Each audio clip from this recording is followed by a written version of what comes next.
believe when it's absolutely not true, we could actually stand up against this shit because we're a solid foundation. From the center of the column of the world Wolfgang. reality. Wolfgang, do you want to drop down to another chat? Because I'd actually like to chat to you about this crypto stuff. 1 second. You know what we have to realize? Down to the chill. Down to the chill. Give me 1 second. In the movie, I think it was the ants. When the ants realized they outnumbered the grasshoppers, like we're the ants, right? And we could literally drown these people in our piss. There's enough of us if we would assert ourselves. The problem, like we're saying, is the reason people go along with the current system that we have, the fiat currency, the Federal Reserve, the banking, the fractional reserve, all this shit, because that's the system we're entangled with, and it's easier just to deal with it than to start a new system. It's almost impossible to get a foothold and start your own currency to compete with this. How do you get Kroger or the store where you buy your food? How do you get them to accept your form of crypto or whatever? Like, it's almost impossible. All these corporations are colluding with the Federal Reserve, right? You go to the gas station, you need to put gas in your car, you have to pay them with their fiat. They won't transact business in an alternative payment system. So we're kind of stuck as long as these corporations that we rely on, unless we roll it back to like more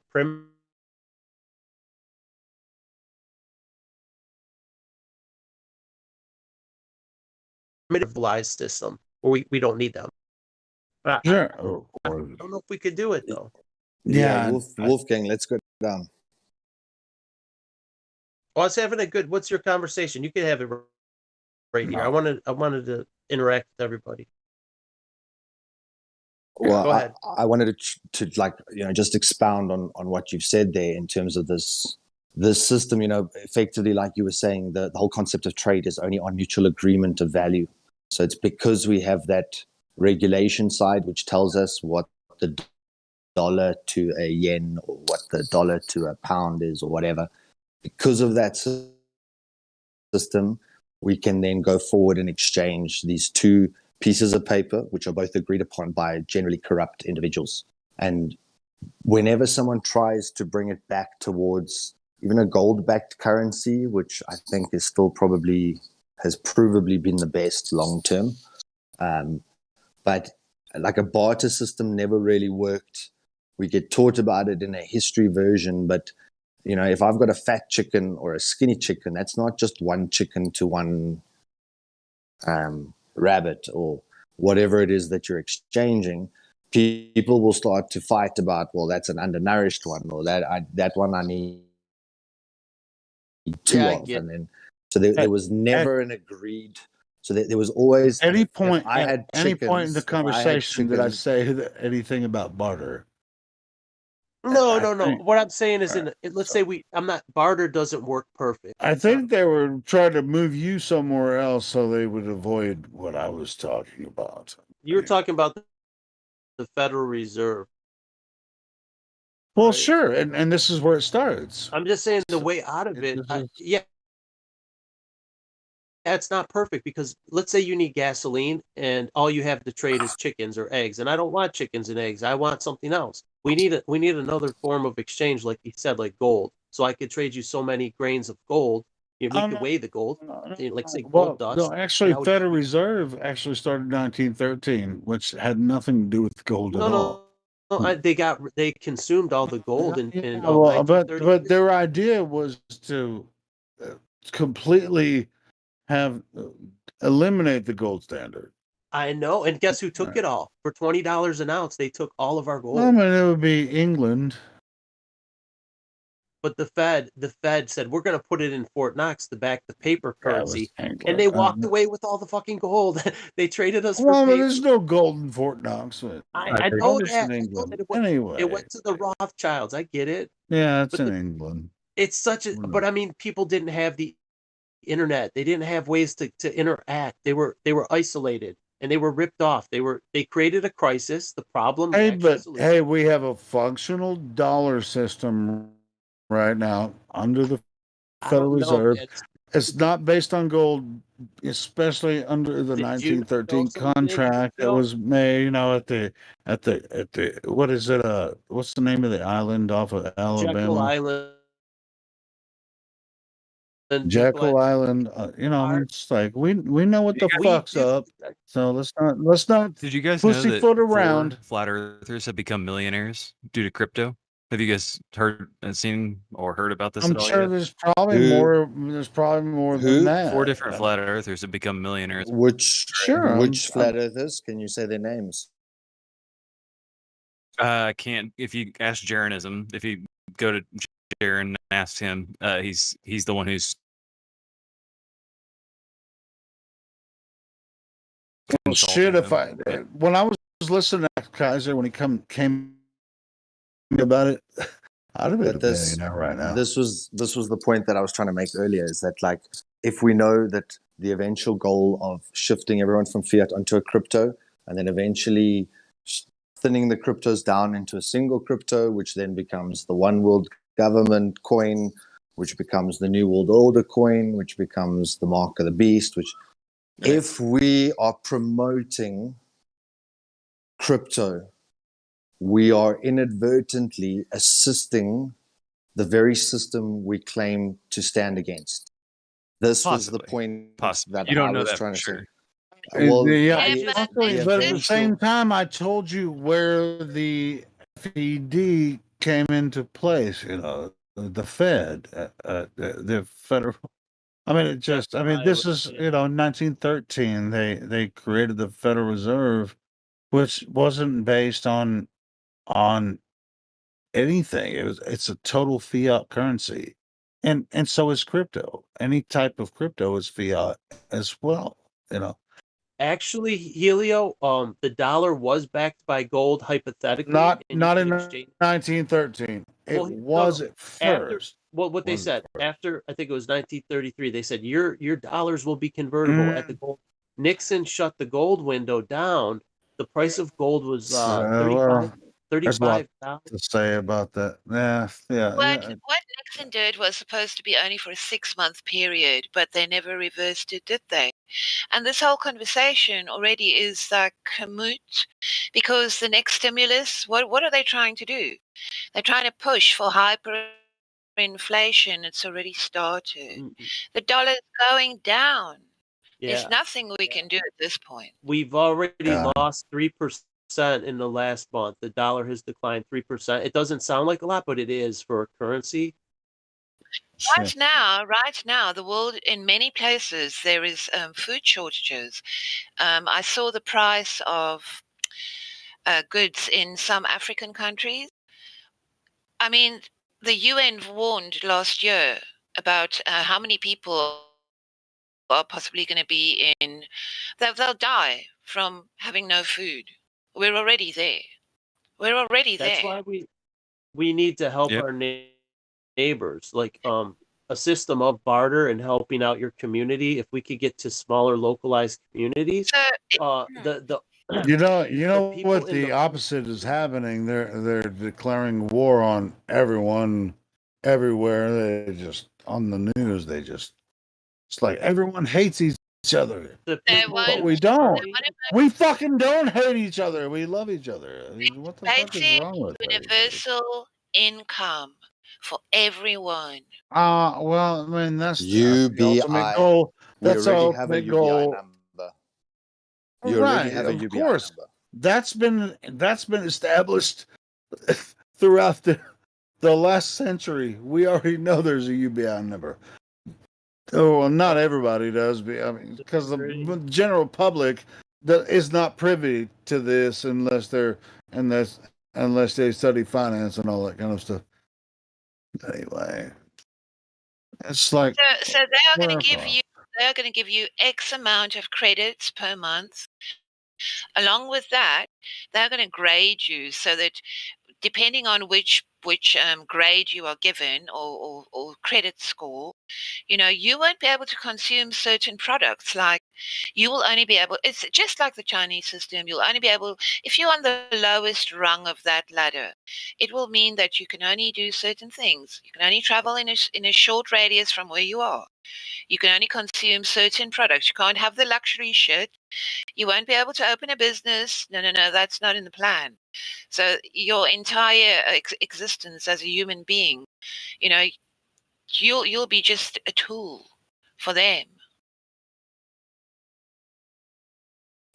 It's Yeah. happening. It's all already in the works. If you know. I mean, we've known this for a while, and people are trying to say that. Here's the two headlines. You can see these articles when they confiscated the gold. They made it illegal to own gold. And it said right here, under executive order, right? By dictate, you must turn in your gold. Or else they What year was that, Ron? It was May 1st, 1933. Holy shit, that was a long time ago. It was almost 100 years ago. Okay, but when they took own gold. And then what they said, here's what they said. They said, we will allow you to exchange for gold. But they made gold ownership illegal.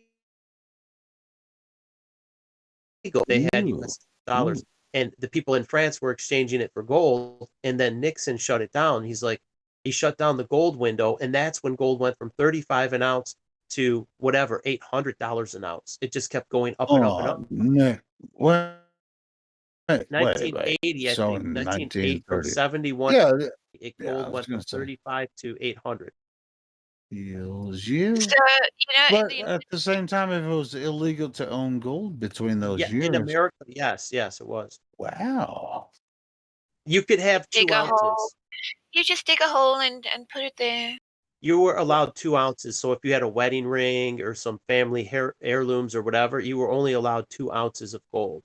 So it's kind of like, see, that's the thing. They ask for everything, and then they allow you to have incremental. Oh, we'll let you have 2 ounces. Right? Oh yeah. See, it's like, check this out. Something they call illegal.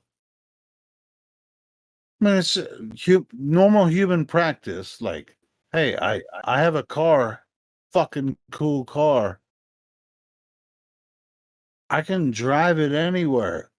Well, it's probably going to be illegal for you to drive it from Arkansas to California unless you have a license. It's like, oh, fuck! I'm not going to kill anybody. I'm just driving from Arkansas to California. Well, you're gonna have to get a license. Ilya, where in the United States? Hey, I'm free to fuck. I'm good at driving cars. I can drive from here to there. You have to have a license to drive over there. Ilya, well, who the fuck says so? The state. They say I have to have a license. Where in the United States is the big Ford manufacturer where they make all the pickups? Detroit. Detroit. I saw a lot of them. What I saw a few days ago is an aerial photograph of some sports stadium or racing track, and there are all these trucks standing there because of the chip shortage, and they can't get on with it. People are buying cars now that they won't be able to drive for long because the Green New Deal, the environment tops everything. They can't even. They can't even build them. They can't even finish the cars because they can't get the chips. That is a manufactured crisis. They have plenty of chips, and we've always had a glut. We've always had a surplus of chips. What they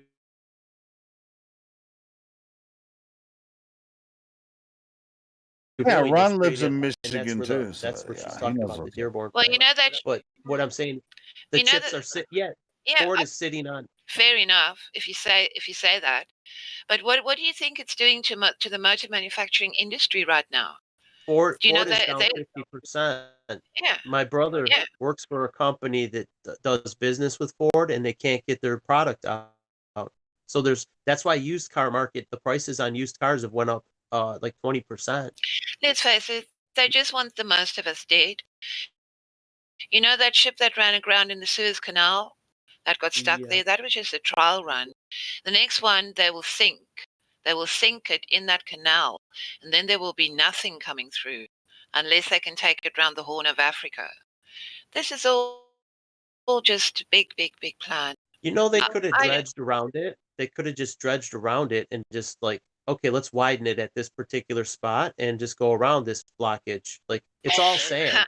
They could excavate that. 3 days into that crisis, if you saw a photograph of what was happening on the shore, there was one little digger.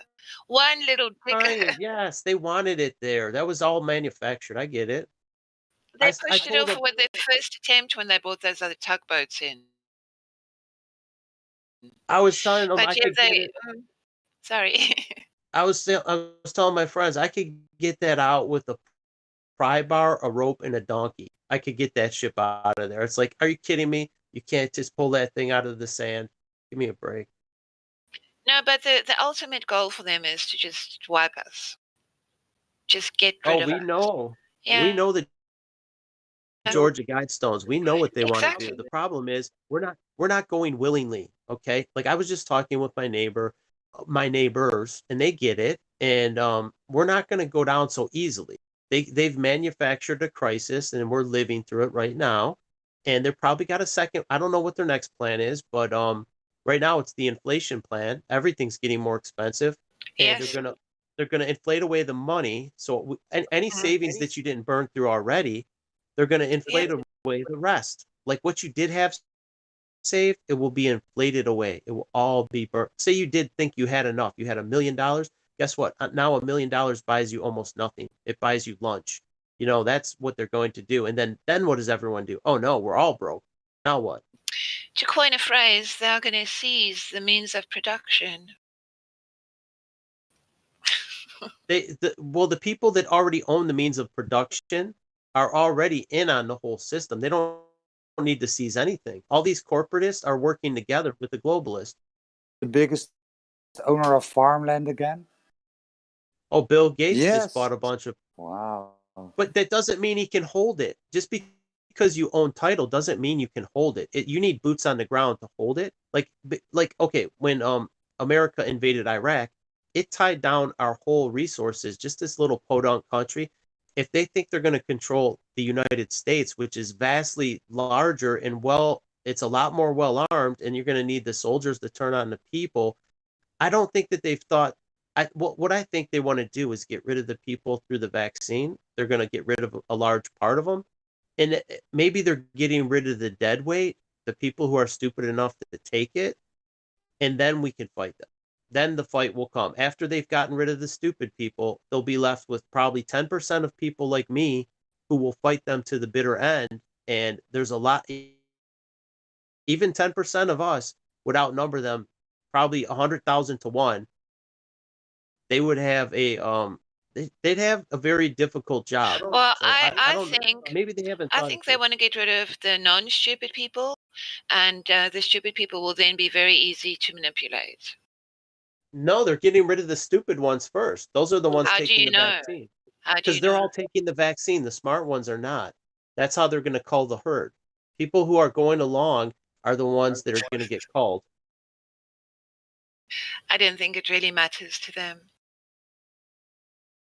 Maybe it doesn't. I just look around me at colleagues where I work and at people in general, and I know people are not aware of what's going on. They're not aware, not in the least. That's why they're easy targets, and that's 99% of the general population doesn't know what's going on. Yeah, Unfortunately. that's shocking.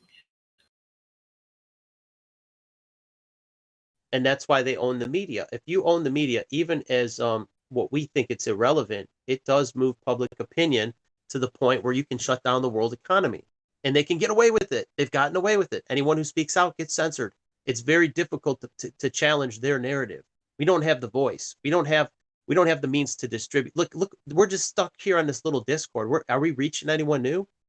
It doesn't really make much difference.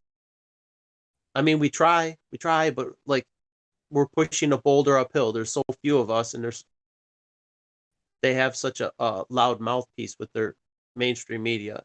I don't know. I don't know if it's futile, but I'm not going to quit. And you got to do it in real life. You got to do it in real life, like talk to people in real life and tell them this stuff. Otherwise, it does no good if you don't tell your neighbor and their friends. And I think there's a lot of us because there's certain cities have gotten rid of the mask mandate. They threw out the entire school board. They were all thrown out and replaced, and they got rid of the mask mandate. And now they're dropping it. Now even the federal government says you don't need a mask anymore if you get vaccinated. Well, you know what? I don't need either of those. I don't need a mask or a vaccine. And I think people are getting more bold. It took a long time to get to this point. Isn't Biden now talking about a new stimulus? How many billions is it going to be? Trillions. It's in the trillions. Yeah. Yeah, trillions. I don't know. I think I'm watching the whole system burn down. I watch it daily, and I watch the US dollar just melting down every day. It's like, it is concerning. I'm watching the prices go up. I don't know what's going to happen. I watched the price of lumber go up from $2 per board for an 8-foot 2x4 to over $8 in less than a year. Like when I did my experiment, I did my little my water experiment. I was paying $2 for those 2x4s. That was last June. $2, and now they're over $8 for the same piece of wood. Now, if you do that, say you have hundreds of those boards in one house, say you need like 500 of them, and then you need the plywood. That adds 4 times your cost, your raw materials cost to building a new house. And there's a new property bubble forming in the USA as well, in certain places. What is it called? A what bubble? A property bubble. Oh yeah. There's not enough supply. Yeah.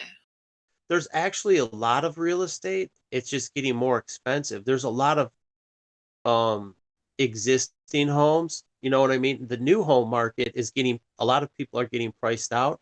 It's too expensive to build a new home because the lumber cost. There's also the labor cost going up. So like this inflation is kicking through. It's going to the wages, like the fast food places like McDonald's, they're paying $15 an hour. Maybe a year ago it was $8. And they can't find people. There's like no one wants to do it because they're getting stimulus checks. No one even wants to go to work. That's why they're having to raise wages. Yeah. If I wasn't on Zero Hedge, and I've been reading like articles over there for many years, it's in the commentary where people with some insight, highlight certain things. I would be just as stupid because where would I find out anything?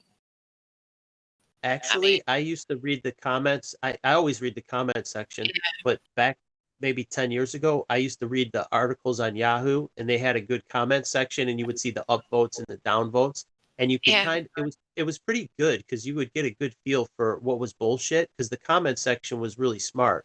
It was pretty honest, and they got rid of the downvotes. You can only upvote. It's like, wait, what is this? You can't downvote stuff anymore. But that was a long time ago. And what else was I gonna say? That's actually how I found out about Bitcoin, like in 2010, because they used to have a top 10 trending. What things were trending on the internet? There was 10, and there was an article of a doctor who would accept Bitcoin as payment for breast augmentation. I'm like, what is Bitcoin? And I looked it up and said it's a digital currency. I'm like, oh, this is just I thought it was a passing trend, some kind of nerd currency. Like, oh, this is just some nerd. We all did. Yeah, right. And I didn't know how to buy it back then. I didn't know how to buy it, but I did want to get a few of them for shits and giggles. They were like $3. And I'm like, you know what? I actually started mining Bitcoin back then. You did? I did. I mined for about 3 days, and then I thought, shit, man, what is this going to do to my energy bill? Too bad you didn't have them like on that computer. Like, oh, I had 100 Bitcoins. Oh my gosh, I haven't looked at my wallet. They're still there. Then after that, I started building my own computers. That computer is long gone. You know who else was doing that? Indio. Indio was mining them when it was really cheap. He was getting like 50 at a time, like the payout, and he was just on a computer, like 50 Bitcoins at a time. Just okay, bing, bing. He was like really early. And I think he said he deleted some of them off his wallet. Like, I want to, you know what I mean? It was just taking up space. Yeah, it just didn't seem real at the time. Oh man, if we only knew. Yeah. Yeah. And I mean, yeah, it would be good to like take advantage of their system, get out of it, and use your earnings to do good, you know, to buy billboards, raise awareness. Like we we're on a very things are accelerating and we don't have much time to pull the plug on this. If we can, I don't know if we can pull the plug. I like to stay hopeful. I don't want to give up hope, but We do can't need give to up hope. accelerate. We have to keep moving on. And No, we have to. And you know, we do have them outnumbered. We do. It's a matter of having the only thing that to implement their plan, they need like police force to turn against us. And as long as we have the upper hand, we do have the upper hand. We have the numbers and we have the ability. So I mean, it's going to take a lot of us speaking out, and I think we do have a critical mass. We have reach. I mean, look, we're all over the world, and I think we do have a critical mass. That's why they started censoring the flat Earth on YouTube. yeah, They started hiding all the don't stuff. be discouraged, everyone here. We are making a difference, just like I said in the chat. Just But you know what? We so- shouldn't camp here all day. Like, there's people who camp here all day. I'm not naming names, but I'm saying like there'll be 50 of the same me. people. I mean, you can name me. Not you. I can't. Well, you have a job, but I'm saying like if if you're not at your job every day, and you're just camping here and you're not getting out in the public and spreading this, it's not doing any good to the movement. Like if we well, got 50, I would say I would kind of object. I mean, we have. I don't know. I guess maybe be camping out here all day. New people come in and they're asking questions about flat Earth and but I mean, you what. need to balance that. You should like I've been look how long I haven't been here for months. Yeah, I try sure. even ahead. when I loved it, you know, I do come here for my sanity because I need to talk to sane people. You know, I can't just deal with idiots all day. I fucking get it. That's why I hang out here. Go ahead. Yeah, but yeah, we do. All of us need to decompress, and that's what this is. It's a clubhouse for us to come and be around other like-minded people because they're in our daily lives. There's just not a lot of them. You know, there's not a lot of people. This is the shrink. This is the shrink for flat earthers. Come and talk to your shrink. It's like when I go in public, just like I was saying, I went to go buy some vodka at a liquor store today, and he's like, "Mask? You got your mask? I'll get you one." I was like, "I'll go somewhere else." But we are making a difference. He's like, "Oh," he was like, "Okay." I was like, "You don't want me to buy liquor at your liquor store because I don't have a mask on? What the fuck is your You know problem?" what? Take your business elsewhere. I did the same. When I went to buy brake parts for my truck at O'Reilly, and the bitch asked me, "So you have to have a mask on?" No, you can't be. I'm like, you know what? Fuck you, Karen. I'm gonna go to AutoZone. Well, I took it down to Advanced Auto Parts, and they got like $450. Yeah, Instead that's of what $5. I was gonna buy it's a like, $20 bottle of vodka. Let's say And they the do that to motherfucker didn't even want my money because I didn't have a mask on. I was like, all right, I'll go somewhere let's else. say over the course of the year they do that to a couple thousand customers. That could add up to millions of dollars for just one store. Like for me, 400 and 1,000, that's 400,000. If you know, and then I'm not going back there. I'm not going to spend my dollars there. I'm done with them. And then my brother needed. Well, I mean, I've been in that store even with this without a mask, going in there, bought liquor or whatever, and they didn't give But me you shit. know But what? this dude, The Helio spends a lot of money on liquor, and they're going to lose. dude, I'll tell you, I was looking at the vodka, and I was like, I want to. Well, maybe I want this one. I was about to shop, and this dude was like, mask. He had a mask on. He pointed at his face. He's like, you don't have a mask on. And I was like, well, I don't. I just want to get some vodka or whatever. He's like, he was going to go get me a mask from behind the counter so that I could wear it, go buy this bottle of vodka. So what happened? Did you leave? Yeah. Yeah. I said, all I'm doing it. I'm just going to walk up to the counter and buy this bottle. He's like, no, you can't buy vodka here. unless you have a mask on. And I was like, That's the I'll wrong just go answer. buy it somewhere else. And The he said, customer okay. is And I always, was like, all right, fuck it. I'm leaving. I'm going to you go do buy high a bottle volume, somewhere so else. it's like they lost a good And customer. Like, yeah, and then you know what? I went and got the vodka cheaper at the next liquor store. So awesome. anyway, And you should tell them too, you know what? You're getting my business and this other, I spend $1,000 a year and they're not getting any of it. So guess what? They're shooting themselves in the foot. And if enough profit walks out the door, they learn. And that's what it might take. Because you know what? The store down the street, he's going to be doing great business. This oh, guy, he might and have the to guy board I up bought his the bottle place. of vodka from, yeah, I went to the drive-through on that because I didn't want to fucking deal. He wasn't wearing a mask. The guy I went to the Same, drive-through, same. and this dude was sitting at the cash Guy, register. And he's fucking not wearing a yeah, mask, and I was like, "Damn it! I should have went through the door without the the guy fucking mask on." had advanced auto parts. The guy, when I went there, he Oh wasn't wearing one either. I'm like, yeah, hell the yeah, auto you guys, I parts can deal with stores. normal people. They're not wearing Well, masks, the you know. one It's was like, O'Reilly fucking was, A. and that's Helio. That's of all places, the auto parts store that someone harassed me for not wearing them. That was the only time I ever got bullshit. Dude, this is the first time since the whole thing. I've worn a mask a couple times at Walmart because I just didn't want to deal with him or whatever. It's like, why are you fucking with me at a liquor store when I don't have to wear a mask at Walmart? It's right down the street. You know what mask What I the would wear, fuck is your Helio? problem? I would wear the merchant mask. Remember the guy with the merchant mask? The Yeah, happy oh merchant mask. God. I gotta get that. Well, yeah. Oh my God.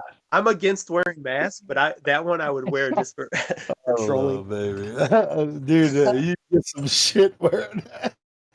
I just thought it was hilarious. It I is mean, funny. I don't, It's I funny. wouldn't wear one on And that principle. dude I was have to. like, what's the problem? I mean, what do you got? You got an issue? Put your mask on. Okay, hold on. Let me get my mask. Ah, I Dude's don't got know. some balls. I mean, fucking Did you shit's guys? funny. I got a funnier one. This guy was trolling Walmart. I'll send it the video. It's like 2 minutes. It's funny.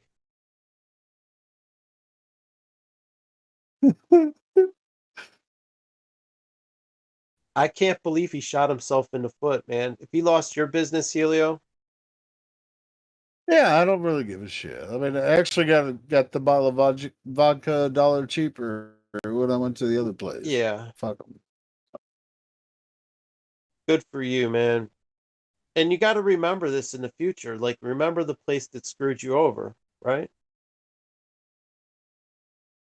Yeah, I do, and most of the time, I've actually been in that store without wearing a mask. It was just this asshole One said, employee, yeah. "Yeah." He said, "Where's your mask?" I was like, "Well, I don't need If you one. could tell the I manager, just want to buy this, and I'm going to go." tell the He's like, manager "No, you too. can't. Say, You can't buy this bottle of vodka without a mask on." I was like, "Well, no, I'll just buy it somewhere else." And he's like, "Okay, go ahead." I was like, "Well, there's fuck you. one I'm out." rule to retail: the customer is always right. So when Hell yeah. the customer's paying the bills, so it's like, okay. Oh, check out the video I just dropped. This is the mask that the guy was. This is back when um I think last March when everything was starting and people wearing masks. This guy, he wore this to the Oh yeah, store. he was on He had Facebook the all roll of the toilet paper on his neck and he had the mask or the mouth stuff, time. Yeah, and he he's was kind of a trolling nut though. he was He's kind of trolling. a nut though. I Oh, mean, this was funny as hell, man. it And is funny. this is before they had a state mandate. It was just people scared. People were scared of wearing a mask, and he was mocking them by going around like this.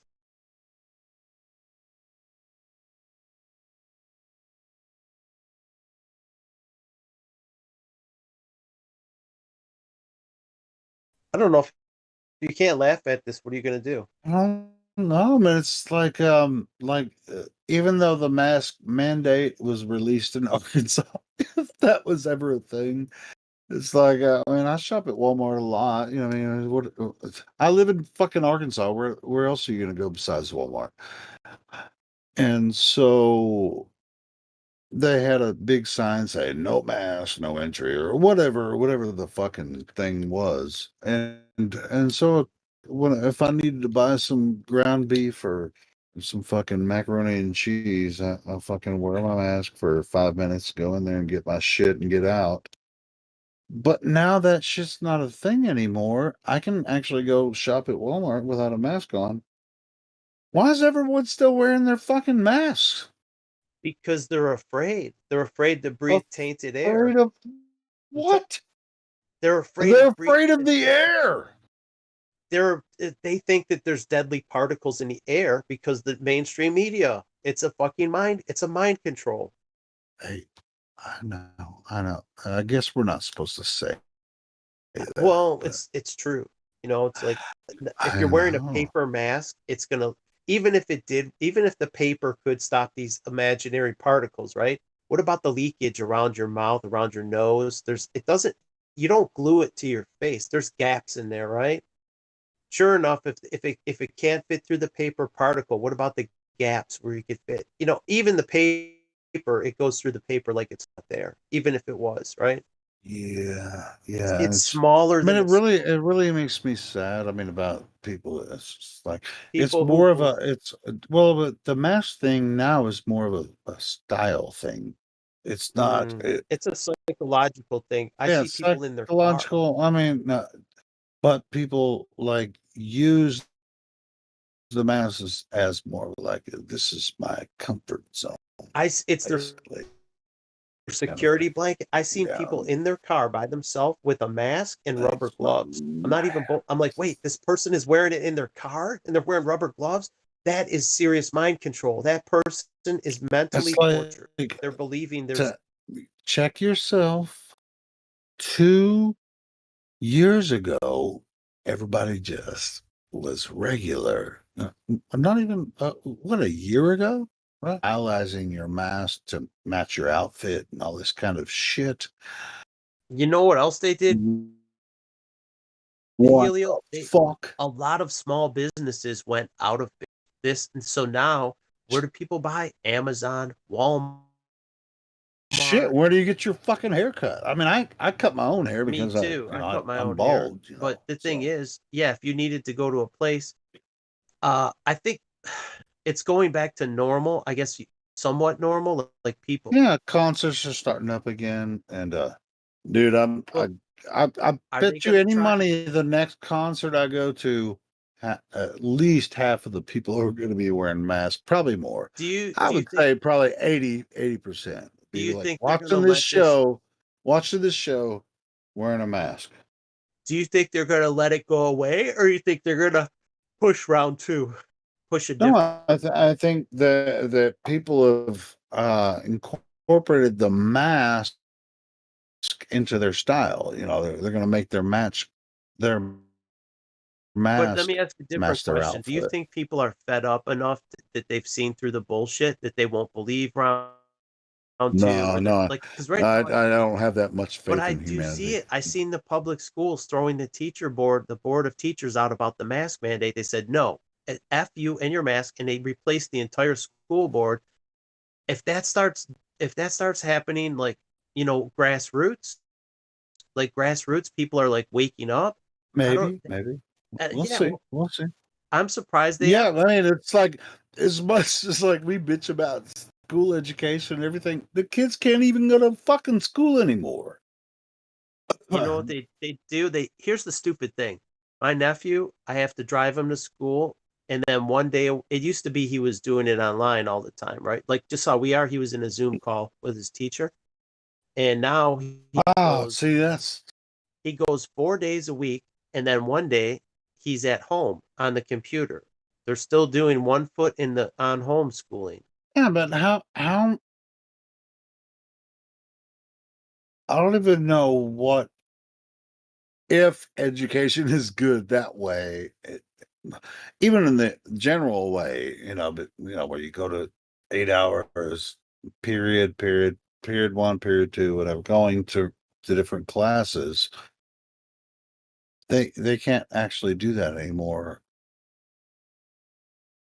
I'm wondering, I don't have a child that young that actually does that is your nephew. Your nephew's in that He's situation, 9. right? He's 9 years old, and he's been a It's- flat earther since he was 5. yeah, but so he's attending virtual classes. No, well, 1 day a week he does the virtual, but now I have to drive him to school, and it's 4 days a week and 1 day at home. So Wednesday he's Holy at home, and then the rest of shit! My niece and nephew, Rick, they hardly ever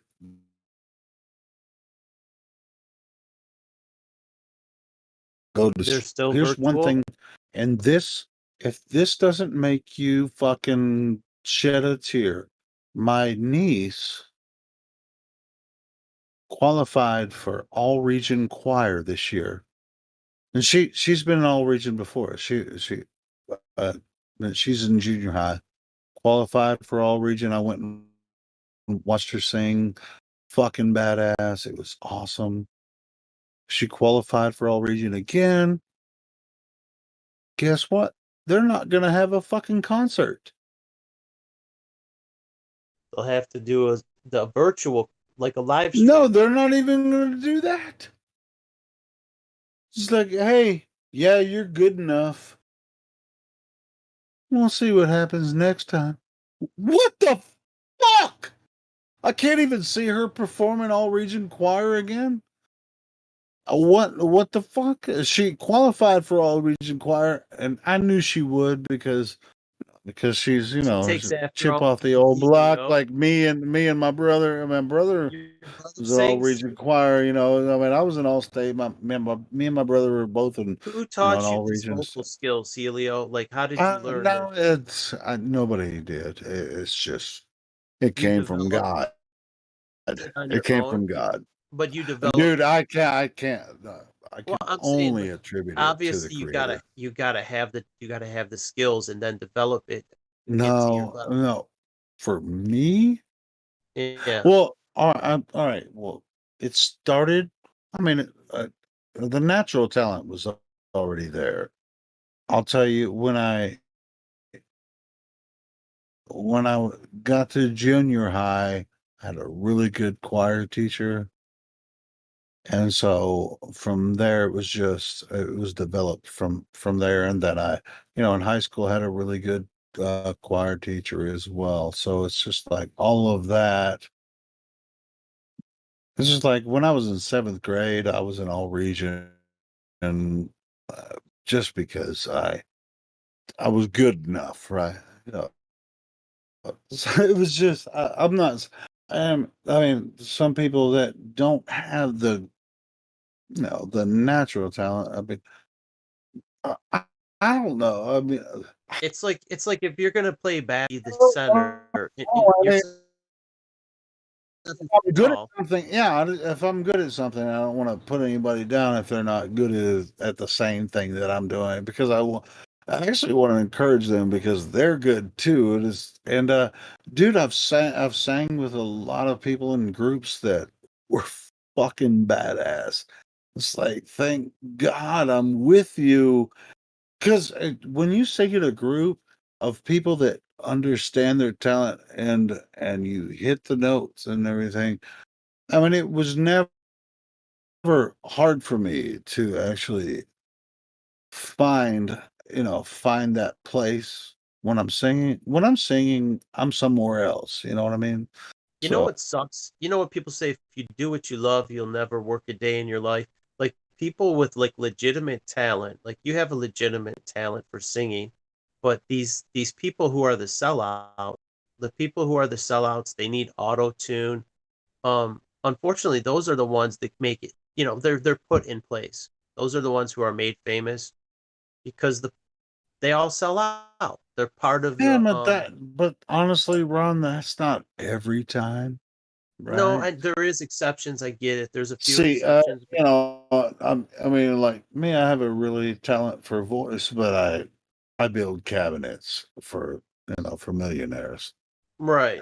But you could be I the just, guy I, buying the cabinets. If you let's say if your talent paid out and you were like making, say Helioskeptic made $10 million a year, now you could do like let's say you did have a actually remember Mick Jagger? Mick Jagger put the flat earth stuff in his songs. If he went around doing let's say he did a concert and he had like in the intro before the concert, he played a couple flat earth videos. People are waiting for the show to start and there's a big screen and they're just showing stuff without even calling it flat earth, with just raising questions and showing things that don't make sense on a globe. If he did something like that, he could reach that whole audience of Ron, groups. you're the master of making up scenarios. You have a talent for making up scenarios. I think all the time, but I'm thinking, I see him doing that. I'm like, what if he did this? Can you ever turn your brain off? I'm just fucking with you. I don't know, man. I'm always thinking, and I think it's, you know what? It's the people who poisoned us with vaccines. I think they gave me some kind of autism or something. No, ADHD. no, that's why we get along. I fucking love it. But you know what? Fucking, if we don't think of these things, like we're think tanks and we're thinking out ideas. Should we stop thinking? No. I mean, it's like when I'm at work at lunchtime, instead of eating, you know what I do?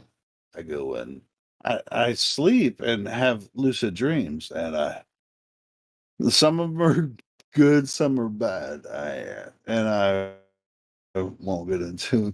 Well, I go into weird states, with these lucid dreams that I have.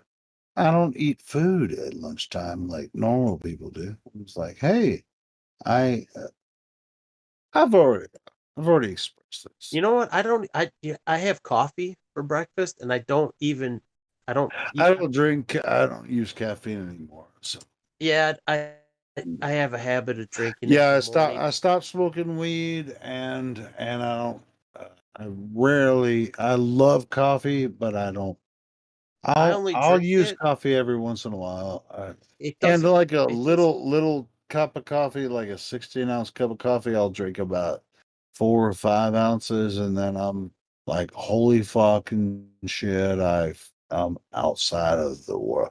Like caffeine puts me in the wrong state. It doesn't do shit for me. Dude, coffee fucking fucks me up. I could drink, you know what? I could drink a whole bunch of it, and what it does, coffee, I don't even think it gives me alertness. It's just something to put in my stomach in the morning. Like, okay, now I'm Well, now, I guess I'm very sensitive then, because when I drink coffee, that shit fucks me up, man. It doesn't do anything. I can't drink a whole cup of 16-ounce coffee. You know something crazy, Helio? I think I have a caffeine immunity. Before when I was used to drink a lot, but I can't. I was drinking Pepsi and I was drinking Mountain Dew, the 2-liter bottles. Like, they were cheap. They're 99 cents or 79 cents. They were really cheap.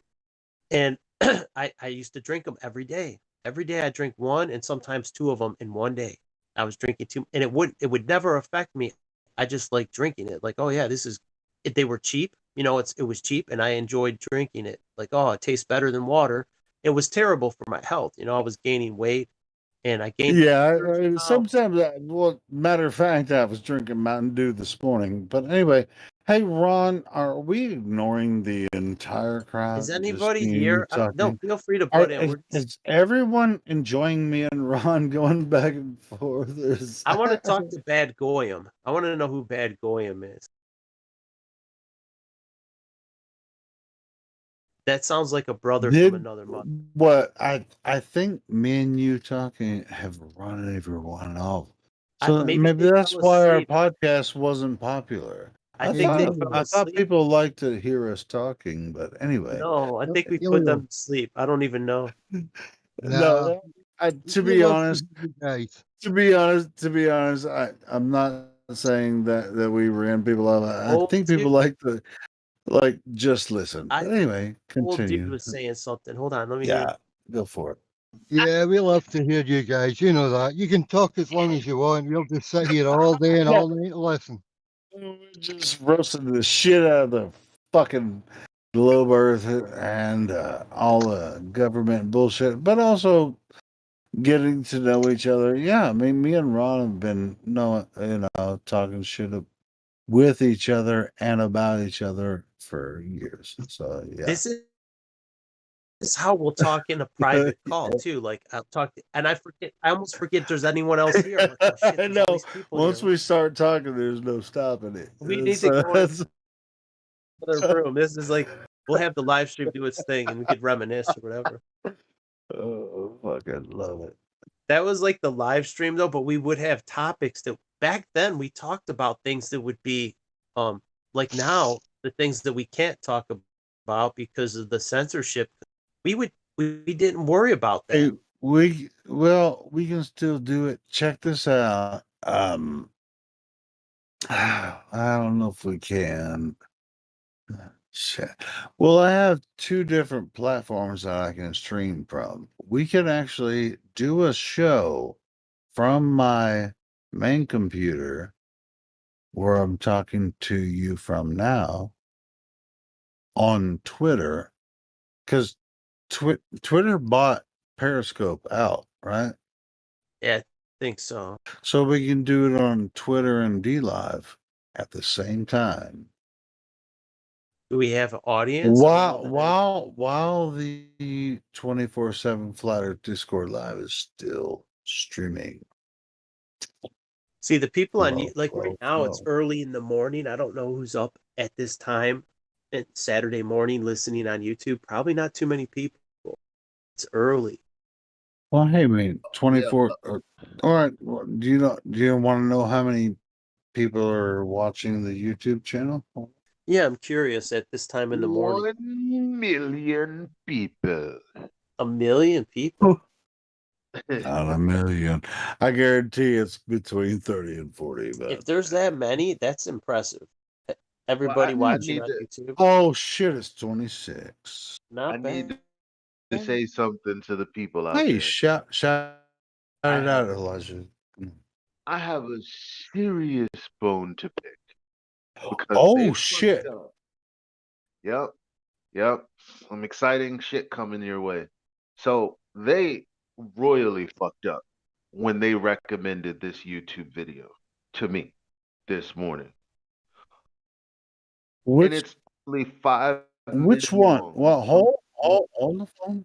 Which YouTube video are you about to post? Physics. Yeah. Oh, you already I just posted. Yeah, this one. Yo, this dude has 830K subscribers. Every commenter is sucking his nutsack. His premise, the very first thing he says to address the title of the video: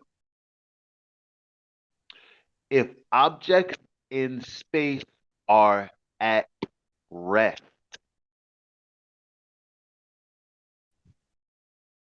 So When nobody the fuck- hold on. Nobody post anything else in the live stream voice text.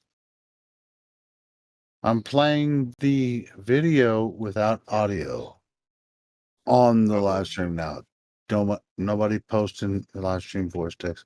Continue, Elijah. What happened with this? His whole premise What's the premise? Yeah. is set up on the statement: if objects are at rest, then yada yada yada. Well, we already know, but let's get more details. Hold on. When the fuck in their creation story are objects at rest? They can't be. Isn't the universe, didn't it initially expand so fast? Faster than the speed of light? That the universe is flat? When the fuck?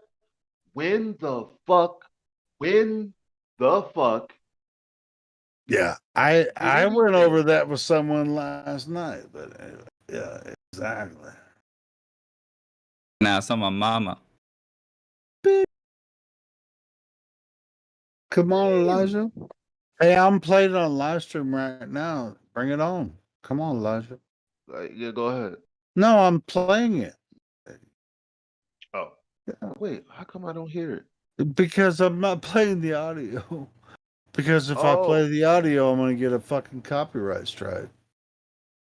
yeah. It's insane. It's yo. So you have things in the creation story. They're expanding. There's no where's the energy loss coming from if it's expanding into space?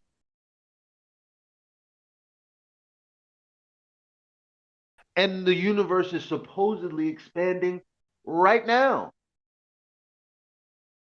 So when the fuck is anything ever at rest? What is he talking about? 830K subscribers and they're all fucking eating it up in the comment section. Oh, they love this religion. They're just like Oh, science, science, science. Eugene has brought us closer together. Oh, such simplistic videos. Oh, my Messiah. And they're gonna come against flat earthers. It's like, how? Oh, you guys don't understand shit. And it's like, well, we knew you guys believed this shit from the beginning. So we're trying to actually track you back toward this so that you can actually understand where this came from. We're the ones that understand this. You don't.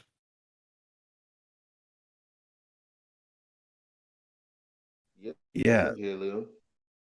damn right. What? Did I say it wrong, Elijah? No, that was well said. Hell fucking yeah. It's like, come in here, Globers, and tell us that we don't understand what the fucking Big Bang is all about. Come on in. So there's no energy loss. I mean, so he's saying that when the system cools down, when the system cools down, then the matter emits photons. So it's always expanding. What the fuck? Like, what is So, what? well, when we tell them that they use the laws of energy and everything, and they use it backwards, and they're they're what the fuck is the word? I can't think of it now. My bad. They're they're Reverse engineering. reverse engineering. That's the word. Reverse engineering everything that they see, and it's like, hey, what if it could have happened this way? It's like, well, that's not science. You're it's like, what? Maybe it could have been this. It's like, well, you already fucked up. You fucked it up. But you might be able to re-engineer and create a CGI rendition of what you think might have happened throughout yeah. Oh my God, Elijah, man, that's where Why the did they? fuck is this? I mean, it's Why, like it's all CGI. Where's it at? why does the Where's temple? reality? Reality is in front of our face, right? Every single day. But anyway, This, go ahead. Sorry. this is an obvious attempt to address the vacuum of space being a violation of the second law of thermodynamics. This is exactly what that is. Why the fuck do they bother? I'm gonna Like, I'm gonna this is what you have, Glover. Listen very carefully. This is your best. This is sad.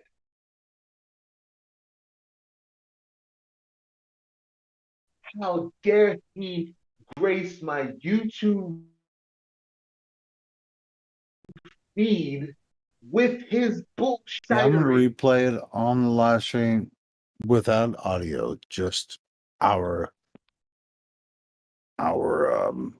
commentary on it. This is yeah. Yeah, what is your this is what people dude, these are people, holy shit.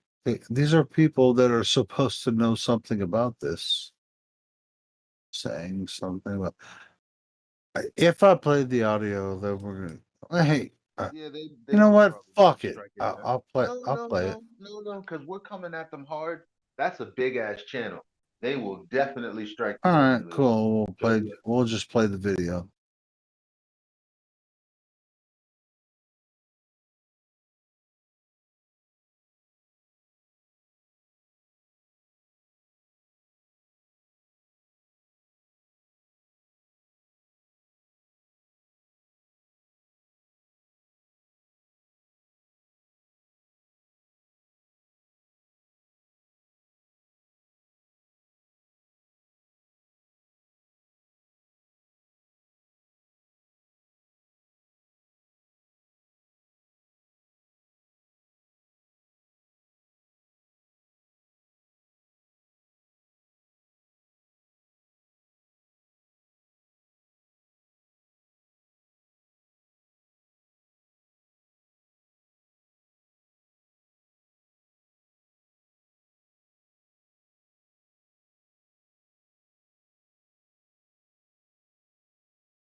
But this is supposed to make sense. Everybody who's watching this, who's who's who's in the YouTube comments, they're like, "Oh my God, my brain just fried. Oh, you're so smart. Oh my goodness. Thank you. Without you, I don't know how we could ever understand these things." Mind you, I don't think any of them even, because the way none of them addressed flat earthers like, yeah, flat earthers are dumb, saying that like his audience has never even seen flat earthers argue. They don't even know what he's talking about. They're just like, legit, makes sense to me. Doesn't make sense, but thank you for the animations. They were very simple. Hey, on that point, I I'm just pretty watched sure. it. It was a stupid Yeah, it's a video. really retarded video. But on that What point, you say, Wolfgang? I just watched it. It was stupid. I'm like, are you yeah, kidding me? This the guy replies to almost every comment. I'm surprised how many, like I was reading the comments too, and it's like he replies to a lot of people. the reason I'm interjecting, I think I'm at the point where I need to restart the live stream. So yeah. So yes, of course. Thank you so much, Elijah, for posting that video, which is complete bullshit. And I played it twice on a live stream. It's complete fucking nonsense. I'm about to start to have Like to restart the live stream. the globe has to come up with these nonsensical concepts, and it's like the more it's funny how they convince otherwise intelligent people to believe this. It's like, wait a minute, this doesn't make sense, dude. I don't know. Yeah, I think I don't have to restart the live stream now. We're 11 and a half hours in now. So I mean, what is if it, 12 you gotta do? no, it's not 12 hours now. So no, You gotta we can restart keep every going. 12 hours. That's Yeah, it's because YouTube won't archive the videos after 12 hours. I mean, that's I so can go weird, like 12 man. to 14 hours. But even if I go 14 hours, they will archive the 12-hour video, but they won't. How They'll many they'll just terabytes do you think erase. YouTube has of heliosceptic live streams? Like all this, Holy all these. fucking shit! We're on what episode is this? Oh, man. It's a lot. It's a lot.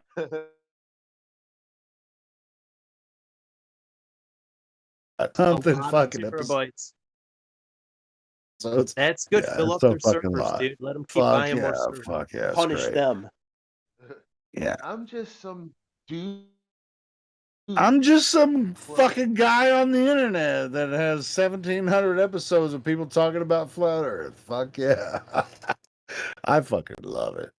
And people are like, hey, are you doing this? It's like, man, a lot of people are like doing what I do, with the live stream. And it's not me doing it. I mean, I couldn't do it without anyone else here. I mean, am I going to do 12-hour episodes by myself? No. Of course How many not. years was it? You're on number 17? 1700 and what's the episode name? I'll give you the example. We're on episode 1700. Damn. Fuck. Well, I mean, we're almost at 18. Close to 1737. 1737. That's where we're at. That's a lot of episodes, man. It's like, I wonder if people 1737 episodes. I mean, they're not all 12 hours, but yeah. I mean, I try remember the to. one we did with Russian Vids? He was on there for like 5 or Yeah, 6 well, hours. that was on my other channel. Oh yeah, that's right. And it's still on there. That's the one I fell asleep when Russian Bitch was. He stayed on there so long, man. I was on there all. I don't know how long that one was, like 8 I hours. don't That either stream. because I fucking fell asleep. It was fun. While I was recording it. It was a fun show. Like, oh yeah, I can go back and see how many people watched it. I'm pretty sure it's probably 300 or 400 views that we had on that video. So yeah. I wish we could have 2015 YouTube back, like how it used to be. Yeah. Like we would be winning. Like with the amount of people we have, we would be kicking ass. If we had Hey, like, to be honest, this channel, for reasons that we won't mention here tonight, I think. Well, either way, I mean this channel's pretty popular for reasons that it's popular, and it's gonna continue to be popular in the right way. you know what, Helio? I got an Because idea. if you type in 24 or if you type in Flat Earth Discord on Google, doesn't matter who you are, any filtered content or whatever, if you type in 24, if you type in Flat Earth Discord first, this YouTube channel is going to be on the first page. That's Now, awesome. if you just type Flat Earth, you're not going to find us. Right. If you type in Flat Earth Discord, doesn't matter who you are, where you type it. Type in Flat Earth Discord, you're going to find this place. How many people search Flat Earth Discord? That's the problem. Adding that last word, Hey, Discord. I'll tell you what. We have dozens of people that join the Discord every day. So I know. all right. So that's what I'm saying. Don't You're worry doing about the great, man. popularity. Don't worry about the popularity. We have a we have a check-in process for everyone that finds the thing. I mean, so we're You know what? monitoring the chat and everything. So it's like we don't have to be the I have an biggest idea, place. Helio. Yeah, I have what's an up? idea. Let's say you have a special guest on once a week, and you notify the people like ahead of time so that maybe the audience could get 200-300 people on YouTube. Like, oh, there's going to be Russian Vids is going to be on Hey Ron, Thursday night. hey Ron. How about you do that, and I'll be I'll the be the special producer. guest. No, Nobody knows who I am. you invite a special guest, and you host it, and I'll just produce it and be All in the right. background. Yeah, let's do that. I'll find someone who I can have as a Fuck special guest. yeah, man! I've been asking people to do this the whole fucking time. Anyway, Maybe we could do one like that. Say, you know what? Like here, well, me and you can talk shit all night, but anyway. everyone knows who you are, right? Everyone knows you're Helioskeptic. Everyone on there does, right? So say one night a week, they can ask you questions, and you'll pay attention to their chat on YouTube. You know what I mean? Say no, but seriously though, I mean, people are just familiar with the channel and everything. It's like, ooh, this is a special event. Just like we had a special event last night, and turned out the doctor that came on to talk to QE kind of had some Discord issues, and within 5 minutes, shit the bed. oh, And man. yeah, you weren't aware of that? So it was a total Yeah, letdown. yeah, but I didn't know. not surprising. We're supposed to reschedule and get another one. But yeah, if you can recruit someone for a talk and you want to host the show, I'll right. produce it. I mean, no Then problem. we could, And I'll jump in. And, yeah, we'll let them know ahead of, maybe we'll keep it short too, 1 hour or so, and then we'll yeah, definitely, like short, because but that'll let get them more. know ahead That'll of get. time. Good idea. Yeah, of course. I mean, I to be honest, anyone say good idea? Any of you guys could do this if you want to. Be like, hey, I know someone that might want to come You know talk. what? Fucking We just were tell in the them. live stream. I'm always willing to host. Guess who it. we had? Anyway, There was a live stream I was watching, right? Guess who was in it with us? Eric Dubay. So I went over and I'm like, guys, come on. Bullshit. No, it was him. It was him. I would Because when in a live chat, like he was in the chat box on another video, someone I subscribed to, right? Yeah, I've seen And him in YouTube chat sometimes. well, me and Riggs were chatting with them. There was only like about 10 people. I'm like, guys, you want to come talk with Eric Dubay? He's in the live stream in the chat. And we were just hanging out. I'm like, this is pretty fucking cool. I'm like, do you want to come over to Discord? And he didn't want to come over. He's not gonna come over. He's like too superstar famous, I guess. Yeah. But if we did have he's an asshole. I mean, maybe. But I'm saying if we had him as a special guest, like, hey, that would be cool if we could actually get him here. I mean, I bet you any money he's seen our fucking Discord he probably live stream. That's how Russian. So maybe we can get him. Yeah, Russian Vince. Shit! I mean, that one night I couldn't believe when he showed up in the chat and he's like, "Hey, give me the link," and he showed up and he had 70,000 subs, and how many? You had 700, but he found your live stream. I'm like, dude, fucking Russian Vince. I think he found it from when I commented on Jurassic Liars video. I'm like, come on over, we're having a live stream. And Jurassic Liars stopped in too. But Russian Vids actually got on Discord and talked with us. Jurassic Liars wouldn't come on Discord. I mean, I wouldn't be surprised if Eric Dubay showed up one night, if we could actually have a discussion with him. Or, hey, Ron, if that's your thing, if you want to work out a talk with Eric Dubay. I mean, I chatted with him.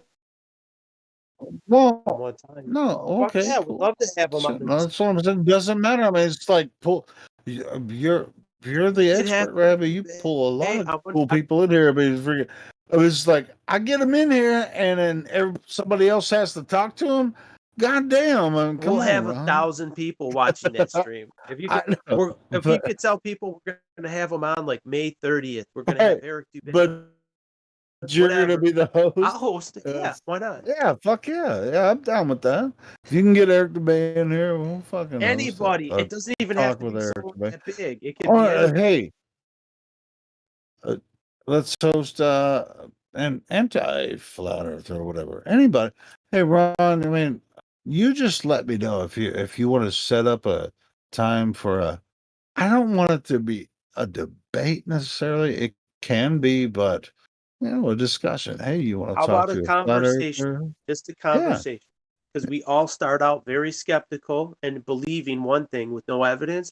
And we just ask you to be honest. Look at the evidence we're giving you. Honestly, don't take a preconceived bias. Just try and dig in and see if we're bullshitting you or someone else is bull. Because one of us is lying. Just do your due diligence and you'll find your way through. It's not that hard. We just ask that you be honest. The problem is being intellectually honest. Most people can't. Yeah, intellectually honest with us and with yourself. With themselves is the hardest part. Yeah, I'm being intellectually honest, and they're not. They're just putting a mask on. They're not really looking at the evidence. They're just, dismissing it before they really dig into it. And I'm guilty of it. You know what's really cool about you, Ron? I know that you put your due diligence out there. I mean, you go into YouTube chats and freaking, That's how I found all these people. I know, and that's why we love you, and it would be really cool if you use that energy to bring people here and let's set up I did, but I some pared talks. back. Let's try to set up some talks here on the YouTube channel, not for the sake of for the same spirit that you have. It's like I'm not making any fucking money off this, and neither are you. Let's bring people here to have an honest, open discussion. Somebody like Eric Dubay, even if it's like, hey, this isn't a debate. We just want to meet you. Hey, Eric, we're we've listened to your content. Cool stuff. Check this out. Wouldn't that be cool if we talked to Eric DeBay one night? Fuck yeah. It would, but here's the question. How hard would it be to book him for the conversation? I mean, seriously, like we never think about the leverage or the resources we have. Everybody put together $5 or something with the number of people that are in here. Like we could very easily say, "Hey, come on, have a conversation with us for an hour. We'll pay you $500 or something." Yeah, I wouldn't. I would actually. If Eric's an honest guy, and it's gonna be a total flat earth discussion, I wouldn't expect him to pay him a goddamn thing. You know what? Why not? Why not? It's very he's in easy. a time zone, like a different time zone, so he's up He's late in at night. Thailand. He's in Right. Thailand. So late at All right. night, our All time. right, you give him 500. Hey, Elijah, go ahead and freaking send him $500. See if he'll come talk to us. That's the point. I'm not gonna pay him shit. And that's the point. I mean, what? I mean, do we really think that nothing is worth our money? Hey, do you think he could make any arguments that we've already not made here? That's not the point. We want him on because he's a figure. I think he'll do it for free. But I think he would do it for free. That's what I'm saying. Nobody's going to give him any fucking money to come here. Why haven't we done this then? Why? We got to ask him when next time he puts a video out. The reason may be because nobody asked him to come here. Let's leave some comments in his comment section to come here. Like when he puts out his next video, let's go there with like 100 of us and say, guys, come hang out with us just one time. We want to do a live stream with you, Eric. Could you come in and just hang with us for an hour and see if we'll do it? That's also possible. But the reason I'm proposing what I'm proposing is because it doesn't stop with Eric DeBay. How many people can we reach out to for whatever amount of money that could come here that we could set up and host to have an actual discussion where it will draw attention to the server to the point where it's so much going on, the moderators' heads are spinning. That there has to be multiple rooms opened That up.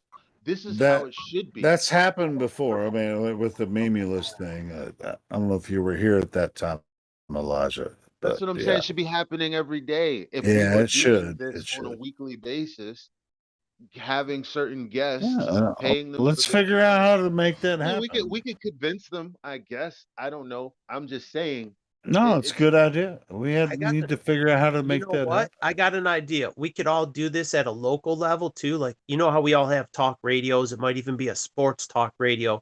We could call into their shows and invite some of the hosts. Hey, would you like to come on for like 30 minutes and talk try and make it small, Talk, even 10. talk about flat Earth.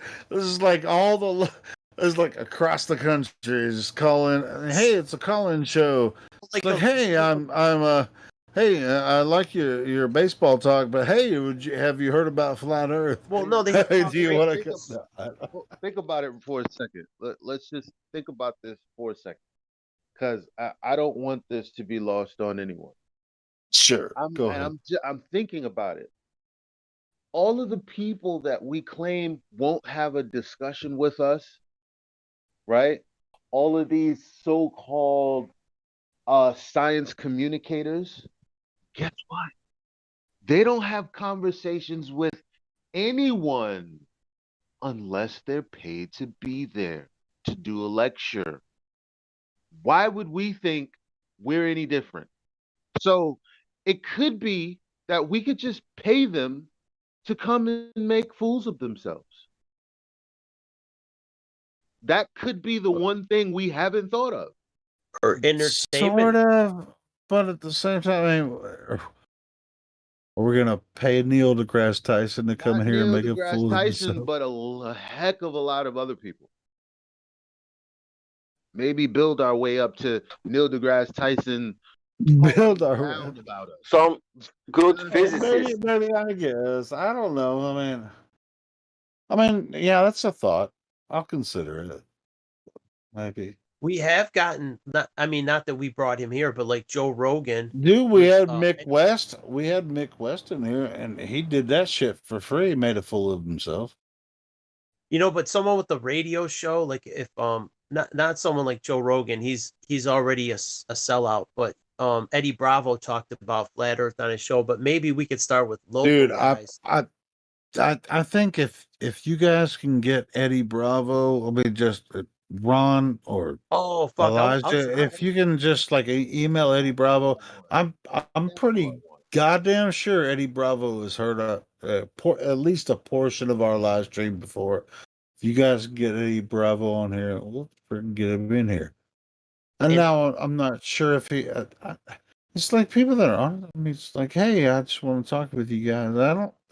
I mean, I guess we can get up if he wants fucking $1,000 to show up and talk to us. We can make it happen. And dude, I guarantee you, the 24/7 Flutter Discord live stream will jump like 2,000 subscribers within a month. It will explode. And you I know know. what? Eddie will give you a shout out. He'll say, "My boy Helio Skeptic on 24/7." Like if he does that, and you get every time he says that, you get 1,000 new subs.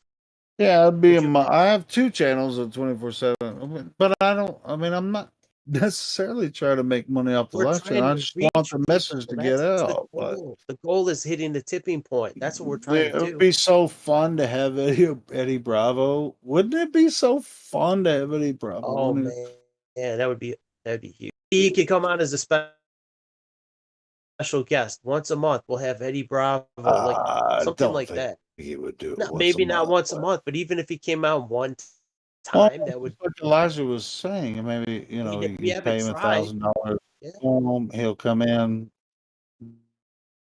We talk to him about flat Earth, and then he skips town. Whatever. That video, I could put it on both my channels, and it'll just be like done deal.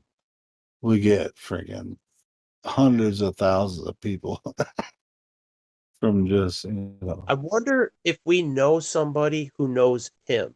Like how you're 6 degrees of separation. Like, oh yeah, my friend cleans his pool or something. Well, We were he talking eats at dude, this restaurant. Eddie's a what's it it's supposed to not be? hard to get a hold of Eddie Bravo. I don't think. But wasn't Go ahead, Witsit? Elijah. What were you saying? I think Witsit knew someone who knew him.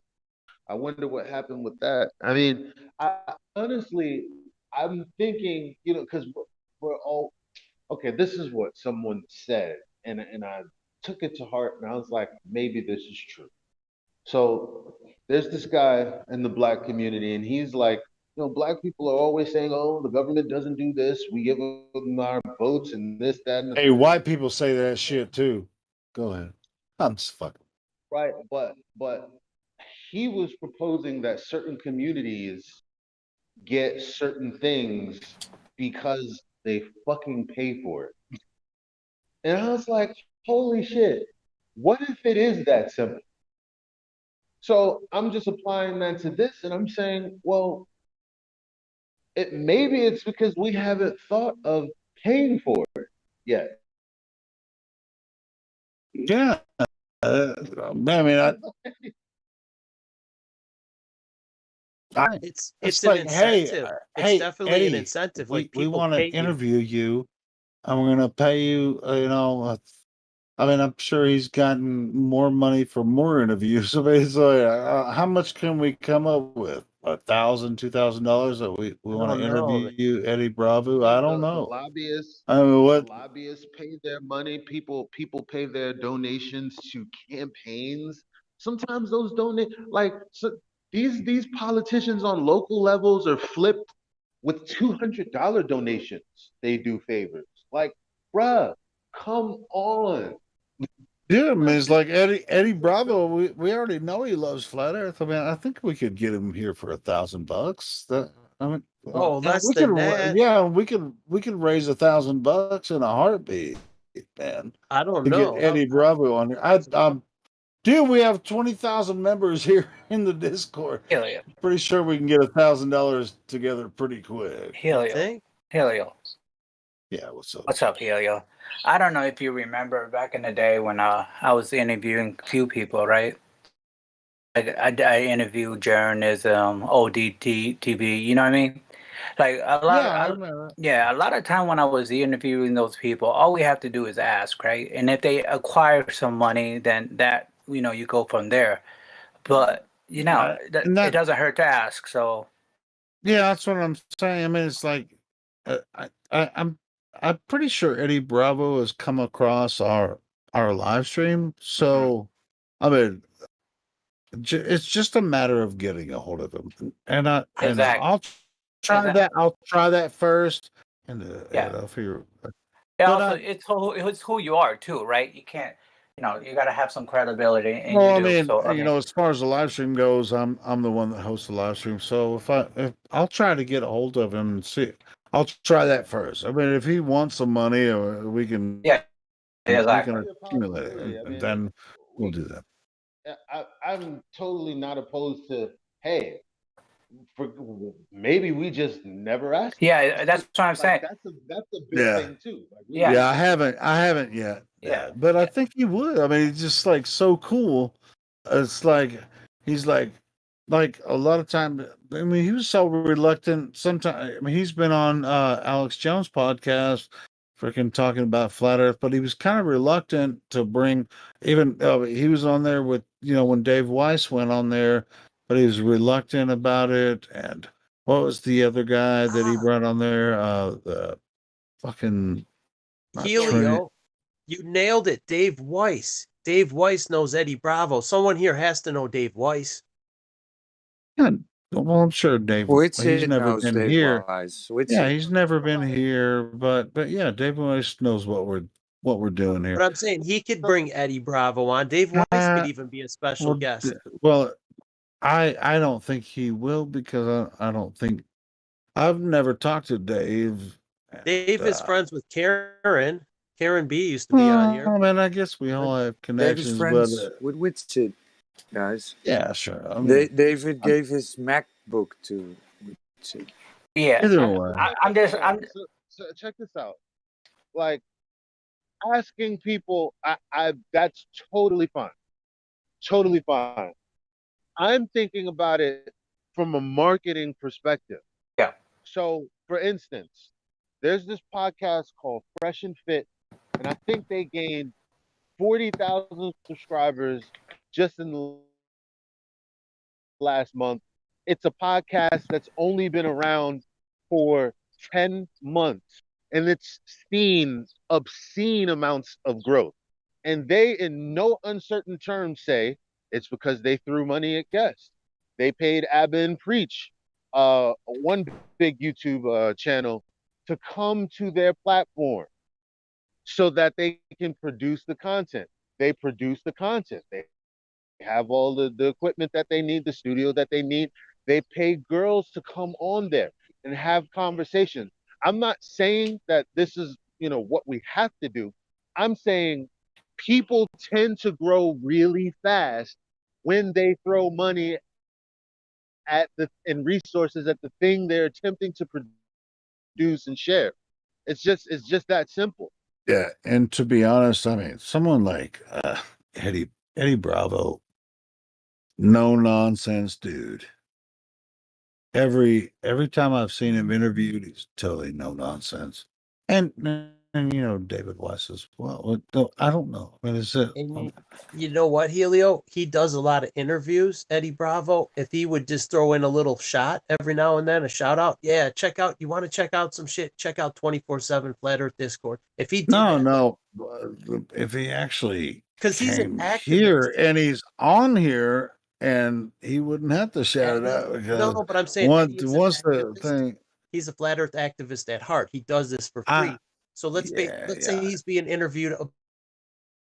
Well, even if we wrestling gave him or- $1,000 to come here for 30 minutes, well, fuck yeah. I'm just saying, let's say he's doing a sports interview. Someone from a sports like, yeah, I like Flat Earth, and if you want to learn some more, check out my boys over here, 24/7 at Flat Earth Discord. Like, if he got to know us, maybe because he is an activist. He doesn't do it for money. He does this on his own free. With the way the channel runs. I mean, there's a community tab. If you have over 1,000 subscribers, you can like put the little clip up. It's like, hey, if you're interested in Flat Earth, go check out 24/7 Flat Earth Discord Live or whatever. Because the reason we do it, we're active. I'd love to have a talkie with Eddie Bravo. Would you consider yourself a Flat Earth activist? Pretty much all of us are. Yes, of course. I mean, and no one needs to pay us. He might do it like if I knew, I always tell people to come here when I'm on different. And what I don't think that Eddie Bravo, like in public, would be like consider himself a flat Earth activist, but he is though. When he talks about flat Earth, he's a flat Earth activist. But for the most part, I don't think he's talking about flat Earth most of the time. But if he knew there was a community like this, he knows. He knows. But I'm saying like he would drop it. It wouldn't cost like, hey Eddie, we'll pay you this much every time you drop our link or whatever. I think he just wants the whole thing to grow. I don't think he needs any more incentive. But if we could get him on, maybe if we become friends or whatever, he's like, there's a place on Discord that'll answer all your questions. Either way, I mean, Elijah had a point about payment. I mean, he's an actor as well, so we might have to pay him to do it. But when he talks about flat Earth, he does. I feel like he's honest. But so anyway. Yeah. I like how what he says makes sense. It's the same shit we're saying. He's good at breaking it. The two things can work simultaneously. I mean, we could say, hey, well, I'm not really putting a price tag on it. I guess that's special to any circumstance. Yeah, I wouldn't know how much it would cost to get him to. No, what I'm saying is like, if we paid him some amount of money, and I don't think it would be much. I don't think if we offered it, he might just say, no, come on, don't worry about it. But if that's the case, and all we need to do is get him to actually come here and interact for 30 minutes, and he likes it, he might just shout it out for free. yo, I was at this spot. All It right, was really cool. jumping this Saturday. It was so many people. Oh my god, it was so Uh, many fights. I was like, you what? can you I can never do it, heard or of I can this do it. concept. What's the name of it? He's got a dojo, right? 10th Planet, is that what it's called? 10th Planet. Yeah, make a look Let's in good just faith. Make email a the motherfucker and donation to say, his hey, fucking dojo. This is what yeah, I'm saying, right? Does he have That's a actually a good YouTube? thing. dude, yeah, Maybe he's got even a on his he's got a Facebook YouTube or channel. He's got freaking email. let's You go can comment on his his dojo YouTube. is called 10th Planet. We can just it's like, hey man, I'm gonna see. yeah, I'll fucking email him and see if he wants to can come over here and talk about flat Earth for a little bit. Yeah, let's do The that. worst, dude. The worst thing he's gonna say is no, right? It doesn't hurt to I try. That's what I did. I'm pretty Just sure that. he's not going to say not give me a response. I just haven't done it yet. But Yeah. yeah, it's a really good But there, idea, but there Elijah. are other things that we just haven't thought about. Yeah. What you just said about the dojo. Okay, fine. You don't want to send a donation for some kids that go to his thing, or well, hey, here's some things for some new mats. Hey, or hey, look, I ordered you some new mats for the children or whatever. Come check out 24/7. Or hey, here's some 24/7 Flat Earth Discord mugs. Maybe you should come check us out. Like, we don't market ourselves, man. Yeah. Seriously. To be honest, How easy would it be to send him a as mug? far as the growth of the YouTube channel is We pretty love your show. Here's the stagnant mug right now. from us to you. Come have a conversation with us. We're not thinking about shit like that. It's these little gestures, even. Yeah. Here's his YouTube channel. If you guys want to drop some comments. What is it? 10th Planet. No, it's Eddie Bravo on YouTube. He put up this video. This is his last video he put up, but he's using a planet. Earth is not a planet. What is this No, planet? He no, needs to no. change That's that. the name of his dojo, though. It's 10th Planet. But That's what I'm saying. he needs to, if he could change his logo to a flat Earth He's instead of not a circular going to. planet. He's not going to. And I think that's Maybe he will. I no, would. If I look no. I think that's the joke, though. I think that's what. before okay, but say. okay, you could still call it a planet, but put a flat Earth in there because when I thought the Earth was a planet, and if that was the name of my business, I would change it. Whoa! I can't use this Okay, well, deception. you're not I'm Eddie not. Bravo, are I'm not. you? I'm just speaking personally. Maybe he does the reverse, like the UN puts the truth out and he puts the fake shit out. Eddie puts the fake Dude, law. that motherfucker has gone on several platforms, flat Earth, and the fuck out of people. A fucking Alex Jones show. I mean, he's been on Joe Rogan's flat Earth, and the fuck out of people, solely promoting his 10th Planet dojo. I mean, what the fuck are you talking about? Do you think that he goes, okay, that's not the right way to set it up? Do you think guests come on to Joe Rogan's free of charge, or do you think Joe Rogan accommodates him as a podcast and a company? Well, I'm sure. Furthermore, I think Joe Rogan paid him to be on the podcast. Eddie Bravo being his friend, how disrespectful would it be to have a business model that pays other people that you respect and want to come talk to your audience and not pay your friend? Yeah, that makes no sense. There's two options. There's only two options. Either. Oh, is that Winston? God have you heard what I've been talking about for the last in like 30 minutes? No, I just heard the last little bit. Yo, okay, so yeah, we're trying to get Eddie Bravo on here, and then we're figuring out whether we should pay him or not.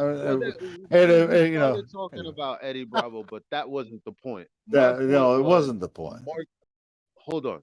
So my point was marketing. For whatever reason, we don't market ourselves at all. So I said, hey, all of these people that we claim won't come here, well, they won't speak to the audiences they speak to either. They won't do lectures either if they're not paid to be there. Haven't we thought, maybe I should just pay these people to come have a conversation. So I thought, well, what if we did pay someone, not maybe as high as just someone regular, some professor or whatever. Listen, we want to debate you here. We'll pay you $200 or whatever it is. Come through, have a debate. This is how the debate will be set up, yada, yada, yada, yada. Or there are other ways, like Eddie Bravo has a dojo. Hey, why don't we donate some mats to his dojo? Or how about we send him a mug? Hey, we love your views. We respect what you do. Here's a mug. Come have a conversation with That's a good idea. Like every flatter. the last one. Yeah, The last one's a good exactly. idea. Send him some merch with 24/7 on it. Hell Don't yeah. even press the issue though. Like I'll just say from my experience, and I'm nowhere near the platform Eddie Bravo does. Like when people like are really desperately trying to get me to do something, I just want to burn the house down. Like I don't know that he's like that, but that's how I am. So I would say send him stuff, and then maybe he'll be like, he'll just shout it out, like he'll pull it out on tinfoil hat podcast or something. And say like, oh, and look at this cool mug I got. Shouting out 24/7 is a good start. And then I would think Eddie Bravo is kind of, from the people I know that know him, he's more of the person that doesn't really care about getting paid to talk about flat Earth. It's like, if he's like your homie, then he'll just do something. So like we need someone that's Right. like, that gets to be his homie and talks to him. Yeah, that's kind of the vibe I get from him too. So It might get banned, but yeah, go ahead, bro. Yeah, I actually wanted to include into what Eli was saying. Yeah, I know you guys were talking about having Eric Dubé on here, and I actually purchased one of his books on Audible. Now, what he was saying was about getting these people on here. Well, yeah, how about get their merchandise, like buy his book? You know what I mean? You listen to his book, hear what he has to say, and then understand where he's coming Right. from. Support And what he then does.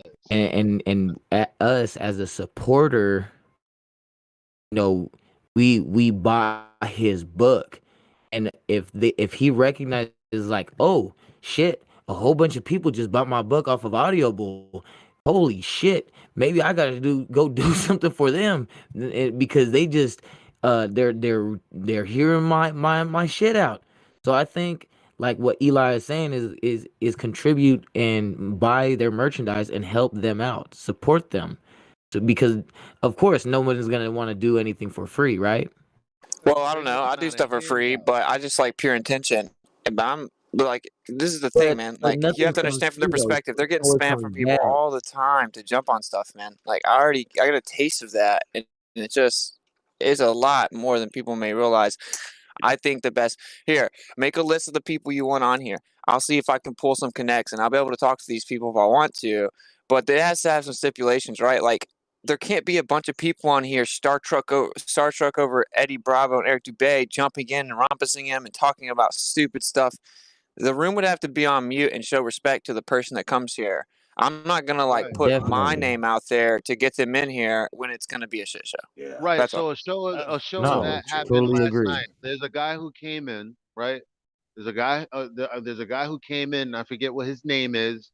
We were talking to him one night. He said, "Man, you guys pose some really good questions. I don't have the answers. I got to talk to my professor."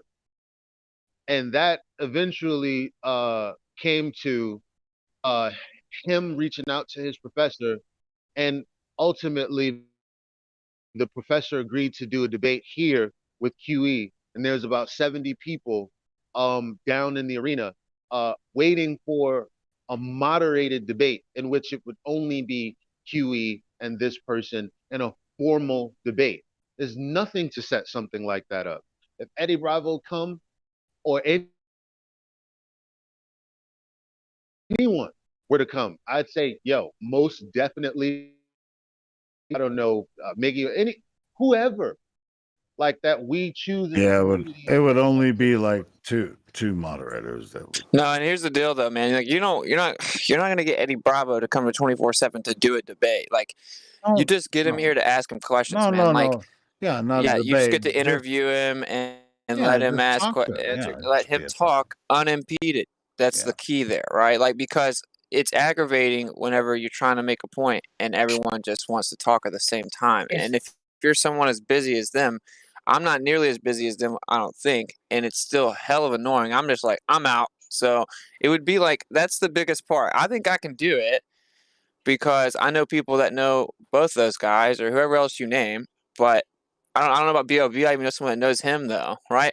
But it just has to be like a clear the floor for the guy, not like everyone wants it to be their time to shine.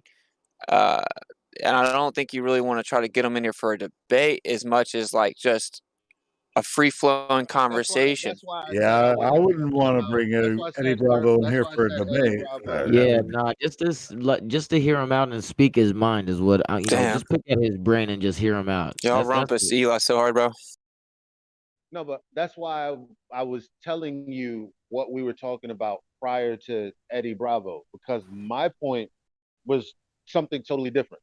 Eddie Bravo is an example. Of course, he'd be someone that we would just want to have conversation with. And so obviously we would tailor the conversation and the room and the environment to that. I was talking about just getting ourselves out there and expecting change when we're not actually putting ourselves out there, and how can we do that. Then I brought up an example like Fresh and Fit podcast, and they just started 10 months ago. They had nothing, and they throw money at Abin Preach, they throw money at certain guests to come on there, because these people have to use time and resources to get there, but they want them in their studio, something else that they pay for, the lighting, the equipment, all of this stuff, just to produce a show. And so they throw a lot of money into it to get the results that they've got. And last month they did about 40,000 subs. And this is one of the fastest growing podcasts on YouTube. And it's not because they're dope as fuck, which they kind of are, but it's more because they're attacking it with resources. And I'm saying we are a resource. It's not necessarily about money, but that's just an example. The other example was, hey, if we wanted to have a conversation with Eddie Bravo, why not donate some shit to his dojo? Like, Yeah, you're right. You're right, because Eddie Bravo's hella busy, bro. Right? Like, I'm just on a tour, and like I'm constantly busy. And then when people want to just like, hey, Austin, why don't you come talk to us for 6 hours? Like, I don't have 6 hours, bro. I know Eddie Bravo doesn't. He owns tons of those gyms, right? Like, he has tons of stuff going on.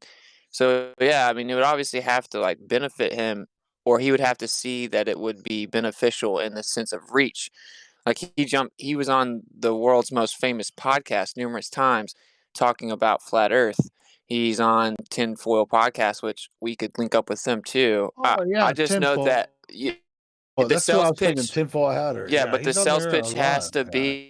be like a proper platform. Like, it can't be, they can't just be like, oh, you want me to come on 24/7? Let me go check it out. And they jump in here and it's just like Like wild, 18 right? fucking Because they're gonna be like, I'm not products going there, just bro. Like, yelling I'm at too us. busy for this. Yeah, see, so this is I get good. you.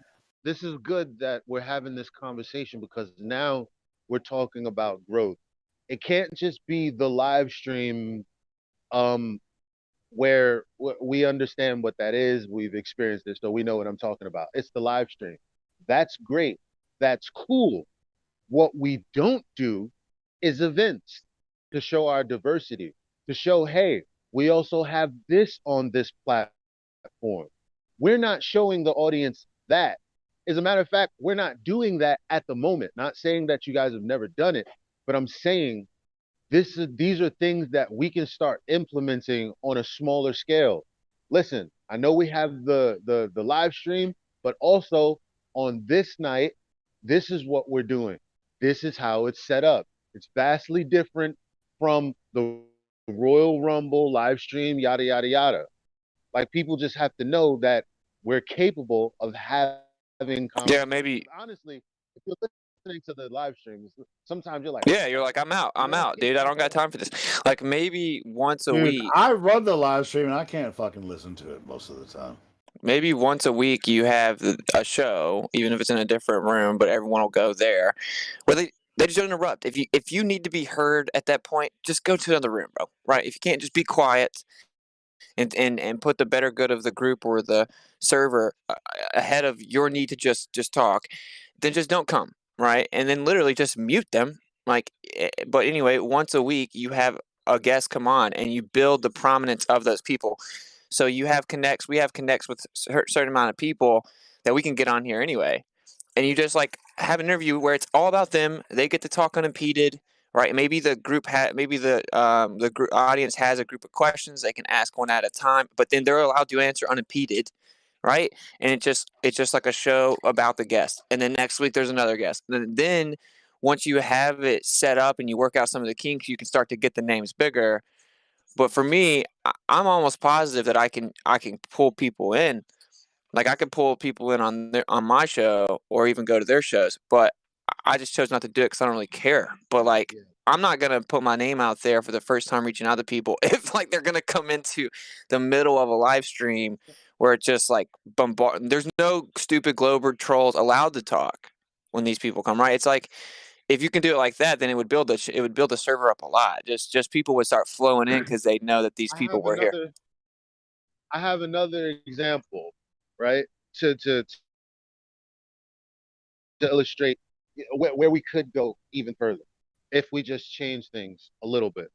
We waste a lot of effort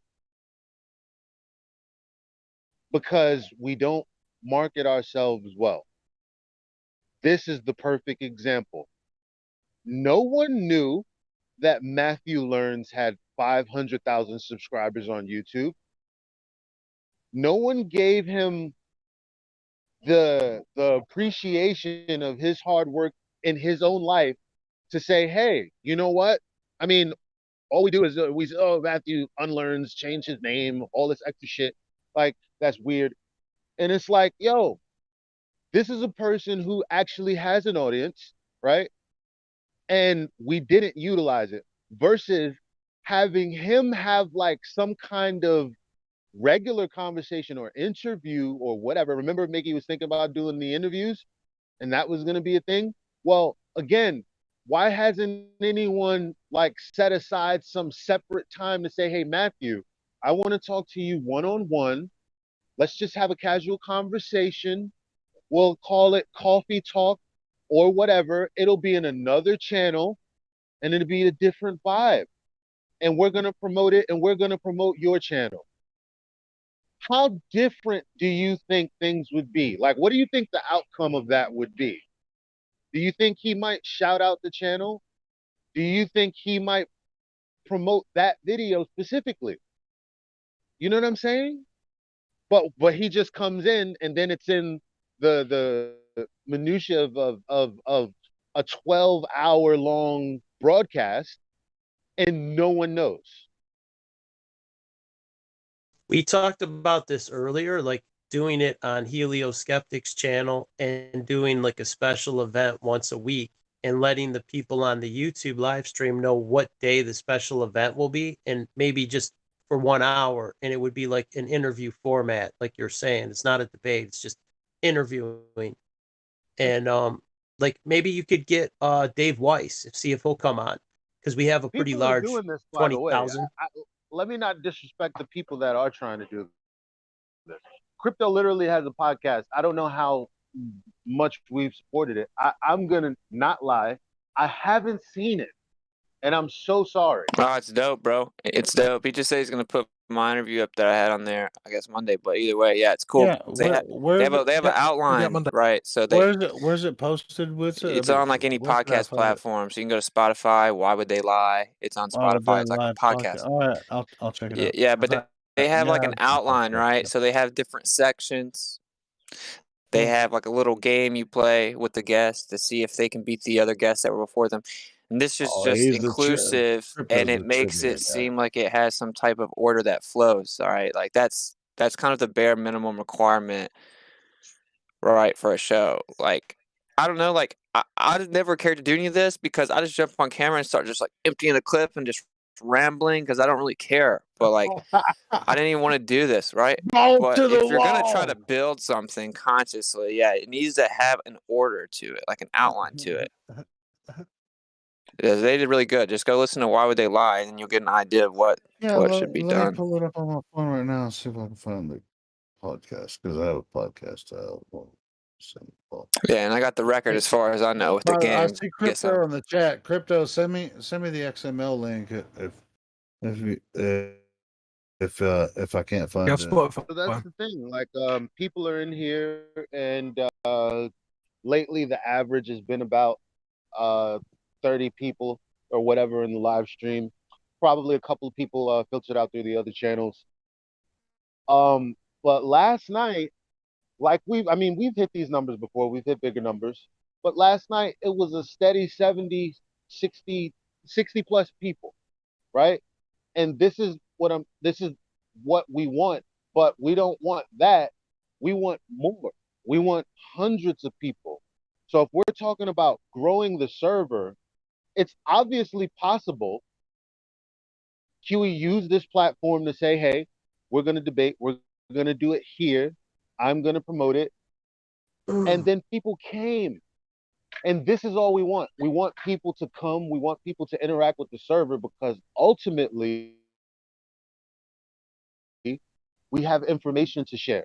And we want the message to get out there. We want normal people to come here, not the trolls, but normal people to come here to interact with so that everyone else who's just watching, who might not really consider actually speaking because that's not their thing, but this is what they want. This is what the viewers want. They want real conversations with real people so they can determine for themselves if this topic is bullshit or not. Yep. So I guess you guys know I'm supposed to be debating the Gamma Ranty tonight. Oh yeah, brother. And I'm gonna be there. I can't wait. Yeah, I haven't looked into it a lot, but I just looked at the picture like a couple times and I was like, dude, this is so dumb, bro. I mean, I know they chopped part of it off. I know that they're just like they have fused the stake, the geometric horizon aspect, which is the whole entire point. And then I know that they're just ignoring the fact that things change size with distance. It's like no shit, right? Like the mountain gets smaller, it's further away, dude. Here's the tidbit that Ask might him why get he lost sold on, out, or has he So always been a he's- sellout? Well, here's the tidbit that gets lost on a lot of people. Here's why this picture is a conversation. Here's why this picture is a conversation in the first place. Globe Earthers don't believe, for whatever reason, that something in the distance should be below your eye line because you're taller than it. Yeah, they're stupid. See, this is the thing about it, right? And I've always made a point to put it out like this for years now. So, yeah, things rise to eye level. I was just in East Tennessee, right? You can see 7 states. We went to different places. You can see all kinds of mountains way out in the distance. They all rise to eye level, right?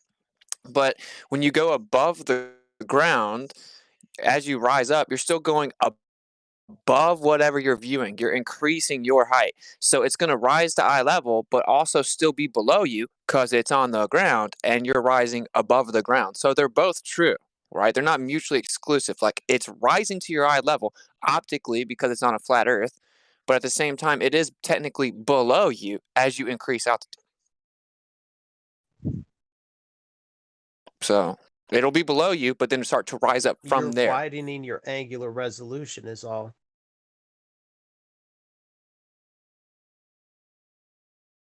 how dare you, Ron? Yeah, I mean, really, the only thing you have to say to rebut his stupid picture is that the mountain changed size, bro. Like it's so stupid. That's why I just was like, yeah, I'll debate you. Yeah, but how does he disregard all his other stuff? Like, I know he uses all the same proofs we used to use, but he just sold out. You know what? There was another guy. What was his name? His last name was Brown. I forget his first. Well, yeah, but he was kind of like sellout too. Yeah, the flat Earth debate kind of turned on him, so he's like, "Oh man, I'm gonna go play with my real friends." That's my opinion. I mean, if they're paying that guy, golly, dude, why would they pick him? Well, who knows? They're digging the bottom of the barrel, man. I'm gonna expose him, bro. So that's like, there is no, this is off limits. That's not how I operate. So we're gonna see how it goes.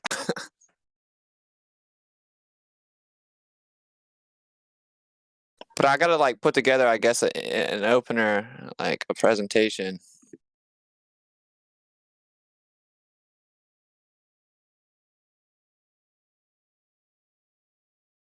He didn't really have a lot of videos. I think I dropped in a couple of his live streams. I forget I used to go on Dell Beyond the Imaginary Curve, and then there was another guy. He was a Scottish guy. I would go on his because he just always had a live stream every day. I forget his first name. It's like Justin Brown or something. His last name was Brown, but he always had a live stream with like 50 people, and he would talk rant before the Discord. Yeah, I mean, if anybody's got any information, like the original picture and stuff like that they want to DM me, then that would be appreciated. But I'll probably just go in the really toxic Gamma Panda server and talk about it, just so I can hear the best they got, and then debate the whole room, and then that will be my preparation. It doesn't one matter. piece of shaky evidence doesn't disregard all the other proofs that you use to be like, by the time you consider yourself a flat earther, you have all these other pieces of evidence. You can't disregard that whole body of evidence for one stupid little thing like this, some anomaly or whatever. It's not even an anomaly. That's what's expected to happen. You looked out over a vast distance, and as you increase distance, you have a proportionate change in angular size. Right. This is what we expect to see, bro. If you have to cherry pick one picture and say, no, we can only talk about this picture, we're going to have to cut out the left side of it. We're going to have to ignore perception.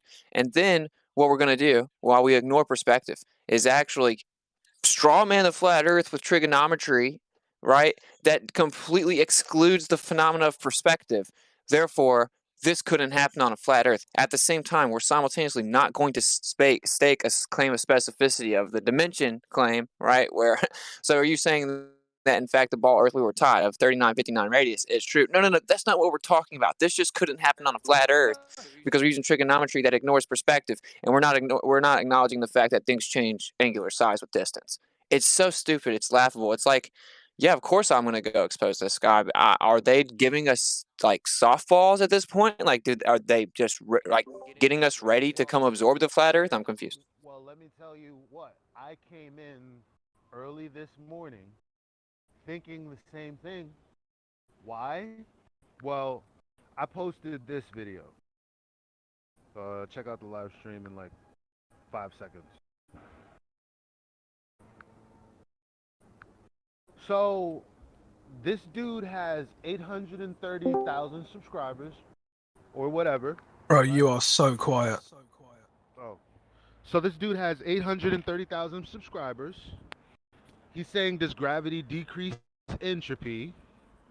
And I guess he's trying to address the second law of thermodynamics violation, that is the vacuum of space. And he doesn't mention flat earth or anything. And neither does any of the commenters, which lets me know they don't even know what the fuck he's talking about, or why he's actually making this video. And his premise, what he starts off with, is if things are at rest in space. And the first thing I said was, well, when the fuck was that? I think he has his hand on the microphone, like over the mic. His whole setup is based on the fact that things are at rest in space. What the fuck? Dude, I could barely hear you. I think your hand is over the mic or something. Well, did I make my point though? You guys get what I? Yes. barely audible. Nothing's ever at rest. His initial premise is flawed.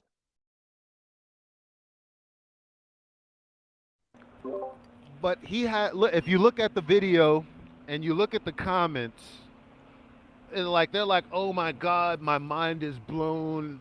You're bringing physics to us and science to us. We really appreciate it. Oh my God, let me suck your left nut." Like, it is the most insane thing I've ever seen, and they're not aware at all. Yeah. This is what they're saying. This is what they're doing. This is what you have for me. This is what you have. You know, I still think they're gonna absorb the flat Earth, bro. Ooh. Like the powers that shouldn't be. Oh, they're gonna think so, usurp too. it somehow? Well, they're gonna absorb it. They're gonna acknowledge that they lied about the Earth. Yeah. It's in their Illuminati card game. It's so I don't know when they're gonna flip the script. Whenever the metaphysical entities present themselves, and that'll be post June 1st when the Pentagon comes out and acknowledges these UFOs. But it's technology that we don't have at Area 51, and that through our top secret intel of surveillance on other countries, they don't have it either. So this is not from this world. But look at this floating over the ocean, defying quote unquote gravity, then ducking down into the water. This was on Fox News yesterday. Another one was on Fox News yesterday, like this floating orb that's above the water that dips down. So they're getting everyone ready for that. They're gonna come out and acknowledge that, but the important part of what they're acknowledging is not the UFO phenomena. It's that they're going to also say they can't explain it. It isn't man-made technology. They don't know what it is. No other country has this capability. And then once they start to ease into that, and then these things present themselves, however that happens, I'm assuming after they keep on rolling out these psyops, right? Then it looks like it's bad. They come in to save the day, and they're like, "Oh, look, these guys are lying about everything. Of course, you don't understand how we're flying around. You don't even know where you live." In my opinion, to think that every single person in the world has heard of flat Earth, even if they just consider it to be stupid, they associate it with like a straw man, and they consider it to be stupid. They planted that into everyone's subconscious. They allow that to happen. I consider it to be very naive to think that they wouldn't have control of whether or not that could actually completely get out like it has. So I know that we like to think that, well, we just did it and forced their hand, and maybe that's so. But in my opinion, they know people are so stupid. They got to give them years and years and years of subliminally conditioning them, and then they're going to absorb it. That's just my opinion. But I just think the deception is much greater than the Earth. I just think that they've built many deceptions upon that to get us to sink into depravity until that time. You know what I mean? They emptied your vessel. Now you're nihilistic or apathetic as a general person in the world, or quote unquote atheist, materialistic. And so then you're an empty vessel. If they give you any type of metaphysical truth, you'll just eat it up. So I still think that the flat Earth could be absorbed. I think we should be fighting on the front lines, but we should also kind of sharpen our sword to know that they may and absorb it. We shouldn't just like, oh look, we're the right ones. Now we're at the top of this societal hierarchy of knowledge, right? Because we were right this whole time, and then we just get swooped in whatever else they choose to tell us. Like, it's a deception. Yep. Like, for example, everyone knew 9/11 was bullshit. Or maybe let me not say everyone, but there are people that are like, no, something seems weird. And then Donald Trump says something about it, and all of a sudden, everyone rallies behind him saying it. So, like, all they need is a figurehead to just say the shit we've been saying. You think people won't eat it up? Yeah, they will. They will. Absolutely. There will be the occasional person like Gamma Panda who will just disappear off the internet or something because he can never admit it. But yeah, like if Trump comes back and he's like, look, they lied about the Earth, like majority of the world right there will believe it. Then they give you actual evidence of it. They start to release military documents or observations or anything like that. People will just be like, oh, wow. And it'll be so much more going on than the Earth that like it won't really be honed in. No one's going to be really talking about the Earth that much. Like it's just going to be one of the many things. That's my opinion, right? Like it's at that time, yeah, it may come out, but people may be more focused on, oh, I don't know, not starving to death or something. So they're not really going to be, it's not going to be the biggest deal. I don't know if this is true. I could be wrong, but I think honestly, if we're looking at the tactical nature of these intel agencies and how inefficiently they've done like bottling flat Earth with blatant straw mans, it's almost like an IQ litmus test to see how many people will fall for the straw man or actually look at what it really is. It's almost as if they're allowing you to get to the real information, which would make one think, well, they obviously know that, and then they have a plan encompassing that, you know. Yeah, that makes way more sense. Because when you think of Don Pettit and Michelle Thaler and Neil deGrasse Tyson, all of these people, like people here in the trench level, because they're such fanboys of space, they're like, no, I can't hear what they're literally telling me. I don't accept it. Like, but I mean, they're going to flip at the drop of a dime, and they're going to accept whatever narrative the mainstream tells them. But to your point, yes, it to me it's more believable that they're doing this on purpose as a litmus test. Why would NASA tell us last year after, listen, I was a Hey Arnold fan coming up.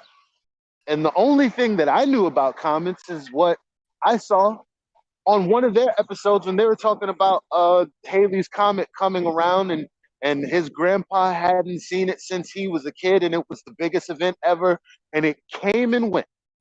And then Comet Neowise went up. And I'm like, what? Comets are just up there every day for months at a time? What are you talking about? They didn't, what? They discovered it. They didn't predict it? What? Wait a Yeah, minute. What's this about? Wait, one more point. What is 63 million miles away and 3 miles in diameter? Are you pissing down my back? Huh? Yeah, like they're gonna absorb this UFO thing, but they're not gonna say they come from intergalactic, you know, civilizations thousands of light years away. They're gonna say they're from the depths of the ocean, Yeah, which means that they're here. That means it's all about what's here. And then they will absorb it. It's like they did such a good job tricking people the Earth was a tiny speck of dust and this ball and this ever expanding universe, blah blah, that they had to put years and years of it into your subconscious. So even though everyone's been told to associate it with stupidity and a straw man representation of what we think, every person in the world now knows that there are people alive in the 21st century that actually think the earth is flat, that is actually a thing now, that there's at least enough of a gray area where people can think that, right? And so they're conditioning everyone to accept it because it's just a small part of it. Like if you make everyone lie to you, you make all the governments lie to everyone, and then you come in to replace them, you're going to expose them for all the lies that they told you, because then they'll look to the new source of information as their heroes, as the truth, yeah, and they'll believe whatever they say. but the veneer of their lies is so thin that, hey, people like us have seen through it. They've had, you know, in the events of human history, in the 20th century into the 21st century, it's a very small part of human history. And so they've given you this idea that everyone was dumb before and now we're smart. And so then you can discount almost everything they said before because we have science now. Yeah, well, here's the blunt, hard truth. Like in the scenario that I'm outlining, which is purely speculative, right? Like it will be the forgotten ones. Yeah, people don't want to accept that, right? Because we've been on the front line battling for the truth about the earth for a while. But it's just like when people immediately came out questioning 9/11, they were dismissed as crazy people. But now everyone knows that 9/11 is not what we were told. Everyone knows. And no one really remembers the original group of people. It wasn't even a thing. It's just now everyone knows.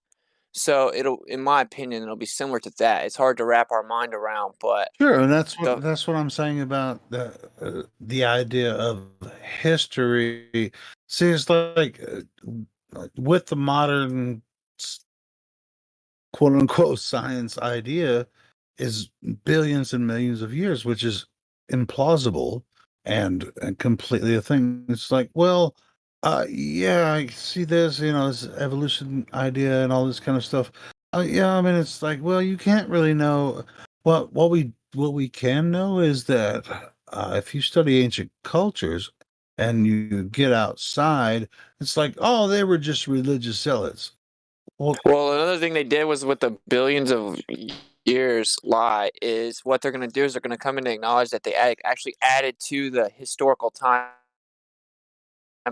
and that the Earth is way younger. They've been doing it for Yeah. So like they said that there were like hundreds of years of dark ages. So just hundreds of years that just aren't recorded. No, they just added that many years, bro. Okay. And then when you look at the anthropological evidence of the Exodus and what the scripture's saying literally happened, in the perfect sequence that it was described.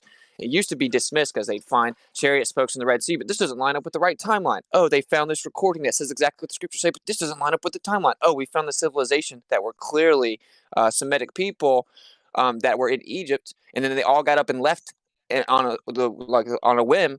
Oh, but this doesn't line up with the timeline. This is just because they moved the timeline over to the Ramses era, right? But people are starting to discover this that the timeline is shrinking. They added at least 1,000 years, it looks like, to the most recent timeline we have. Okay, so everyone's like, "Oh, Yeshua was here 2,000 years ago." Well, it looks like maybe it'd be closer to 1,000, if that. And so when they come out and they start to absorb, well, humans, you naive humans, you were wrong about the timeline. You're looking in the ground to find this evidence, but you're not interpreting it correctly because you're basically primitive. It's way shorter. Now people feel more important. They realize the importance of where they're at and their lifespan because the Earth isn't that old, and all these crazy things we know that happened were recent.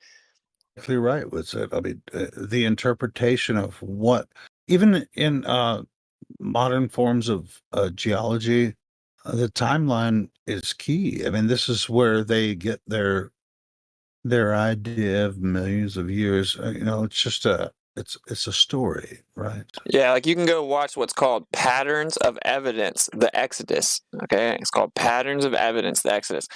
You have to pay for it, but it's like it breaks down what I'm telling you about the Egyptian timeline of the Exodus. I've heard the same thing as well. And hey, Wakey has some really good videos on this as well. Have you ever watched Wakey's videos? He has some good stuff on it.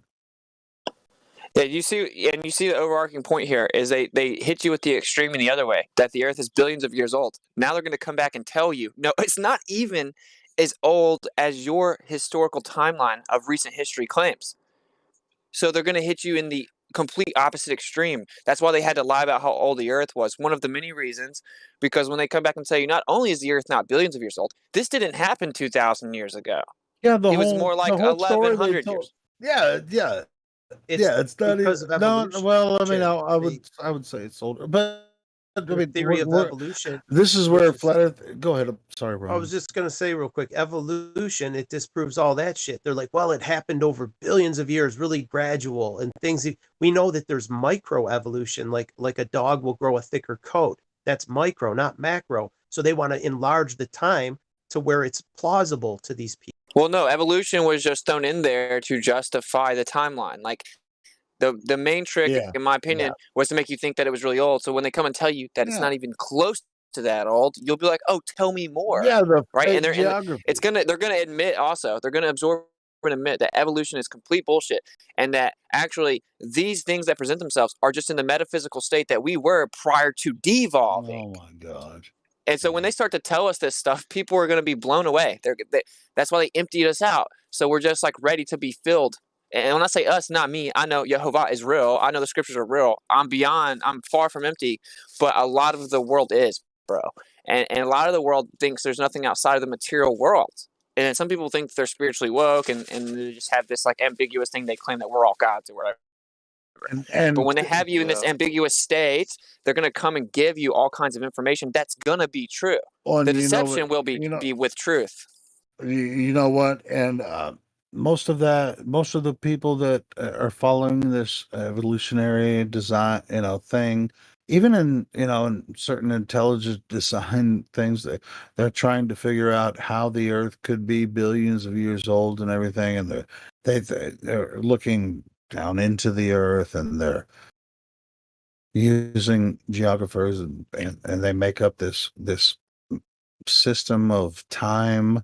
They're like, hey, I'll dig down on the Earth and go back in time.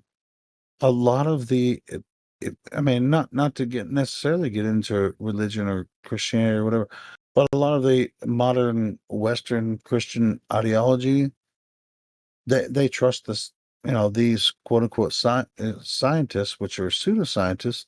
It's like, well, that's just the way God did it. No, that's This is not the the thing way too. God did it. Dude, guys, they're literally on the news right now every day talking about this phenomenon in the sky, bro. They're literally No, on like, mainstream all right, news every day, ignore bro. Earth. If you think It's this is like, not oh, happening, bro, no, they're gonna acknowledge the Earth, bro. But what they have to do is they have to have the mainstream come out and acknowledge they have no idea what's going on. but We can't hey, check it out explain though. this. We can't make this technology. How are they going deep into the ocean? What about the ocean? They're now starting to acknowledge we don't know about 70% of the ocean. We don't even know what's going on down there. What's going on down there? They're setting us up so that when the mainstream acknowledges they were so far from having any idea what's going on, right? Everyone will turn to the new information. So they're getting everyone ready. And I've told people this 2 years ago that they're intentionally discrediting the mainstream news. Everyone thinks I'm crazy. Wait, who is? The Who is information is discrediting? all out there.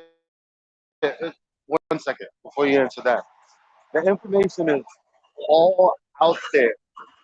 The theoretical horizon in which the sky appears to meet the land. Like, and they're talking about the method itself, the radius itself being theoretical. Like, they're already on paper for saying these things. It's very easy to slip through the back door. Yes. Very easy to say, well, listen, no one said what the fuck all of you normies said. Yeah. Nobody said that. Nobody told you to argue with each other for 5 years. Yeah, exactly. Like, we didn't acknowledge you. Yeah, it's just like when we talk to these people like in Gamma Pandas, they're making arguments that the mainstream doesn't make. They throw the mainstream scientific communicators under the bus. They're like, no, Neil's wrong. He's an idiot. But the whole world was told to listen to Neil, bro. So they're making arguments that they would never even dare stake in intellectual forum. And this is one of the many reasons that I think there's no doubt they end up absorbing this truth. But it's going to be in such a chaotic, environment. There's so much going on. It'll just be one of the many things people are having to catch But up to. who's discrediting? You And said the mainstream media is gonna discredit the official narrative. What, like, who's discrediting who? well, no, the mainstream media will basically be done away with. They will be replaced, right? And these truths will start to be dropped. And basically the only form the government has to play in the role, in my opinion, is like they will say, well, we don't know what this is. We still don't know what this is. We've been observing this for decades, so we don't know what this is. We can't explain this. Then something will come to explain it, bro. Right? Like the media won't be the one that explains it. The government won't be the one that explains it. They will just be used to explain how they don't understand it. And then something else will come in. And in my opinion, it will be these metaphysical entities, at least appear to be these things. And then there will be some central figure that they prop up that'll tell us all the truth. Either way, we live in the time of things being revealed. So people should put their big boy pants on, because if you think that it's just like, it just really see through and it's easy to know, I shouldn't get genetically modified. Air's not going to kill me and the earth doesn't defy physics. Like, those are baby truths in the grand scheme of things. Those are going to be absorbed, right? And it's pretty obvious that's on the horizon. So When you that's say just absorb, you mean Yeah. normalize, right? that yeah, this is definitely, they're definitely going to disclose flat earth. Yeah, Yeah. no question. It's just a matter of time, because and the thing of it is, we need to get ready now, because people think, oh, we're so special because we see this obvious thing when no one else does, blah blah blah. For whatever reason, they're under the spell. That's fine, and we aren't. Whatever, we're just normal how normal people were for hundreds of years, before this spell was descended. I think, maybe beginning with the Rothschilds back in the 1700s, or that whole time period when they started introducing the globe, and then the Rothschilds took control of the money and all that, and the resources, and then culminating with the 1969 moon psyop and everything that's happened since then, and the 1963 coup of JFK. whatever reason it is that we aren't fooled by that, it's no big deal. We're just like normal people used to be. So we can't be Yeah, we exactly. can't be like running around saying, oh, we're so great because we get flat earth. It's like, no, what are you going to do with your life? You're just like a regular person on the earth was a few hundred years ago. Like, do something else, because if you are putting your hat on thinking you're going to be king of the world because you understand this, like, no, you're just like, we are like the Luciferians. That's why there's so much of that energy that's able to get these flat earthers. We are, sadly, in that group, even though we aren't doing it for the same reasons, even though our intentions are good. We're not gonna get any perks from this. So yeah, exactly. They want us to build up an arrogance. Right, exactly. That way, yeah, they'll just be able to deceive us, and we won't be like, a lot of people won't be able to swallow their pride. They're like, no, I want to be the special boy. Like, look, this is the elementary book they used to teach kids. Well, kids are baby goats, so they used to teach children about the earth. This is an elementary book that was recently taught. They don't teach it like this anymore. But it's like, today, nearly everybody knows that the earth is round. But long ago, people were sure the earth was flat. They thought it was flat because it looked flat. It still does. Well, this is opposite of what we hear today in the debate, right? They supposedly can see curvature of the earth from the ground. Like when I debate Ranty tonight, he's going to show me how from the surface they can prove the Earth's a ball. But they used to teach the exact opposite. Like, they acknowledged back in the day that it looks flat everywhere. Everywhere you go, it looks flat, but it just isn't. So now we've gotten so far from that. Like, they know that they're going to have to absorb this. And if you pound on your chest about knowing it, you're going to fall for the Great Deception. In fact, if you go, like, I've been sharing because they're saying, oh, no one ever claimed that the apparent horizon was the geometric horizon, and I've dredged up all of these videos predating the Black Swan to illustrate to them. Yeah, you did. In fact, some of their example, like one example was a dude literally slicing an orange, and he's saying this portion is the flat part that you see. And then everything beyond that is curving away from you. But this portion is flat. Like, look, this one it says sail out onto the ocean. You can see for miles, and the earth looks flat.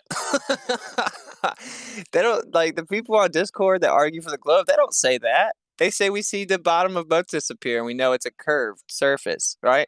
But, like, we were actually taught at a younger age. People older than me, this book's a little old, right? Where it's like, no, when you go to the ocean, you can see for miles and miles, and it definitely looks like it's flat. You go to a prairie, it looks like it's flat. Everywhere we walk around, it looks like it's flat. But it's just so big, you don't see it. That's what they have to say. But they didn't expect people to hone in on the radius value. Or did they? That's the point. Like, you think that they just were this incompetent? You would have to simultaneously hold the belief that these people are incompetent but very competent, right?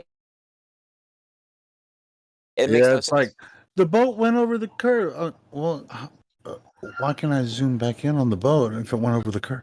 Right, it's too simple. I've been thinking that this is why I don't talk to the people over at Gym Pandas anymore. This is why I debate less and less. This is why I say to you guys that I'm not here to argue with people. I'm trying to reach people who genuinely are asking questions. And so the first order of business is to figure out if this person is truly inquiring or if they're wasting my time, so that I can disengage with the person who's wasting my time as quickly as possible. Because I have greater things to think about. You think this shit is complicated? It's super easy. And it's super obvious. And so the point is, what exactly is going on? Well, I was going to make a point. They're just waiting for people to catch up a little bit more. What's going on is more complicated. It's mind control. Right. So in a sense, we are like the live simulation that they're running. Yes. Basically. And they're reacting and responding to us in real time. Because think about all of the scripts, all of the movies that you've watched that you think is simple, and then, plot twist on top of a plot twist on top of a plot twist. Humans are, we're writing these stories. We're writing these complex scenarios in these books that we love. You think they're going to set up some shit this sloppy on purpose? You don't think there's a plot twist behind a plot twist, behind a plot twist. Oh, You're we're insane. part of the Exactly, we're part bro. of the story. Exactly. We're part of the story. We're part of Dude, the story. if you fall for the trick that like knowing about the earth means you've made it, then you will 100% fall for the great deception. These people have been planning this out for a long time. You know how easy it is to prove the earth's not a ball? Go look at some mountains and realize that as you increase in elevation, i.e. standing up on a mountain, and you look out over and you see more mountains rising to your eye level, that's impossible on a ball. As you increase up above the ball, right, your altitude, it's going down and away from you. You would see nothing. You would see absolutely nothing in the distance, dude, because it's going down and away from you on the other side of a ball. As you increase elevation, you're getting further away from it. It's that stupid. The flat earth truth is very, very simple. Okay. Yeah. And they're basically just sitting back like, look, even the people that have figured it out, they're overcomplicating it. They're obsessed with it. They think that this is the pinnacle of the truth. Yeah. Wait until we come and tell them what's up. Austin, we've already told them. I've had so many arguments with people where they say, okay, the reason you can see further is because you're seeing over the curvature of the earth because of the increase in elevation. It is like, no, that's not how it works, man. Yeah, the refraction thing is just yet another thing that was meant to make us argue with people who are literally saying, yeah, everything that I see beyond the geometric limitations of this mathematical model is a hologram. Basically. Yeah, because they think that the horizon is the curvature of the earth. Hold on. It's that simple. It's that simple. But because we're arguing with these people, it's the nature of that conversation that we're dragged down all of this complex shit that we think we have to write books about it and shit. It's not that hard. So if you Google, like, if you think about the states of matter, just the states of matter, things you experience every day, air that you breathe, the water that you drink, just Google liquid state of matter. It'll tell you that, well, number one, it has to be contained. Then you're like, okay, gas. Well, obviously, in order to have a specific pressure, it has to be contained with a specific volume. Same thing as water. And these things are very simple. It's like, oh yeah, okay, great. That's simple. Unless I'm thinking about a globe. Fuck no. Okay, is the outside of the ball a container? No. End of story. It should never have been more complex than that. Yeah, just like I was saying earlier. I mean, people say, well, how would seasons work on a flat Earth? Well, yeah, I don't Earth is flat and seasons work.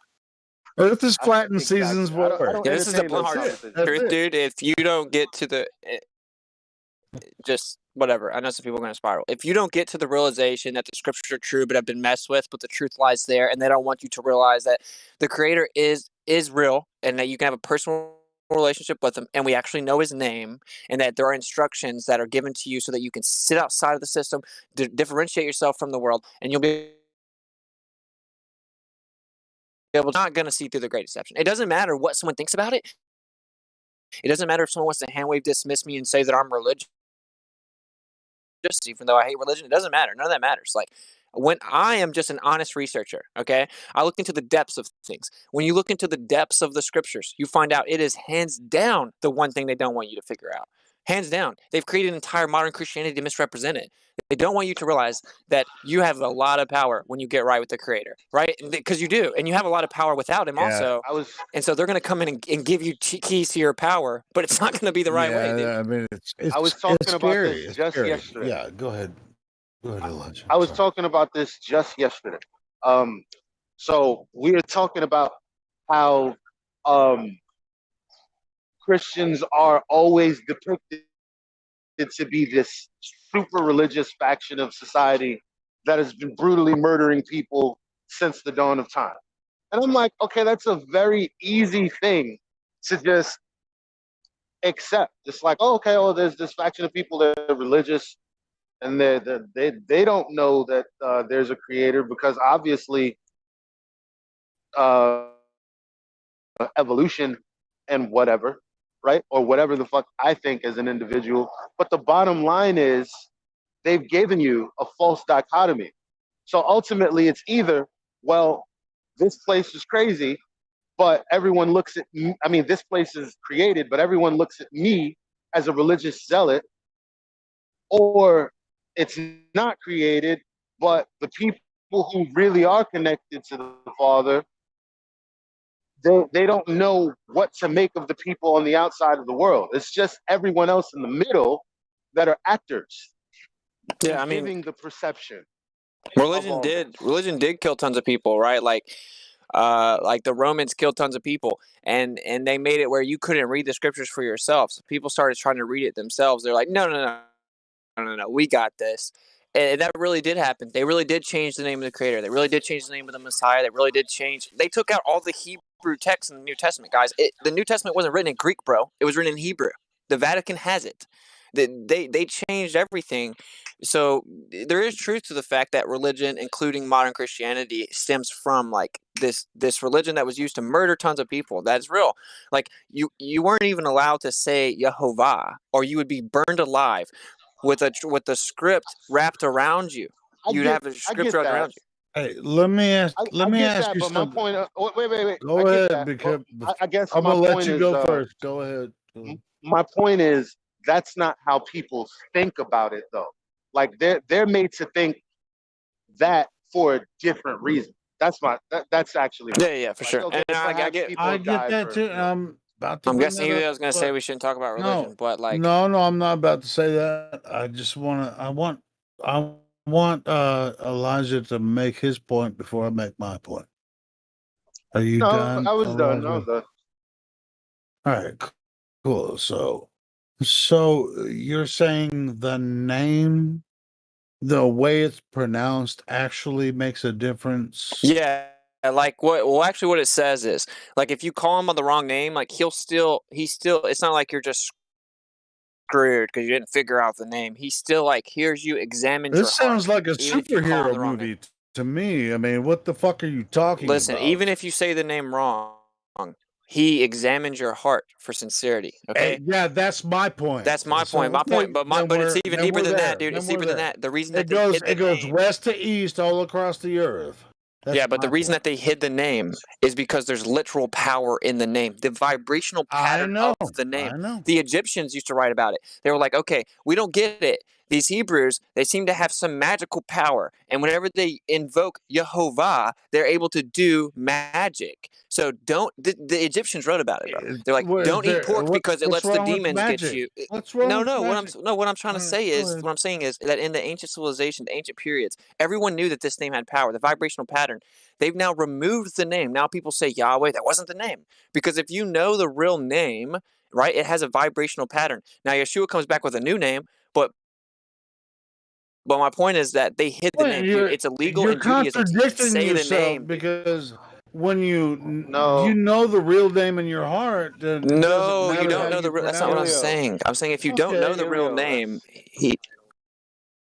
yeah, sure. But like, yeah, Yod Hey Vave, Yeah, right? me too. But like, That's why I jumped in. yeah, Yod Hey Thanks, Vave. man, But for yeah, we helping could along. never even be around his real name. We would just disintegrate. And No, it Yeshua comes actually back with a gives you different name. power when you It's the actually title know. It's the title what he you gave mean. to us because Moses insisted that he have a name, quote unquote, to come back and give them. So he just like he told him the title Based on what? Based on what? based on him going and talking to him. So To who?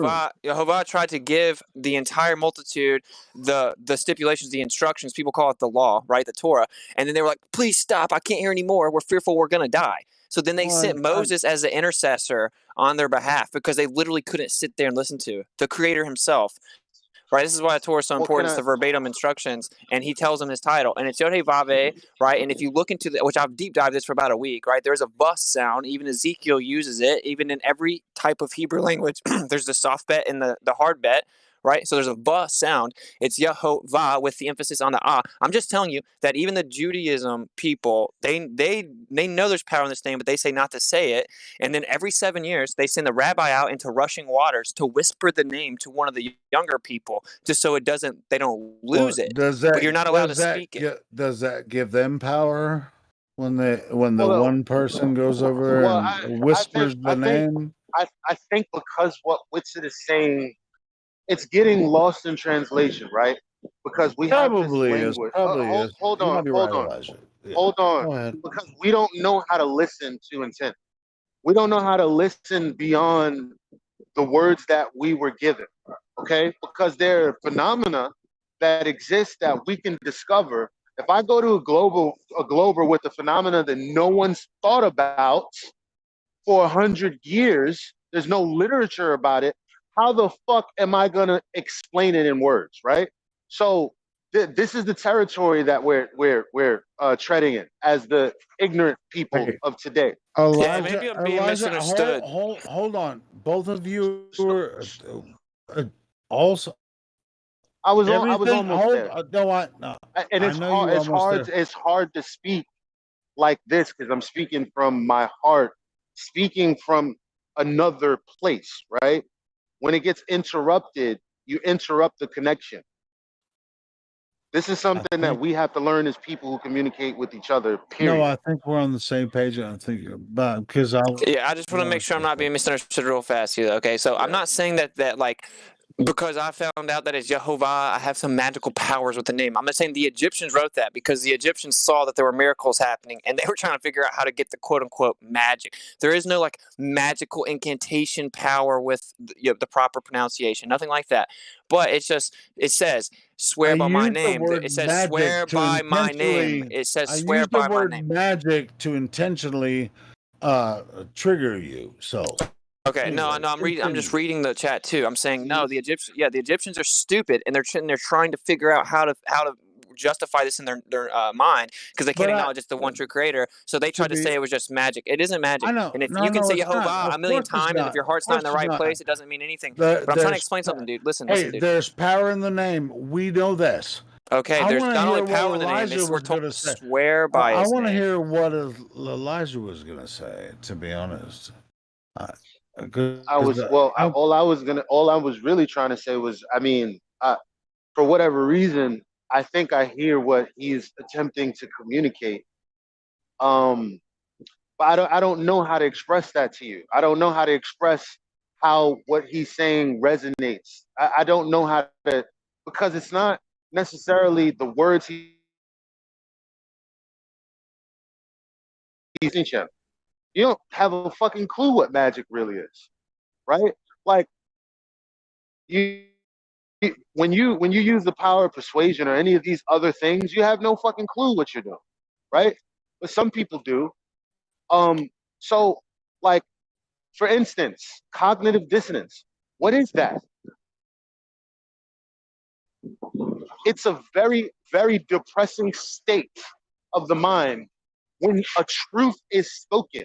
So how much truth can an ignorant person really take on a metaphysical level? Yeah, like for the name, the reason the name is important to me, it's just a respect thing. It's like, I'm not going to call Elijah out of his name because that's my homie. I'm not going to call him something else. Like it's, for me, that's as far as it goes. I'm not like legalistic about it. I'm not like it's a salvation. Nothing like that. I'm just saying, like, as I've grown in my relationship, I know I want to call him his real name. And then I started reading the Torah and the actual Hebrew of it, and it says, swear by my name. Now you have quote unquote Christians that go to court now, they put their hand on the Bible and they refuse to say that they swear to God, right? And they think that they're doing the right thing. There's this misnomer that no, it literally tells you to do that. It tells you to swear by his name, but let your yes be yes and your no be no, right? So there isn't some magical power with it. If your heart's not in the right place, it doesn't matter at all. It's just a respect thing. But I'm saying the Egyptians saw these miracles and they were trying to explain it from a materialistic perspective or confinement. And so they were like, well, let's take the name because they keep saying this name and then they have miracles happen. No, the miracles were happening because the creator did the miracles. The name doesn't make them happen, right? The creator does. Hold it. There is higher knowledge, and there's also general yes and no and agreement and disagreement. We can. But you're bogging the conversation down. You're bogging the conversation down. All of these I don't know why you're not vibing with what he's saying. All of that is irrelevant. Yeah, to me, this is a lot like Glover. Earthers, right? Have you ever researched the Hebrew, bro? Have you ever researched the Hebrew? Have you ever researched the ancient languages? Okay, so you know about the Paleo is what the Torah was written in. You know that there was actually a pictographic version of Hebrew that predates that. You know that the Babylonian cuneiform is what we all see Hebrew now. We see the Babylonian uniform version of Hebrew now. That's what modern Hebrew is. Okay, they changed it. This is the most attacked language, the most attacked name, the most attacked manuscripts in the history of mankind, bar none. This is me being an honest researcher. This has nothing to do with some religious predisposition. This is because I know for a fact they don't want you to be able to really read the scriptures and understand them for yourself and understand them in context and understand what the Hebrew is really saying. They changed the entire freaking language. There's an argument that we come out trying to speak this language. And so all I'm saying is we are being shown these things. Those that are diligently seeking the truth and praying and fasting and changing their life according to what's revealed and reading the Torah and applying it, he's revealing things to us. I'm not alone. I'm not some special boy. There's tons of people that are having this happen right now. And this is because they're trying to wipe this freaking name out, bro. They don't want you to know. I'm just saying that there's power in the name and that there's power in a relationship with him and that we should figure it out. And I keep trying to bring it back to something that might be relatable, because in the same sense, the Black Swan was already around. People were already arguing about the geometric horizon. Nonetheless, the argument in its form, where did it come from and why did it have this massive impact on the community? In the same way, the 3 points also had a major impact on the community. But where does it come from where one just wakes up and all of a sudden has an epiphany? If you're not attempting to strip away all of the bullshit, and just take truth and information for what it is. Amen means in Hebrew? Do you know what amen means? What do you think it means? It is finished. Yeah, that's what people say. It is done. Yeah, that's a decent translation. There you go. So amen. it's decent. Black it's not. Swan. There is no globe. That's so you can go on with all your. I mean, the Black Swan's not going to help you see the Great Deception, brother. The Great Deception. That wasn't my point, though. We'll argue about that. This is what I'm saying, Austin. But there's nothing to argue about. Like the fact that I tried to, the best way I can, translate what I'm feeling he's saying with an example of things that just happen out of truth, and God is truth. I think God is synonymous with truth. That's how I interpret it. Mm-hmm. And it's like, you didn't even get what I said. No. You didn't even get why I said it. I guess maybe I can say this. This is the reason that's important. And take it or leave it, I will stop, quote unquote, preaching. Okay. But I've deep dove into this for the last few weeks. Okay. And everything is different, starting with the beginning of the book. So where it says that your conception will increase, modern Christianity has told us, well, now she gives birth and now you make babies. That's not what it says. It says it will increase. They were still reproducing prior to the increase in conception, but it changed the way that it happened. We were told that her name was Eve. That's not her name. Adam named her because before that, their name was Adam. Okay. And then it changed after the fall. Their name was Adam. Then there was a difference after the fall, and he named her, and her name literally translates to childbearing, to giving life. I have a feeling you're going to find your way to where I am now eventually. And you are hyperactive, but you'll find this way, and you'll find your way to peace, bro. I'm in peace. Amen. It's amen, bro. It's amen. Yep. Get some vodka, Austin. You too can be as peaceful as he lives. Well, sorry, I better get out. I was just waking up in literal clouds. Okay, I'm doing good. I mean, who's more hype? I mean, is there something? Yeah, people need to get this information known prior to the deception that's coming. That's what I do this for that. I don't do this for other people's all of us are quite aware of the danger forthcoming. Whenever they say, "Look, come over here," there's some type of metaphysical figure. Do not listen to them. That's what the scriptures say. It's coming. There's going to be some crazy metaphysical being, right, that presents itself, and everyone's gonna be like, oh wow, look at this, oh wow, the earth is flat, oh the earth's not as old, oh they were advanced back then, oh the governments are lying, oh the monetary system's bad, oh the media system's bad. Then you'll have no contention with the system because they've now absorbed everything you stake your entire worldview on. That's what they set us up for. That's what I'm trying to get through to people. It doesn't end there. It doesn't end knowing the system's messed up. That's just baby. For example, the internet was the way for people to take back their power. But here we are. Right? Like, so everything we think we're ahead of, this is their infrastructure. They've already set it up. Yeah. Do And we're just, you think that we're not part of the? I mean, we're ABC. We're B and C is.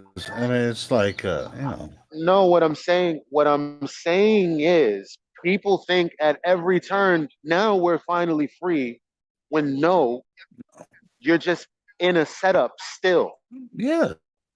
That's And what I'm until people understand it's all a setup, they will continue to fall for the banana in the tailpipe. Yeah, like this is all just this whole psyop over the last year or so. This is nothing, dude. This is just a trial run. They're like, okay, let's tell them gas run out, see how dependent they are on gas. They're just getting logistics. They're like, okay, look, they fell for it. They're gonna do a food shortage scare. They're gonna tell you that the food trucks can't get to certain places, and then we're gonna watch everyone buy all the food. A gas shortage scare in the southeastern United States right now. So that's what I'm saying. That's what I'm saying. It worked. It worked. And look what they're doing. Look what they're doing with the money, right? People believe, well, there's this system in which now the power is in our hands. Yet again, another deception, right? Like, and the point of all this is for people to think that they have control. Start thinking for yourself. And then you might have control. I mean, if I can't though? relay a message completely, I don't know what my bad. I'm so sorry. Go ahead. Well, it doesn't matter because it's already lost. Well, dude, just to touch on what he was saying, dude, this is why I keep on. I don't want to be repetitive, but dude, it's important to go further than that because the Luciferian doctrine. Okay, people think that they worship an entity called Lucifer. That is not what they do. That is not what their literature says. That's not what they do. Okay, they believe Lucifer is the collective embodiment of enlightenment, intellect, and reason. Okay, they're obsessed with the sun because they think that it is a perfect symbolism of ultimate enlightenment. So they think that they are Lucifer collectively based on intellect and reason. They know that it's within you. They know that the power is within you, but they think they can do it without the creator. Yeah, you do have tons of metaphysical power, but you just have a little portion of it that you're getting from the creator. You still need the creator. You're not as powerful as the creator. So whenever you start to say it's all within us, we're all gods, blah, blah, that's the Luciferian doctrine. It isn't some dude that float around and then they worship him. That's cool. Hey, I really apologize, Elijah, for interrupting your thing. Hey, Witsit, a lot of us have known about this power within you for a while. Yeah, my point is that if you just get the power within yourself alone, you're not getting the full picture. That is actually the Luciferian doctrine, which it tells you in their literature that they're going to bring that out into the open. I know it. You're excited. I know you're figuring it out now. Nice. Okay, let me explain this to you too, right? So if you look at like Nahash and you look at the word that is used for that's translated as quote unquote serpent, there's this little snake that started talking. That's not what the Hebrew says either. It's to divine something. No, there was something it's not about what words define things. Oh my gosh, Julio, you sound like a Glober. Why are you interrupting me? My point is that actually, whenever Eve, quote unquote, which wasn't her name, decided to eat it, it was her own reasoning and intellect that she was actually utilizing to be deceived. It was in herself. It was in herself. That's what the literal Hebrew says. There is no serpent that comes and talks. That's not what the Hebrew says. Okay, so the Hebrew actually, and if you look at, you'll have to swim around on your stomach. No, that's not what the Hebrew says either. They lied, dude. It's within yourself. We're not you can deceive yourself about that, but you'll find out later. So but anyway, go ahead, Elijah. Hold on. So here's how I listen.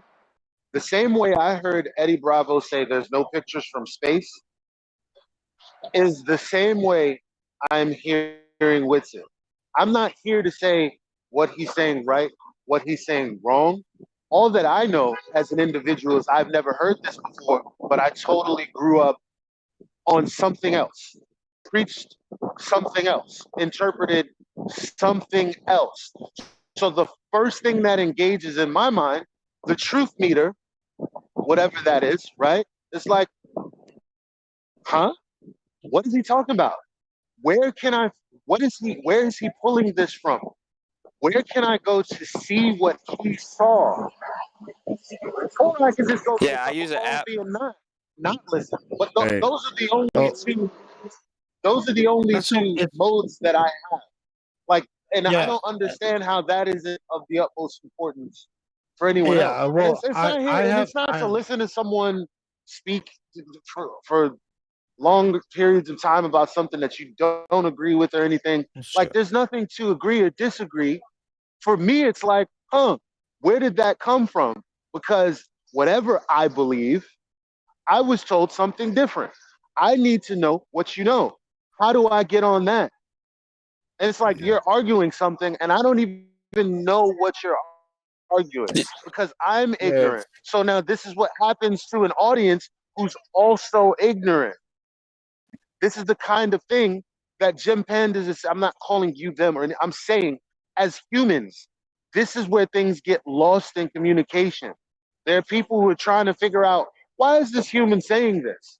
And there are other people that just get in the way of that path for no reason. Once again, I'm amening Elijah on this one. Yeah, the overarching principle I'm trying to make is like Satan. People say Satan, and they think of this like entity. Satan in Hebrew means opposition. You can be Satan. You can be Satan because you're in opposition to the will of the Father. That's what the Hebrew says. It's not an entity. It's nothing like that. It's just opposition, Satan. Okay, and then Lucifer means light bearer. That's nowhere in the scriptures anywhere. But the point is that when she went, there wasn't a snake that came and said, "Look, eat the snake." God lied. Here's another thing that has nothing to do with talking.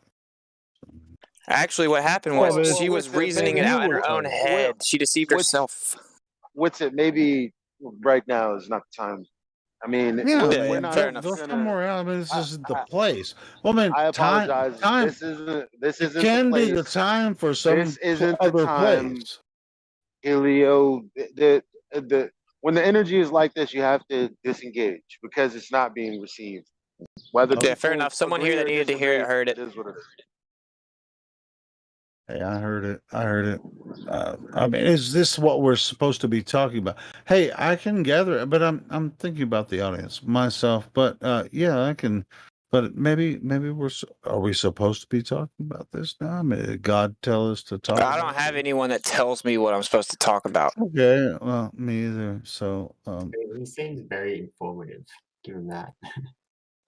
It sounds like he knows his stuff. yeah, Well, I should deep dive on it, but it's all good. We can move on. I said my part, so I don't necessarily want to stop everything, but I mean, I'm here with another moderator. I mean, we can, and you're a moderator too. I mean, I just don't. I just want to make sure that we're all on the same page. I mean, if we're gonna do this, like this esoteric, freaking weird shit about the spirituality and just like swirling around, spiritual ideas, is that what we're supposed to be doing on the live stream? Is this what it is? Well, no, it's all good. I think I'm gonna have. We were just talking about earlier having, and maybe this is why the live stream is not that place, because it's more of, well, it should be, because this is how we reach people, right? Yeah, Who are we listening know in. that. We know that. But anyway, to the larger point, this is why there has to be a medium in which someone can just unload information unimpeded, in a sense. Now, that's not the same as a debate either. That could be something like an interview, but it may not be that either. So this is yet another thing that potentially we need, because think of all of the things that people we would see as opposition could give to us that we could either use or not use. But it'll never come into this space because we just as in general, there are things that we don't agree with, and so we just shut down the means. So we just shut down the means of connection.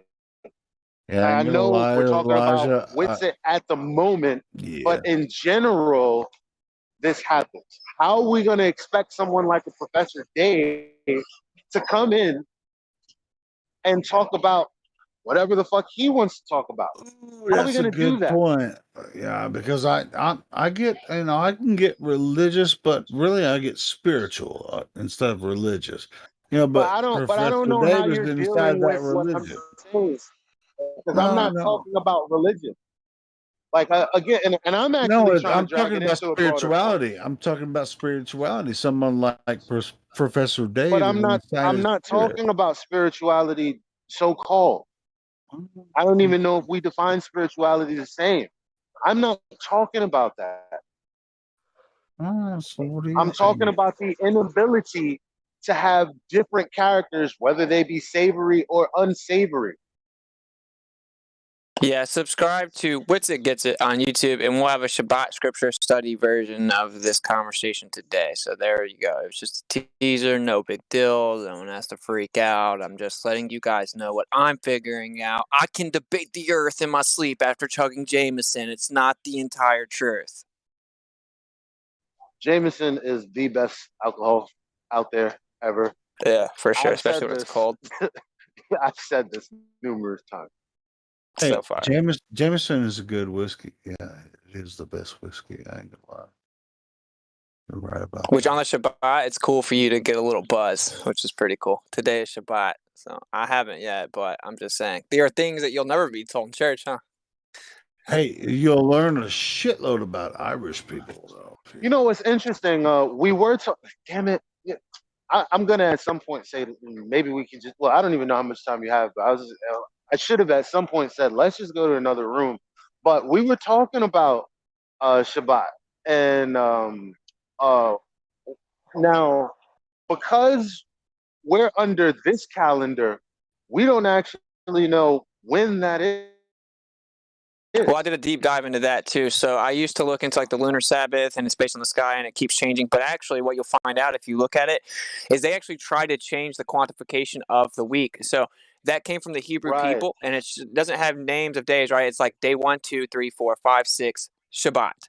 Day 1, 2, right?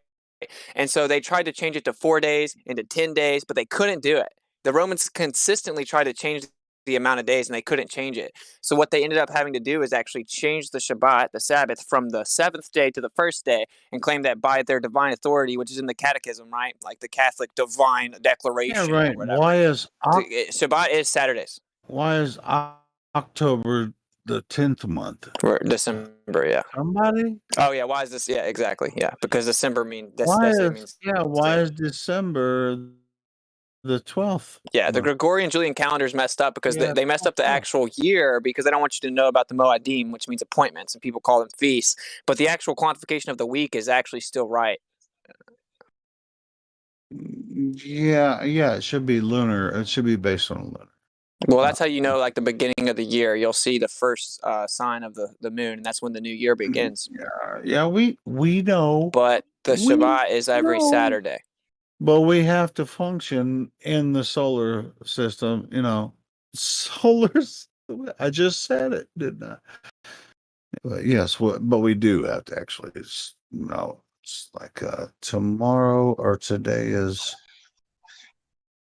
Well, thanks for stopping by. May Which is definitely 15th. going to build with you in the future on some things. I know you're coming through at some point. If not, I'll come to you. Doesn't matter. I'm just about ready to start taking action and just following my nose wherever it goes. Awesome, bro. Hey, that's a you're a fucking poet and you didn't know it, Elijah. I'll follow my nose wherever it goes. I got that from Fruit Loops. That's right, Fruit Loops, baby.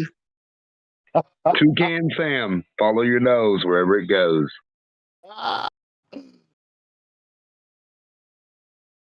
Well, yeah, resonance, we were given the ability of intuition and resonance for a reason. When something resonates with you, don't ignore it, guys. Like, it's a reason that happens. So you're not supposed to always be able to intellectualize everything. Sometimes our carnal mind is just stupid.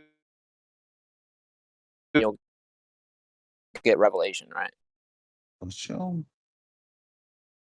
This is why females have some advantage over us. Which leads me to believe that some resonate on different frequencies. Because for me, I think that's a very valuable thing. For others, for some reason, it takes them in a totally different direction from what I perceive to be the truth. Right. I think truth is absolute. So I don't even know why I have to put the word perceive in front of it for me. But when I'm thinking generally for everyone else, all of a sudden truth is subjective. I don't fucking get it. The But reason Yeah, that it's it like doesn't y'all motherfuckers should already know the reason this. it doesn't mean a lot to certain people is like there's this equation and there's the flesh and there's the spirit. Some people are more towards the flesh than the spirit. It's that simple. If you lean more towards the spirit, then you're going to understand the idea of resonance and intuition is very, very, very important. Your spirit's way more in the know than your flesh. But for those that lean more upon their carnal mind and their flesh, then the idea of resonance is going to sound woo woo and they're not going to really listen. So it's like, it's just about where you are on that equation, like on that spectrum. Like, are you closer to flesh or closer to spirit? And we should all be working our way to the spirit, right? Because it's the one that actually knows what's going on. Basically, our carnal mind is like the remedial version of us, and it just gets in the way. So yeah, there are people like Earl Nightingale. I listened to this video. It's 31 minutes long, called "The Strangest Secret." And yes, he talks about the law of gravitation, whatever. But I don't know if he thinks that just means that things fall, obviously, things that are denser than the air. I don't know if he meant that. Like, but what I'm saying is he talks about certain laws and he's like, you become what you think about. And that's 1000% true. There's no ifs, ands, or buts about that. Yep. There's no ifs, ands, or buts about that, but people don't exercise this part of themselves. They just let the winds take them instead of focusing on something in their mind and then reaching that destination. For whatever yeah, that's why we reason, need to really people don't even sorry, utilize. go ahead. Yeah, we need to be conscious of what we say too, right? There's power of life and death in the tongue, and he who eats of its fruit, or he who loves it, will eat of its fruit. So when you say things like "I'm not good at this," you're speaking that into existence. When I say things like, "Okay, I'm going to sue the state of Florida," so I say when I get my settlement. I don't say like if I get my settlement. No, I am getting my settlement because they owe me money, and then I'm going to buy a community. I'm going to get the settlement and buy a community of land.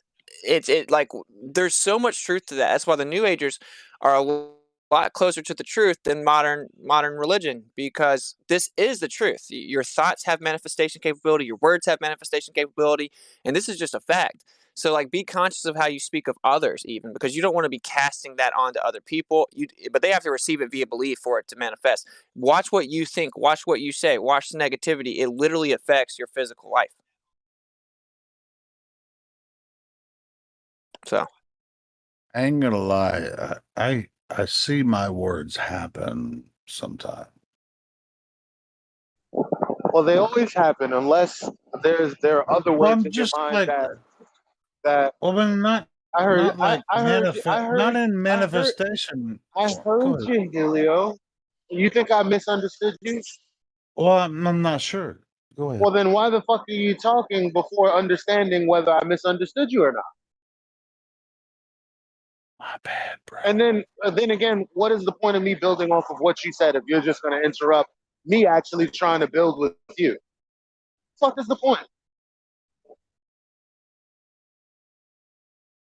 Should I interrupt you again? Interrupting about my interruption. Is this? hey man, if you truly believe something, it's going to affect your physical reality.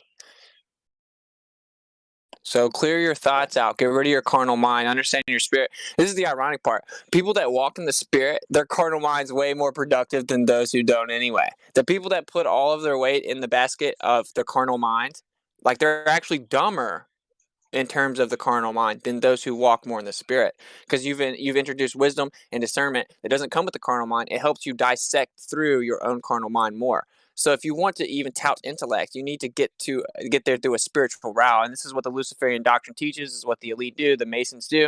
They know this, so they've absorbed the avenue towards spiritual truth so that they can better utilize their intellect and reason. That's why they have what they have. That's exactly it. And there are people all over the place, like, because you have to tell the truth, right? People are all over the place saying exactly this, and no one believes it. And this is like, and so everyone that's, I mean, this might be a controversial thing to say, but everyone who's not where they want to be in life,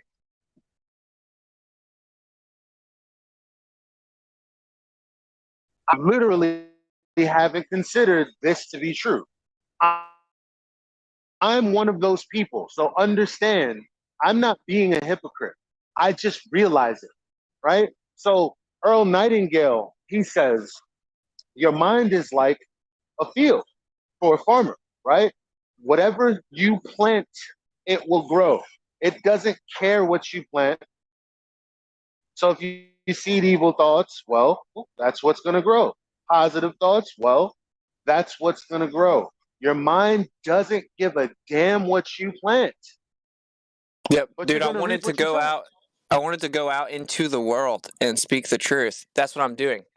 It's because I truly wanted to and knew that I would do it. Right? Like, so to the unopened outside perspective, what I'm doing right now may not like, oh, you're not where you want to be. I literally am. I literally am. I wouldn't change anything. I'm traveling around, getting to see places that I've never seen and speak the truth and wake people up. And I know Yah is putting the people need to hear it in front of me. When you truly know this power that you have, it's not like you're bucking the system. It's not like you're bucking against Creator. He's up there smiling like, oh, you're finally starting to figure out the power I gave you and used a little bit. He wants us to know this. And in society's entire engineering that we've undergone has been to detach you from this truth so that you don't know that you have this power. That's why I often say New Agers are closer to the truth than modern Christianity, because they objectively are. That we have this power, bro. You have to rein it in. Don't let people tell you what you can't do, because if someone tells you what you can't do and you receive that via belief, if you receive it via your belief, then you won't do it, bro. It's just a fact. I've watched it happen in my own life. If you talk to any successful person in the world, they'll tell you, yeah, everyone told me I couldn't do it. I used to live in an apartment with 4 people in 1 bedroom. They told me I could never start this business. I need to go to college. I dropped out of college. Then my family started rebuking me, blah, blah, blah. But I knew that I was going to do it. Well, look, here they are. That's the way. Now, for me, I don't care about being a billionaire. That isn't what I manifested. But when they did, the people that did, it happened. Right? So they just, it doesn't even matter if you do it the right way or the wrong way. It's just if you utilize the power, it happens. I heard you say something about new age in that monologue that you just said. I mean, what do you mean by that? Yeah, like when they acknowledge that we have metaphysical powers and we can manifest things, and our thoughts and our words affect physical reality, they're closer to the truth than those who claim to be quote unquote Christians that say that all that's fake and woo woo and not real. The quote unquote New Age is way closer to the truth regarding these things than modern Christianity. This is why we were supposed to talk in another room, because there's more freaking power in that than anything that people can. And yeah, it's just not for this. Yeah, here, I'll wrap it up because I know how I am, and I'll I mean, it's just like, I mean, it's all like, I'm trying to say is, it's everyone, like I want you guys I to was realize. about to be like, you're going too long, and then I thought you were going on another tangent, but when I think we're on the same page. But anyway, all I'm trying to say in conclusion is I want everyone to know that they're powerful, man. Like, they were made by a loving Creator. He loves you, and He gave you tons and tons of power, man. So don't let people beat you up. I know the power of Helio, darkness just a sec, bro. No power. I think that I know it gets really hard to stand on the front lines and be a truther, be a flat earther, and constantly get ridiculed even by your loved ones. Don't let them get to you, right? Like that's the only part you can mess up, is where you let them get to you, where you start to believe it. Just stand tall, wear it as a badge of honor, and understand you have tons of power. And they don't want you to know that you individually have tons of power, and what you think and what you say, that happens. And so just use it for good. Own it. I have a different tactic. See it. Hold on, I'll be back. Yeah, got Salt in here, who is a person who, as of yesterday, thought he lived on a globe. I know some of you were talking to him this morning. Is he still here, or what's going on with him? Got Salt, are you there? Formerly Got Meth. Maybe he's gone. Bath salts? I'm just playing. Just playing.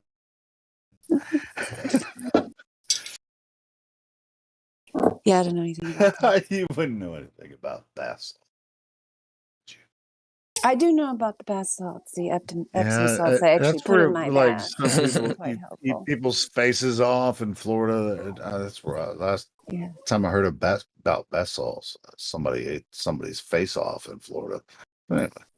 Yeah, you put Epsom salt in your bath and it helps you relax. No, that's a different I kind. know, Great, dude. especially if you put lavender with it. It really helped my son when he was No, Epsom getting salt wrinkles. is great. Yeah, I mean, you can soak your feet in it. You can take a bath. Yeah. Good stuff. Different type of bath salt. Okay, I guess the dude's not there.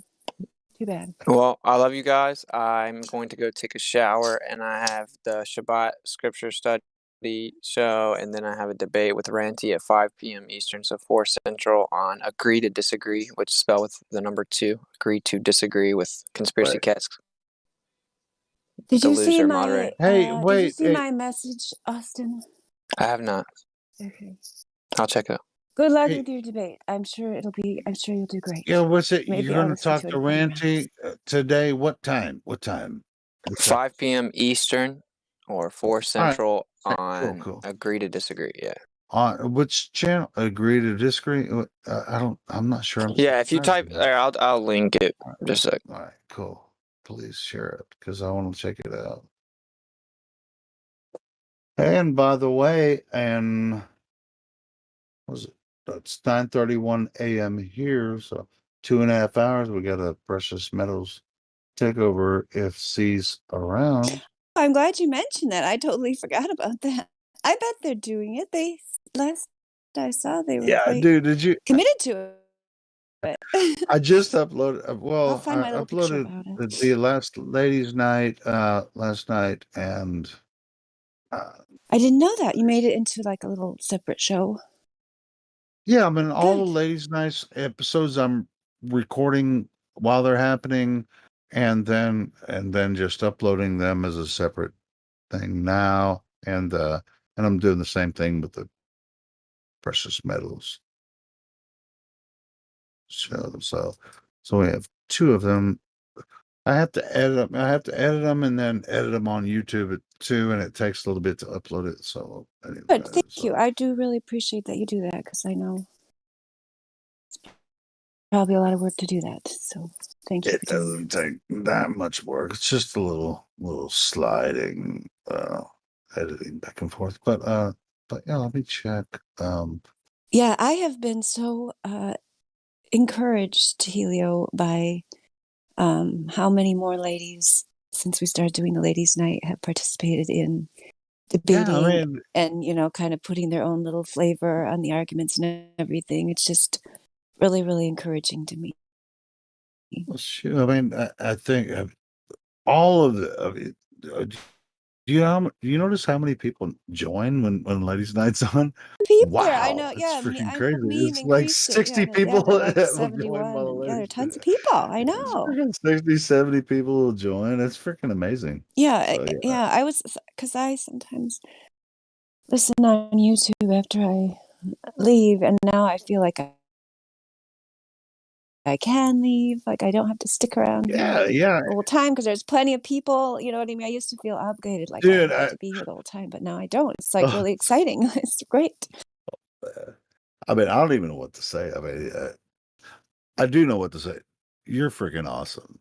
Like the way that you present the show and introduce the ladies and everything, the way you open the show, it's so freaking awesome. I can't say enough And about how you do how you do. Kind of you, Helio. I'm sorry if you thought what I said earlier was mean. It's just I actually am jealous of you that you are able to have peace because I don't have any. Oh no, Maybe I should start. dude, sorry to hear don't that. ever change But anything you do, I Dandelion. Oh my God. Yeah. My grandma was an alcoholic. I can't seem to be one because I can't drink more than one drink without just not, just completely. Oh, am I out Yeah. of control? You think Am I? yeah. No, you're fine. You're making Okay. sense. It's fine. Yes, you're making sense. That's yeah. well, I'd like to say that I apologize for being a crazy person during ladies' night. I am aware that I'm a crazy person. I will work on that. I'm the worst armchair debater there is, Bro, and you I get and me upset both. when Nobody's no a good one armchair acknowledges what debater. I, You know, yeah. And I'm in that live stream. I'm like, God damn it, they're not seeing what I'm typing. I'm ready to just delete everybody else's shit. I can't. I truly apologize. We I'm do trying to see manage it. it. I think sometimes it's just difficult, to always do everything perfectly. But I hear what you're saying, because to me, it's also been a process for me to not, like, at the beginning of Ladies Night, and part of it was because no one was saying anything. I'd be like, "Do you guys want to take this? No, okay, I'll just take this one. I'll take this one. I'll take that one. I'll take the other one." But like, I had to not, like, not even say anything sometimes and let other people take things, because people have to have practice, and sometimes their view might be the one that gets through to people better. And like for example, Ildiko, she'll say things like, "I just say that, I've never seen water conform to any shape whatsoever, not a ball or anything else. And I don't know why anybody has to know anything more than that." You know what I mean? Like, I just think, and because you don't know what those other people are, like, or person who has English as a second language. Like, I probably am not that good at getting through to people who have English as a second language, and somebody else, and maybe another person who also has English as a second language, is better at getting through to those people. So, but I hear what you're saying, Elijah. Sometimes you think, oh, they definitely need to hear this, but then also we have to think these other people have to, maybe they do have something that we don't see. I don't know. Yeah, but we're always, I mean, as flat earthers, we're kind of like, when we're looking for the curvature of the earth. It's like, here's the math. Where's the ball? And yeah, Dandelion, she's been through the rough. I mean, I've offended her probably many times. But you guys, Yeah, but she's a woman. Who cares? That's right, me. Yes, don't ever forget that. see where we go. Yeah, it's like- I'm trying to find this video that. Okay. The real plan is to get all the ladies together finally for one big giant ladies' night and just ban all of them at once. Yeah, just blow it up, right? You get all the troublemakers in one place and just blow them up. Yeah, it's a time-tested strategy throughout the ages. We need a sausage server. Right? Absolutely, 100%. I totally agree. That should be one of the That's it. requirements. Will They got never this 2FA authorization. You guys should have a DNA test. Send in your DNA. If you don't have a Y It'd chromosome, get out of here. it'd be just like Great Jim idea. Panda's place. Just fucking, we will be banning each other all the time. It's like, you fucking assholes.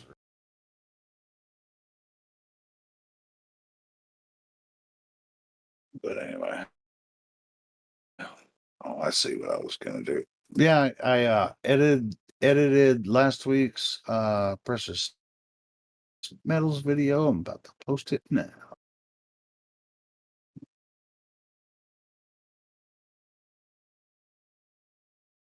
I think here it comes. You guys ready? Well, if you're subscribed, it should pop up as a notification. Ooh, I just published it. Be like a little bell. Ding ding. Precious Metals. It was actually a good show last week with C hosting. That was freaking cool. Yes, I think I heard part of it last week, but C has really shown as a host. And the other day, I was talking to him in this group call with some other people from the server, and because I wondered if we were allowed to hold up C as a success story for the server, as someone who, and I know he won't mind me talking about it because we talked about it several times. Why as a do you person, sound like you're whispering. Maybe am I because whispering? your family's sleeping. No one's Yeah, it here sounds like except for you're the cat. whispering. I'm sorry. I'll try to talk louder. Oh, okay. It's like you're. Hey, see. Okay, Helio. This is You what you can want to speak hear.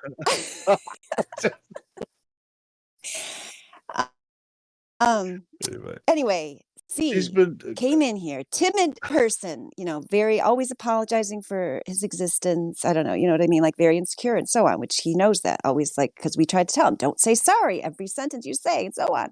And after I've heard these precious metals takeovers, I thought, oh my gosh, this person is like transformed. Like, can we take credit for this? exactly. Like, have we helped this person become Yeah. more Well, common? hey, I'll tell And you. the I'll tell you answer what. is Coming yes. online and Make him coming talk about it online. today. In fact, I'll come in. I'll send him a message. Say, Woo. talk about how the server has helped you on precious metals takeover, because he did tell me that in this group call with some other people, and so I think that's a good thing, because I think even though this is Discord, it's just a gaming server or whatever. It does have real effects on the real world, and I think one of the effects are does have an effect. helping people with life skills and Well, it's interpersonal helped skills and me, so on. having It having should. online interaction. I mean, even though I was a music performer, I'm not a public speaker. I wasn't before, but this this type of platform actually helped me to become, where I wasn't embarrassed to talk in public. So it's actually helped me as well. I can sing in front of 10,000 people, not have a butterfly, But It should be as televised. It should be televised and promoted. And this really stems back to why I came in here to have a conversation in the first place this morning. There's a lot of great things that happen here that aren't marketed in any way. It just gets said, and then it goes into the yeah. ether or whatever, right, so to speak. And like there are a lot of good conversations that do have a place somewhere other than just being said and forgotten. And people need to see other sides of us, and so we have to be the ones to promote that and Eli- package it Elijah, and send it on its way. imagine how many thousands of people want to talk about flat Earth, but they'll never come in here or talk to anyone else about it. But they might find a little bit of clip about it, but they won't talk about it. It's like, dude, even though, like I said, I'm a performer, and when I'm a performer, that's a different. I'm in a different. I'm playing a character on stage, but as a talker, it was a lot for me to actually start talking in these rooms. You guys don't know how difficult it was for me to actually start talking. So it's good stuff. I really appreciate when people actually come in here and talk to us, because it takes a lot of fucking guts, to be honest.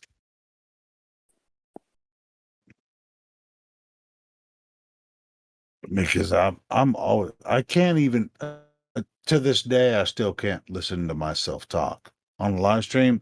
Every time when I'm editing videos, if it's my voice, I fucking skip past it. I can't even fucking listen to myself talk to anymore. I can't fucking stand to listen to myself talk. Still can't. Can't do it. Yeah, I know what you mean. I don't like it either. I mean, not you, myself. Yeah. Yeah, I have to edit these videos. It's like, oh, that's me. Oh yeah, Fucking, you I'm actually skipping are that. forced to listen to We it. Yeah, feel the same. I I feel fucking the can't same, stand to Helios. hear myself talk. I can't fucking stand it. I can't stand it. All right, so I'm not the only one, right? Please, somebody tell me I'm not the You're only not one. the only one. All right, You're not good. the only one that Good. can't stand listening to your voice, bro. Oh, thank God I'm not the only one that can't stand to hear me talk. God Salt, are you there? I saw a mute and an unmute. Come on, God Salt. Yeah, I'm here. How you doing? Yeah, what's going on? Yeah, what's happened since we last spoke last night? Not too much. Not too much. Are you still spinning around on a globe, hurtling through the universe at a high rate of speed? Pretty sure I muted this motherfucker Yeah, Anyway, but I'm Andrew, gonna give you another. I'm gonna give you another chance. yeah, If come on, you man. pull that same shit, then Oh, thank Bruh. you. okay. You're so generous and kind. I'm so generous. Okay, guys. Yeah, don't you just try to get along? Pretend you never met before. How about that? Yeah, let's start again. Yeah, Yes, we could. It's always possible to start again. Just forgive, you know. forget. Yep. I try to do that every day. Anyway, why do you think you live on a Okay. spinning ball? Beg your pardon? Why do you think you live on a spinning ball?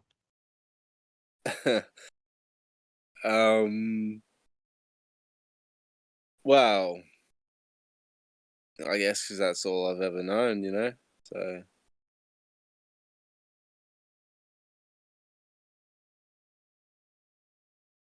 What do you mean that's all you've ever known? well, that's what I grew up, getting told. No, I don't know. Ah, okay. Well, I can assume that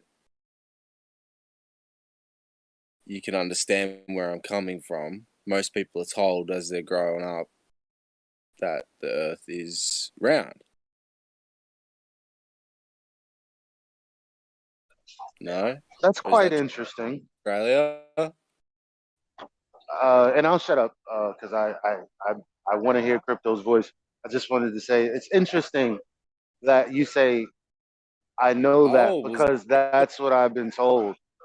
Well, why wouldn't it have been that's what you've experienced if it were true? You get what I mean?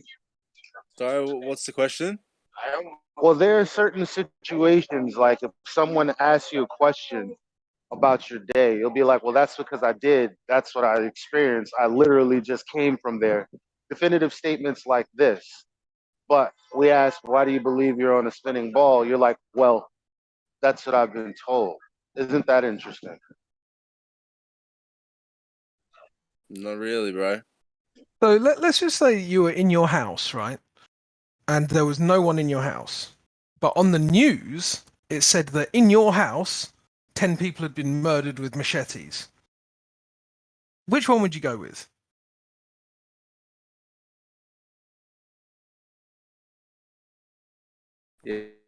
Yeah. Okay. Fair enough.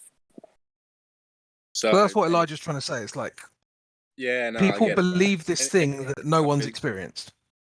So someone asked me why I believe that, and I just said that's what I've been told growing up, like most people are. That's it. All right. If Okay. you wanna pick that apart, that's fine. But it is what it is. I think I just Yeah? did.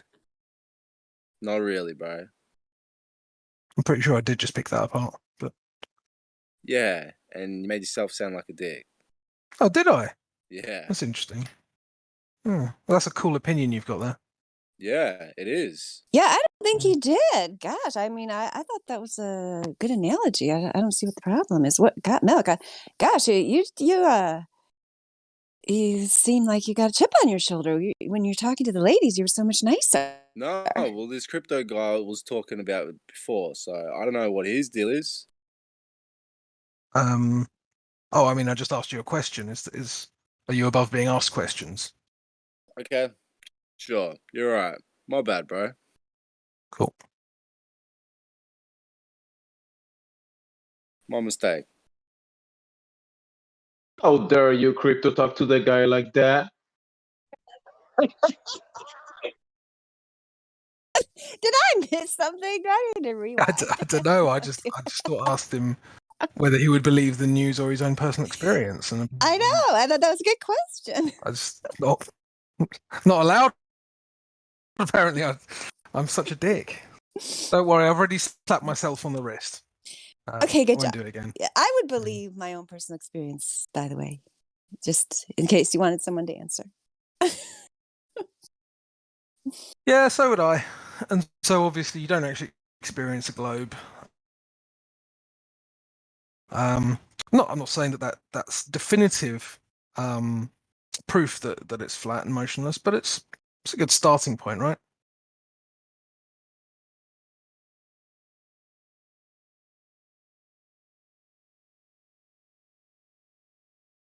He's got Reconor in his corner. There you go. So maybe that'll make you feel better, Got Curve. Reconor is on your side. Oh, is he? Mm-hmm. Reconor says he must be listening on YouTube or something because I don't see him in here. But he says government, movies, media, books, so many things reiterating a spherical globe Earth. You must expect people to deny satellites, the ISS, the moon landings, explore probes, potentially meteors, etc. Horse, to be fair. Okay. Yeah, we accept that. We That's don't. where you get your we news don't. from. Yeah, but we don't expect people not to come in here with the same thing that we've all known. Like, so that's not the problem. We're not asking people, hey, so why do you believe this? Because there's something wrong with believing that. We're trying to assess whether they still believe it or not. And then we can move forward in the conversation. I mean, what's the problem at this moment? Yeah, I mean, I thought I was, a person who had studied science and knew all about science, and and not even just from the TV, from like actually paying a ton of money to get educated, and I had to say, like, gosh, I guess I wasted a lot of that money, but I'm not even going to say I wasted it because I was trained in other things like discipline and, there's some of the things that I studied were worthwhile, but I assumed that the things I was being presented were accurate and that I could then pass them on to other people. I mean, at some point, I guess what I'm trying to say is you have to admit that you were fooled. I mean, or that you were misled. And I see why that is difficult to do. I think most of us see that. So let me ask you this. Well, what are your thoughts about the Earth after having experienced this place, this Discord?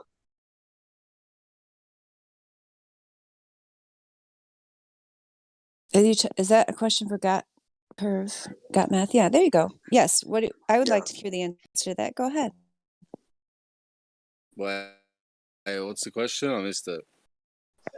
What are your thoughts about the Earth after having experienced this place for whatever number of hours that you've been here?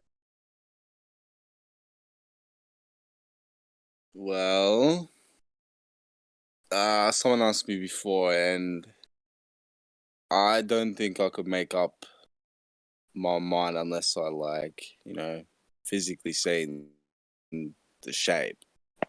That's sort of how I am. Like, if I see something, that's what I believe. Like, I can't really sit there and be like, oh yeah, because this doesn't add up or this doesn't add up. When have you ever woke up out anywhere and saw a sphere like in nature?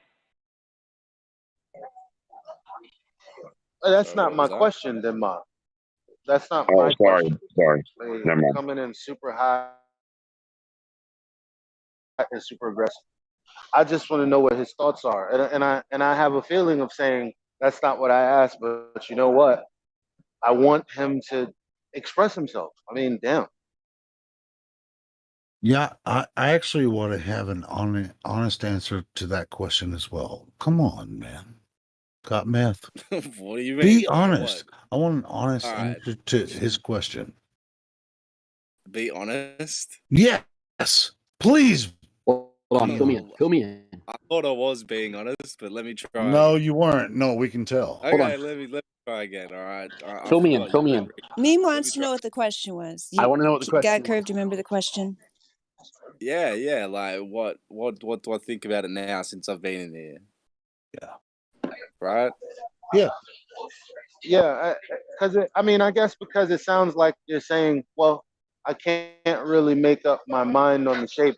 I didn't ask you what shape you thought the Earth was, to be clear, right? I just want to know what you think about the world and the reality based on information given to you. I just want to know what you think based on the experience. Do you think it's not also what you think cut and about dry? the shape of the Earth? You think it's all hours. so Like cut and dry, maybe? the Can be. world and It its can reality. be if you were honest with Well, yourself. hold on, Helio. Let's let the Aussie answer. Yeah, you never know. He could be dreaming about emus. Go ahead. So you think it's all as cut and dry as you might have once previously thought? Oh shit! Is this the emu guy? Yeah, I'm the new guy. Yeah, he's the emu guy. But check I'm the this new out. guy. Check this out. I know memes here now, but anyway, but yeah, I want you actually. He asked if we wanted him to answer it honestly, and we do. So give us an honest answer since you've been here for hours. Just Go tell me if ahead. the nature of the world is as cut and dry as you might have thought. Sure. Why not? Is that your answer? Sure, it is.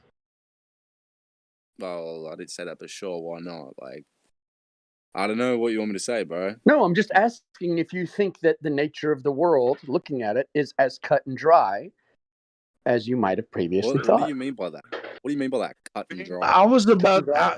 I was about to come in and say, what is it Oh, with these is that not an? Aussies? I don't want to They be not have that racist. expression in Aussie land? I was going to say was Cut and dry. It some of means these Aussies, like some Aussies like get it, but and some don't. it's And like the ones that it's like don't saying just fucking something go might be off the obvious. wall. Helio, hold on, baby. it might be. It's like saying something might not be as obvious or as simply thought before. Like cut and dry, it's like what you do to something and you just cut dry. You know, it's a fishing term. I'm not sure. I'm not sure where the idiom originates from, but it just basically means was everything as simply put as you might have thought it always was. So basically, do you still think the Earth is round? No, not at all. I don't mean that. Well, what are you talking about then? I don't know. I know it's English isn't a second language there. Are you Chinese too? I'm not sure. We're asking the same question, but in different ways. Like that's. Oh shit! It's so funny you said that. This guy's Chinese just started speaking Chinese. Sorry.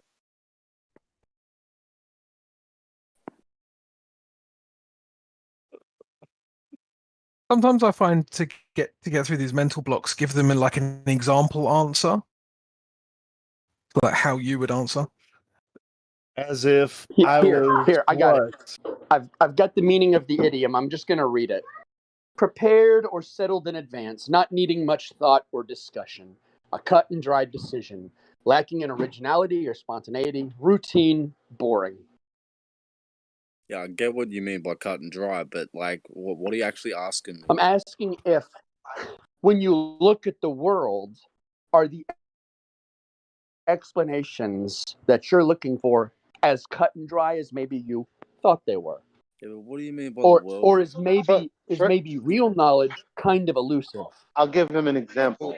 I'll give you an example because you're attempting to understand, or at least that's what you're saying. So I'll help you out. Yesterday, you were asked 3 questions that are fundamental to the globe, and each time you answered with, "I'm not a scientist. I don't know." So in that context, is it as cut and dry as you may have thought it was?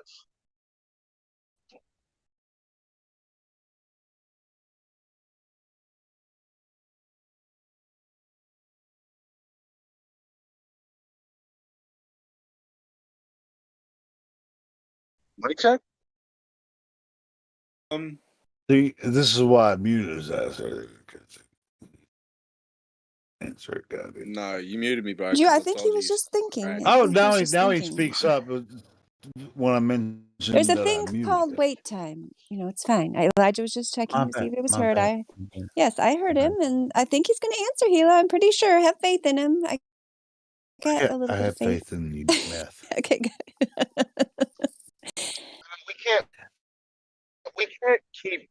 We can't keep pouring alcohol on wounds. Like this is not how I'm not here to jump on people, Helio, or anyone else. No, I get you. So I mean, you think you can have a regular conversation with someone who, I mean, it's almost like it's kind of disrespectful. I'm bad, Elijah. I get it. I'll shut up.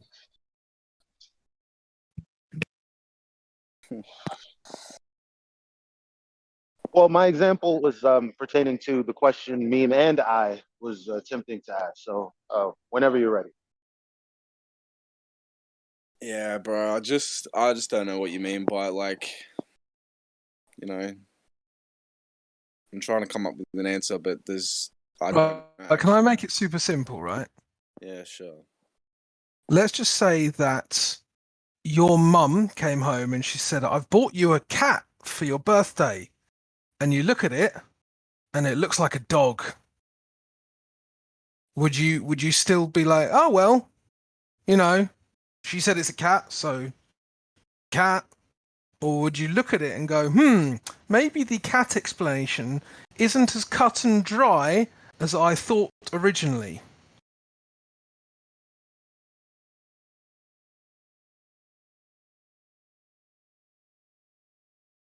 Nice. Okay. I And understand. now apply that situation to the globe. That's what he's asking you. To the globe. So we're talking about the globe. You understood the cat dog thing, right? Sure. Okay, now apply that situation to the globe. Okay, so we're talking about the globe when he asked me the world. Okay, so right.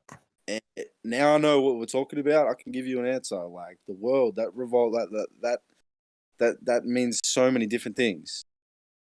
You know, so I don't know what you're actually asking me when you say that. But if you're talking about the globe, then I don't know. Like, there's definitely a lot I've heard. Okay, I have an idea, if you guys don't mind.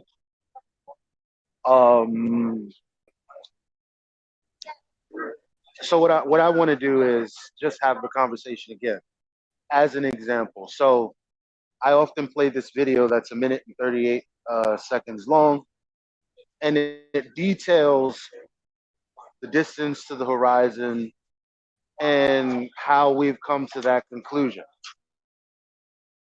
as globe earthers, let's just say. Okay. And then we show you the that not being the case.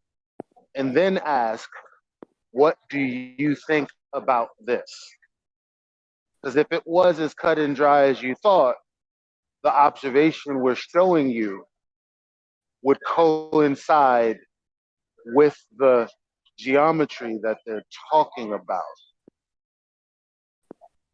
But it's not. Do we need to run through this example? Like, do I have to actually pull up the video and then ask you if you agree or disagree, and then show you another photo that we call the black swan, where it is totally antithetical to what the math is saying, in order to ask you again? Or do you get what I'm saying from here? Yeah, I get what you're saying. Like, there's plenty of things that don't add up. I heard plenty of it. So it's not cut and dry then. Thank you. Okay, there you go.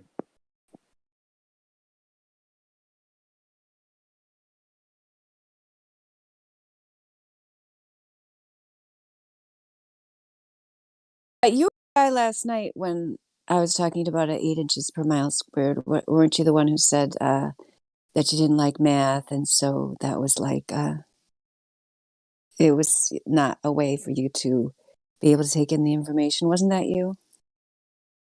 What? Okay, maybe it wasn't you. Were you the one during ladies' night last night when I showed you the curve chart and the 8 inches per mile squared figure and the picture of the city of Chicago? You said that the math was not a good way to reach you. Isn't that what you told me? Am I wrong? Oh no, I thought you said meth. Yeah. Oh no, Okay. mathematics. Yeah. No, I'm not good with numbers. Yeah, because you basically were saying like you would have to take my word for it about the math, because I mean, even though yeah, go ahead. Yeah. What were you gonna say?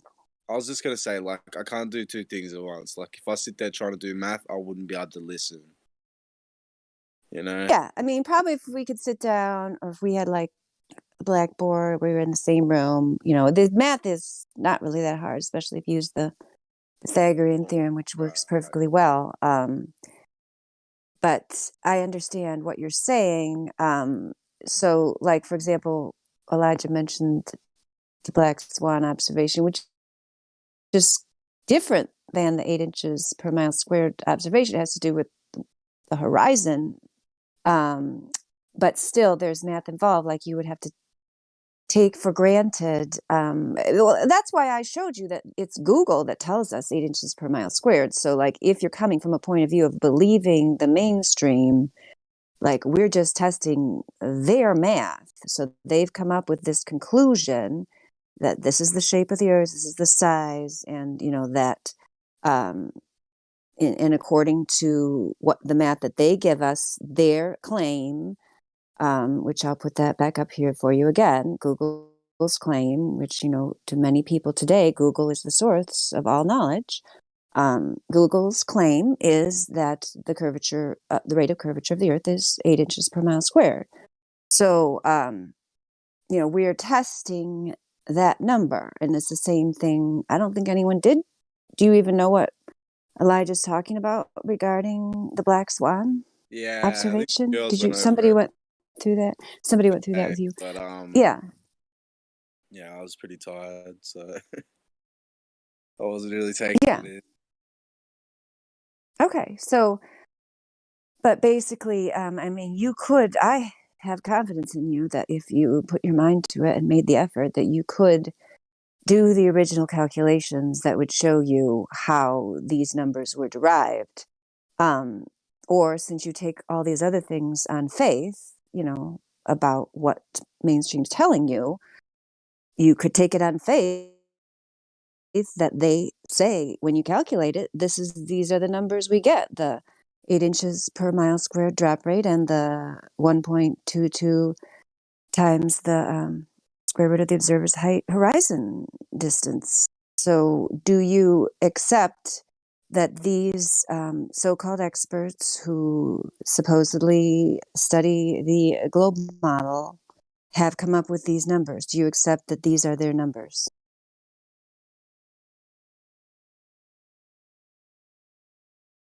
I'm gonna say no.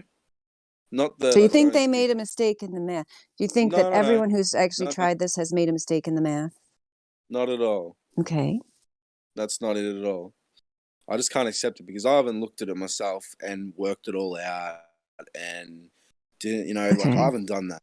So I'm not just gonna say I accept. I'm gonna be honest. You know, I'm gonna be honest. I can't accept it because I haven't done my own homework. If I was to sit there and do it all, maybe I would, maybe I wouldn't. I don't know, but I haven't. Well, and not talking to you, got meth, but talking to everyone in the room. This is kind of why, like when the black swan was first presented, I began to ask people um, preemptively before rolling out the black swan. I would ask them to Google how to get the distance to the horizon, and I would ask them if they agree. Now I found these videos. They're all over YouTube. You can use whichever one, and I'll play the video first, or I'll ask them to watch the video first because it lays it out. It has animation and all of this, and I'm like, okay, do you accept that what they're saying is true? Then they go, yes. And then you go, okay, great. Here's the argument. Do you see the problem? It's very easy to see from there, well, there's a discrepancy between the video they previously watched and the argument that we're making. Um, that didn't happen last night. I'm not telling people to do it my way, but that's kind of why I do it my way.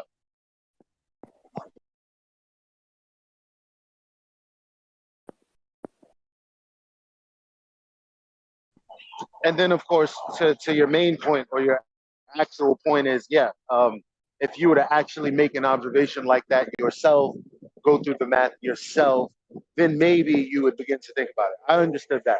I just had my own thing that I wanted to throw out there.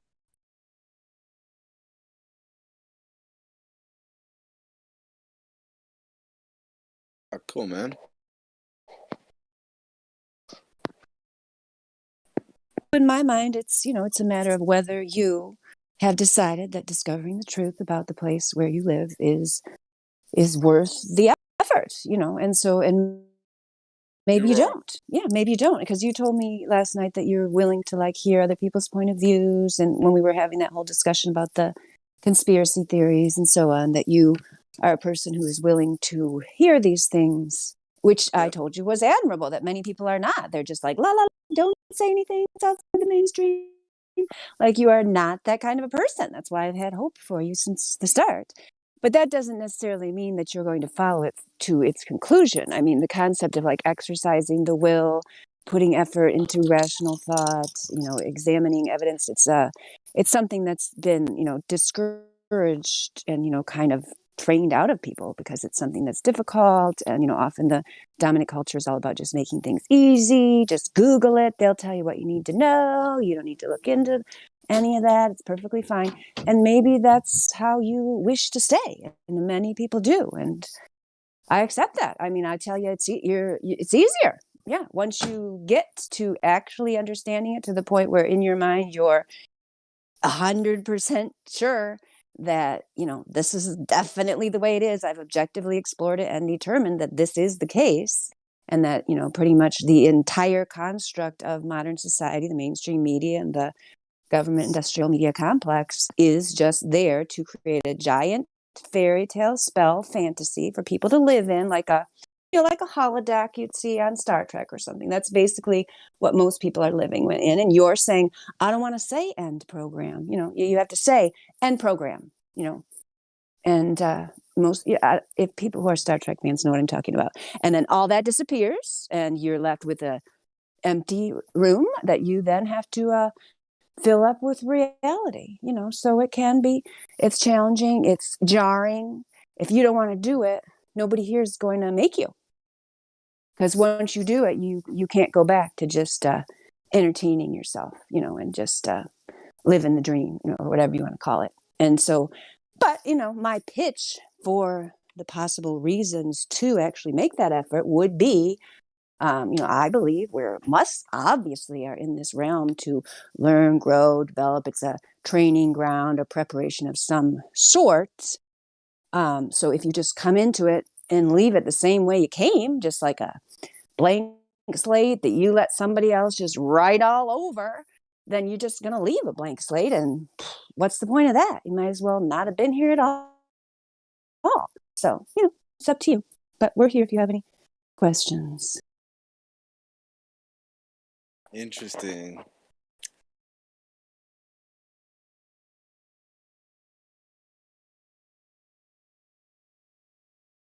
Yeah, so basically, like, I think I told you myself, earlier yesterday. I'm not a believer of any of it. Like, I don't believe it's round. I don't believe it's flat. I don't know. So like, if I was talking to, this whole Discord was filled with people who believed it was round, and they were telling me it's round, it's round, it's round, I'd say, okay, fair enough. I'm not going to agree with you because I haven't seen it, but like I said, like if I was in Vegas and I had to put a bet on, I'd bet that it was round, but Really? Gosh. Wow.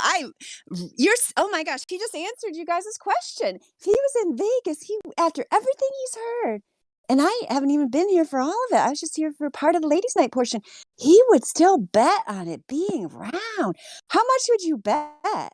Like, what percentage of your income would you not bet? too much. I wouldn't bet too much. I'm not really a gambling person, but yeah, if I had to bet, yeah, it would be. Wow. You know what I would bet? If I had $1 million, I would bet it all on flat. Oh shit! In a second. In Yep. that case, I hope it is flat, just so you can win that money. Let's hold on. let's Hold bring on. I up have a Zane question. Garcia. Hold on, Elijah. Let me get this one question out. If you were going to put that bet down in Vegas, what proof would you accept? That's a good question, actually. That's a really good question. Now, it would have to be some kind of valid proof. It can't just be pictures from high altitude. It has to be measurement, right? Yeah, I feel You'd have to. It'd have to be measurement of the surface, right? No. That's the only proof that would hold up in a court of law. Yeah, but we're not talking about a law here. Well, we're talking about truth, right? Yeah. No, Truth but We're also talking truth is about a provided standard of through a we're evidence. measurement. talking about evidence. We're talking about Exactly. truth. I'm not concerned And with what your evidence explanations. is different to I'm only mine. concerned with measurement. Like I build things. Things have to work. Yeah, but I measure things all the time. Unless I measured it, I don't trust Yeah, it. but you get the wrong measurement and you tell the girls it's bigger than it is, though. So it doesn't matter. Pardon? Well, the thing is, you know, to be fair, me and every girl ever has given me 2 extra inches. I don't know what the fuck is wrong with girls' eyes, but anyway, and I know everyone here. Well, I don't know, but anyway, we're talking about standards of evidence. So obviously, pictures wouldn't be an acceptable standard of evidence because if I was arguing for Narnia and I just brought the motion picture, you'd be like, if you don't get the fuck out of it, right? Like, so in the same way, across the board, a picture cannot be a standard of evidence. So there would have to be something else. Because funny enough, Yeah, I there picture. was a case in which someone said, well, he can prove the flat earth. And the guy, Zen Garcia, well, he had a bet, not a bet, he had a challenge on the table. The guy thought, well, I've what's the word?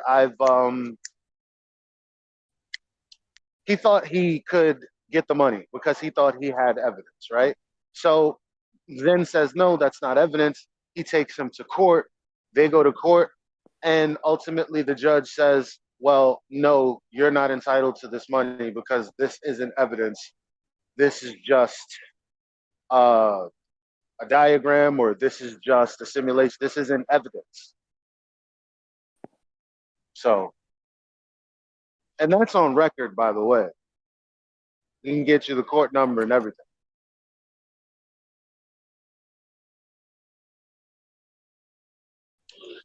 That was the kind of big moment at the time for flat earth, because you would never think, a flat earther is getting sued for fucking lying.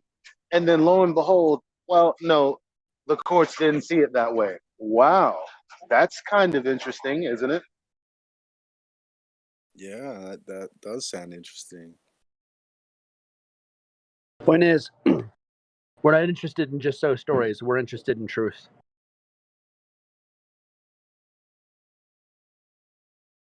Okay. Not interested in the universe or what could be. I am only concerned in what is and what can be physically and empirically tested. That is all I believe in. Nice, dude. Which is why we pick on all the heliocentrists as being fundamentalist religiotards. Okay. You Requires understand what he's fundamentalist saying? belief, doesn't it? It requires a fundamentalist belief that what you see is not reality in order to believe in it. Yeah. That makes it fundamentalism.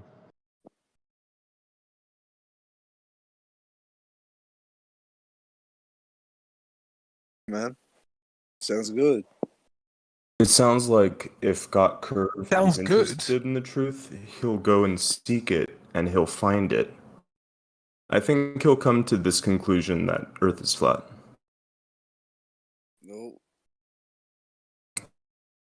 No?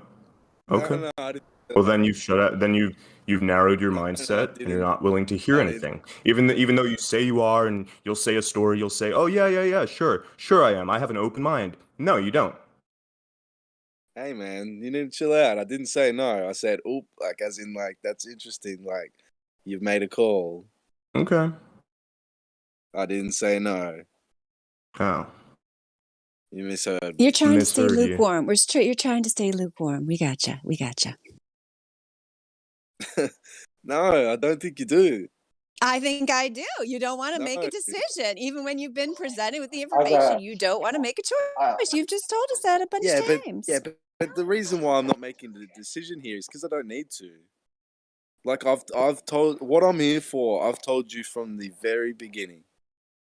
I'm just interested in what people think and in decent conversations. Like with most of the people in here, I've had great conversations. I've learned some things, how people think and what they think. It's very interesting. I'm not gonna sit What there, about the conversation where someone asked you a question and you called them a dick? mate. Okay, dude. I already said my bad. All right. You want to keep bringing it up? That's fine. But I've already said it. My bad. I don't remember you saying my bad, but I accept now if you are now saying my bad. All right. I'll say it again. My bad, bro. Okay, cool. Like, I don't need your apology, but what I'm saying is that, on the one hand, you don't appear to be acting in the same way as that you're How do you mean? saying that you're How do you acting. mean? So there's an Everyone that incongruence is there. talking to me, Well, I I'm just listening, told letting you. them finish, and then answering them as best as I can. Okay. Well, I did just tell you, but whatever. We're not I looking for the I best kind of answers, agree. though. I kind of agree with him, because I'm in the same boat as he is, or at least from what I've gleaned. He has no idea what it is. Neither do I. Neither do we. But for the sake of argument and for the energy of this room, we tend to try to lead people down a certain path. With him, it's like I've already gotten as much clarification as I can or that I care to get, because ultimately he's saying, well, I don't know.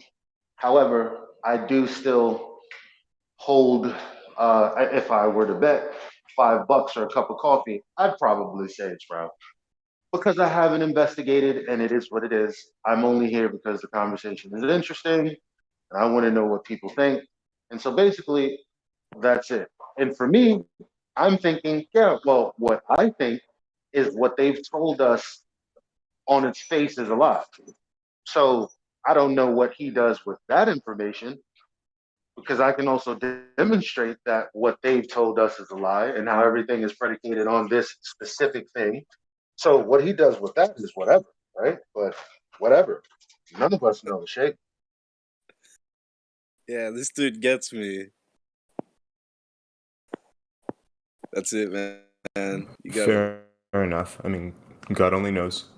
Yeah, I actually am right there with Elijah. I don't even know what the Earth is.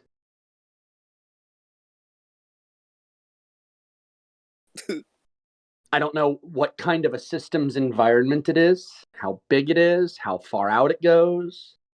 I have no idea what the Earth is. I have no idea what the luminaries are.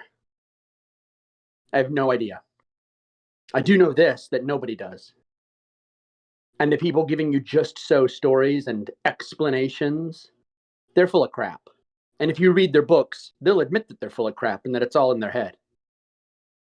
Now, I've read Hawking and I've read Krauss and I've read Hubble. They have no idea. They talk about it being a philosophy. They talk about it existing in their heads. There's maybe 8 people in the world that really understand the so-called model.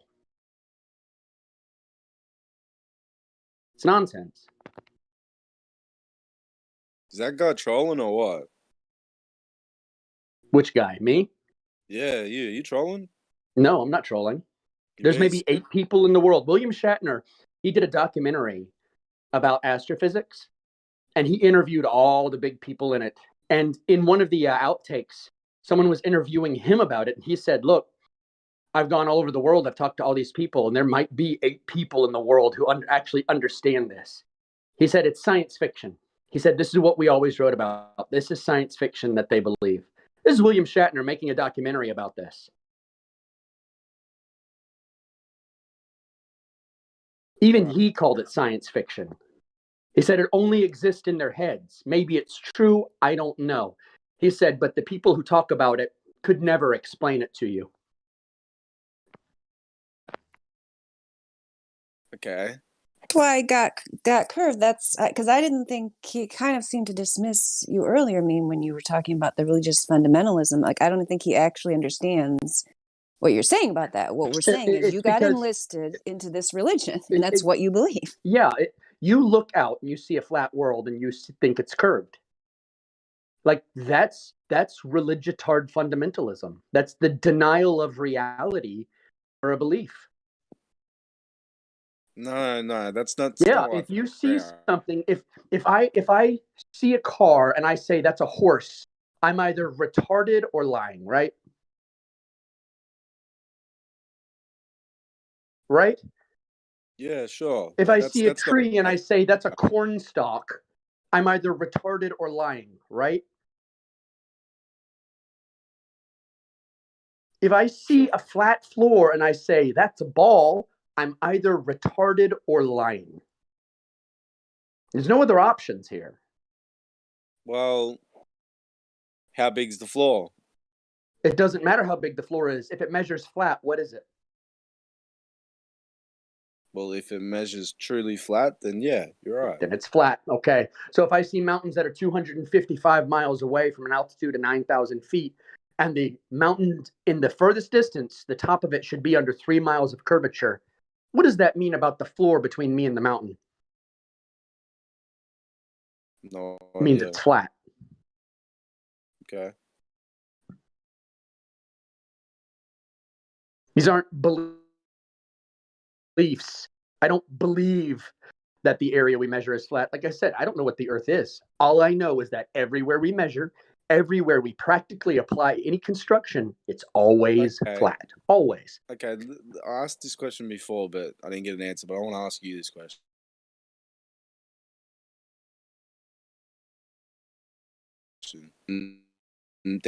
Anyone, if you want to try and answer it too, I guess. So I asked if. I am just a girl afterwards. I might not be able to try, but yeah, go ahead and ask. Come on now, don't be like that. I'm just teasing you. Go ahead. Yeah, sure. Okay, so let me try and. Okay, so. Be quiet and know your woman place. The men are speaking. Now go ahead. Yeah. exactly.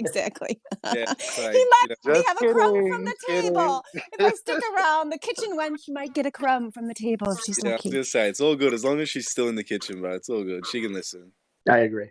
Alright, so do you think that a hypothetical sphere, could be that big that if you were on the surface of it, it would appear flat? Yeah, that's possible because if like we show you the black swan, it's 10 miles, right? The horizon's 10 miles out. That would make the Earth 238,000 miles diameter. That's from the Earth to the moon. Yeah, I'm not saying this about the Earth. I'm just saying hypothetically. Hypothetically, it would have to be so big that in effect, what would it be? Yeah, I know what you mean. But then again, if it is not the size that they say it is, what happens to all their orbital mechanics and their claims about going up there? I get that. Yeah. Yeah. So what from what I understand of what you're saying, I don't want to put words in your mouth. But from what I understand of what you're saying, is that could be possible, but to you the maths don't add up. Is that right? Yeah. To me, the maths don't add up because I've got a 10-mile, and the 10-mile one is just easy to look at because it's got known measurements and all this other stuff. But then I look at the 255-mile ones, the 309 miles ones, the 276-mile photos. Okay. And it's just flat in between the two spaces. And then there's Jay Tolan, who goes up in an airplane. He's at 38,000 feet, 780-mile photograph. 780 miles away. You're getting into like percentages of the surface of the Earth that are literally impossible. Seeing California from Texas.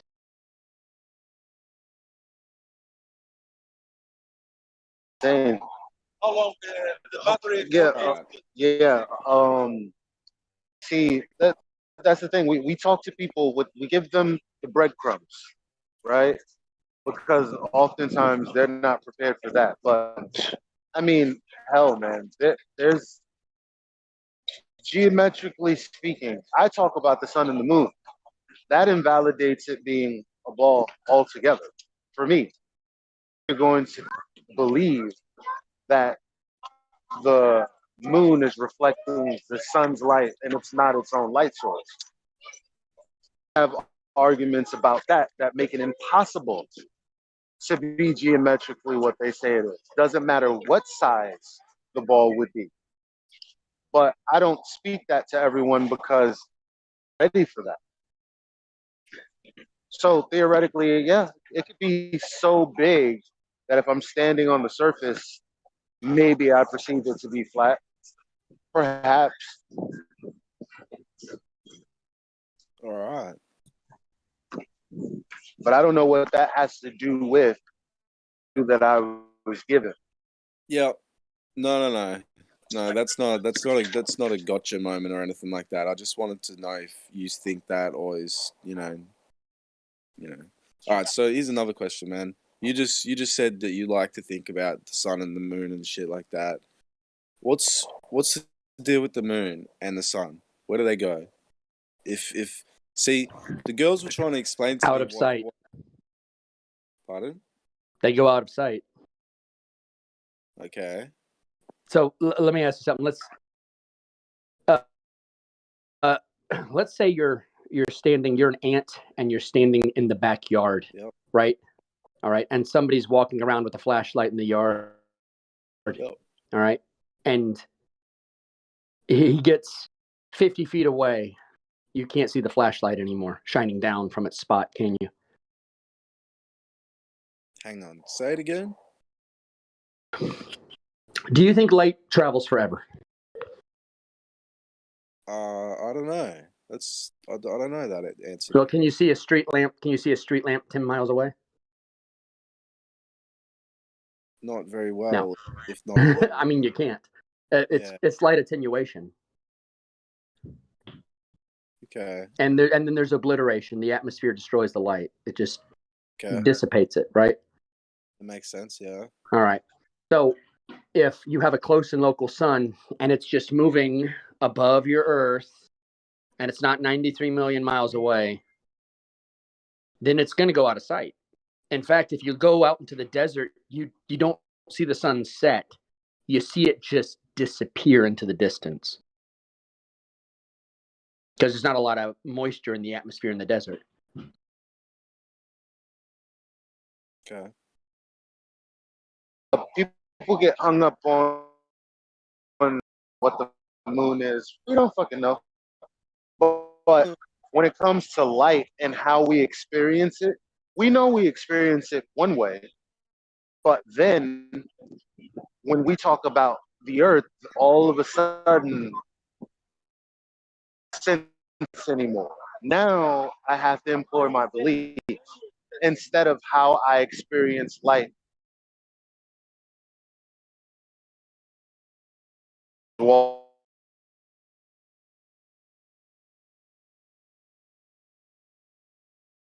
Water, same thing as air.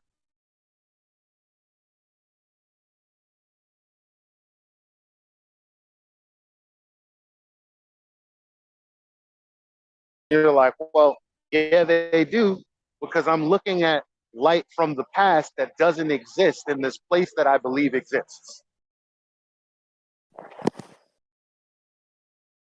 So as far as the sun and the moon go, I watch them. Can glean is that it's not what I've been told. You can pretty much get from it. It's hard to get much anything else. For instance, like people are hung up on saying, oh, well, you know, the apparent size of the sun changes, the apparent size of the moon changes. Because for me, the thing in the sky that we look at, like people have this vision of what it looks like, but it doesn't look like what people,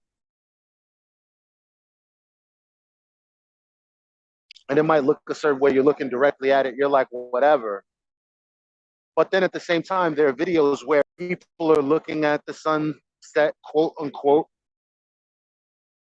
if it's dipping below the horizon, and then you zoom in, and it just to rise back up into a full circle, which lets me know, well, whatever I'm looking at is an optical effect.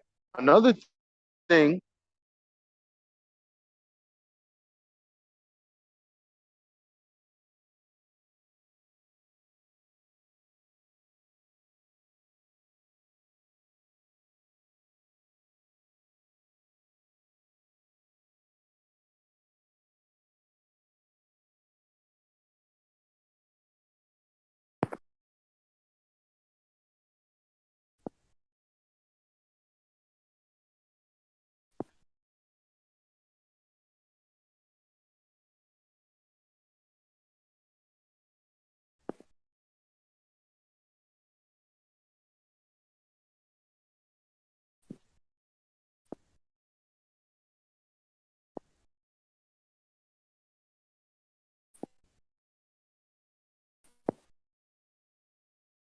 an explanation for why it looks like this? No. Opposed to, well, yeah, that's the sun.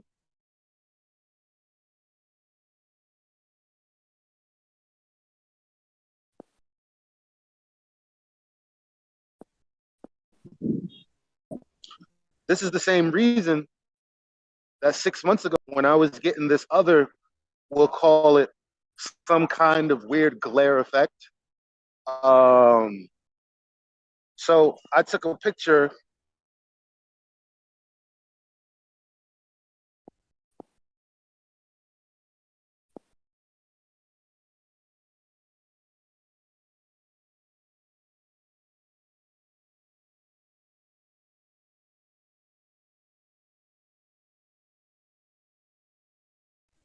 just to illustrate the point. No one's ever thinking about it in this context. Never mind what it means or what it actually is.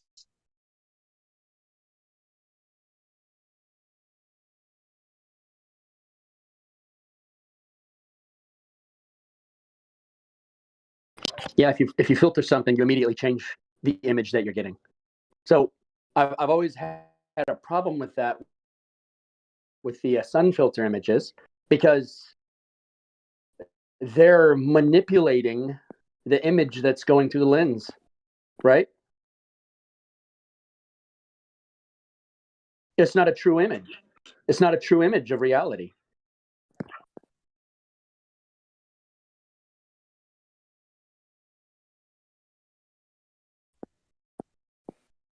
The building is still going to be there. So my only point is, what you think you're seeing is just some sort of phenomena that we can't explain or understand. But it's not, it's more than meets the eye.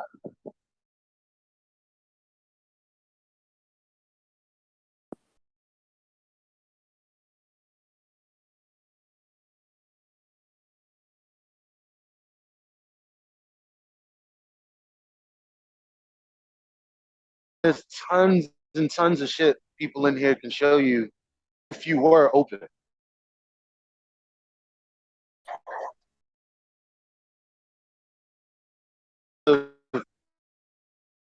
Not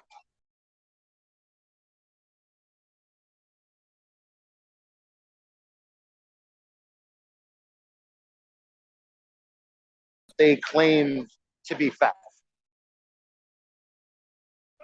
That's all.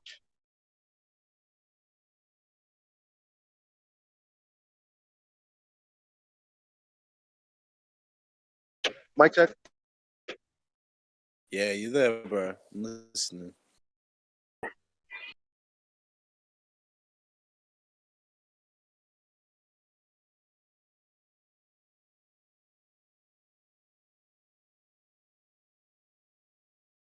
In fact, you ever see anything? No. Who has that GIF where you zoom into what appears to be the sun setting below the horizon, and then the guy zooms in, pulls it right back in? They show Put it during ladies' night. I think I have it saved on the computer, so I can get it in like a minute.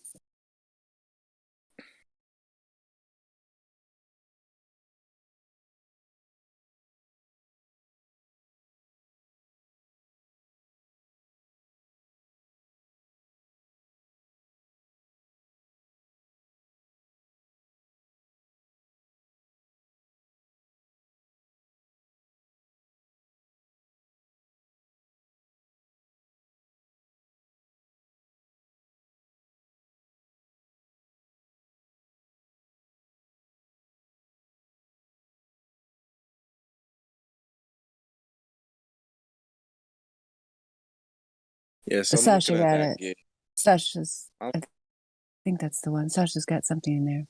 yeah, I'm looking at that GIF, and it looks like it's setting already. But wouldn't that just mean, like, in 20 minutes or something, it's gonna be past that line? Hold on. I don't know.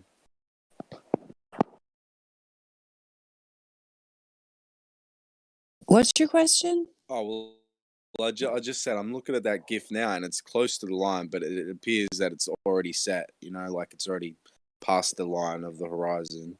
But wouldn't that just mean like it's so bright that it just looks that way, but in 20 minutes it's actually going to be that way? I don't know. Well, does it really is it really what you're looking at in the first place? That it appears to us. You see, like the GIF or the video before that, like Meme said, in the desert, it just appears to.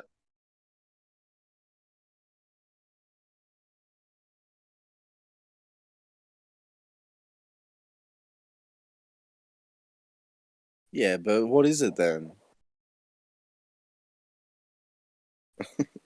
Come on, man. What do you mean tonight?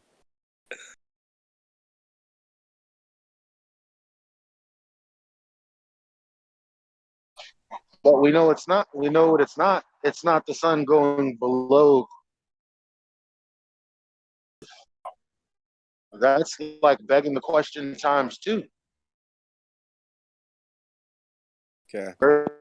And that the sun is going, begging the question times three, because actually you're rolling back on your heels as it's happening, because it's actually just stationary. Now it's moving through the universe, whatever. We're concerned is caused by us moving instead of it moving. Okay.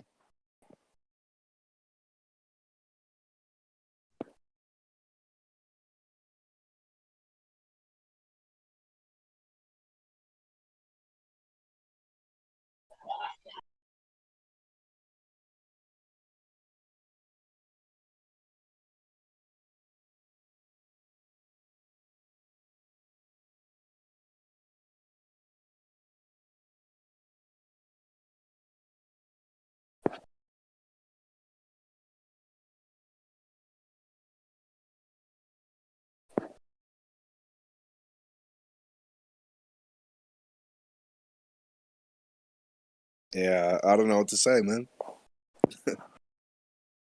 It's interesting.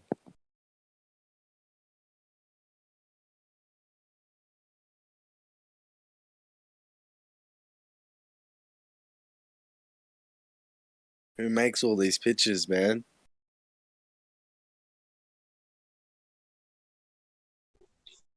I mean, at the very least, like if this was my first time experiencing the things that people can share and hear, how the hell am I not prepared?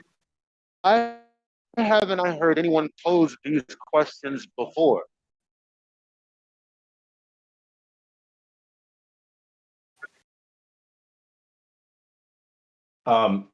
There's an observation about the sunset that I think that I've made that I think it'd be cool if other people would try to pay attention to it also, see if they see it the same way I did. But at sunset, you know how, especially in these late sunsets, this time of year that we're in right now, like the sun will go out of view, right? But it'll be technically after sunset where you are, but you can still see the glow of the sun's light out on the horizon, right? You'll notice that if you I don't know, check back a little bit later, like if you have the right viewing location anyway, you can what It I've moves to noticed the right. is that it moves to the right. It moves slightly to the north. The glow does. Yep. Which is exactly what you would expect if the Earth was rotating around a center point. Or, I mean, the sun was rotating around a central point.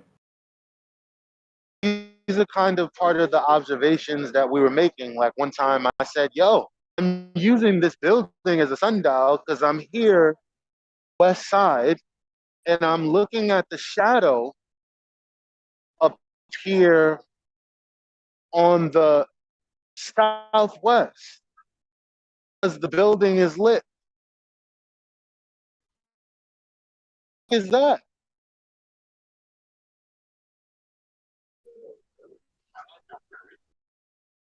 I think I said that right. Northwest, yeah. There's no explanation for that.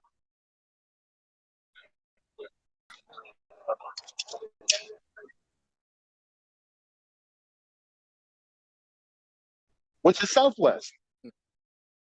Going over there.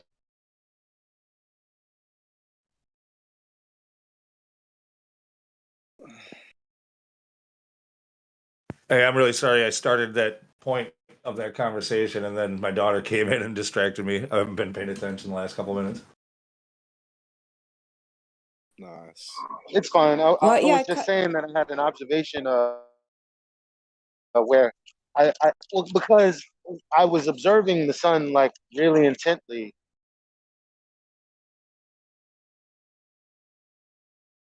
Rotating and the Earth's not wobbling by the day. And there's this like linear motion. I just assumed, and I could be wrong, but I just assumed that if it's coming in from the northwest, the northeast, globe. But then that night, I'm riding down the west side, and I look at this tall building.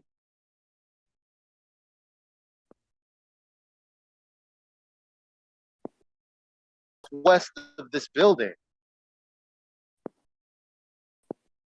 is supposed to be in that direction.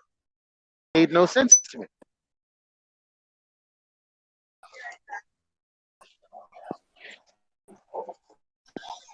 Yeah, God Curve, regarding what you said after you were looking at all these Zen pictures, videos, and GIFs in the live stream voice text, and, hinging on what Elijah just said of his own and Lou, their personal observations and so on, because you said, where are all these pictures coming from or something like that? Who's taking all these? Yeah, and that goes to what we were talking about last night at Ladies' Night. Like, this is independent researchers, what we are always told science is, an independent researcher making observations that are testable, repeatable, and verifiable, which many different people making these same observations as to how far we can see into distance, as to what the sun's actually doing, where it actually is, and so on. That is real science. That's what science always was before it was taken over by the politicians, or however you want to say it. There and the pseudoscientific astrophysicists, as we were discussing earlier.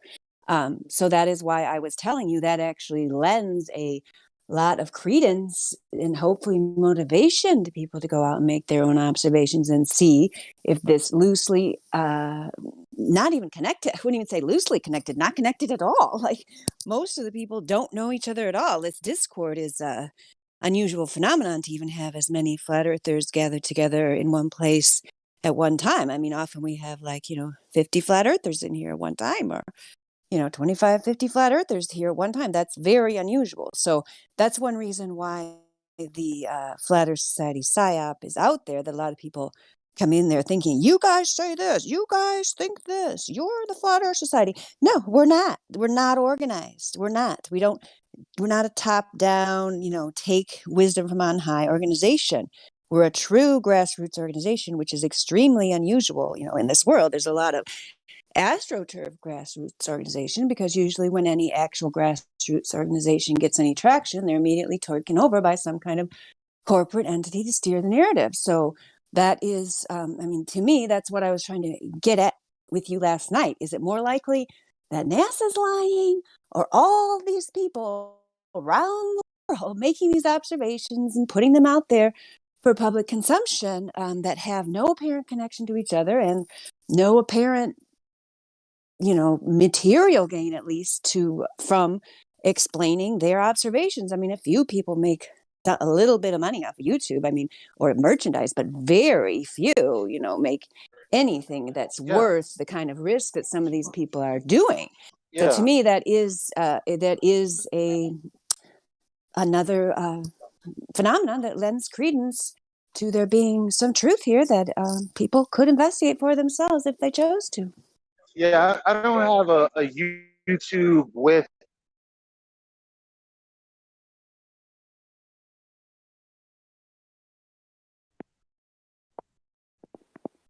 utilizing the resources of this place to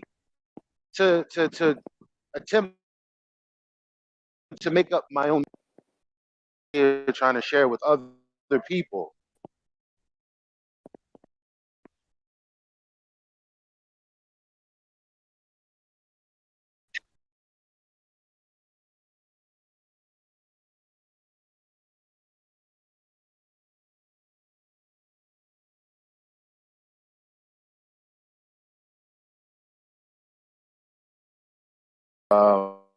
After the cycle, okay, cool. After new moon, whatever, okay. And then one day I saw it when I decided to start watching. That's what got into the sun observations too, because other people were more interested in the sun and started doing observations together, which would be impossible if it was just me, right? So it can't be just me.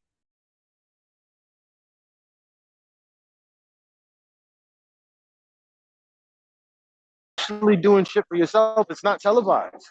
There's a bunch of pictures in here that we took simultaneously where you can see the sun five different locations. You point out Australia and Japan, you point out the UAE, point out Scotland, and these are the places we took this observation, and we're like, all literally see the sun.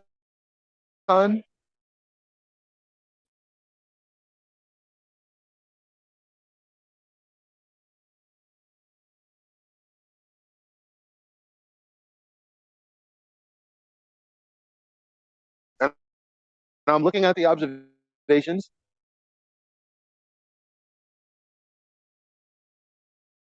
People. And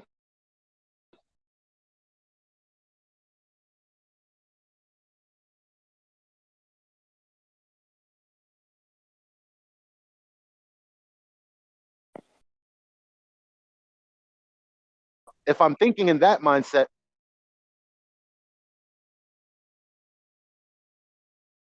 did it myself. And tons of things that other people do. Like QE, he's heavily into academia and what they're teaching and what they're saying about evolution and what they're saying about science and what's actually on the books. The contradictions there. Way of doing things, but we all come to the same conclusion. Makes no damn sense.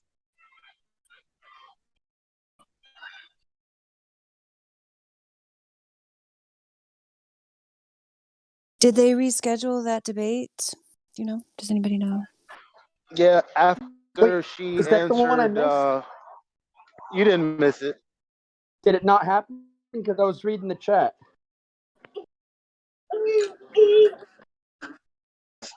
He asked, can you have science, natural science experimentation said something to the effect of, undoubtedly, you must have experiment.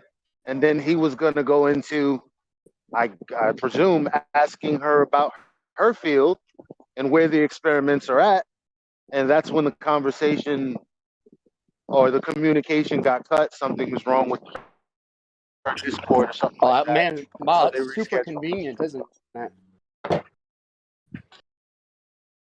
Where are the experiments in my field? Up, connection. Right? Yeah, I think that's just as likely as anything else. I mean, yeah, I'm going through a tunnel. Can't hear you. I mean, Discord is crap, so I can't definitively say that because Discord is crap when it comes to that sometimes. So, still, that's really convenient. Yeah, I hope she shows up the next one. And if not, I hope he makes tons of hay of, running away, because that's what all of them do. Yeah, I can say that it's crap, right? I can say Discord is crap and this and that. Listen, a response that I really wanted to hear after I said something to him, and I assume he said Elijah gets me. I'm not sure that he said no. He does. He did.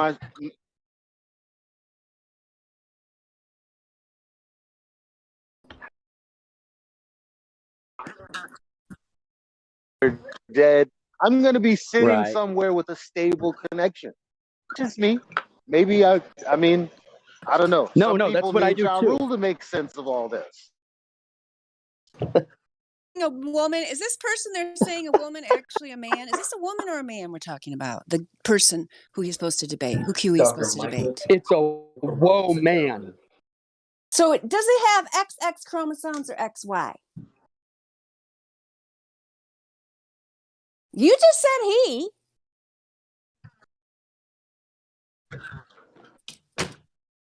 No, let's worry about it, because those of us who actually have the XX and have fought with merit get sick of these people coming in here. Yeah. Okay, so it's an XY. It was a That's what you're dude. saying. Okay, thank you. Well, I don't got to be anyway, Elijah. Don't be telling me, because you haven't lived my life sitting here getting a math degree, Mary getting Mom, a science degree, we and gotta sitting get here the with hot these oil Elijah, out, and we have don't to massage erase them. women's identity. We have to massage them with hot oil and bubble baths. Come on, guys. I thought you were about to say misogynate. we gotta be misogynist up in here. I let people say whatever because I'm trying to get to the information. They could be all whatever the hell they want to be. Okay? Hey, That's just my opinion. Actually, I don't agree with that though, because if I was forming a society, I would have very whatever. Okay, whatever, right? Whatever. I don't know. I'm shutting up. Get anime on Sunday, every Sunday, right?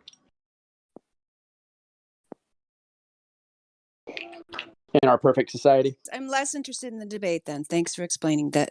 I was interested when I thought it was actual female. So thank you for explaining. I won't bother to show up then. Maybe it was a femalian. That would have been interesting. That would have been interesting, by the way, Mary Mom. I agree. It would be much more interesting. I want to get the lady who thinks she's a rock. My cousin's a rock. Debating.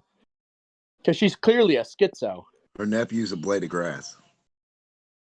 Yeah.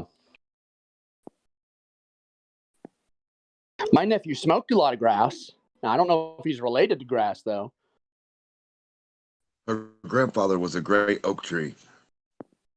The great oak tree. You're just you're a complex rock. We're all just rocks.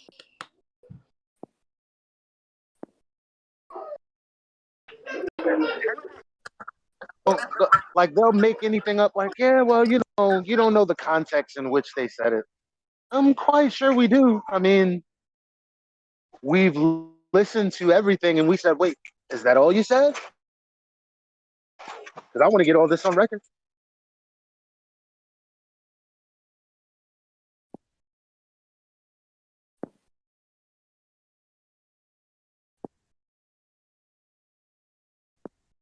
I mean,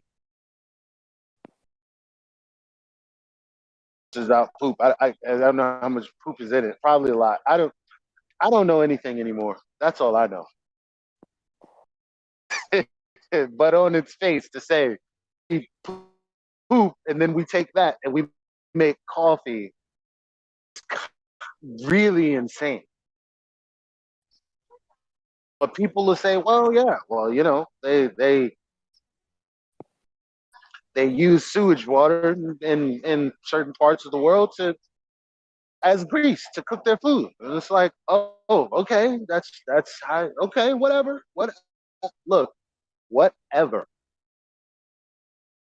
Yeah, all of their And joke when you sciences. I mean, can you imagine what they could do if they took all these resources and money they have and actually tried to do some kind of real science to figure out things in the sky? Like, try to figure out what's really causing eclipses, study that, study anything. And people just accept it. They're playing with beanie babies, playing with pee and poop, playing their guitars or whatever else they claim they're doing in this imaginary place called the International Space Station. And they say, yeah, we're doing science up here. It's I real important, guys. Real important. I have an answer for you. What? What's the It's the answer? Latin phrase I posted. Mundus Okay. vult decipi, ergo decipiatur. The world wants to be World. deceived. Let it be deceived.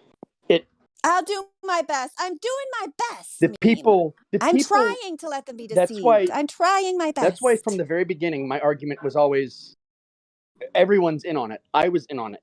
You were in on it. Everyone was in on it. We all wanted it to be true. We all practiced the deception on ourselves. We were just invited to believe a story that was convenient to our worldview. People who, and I hate to get calloused about it, but people who are deceived want to be. And it's when they start to want truth that they break through their own deception. But they have to want truth. Anyone who wants truth is going to find it. Anyone who really wants it will find it. Nothing will stop them. They'll find it in the rocks. They won't care. They will find it. If somebody doesn't want truth, if they don't want to ask questions, if they don't want to explore to find out what the truth of something is, then they hate the truth and they have to. But people do change, but it's on their own. It's completely internal. Eventually, someone may just love the deception their whole life, but at some point, some people, something switches in them and they just say, I want the truth. And at that point, it's over. That's the point when it's actually over. When they just want the truth, they'll find it. Nothing will stop them. Very good point. I like that. That's good saying you got there. That's why I don't try and change people. Because that's all internal. Now, there are people who are searching for truth who want to hear a debate because it affirms that their search, that's really what a debate is about. But it affirms that they're searching for something. That's why they want to hear debates and stuff. The person you're debating with is not going to change their mind unless they're forced to confront their own self-programming. In that case, they either break out or they don't. But yeah, just how it is.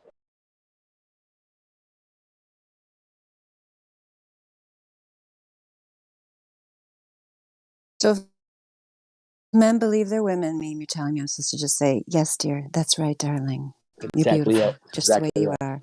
Well, Isn't she gorgeous?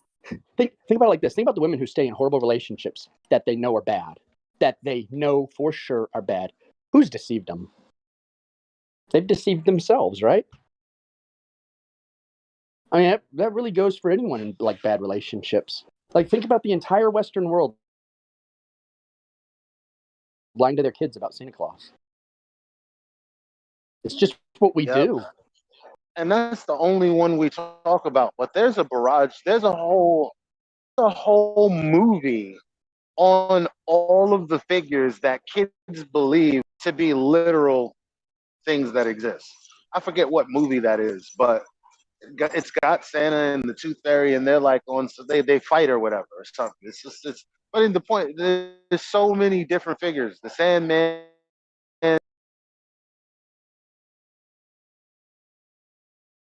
Mentally.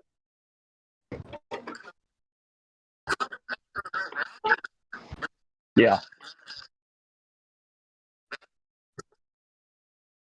It's trauma. It's trauma-based manipulation. Like the First people bit you trust the most lied to you about something magical. That's your first Well, fortunately, PTSD. fortunately, my parents never lied to me about anything. So, you know, I was that kid in school. Santa's not real, dummy. I wanted to Yeah, say he because is.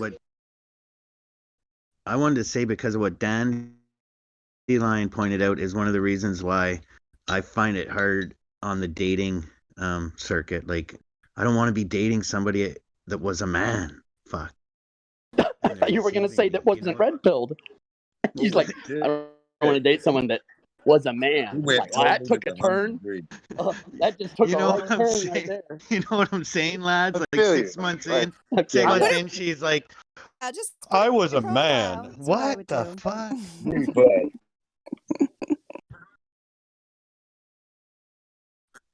Insane. Oh Oh my man. gosh, that is funny. That's I guess that's a foolproof way if you know that they're biological children. And see now, and Elijah, now because I want to be a father so bad, I kind of don't want to date women with kids because I want a woman and have my own kids with her. You know, I've dated women with kids. I love kids, but I want my own. You, So now you know what I tell I people want a starting out in woman life that now? doesn't have any, right? You know what I tell a lot of young people starting out in life? I say, look, everyone's been damaged by the system that they're in right now. And at least for this next generation, everyone's just going to have to bite the bullet and accept that that person's damaged, that person's damaged, that person's damaged, I'm damaged. I'm not going to find the perfect one. That's going to come later. What you That's got? your kids might be able to. Your kids might be Yes. able to. Maybe it's your grandkids that are able to. But the generation you're in, just going to have to bite the bullet, man. So true. That's that's excellent. I'm gonna let that breathe. That's why when I meet someone new, I don't dig. I want them to share whatever from their past with me when they're ready, you Yeah. know? That's why I don't like I ironically hate women. Like it's just irony. I like it. I think it's funny. But at the same time, I recognize that society has screwed everybody up, especially women. So, I mean, how are you going to fix it? You're just going to stop breeding? What are you going to do? No, you're just going to have to bite the bullet, and it's not going to be for you. Maybe you can't marry for like perfection and love. Maybe you have to marry out of necessity so that your offspring can have a better life than you. Yeah, but that's a tough choice, man. If you marry the It wrong is. woman, your life is ruined. Well, yeah, if you marry someone who's going to take you to the bank and divorce you and take everything from you, yeah. I mean, obviously there are some things you shouldn't do. Hey, you Like know, my the grandmother li- used to tell me, she What's says, that? date as many women as you can so you can pick which one is the best out of all of them before you get married. Man, your grandma, she a hoe? Hey, think about that. Why would you date a girl for 7 years and then marry her and you know she's a bad person? Whereas you can date 5 women at the same time, figure out which one, you know, for a little while, figure out which one is the best out of all of them instead of spending so much time with one. Hey, do you know when marriage actually works the best? Young, short courtships. And in history, that's when it worked the best. What actually ruined stable marriage was long courtships. Or absent fathers. Oh well, I mean that's yeah, but that's like a meta. That's a given. That's like, and that's Because a lot of young men don't know how to be. They don't know how. You know what, meme? I think you're right. My brother did that. He went out with this girl for like 7 years, and then he married her, and they got a divorce the first year. Yeah, first year. You Yeah, wasted like- a lot of time. Yeah, look at all the time wasted. It's like Point meme. Samuel's like, this is what I've gotten from. Oh no, you his like Kevin video. Samuels too? Yeah, man. He Bro, makes I sense. love Kevin Samuels. And people, Yeah. they're like the Globers of the world, the women that go on the show, and the beta males that say, oh, he's gay, he's this, he's that. Like I'm like, did you actually hear what the fuck he was saying? So Yeah. this is what I wanted to add on to what you said. Well,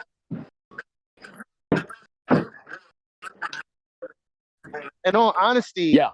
if you came from a family who already had the proper information to transfer to the child, right? Right. And they knew that what they were doing was for the betterment of the society and they had a specific role, then that process would be easy. Yeah. Know what you're looking for and why you need it. Yeah, for sure. And I'll tell you, like, think back to like 1825, right? You're in a small family, or you're in a big family. I'm sorry. You're on a farm, and you'll go into town once a year, right? So you go into town. You're 14, 15 years old. You're a guy. You go into town, and there's another farmer that happens to be in town that day. He's got a daughter that's 14, 15 years old too. Guess what happens? It's not, oh, I'll write you a letter. It's, oh, you have a son. Well, I have a daughter about the same age. They're of age, right? Okay, let's get them married. That was it. That's how your marriage worked. And I'm going to tell you this, it worked. It worked because, I mean, you put young people together and they just end up growing together, and that's it. They develop together as an individual almost. Hey, Elijah, you know what I want?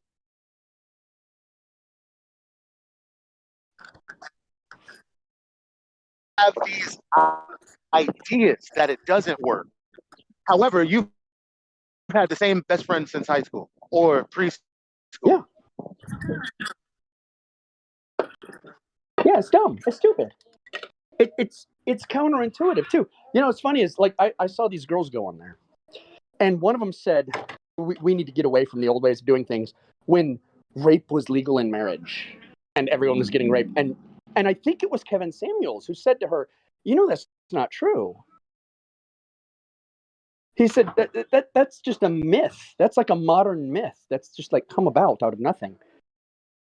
And it's like, what are This whole waiting to exhale and yes, and all of these, The Color Purple, all of these movies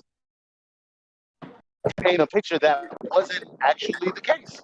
Yeah, they invited women. Sure, some people get beaten shit, but I'm not saying that doesn't happen. But what I'm saying is, in mass, who the fuck? No, it's not happening. No. Yeah, but another thing that's happening, you guys, since we're on the subject of talking about women, is that a lot of women, I think Destiny's Child wrote a song, independent women. A lot of women are going into school, educating themselves, being indoctrinated, of course. Let's talk about roles, right?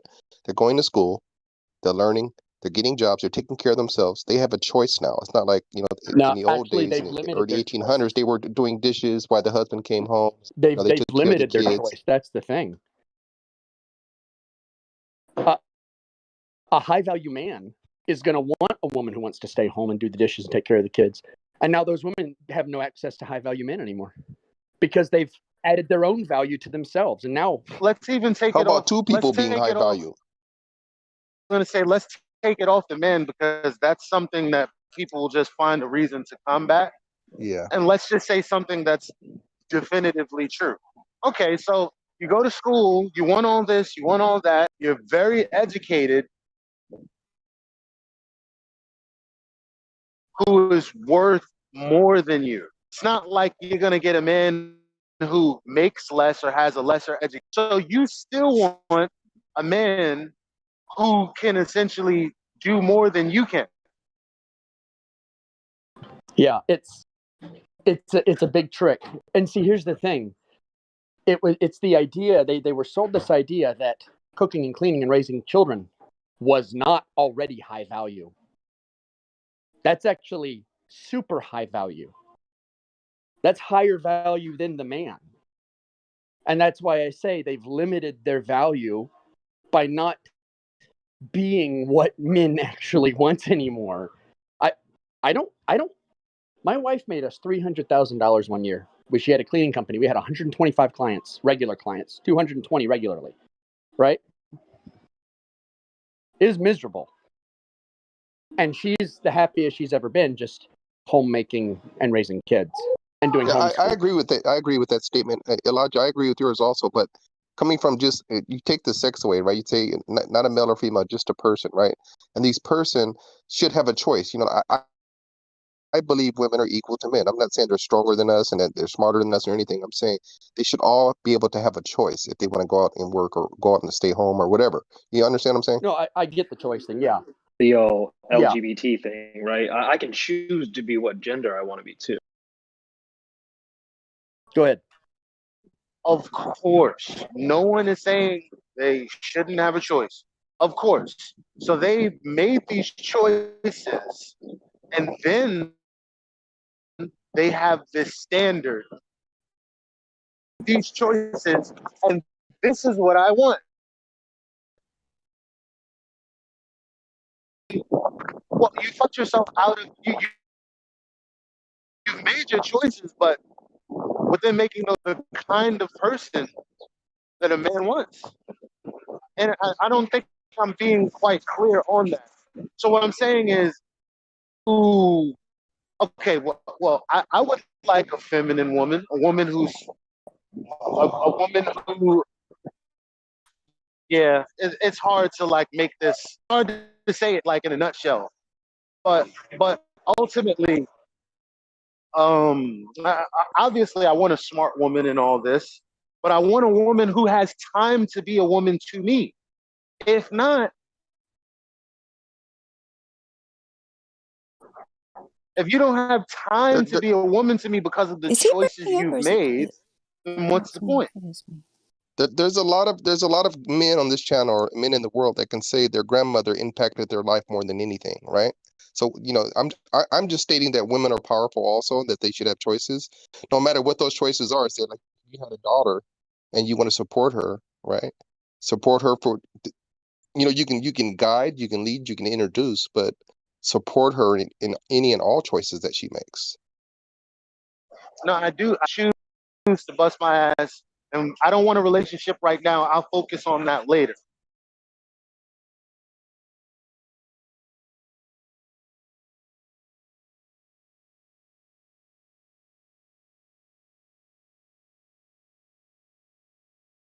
I deserve this. Now it comes down to numbers. How many men actually make that amount of money? To make that money, where are you going to find them? So you put yourself in a position where the math doesn't work in your favor. You can do what you want. This is a product of the environment you've created for yourself. So now you're high value as a woman. You have this education, you have this money. Now you're looking for the kind of man that is very scarce in the society you live. But this is what you demand men should be. And so now when you talk to other men, like just by just by just by coming into contact with that woman, a man who's less than is going to obviously feel less than. Because everyone knows that women date up.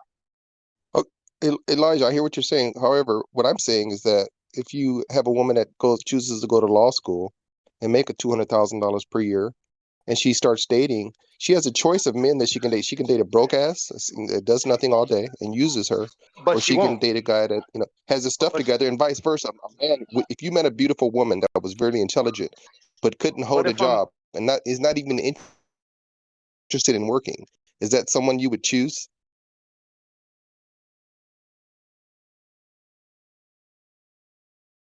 Down to it would kind of agree. But whereas the woman, if you say, well, yeah, a woman would get a brokey. A woman would get a man that doesn't have a job. Yeah, she made $200,000 and she went to this university and did all of this. Family on her back, going to accept less than. You ask any woman out of 10, they're going to be like, hell no, I'm not going to accept something less. I do, not much less than. Well, I think you guys are leaving out, what Meme said, and maybe it's because I don't know if you have kids or not, but what Meme was trying to explain about the value of housework and homemaking, taking care of the children is, if you have a woman who's shown that she has the discipline, hard work, and so on necessary to maybe go, get a degree, have a high-powered career. If I was a man, I would not want.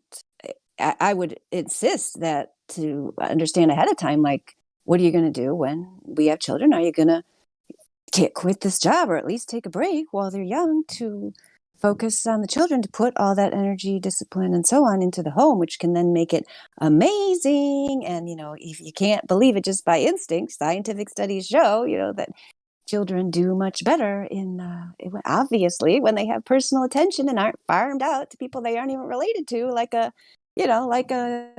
communist child farm. So, but part of the whole thing is that the world has dissociated reproduction from sex, which is, a huge mistake. Like, it's because, as Meme was saying, in the old days, if you were together, you'd start having kids, so you get married, start having kids. Now you got these people for like 10 years not having any children, just messing around, using sex for recreation. So the natural things that just occurred in the world that did then unite you in this common goal of raising these children are not there. So, and you also have women taking the horrible birth control pills. So bad for them. It so messes them up. You guys want to know why your women are messed up? Ask them if they're taking the pill. Hormones that make you think you're pregnant so that you don't get pregnant. So you're permanently pregnant for 10 years and no baby occurs. You're telling me that's not going to drive a woman insane?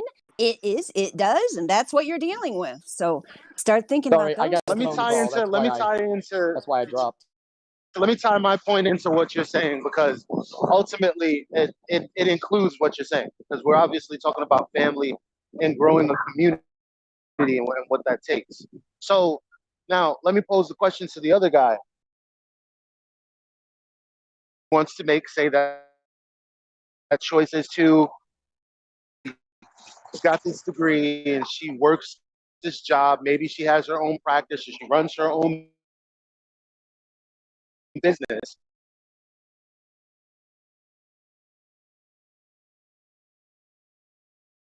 Give all that up. It's very okay. You guys are acting like, I mean, it's just so funny. I can see, because you're from the male point of view. I know tons of women that would want to stay home, and their husbands are like, no, we need that double income. We need that double income. We got to put those kids in daycare. That's why I'm saying figure this out ahead of time before you have that helpless baby in your hand and you're forced to abandon it to the state. So I hear what you're saying. But see, the people who have those same mindset of a woman, it's not once she's got that baby and those hormones go. So, I can tell you from experience. I can tell you from experience. A lot of men. Yeah, I can tell you from experience. It matters where you live also, right? So if you're living in California, New York, compared to Utah or Wyoming, is different. Now, there's a flip side of the coin here we're talking about also, you guys. The wife stays home, takes care of the kids. The husband's going out working every day. And then guess what happens with the kids? Dad, you were always working. You were never home. You didn't spend a lot of time with us, or any type of excuse can happen. So the kids can be harmed in that way also. I worshipped my dad. He was gone 5 days a week. But am I not saying the same thing you're saying, Mary, Mom? I don't get it. Because you're like, you guys are coming from the middle. No, what am I saying? That's kind of. Well, you're like women, that most women don't want to give up their career. I mean, I don't know That's what the not what I said. statistics are. That's not what I then said. I misunderstood you. I apologize. Yeah, I'm asking him because he said women have a choice to make. I mean, women can make choices just like men. What I'm saying is that's true. No one's stopping them from making the choices that they want to make. However, when they make this choice, something has to give. Yeah. Because you can't have it all. No one can. But I do want to point out, too, that every decade women drop about 10% on their happiness scale. So there's a lot of women coming from a woman. There's a lot of women that say, a man can go out and work and give them everything that they want. You're right. That scale of happiness does drop. Yeah, they have everything. Let me ask you this. I always like to point this out. There was someone once that went out and convinced all these fish that the water that they breathed and lived in is actually a prison. Right? And that's kind of what's happened to women today. They've been convinced that the best life is a prison, a life where some man worships them, feeds them, buys them everything, brings home a check for them to go spend, is somehow a bad life.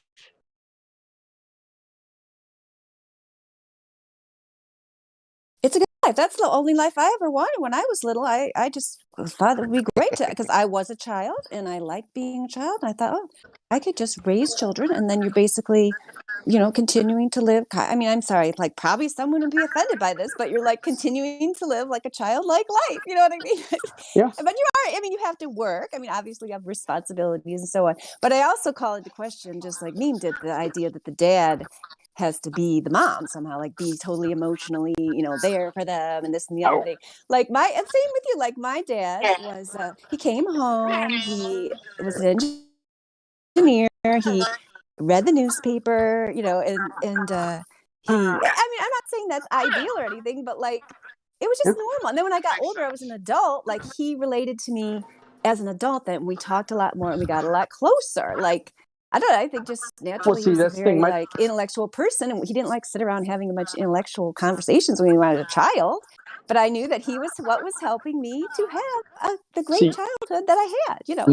My dad was an engineer, and he was an executive at a company, and at a big construction firm. They built like nuclear power plants and stadiums all over the place. But for 8 years, I saw him on weekends. He was out of town every single week, almost without exception. And it never, like, I missed him, yeah. And it would always tore me up when he left. But you know what? The man taught me how to play ball. He taught me how to catch. He taught me how to hunt. He still managed to do all that stuff with me. And I got this like mythical figure almost in my life that taught me a bunch of stuff. And I like how I remember my dad. He died when I was 15. I like how I remember him. You know what I mean? Not as someone who was, I'm always there coddling all the kids, and I'm crying with my wife. I wouldn't have any respect for my dad if I caught him crying. I never saw my dad cry, ever, not once. And my kids only time I saw, ever. I only saw my dad cry one time, and that was when his only son was murdered, and that was only the next day, and never before or after that. Yeah. Well, I mean, that's so women, no one would disagree. Women these days have more choice than ever, more independence than ever. And they're so the miserable. ones that are older that you speak to, they say, well, why can't I find a man? Why are you concerned with that? Or not, maybe that's not the right question, but it's like, okay, you built this life, you have all this independence, and now you're saying no man is fit because they don't meet your standard. Well, what standard of woman are you really for the man that you want? Yeah. Why don't men want to be with you?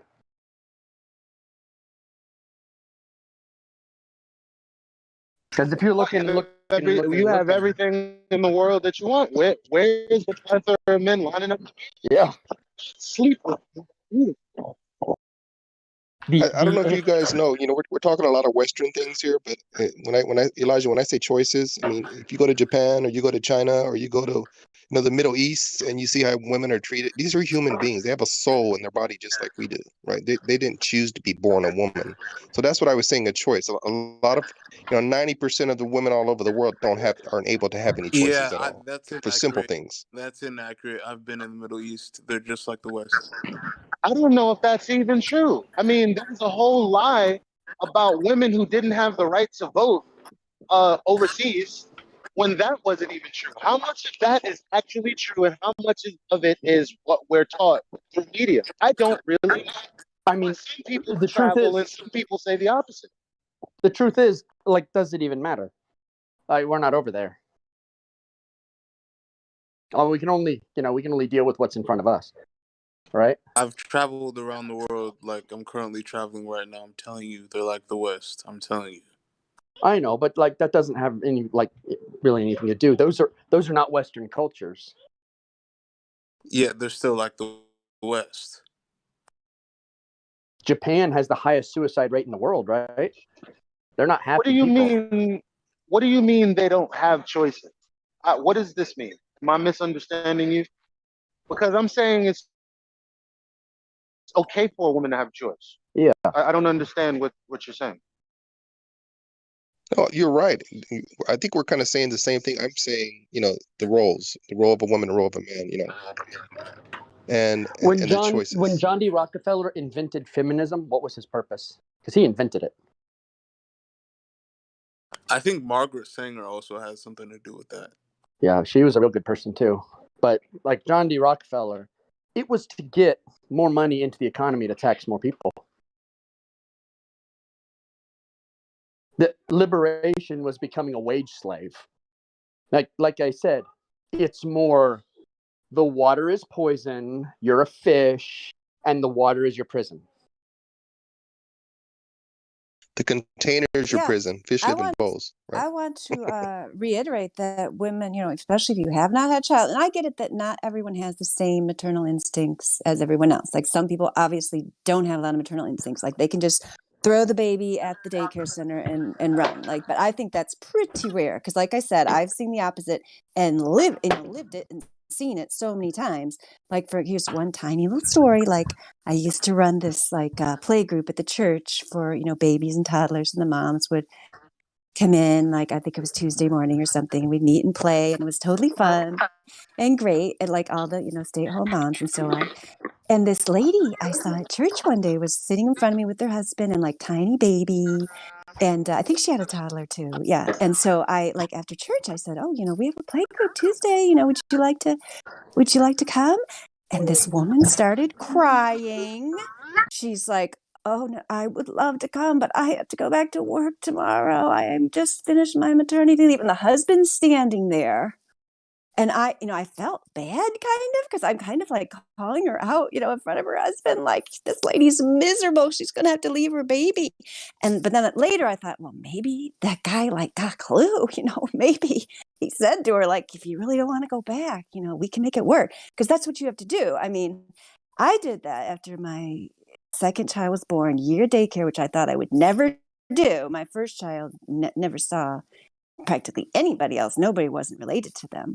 But, I know it because I just gotten a, secure public teaching job with all the great benefits. I was holding the benefits. How could we possibly give it up? But yeah, I mean, I gave it up and I made it work. And I got an online teaching job like almost immediately, which I'm still working, but like, and taking care of the kids. It's like something opened up. Sometimes you have to take the risk. And so some of these, but going back to this lady, like that is the heartbreak. And then once you start doing it, you do get colder, toward your child. That's the point. I mean, that's the design. Like this lady was about somebody else to raise and pay that person so she could go make a tiny bit of money anyway. I mean, in my case, it became to the point where it's like, oh, look at this math. I'm barely making enough money to buy all these fancy clothes, drive all this way, buy more convenience food because I don't have time to make everything myself and so on. Like by the second child, it's economically, doesn't even make sense most of the time. But sometimes the mother's maternal The instinct myth has of the dual already, income. sometimes the mother's maternal instinct has already been cut off so much that she won't even make that choice by the time you get to that point. So my advice would be don't get to that point. Yeah, my thing is, Dandelion, He is that sounds like Patricia Steer. That's crazy. kids aren't even that expensive. They are not. That's they absolutely really aren't. right. Especially if you've got someone at home. Yeah. Yeah, see, that's the thing. There's the myth of the dual income. I don't know, Elijah, maybe you've heard him. Kevin Samuels has even talked about the myth of the dual income. You don't need a dual income to raise a kid. You got one person at home doing everything at home, taking care of the house, and raising the kid. What money are you spending? What you need is discipline. Yes. And not to spend your money on frivolous things. It. Yeah, maybe you And don't to need a invest TV it in every wisely. room. Maybe you don't need a TV in every room. Maybe you don't need a new car. Maybe you need a used car that's already paid for. Single But you mothers also need can't to raise kids need to forever. invest. That's a very important thing. not these gambling type investments, but these investments that are stable over a long period of time Yeah. so that you can have a nest egg for sending your child to a university and not wonder where it's coming from. Things like that. Yeah, none of Yeah. that is really expensive in the grand scheme of things if It's you really not. know how to invest your money. But Nope. I think we're all in agreement. But I think, and I could be wrong. So please illustrate where I'm wrong and what exactly your position is. When I say, I think when you say women want choice, it's the opposite of what Mary Mom was just talking about. Because that's poison. That's the poison that Meme was talking When they about. say they want choice, they say that they don't want to be held accountable. That's really what they're saying. Yeah, you're not far from the truth there. Modern Yeah, women, at yeah, least. Yeah. exactly. Modern women, yeah. In Instagram thoughts are a dime a dozen.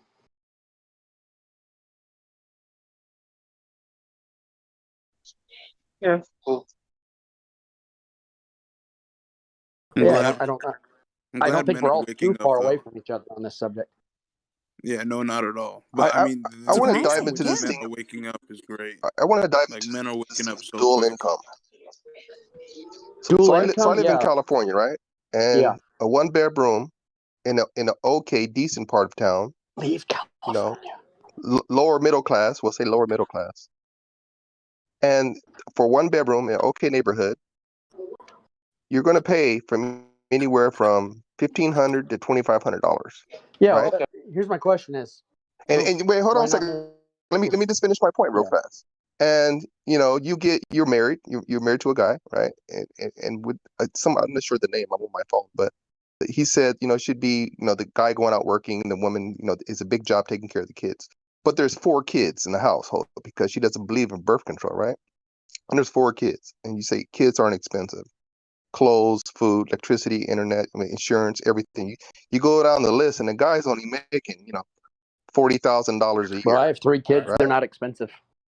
Or I don't know where you live though. I mean, Well, I'm talking about that's one environmental problem. factors of where you actually choose to live. I well, it's can move also to where you South choose Central to. LA and It's where you pay. choose to shop. It's what you choose as entertainment. It's what you do. Do they eat out all the time? Do they have a TV in every house? They have multiple gaming consoles. Do they? There's so many things. Before that, it's where you choose to live. Yeah. So first of all, no one asked you to listen. Why would you have 4 kids if you don't have a foundation? So okay, for example, okay, I live in New York City. Okay, things are 1,500 and up. Okay, fine. So when I'm sorry, You breaking up, Elijah?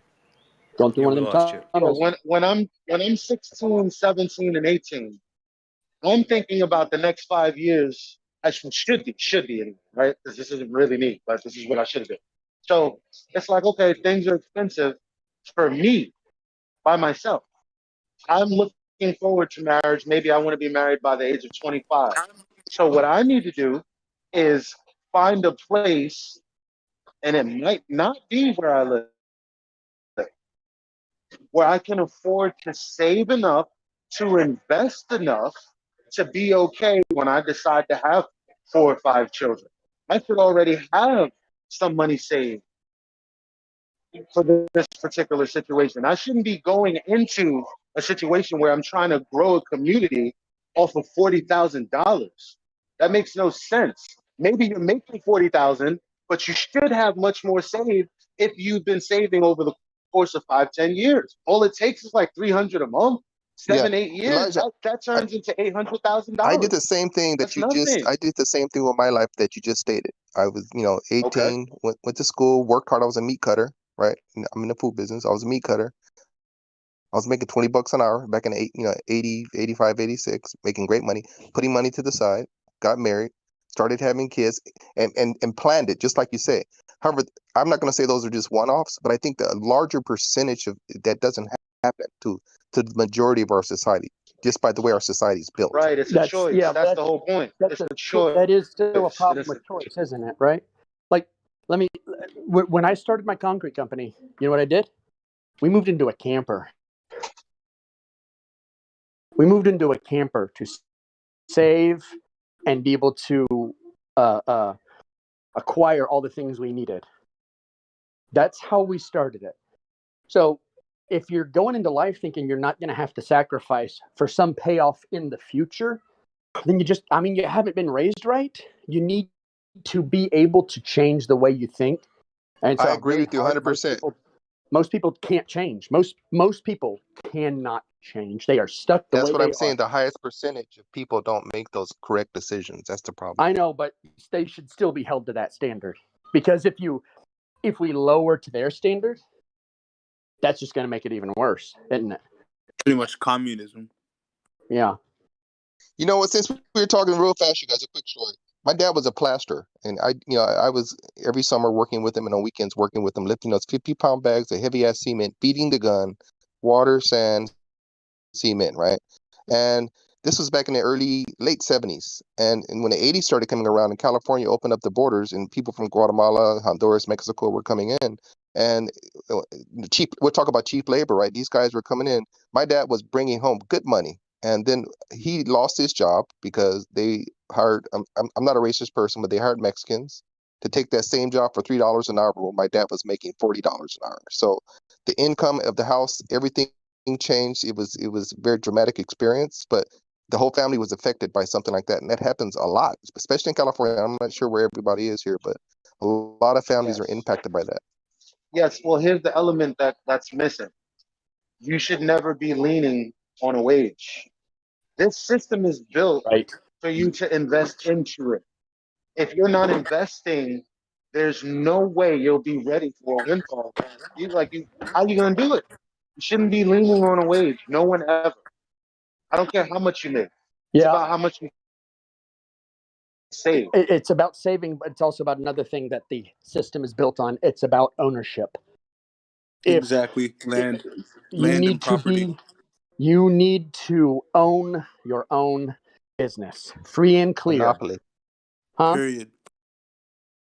Yeah, you need to be able to own your own business, free and clear. That if you can do that, you can make it anywhere in any state. I agree. So, True. and that's the thing. Most people have the employee mindset. They lean on a wage. If their job goes, they're there's safe screwed. investments as well, though. Like just renting out a house. You could work somewhere and then just purchase a small home and rent it out. You don't even have to own A lot of people do that could here. be your business itself. There's a lot of little what is it? Real estate. A lot of tiny little miniature real estate tycoons where I live, where they own like duplexes, they own houses, and they just rent them out. They don't make a lot of money, but it pays their bills and it keeps them from having to work, and that's it. Exactly. So, I mean, people just lack knowledge, because they lack knowledge and then get in debt, and then once they find out how to make it out, it's kind of late. Yeah, it's almost too late. So, but yeah, I generally agree. But ultimately, you have to bring everyone up to standards. We can't work at the lowest standards. We got to bring everyone up to the highest standards. So, I mean, that's my opinion, though. You know how we worked it out is that, we had 3 guys in the house, 3 teenagers. So when we all reached 16, we all went out and got a job, and we helped the household as a family unit. Yeah. Which is why it's so helpful to have 2 parents, because having 2 parents can solidify that traditional family unit rather than having a single mother. Well, yeah, families are teams. Yeah. I have 3 kids and actually 4 stepson also, and we all live in the same house, and it's awesome, man. I think we were taught and indoctrinated to say, okay, go out, get a house with a white picket fence, a dog and a cat, and get a wife and kids. I think it's awesome now where you can actually spend time at home with the family, everybody together, no matter what the age is. Right.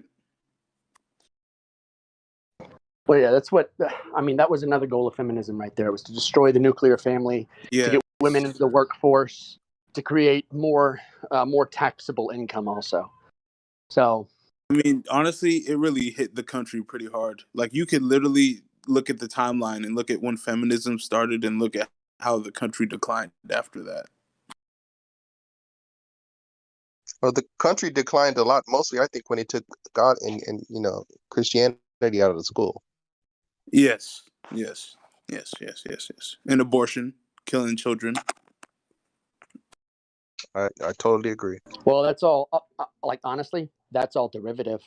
That's all the result of the decline. It didn't cause the decline. Those things happened because the culture was declining already. This Like is also true. like the meme Like where it abortion is a says response to feminism. right, Yeah. right. So there's this meme that goes around. It's hard men create, or hard times create strong men create good times create weak men create hard times, and it keeps going around and around and around in a circle. That's why, like I forget what the book, I think it was The Rise of Empires, says every empire lasts about 250 years in the exact same cycle. And that's where you keep seeing everything. In fact, since the 50s and 60s, when like medicine and cheap housing became a thing, that's really when you started to notice that the good times were resulting in lazy people, like emotionally lazy, spiritually lazy, physically lazy. Things got too easy. And when times are easy, there's a decline, always.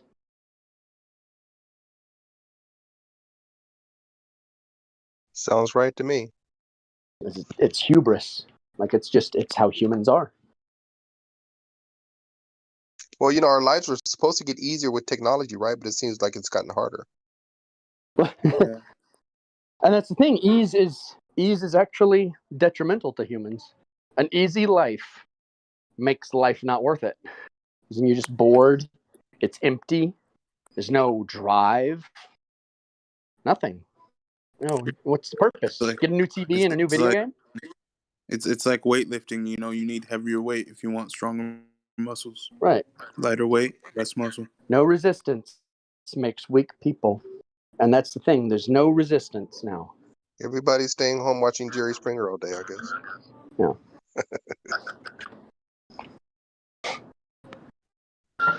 And then simultaneously, they tell you the truth, but no one knows how to actually deal with the information. There's all of these help books and all of this stuff, all of these gurus that are actually telling the truth, honestly. But the people just don't implement anything.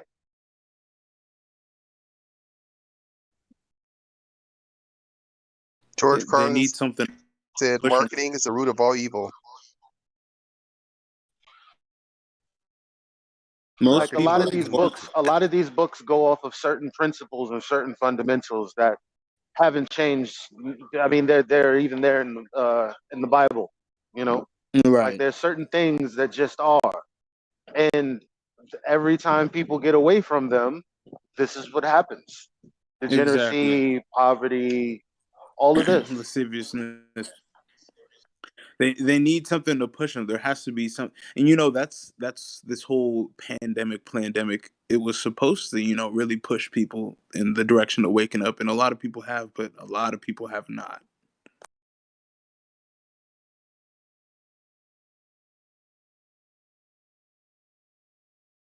Hello. Yeah. Can you guys hear me? Have any of you guys seen that show called Forged in Fire? Yeah, where they make the weapons. Yeah, that's a pretty cool show, man. I'm just trying to change the subject here a little bit. Oh yeah, no, it's cool. What was another good show? No, Crypto, are you the one who was asking if we could hear you? Yeah. Who was that? Oh, yeah. Can you hear me easily? Yeah. Yeah. I finally found, I don't know if you guys know how many struggles I've had with finding a pair of headphones I can drive with, the microphones that you guys don't have to. I think that the search is over. Sweet. Well, actually, I wouldn't say it's the best because you're kind of on the low side. But you are audible. I guess I'll quiet people down when you're trying to speak. Yeah, Crypto, you used to come out Crypto, very loud. have you been listening to the conversation? Yeah, I have. Yeah. All right, what do you think? What the weak men create times. Well, that was kind of the tail end of it. We were actually talking about like women and high value men and all this other stuff earlier. I don't know if you heard that though. Yeah, I missed all that. Okay. Yeah, we had a nice. I've normally got an opinion on it. We had a nice discussion. It was surprising. It was pretty on point. Normally, when you talk about home truths, people get butt mad, and then you have a lot of shouting. I can't stress the gym enough. Like working out and lifting weights will help a man so much. Oh, for sure, it helps women as well, though. I actually think it's the biggest problem with women today is that a lot of women don't do enough physical work. Yeah, my wife is she's a worker outer. And not just because they get that we all like, more from the psychological. People don't understand when you're, let's put it this way, the psychological benefits of physical work can't be replicated with any other kind of. Right.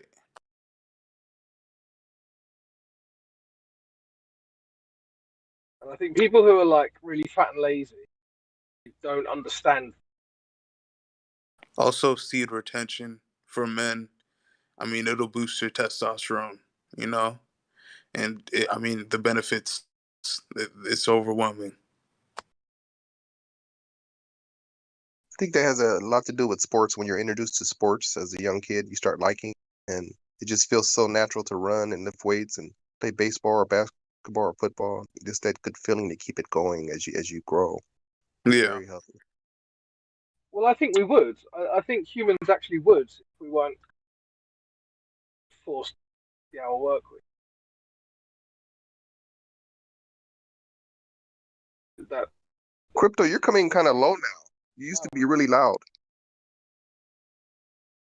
What do you mean relative to earlier in the conversation, or? Like yesterday, you remember that conversation? Overturned, sustained. No, you remember that day? All right, yeah. So you were coming out pretty loud that day, but for some reason you're coming in low. Probably his headphones. Bluetooth headphones, unfortunately. I wonder if there's not settings. Let's go to your volume control on your computer.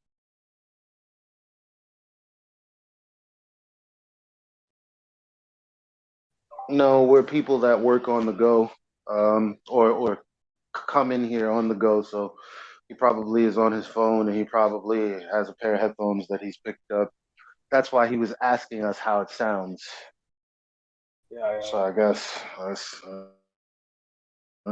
guess it's so. Sorry, Crypto. So to change the subject, were you guys here? Never mind. It was hours ago. Let me assume that you weren't. So I'm gonna post a video in the chat. And let's see how I want to do this. So, based on the title, you can probably get where I'm going with this. And why isn't it coming up? Oh man, It's up now. Oh, you see it? You see it? It's not. Yeah, You see the title and everything, because I don't see it. Yeah, it's probably just your phone that's not loading. Okay, so they're trying to. So we talk about entropy and the second law of thermodynamics in relation to the vacuum. So this video was posted 6 days ago. Does gravity decrease entropy? Whatever that means, right? And so that's what this video is about. It's by a guy named Physics Videos by Eugene. I can't remember. Eugene Kotoriansky, right? He has 830K subscribers. And so if you look at all of the comments, I'll just read a couple so you get the sentiment from his audience. Because mind you, his audience obviously doesn't think this is a response to the flat earthers saying that the vacuum of space is a second law of thermodynamics violation. That's not what this is. Because if that was the case, his audience would have said something about flat earthers. Flat earthers, see, you're wrong, this, that, and the third. No, his audience is just taking in this information, right? So, oh my God, this title alone made my mind smoke. Let me claim this is the most underrated science channel on YouTube. This quality content needs much more attention. I don't know you, neither you know me, but I think these videos connect us every single time you upload one. We need official merch for this channel. Imagine having one of those marbles with infinite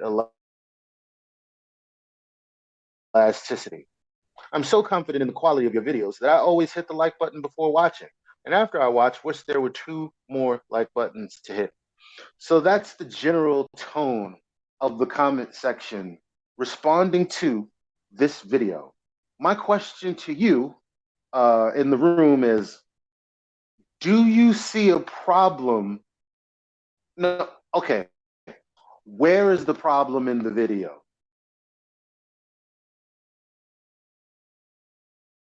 And it's only 5 minutes long, so I'll give everyone a second to. Can we just play it? We can play it in the chat, couldn't we?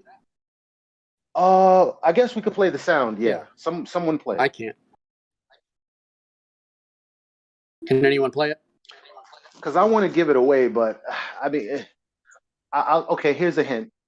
I figured out what was wrong with it within the first 5 seconds, or maybe the first 10 seconds.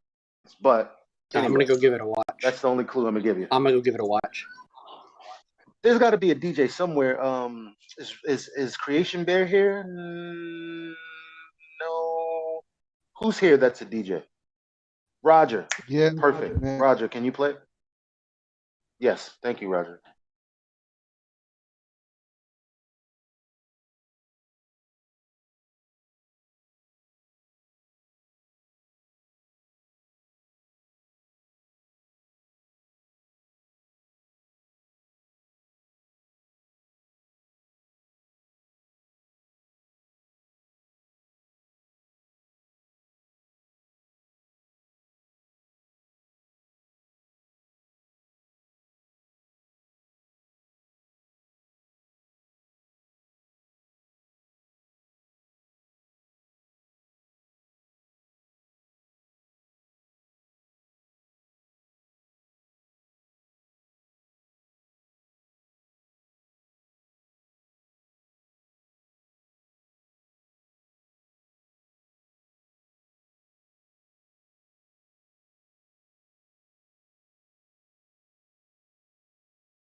Yeah,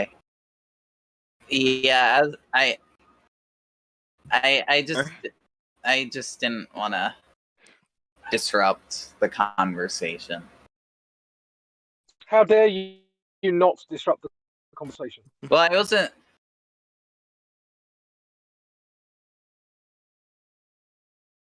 All right. Welcome to the third Precious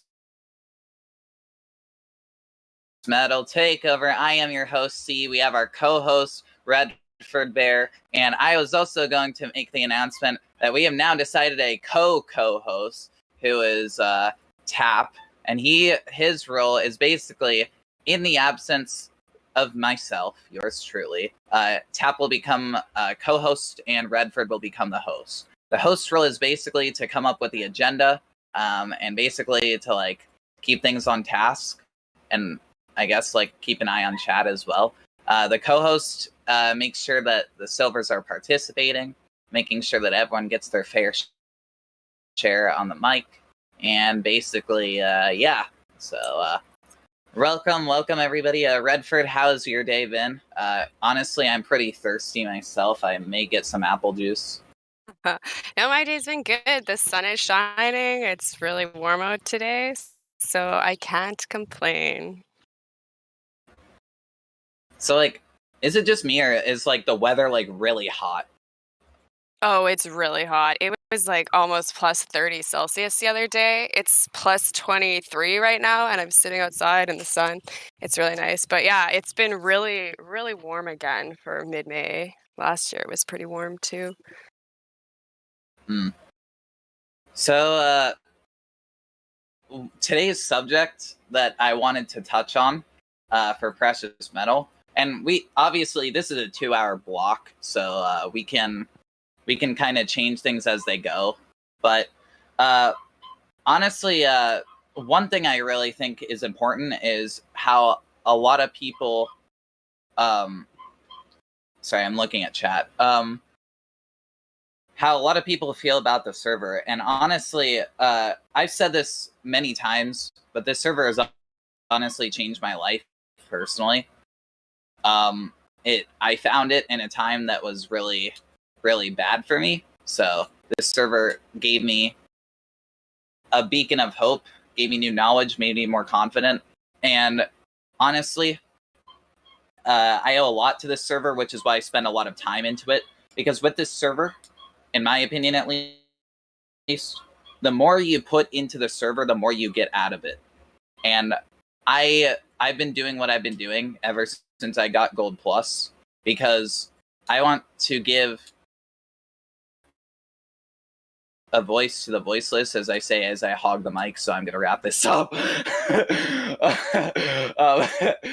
But I just really love this server, so honestly, like, Redford, if you could continue. I want other people to speak about how much they love this server, because we need positive vibes. Positive vibes are always the best vibes. So anyway, take it away, co-host. Yeah, no, that's awesome. I think it's important that we hear from you as well in your story. So I think that's okay.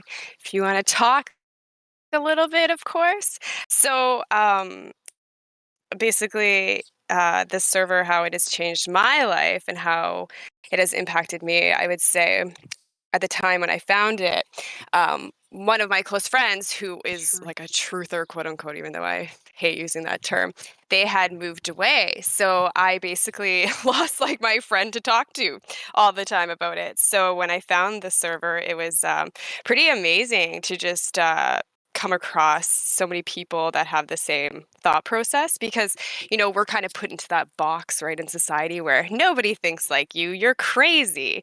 So it was just very refreshing, I guess, to come across this. And my favorite thing, I guess, about the server would be talking to people and to have that sense of community. And if I have a thought, you know, this is a good place to come in and bounce ideas off somebody, because everybody has so much different knowledge. I think I've said this before, the whole iron sharpens iron thing. And it's just a really good space, I would say, for that. And it's a good place to sharpen your mind, I would say, and to get, better at debating techniques and just knowledge in general.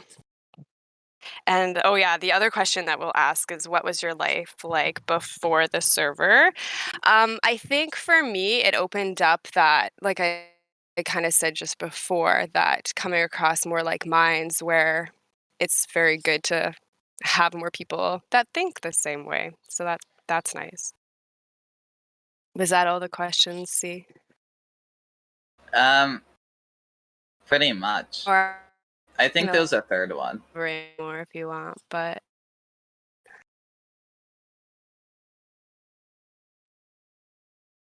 Redford, you're turning into a cyborg. You're roboting a bit, unfortunately. Oh, am I I? can answer C's question real quick. I wrote up with anybody. What was that, Dave? I said I can answer your question, but I run up with somebody, so I got to shut up. Oh, you can answer the questions. It's an open mic for silvers and golds. We want to hear from you guys. Are we doing this in any particular order, C? Honestly, just talk about why you love the server. Why does this server matter so much to us? Because it's a question that is pretty important. I'd like to just do a quick thing, like if I could just do mine real quick, because I'm gonna run a bath and then listen in while you guys are going, and I'll contribute after I'm done if Sure. if need be. So Go for ahead. me, it's like you said, how it hasn't really changed my life, but maybe in a way it has, because I feel like I found my tribe here. Some people say some things that really resonate with me, and even though mainstream society might not agree with what's being said, that isn't FE related, you know what I mean? That's one thing. So I feel like I found my people here. That's one important thing. Another really cool thing is that I love the environment and the people. I don't like when I'm sharing something, and if somebody's not fully sober, they're putting words in my mouth, adding to what I'm saying. If it's not FE, if it's my story, you know what I mean? So when people aren't fully coherent, they're not really understanding what I'm saying. They're adding their own thoughts to it, and then they say things that are inappropriate, in my opinion, when it's about me. I love everything about this server. Everything about the server. What I don't like is the trolls, the people that pretend they're interested. I'm sorry to interrupt. Can we? I just want positive vibes only, please. Yeah, sorry. Okay, I'm sorry. I like how today earlier I was in a different part of the server. Somebody called me a legend. I love that. Somebody was complaining about me. Somebody else backed me up. Positive stuff. My mom is aware of FE now because of it. She loves listening in and hearing them spiral. I don't know. Sorry. I guess I'll just stop there. All right. Well, thank you for telling us the importance of the server. I appreciate it. Mic check. Yep. Okay. Good. I'm inside. Apparently, I'm too far, I guess, from my router. Anyways, sorry. You don't have to apologize, Canadian. I can. It's like it's embedded within the Canadian, right? I have to live up to some of the stereotypes. So, okay. So Flatman can. Okay. So, actually, is Tap still here since he's the Tap is here. co-host? Hey, why don't you tell us how the server has changed your life and all the positive things from it? Well, overall, I feel like now I'm gonna be a little bit personal with this, but it's like before I, entered the server, I wasn't all that confident. Although I was, displaying that I was, super confident, I was kind of putting on um an alter ego, if you may. Like I was acting like I was a lot more confident, and that's what really helped me out. It because I was playing this character that was all this, I'm so open, and I'm so like, expressive with what I say. um that wasn't the real me, and I knew it. But I felt like if I just did that, and if I tried to learn a lot more and learn really quickly by obviously using the resources, talking to the wonderful people in here, I made a lot of great friends. um and then they've really helped me come a long way. So I feel like that, this server, again, overall, it's boosted my confidence, made me more of a, a better, smarter person. So that's what, that's yeah, I just really like the server for that reason, because it's such an open, such a nice community. That's it. Yeah, that's awesome. Thank you for sharing. So, what is your, I guess then just the sense of community and everything is your favorite thing about the server? Oh yeah, of course. The community, the information it has, because it made me more, confident, because the people I can talk to here, the friends that I've made, but also the information, it's made me a lot smarter, because now I really know the truth, and each and every day I'm doing my homework on it. I'm learning a lot more, and I truly appreciate every single one of you guys. Thank you guys for being so accepting, and Tap, yeah. What's up, man? would you like to tell us a little bit about school and how this server helped you become more confident in that regard? Maybe the Yeah. merchandise you bought.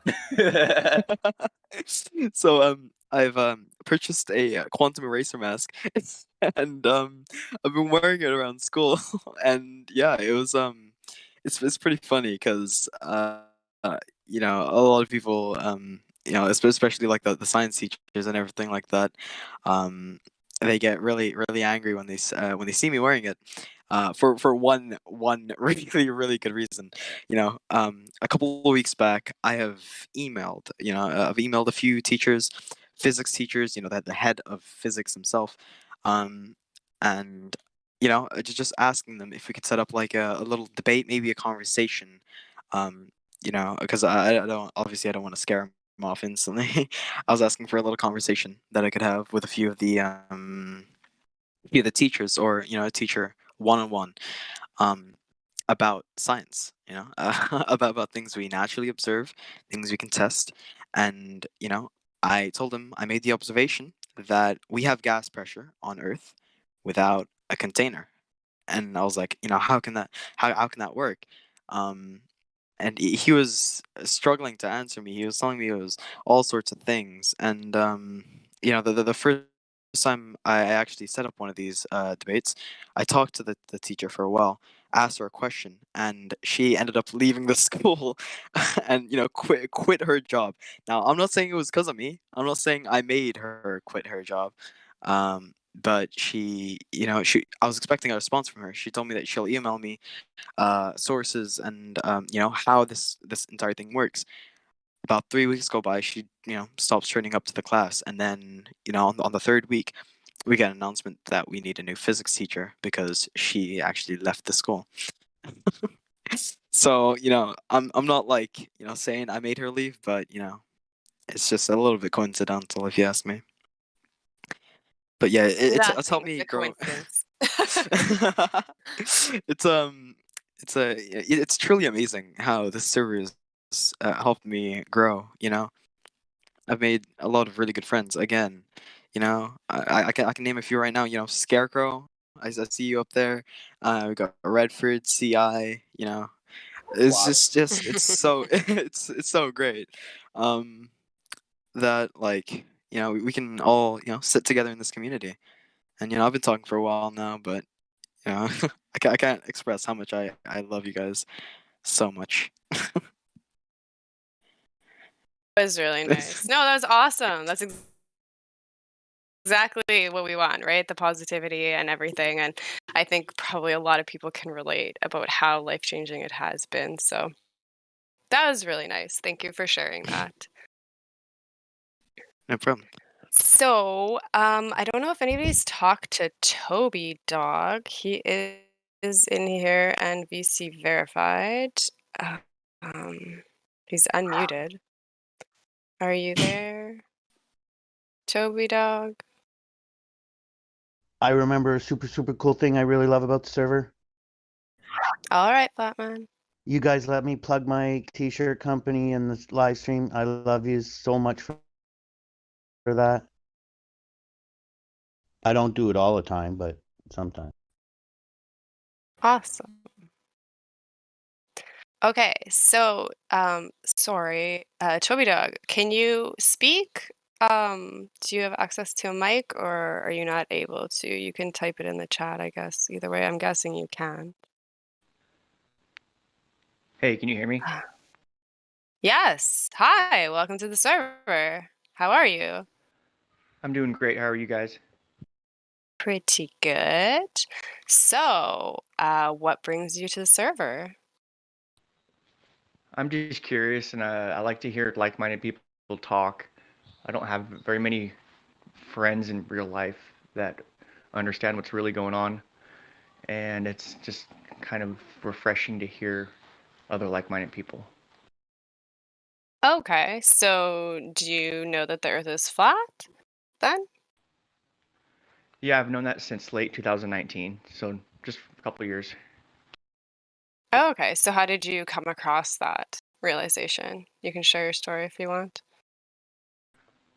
Basically, I watched somebody that I know start to figure it out slowly, and it got me curious about it. And then I started looking into it, and I was like, "There's no way this is true." So I looked to debunk it, and that was the beginning of where I am now. Okay, so was there one specific video or anything or one realization that made you come to that? Yeah, well, it started with being able to see objects farther than the dimensions that they give us for the globe, and so then my cognitive dissonance brain tried to reshape the like reshape a globe in my mind. I was like, well, maybe it's just bigger or something, or and then I just kept looking into it, and then I finally just kind of made the connection of how water works, and it just lays level always, and then realizing how gravity is kind of just some made up gobbledygook, and yeah, it's crazy how simple it is to see it for how it is, but how Yeah. difficult it is to see when we're under the spell. Oh, definitely, right? So that's good. Well, I'm glad that you found the server. And how long have you been in the server? Did you just join recently? I think a couple weeks or so, not very long. So I just joined not that long ago, but I like it a lot. There's a lot of great information here, and the lobby's a lot of fun sometimes. Yeah. Well, if you have any questions or, want to talk about anything, then feel free to jump in. But welcome. Thanks a lot. Good that you found this server. Okay, I don't think there's anybody else new. Why have you got stiff upper lip as a role? You're not English. Oh, are you talking to me? Yeah, it's shocking. Oh. I'm shocked. Shocked. Okay, well, Someone sorry. have an English. Can crypto sort this out? Or somebody with some kind of power, get rid of the stiff upper lip from this non-English person. I'm disgusted. Wow, I'm sorry that you feel that way. I am not Horrified. in control of I'm horrified. How dare someone? How dare you? Sorry, so anybody, just let her know. Okay, you are joking. I'm like, oh my gosh, okay. You were being so serious, and I've never spoken to you before, Yeah, you never met and me I'm before. just No, like, no, I sorry. don't want to make a big deal of it. Okay, thank you for clarifying that as well. Yeah, so, Oh my God. Well, anyway, since you piped up, Chad, let's hear about how the server has changed your life and yeah, impacted well, your so life. 2 years or two, I think it was over 2 years ago, early 2019, came here, got into some debates, looked into it, and realized realise that there isn't any evidence of any kind of ball, and Bob's your uncle, and he's your aunt. Say no more. Odds as good as a wink, as they say. Okay, so just about this server in general, though, how has it like about you can if you want to share a little bit about Oh how right, it's yeah. changed your life and Well, I come here now and again. They piss me off here sometimes, and I leave and get banned or whatever, and be rude to people. But otherwise, there's some nice people here. Have some really good chats, really good debates. Made a few people, a few people here I'm, friends with. Yes, good place.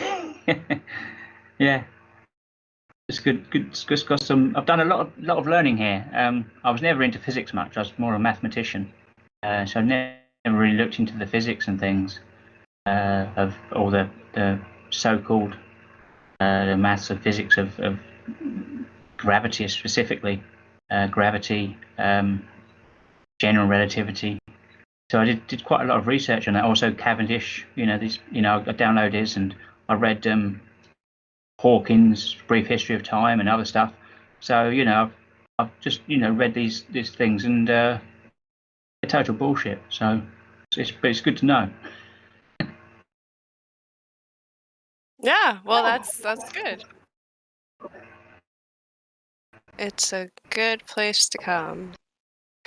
Hey, Okay. Redford, I can throw in my 2 cents if y'all want me to. Not here. I'm Hello? sorry. Hey, Dave, you're kind of muffled. I don't know if it's just me. I can't really hear you. I'm mute then, I'm sorry. No. You can share. And Yeah, now Chad. I'm getting Chad. feedback from somebody Hey, as well. Chad, you got a bit of an echo. Could you fix that? Like, maybe turn on noise suppression. Sorry. It's alright. I did Mic just check. unmute. My mic working? Yeah. Yeah, you're you good. sound better now, Dave. Yeah. You're good.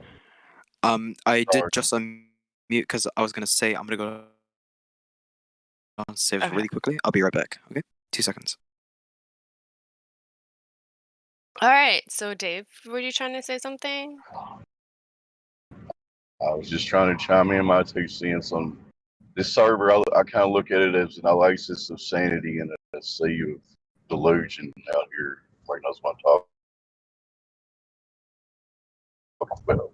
I'll keep it positive.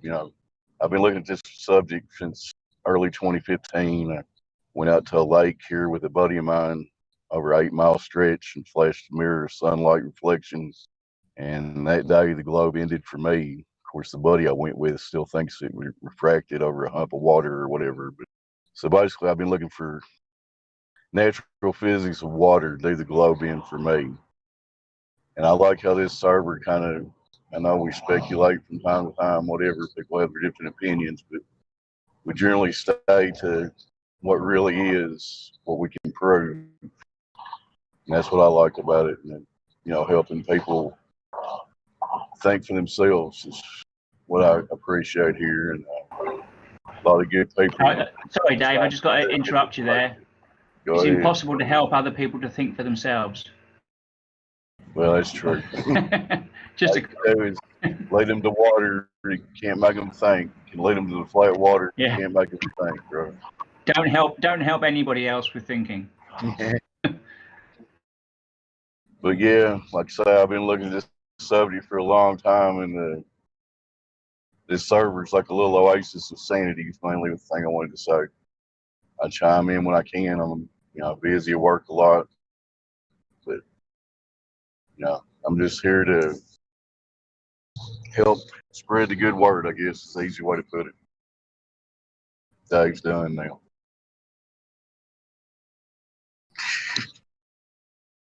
Yeah.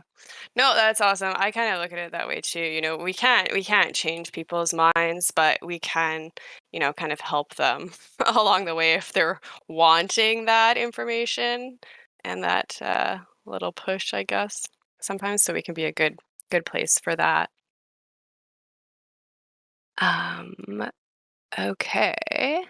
So I'm going to start calling on people then, unless anybody else wants to volunteer first before I start calling people out.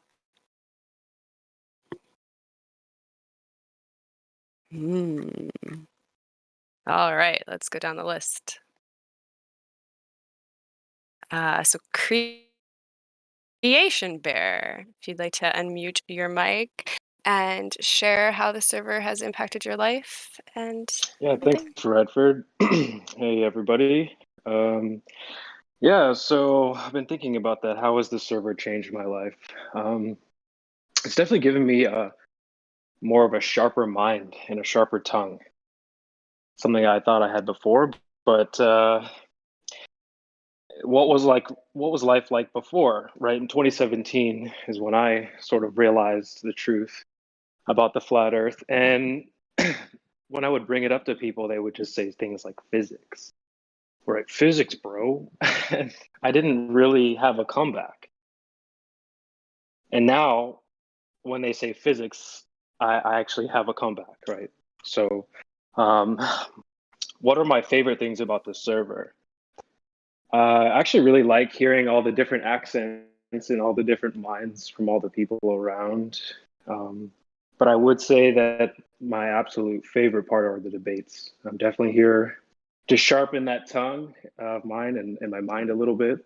There are some people in my life that I'd like to have this conversation with, and sometimes you got to be able to put up a good fight.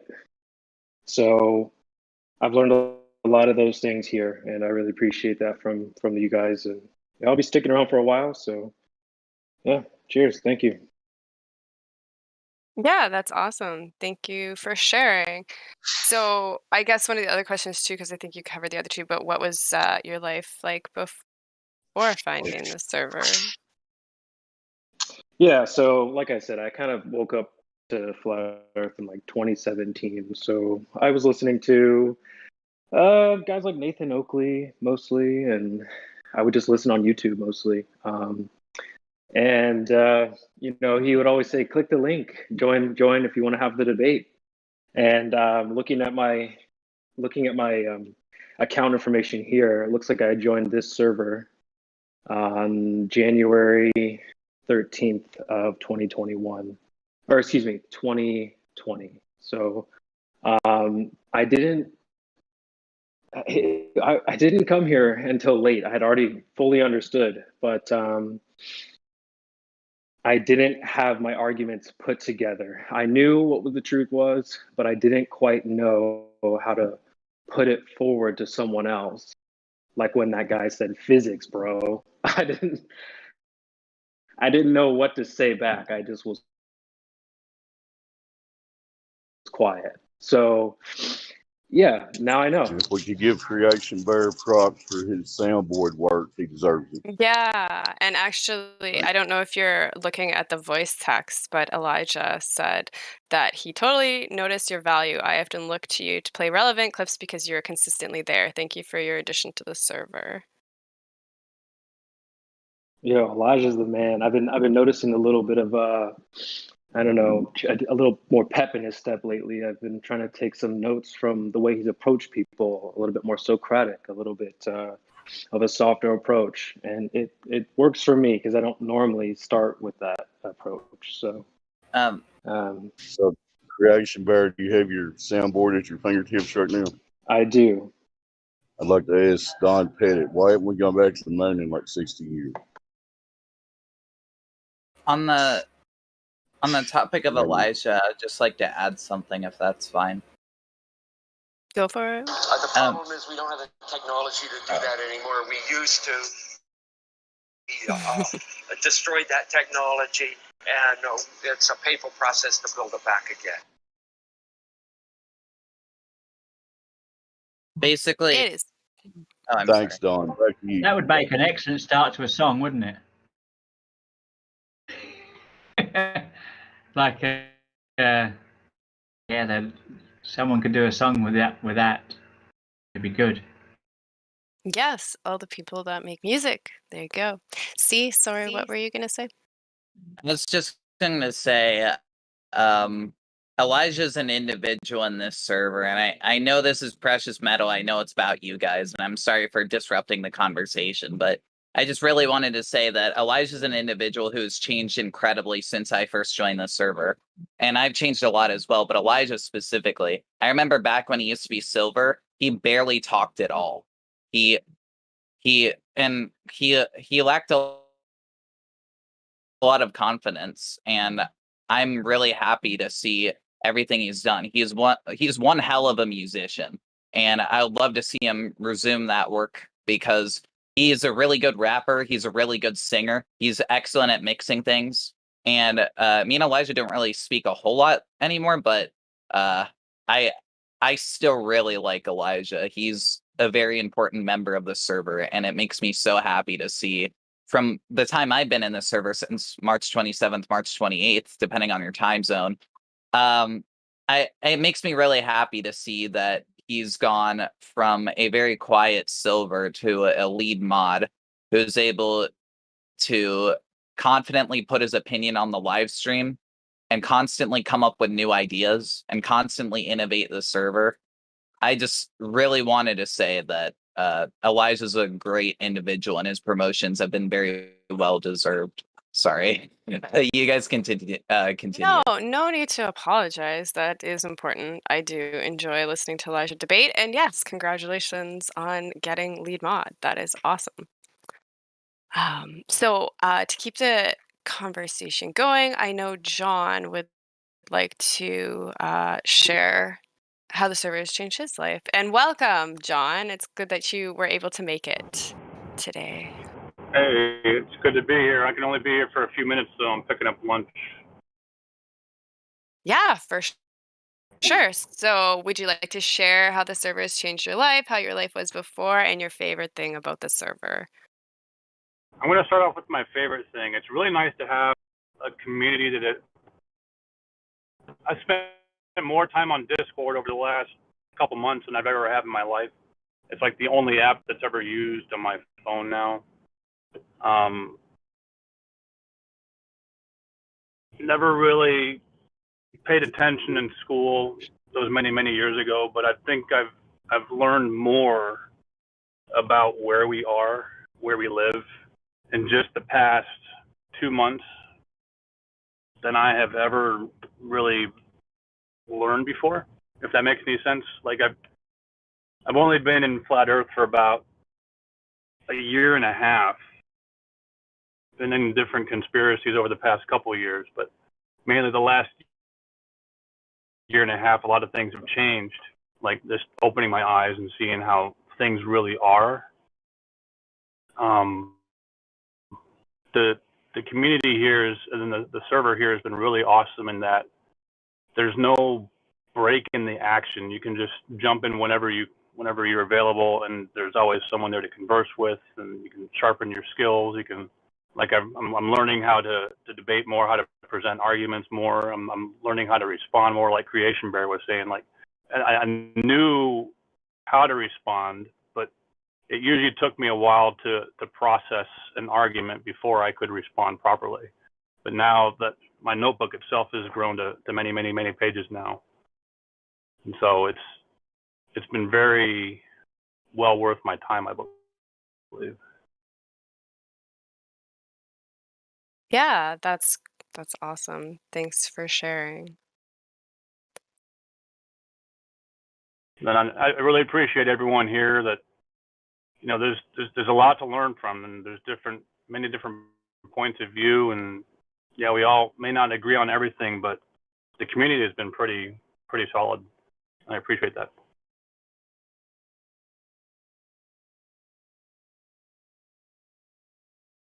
Yeah, I agree. And I like I've enjoyed actually having conversations with you up in the VC check-in, and you seem to have quite a bit of knowledge, and yeah, that's good. That's awesome. Is there anything else you'd like to add? Not right now. It's just wanted to drop in and say hi. This is my first precious metal event I've actually been able to participate in. Welcome. Albeit briefly, but yeah. We love good to be here. have you. Oh, cut you off. I'm sorry. No, it's all good. It's all good. It's good to be here. I'm just out running, picking up lunch for the family, and we're gonna go chill out for the weekend and kind of rest up. Kids just finished baseball and soccer, and they're done for the season for now. So we're now in rest mode. Oh, well, that's good, I guess. So does that mean you'll be coming to the Precious Metal Takeover more often then? It depends. Weekends are still family first. So it depends what Definitely. next few weekends we'll be doing a lot of traveling. So Oh, that's nice. That's nice. Okay. yeah, just wanted to drop in and say hi. Well, thanks for stopping by. It's good to hear from you. Honestly, I know silvers get priority in this, but I really want to hear from California Nightmare, actually, if he's willing to open up the mic. Like, I just want to hear like their favorite part about the server, and maybe like a little bit as to why, like, what their life was like before joining the server. Sorry, I'm really curious. We're gonna have to have a competition and see how many times I say sorry and how many times you say sorry. See, I think you might have me beat. Sorry, continue, California, if you'd like to speak.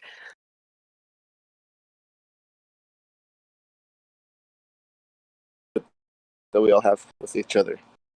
It's my favorite part here. I'm sure a lot of you guys could agree with that. And okay, so I've been a part of the server for 2 years, right? So I joined the server when I was 16 years old, all right? And before that, I was already kind of looking into truth. Like I already knew NASA was bullshit. I already knew, I knew about the Freemasons, you know, the secret societies, you know, satanic ritual abuse. I knew about that stuff before I came here, right? And I started looking into that stuff when I was 14 years old. So pretty much 4 years ago. So my life really hasn't changed besides me getting a lot of hate from Globers on a daily basis. That's basically it. Like this kind of changed for me. And that's all I have to say, guys. Oh, well, that's great. Thank you. Thank you for sharing that. Okay.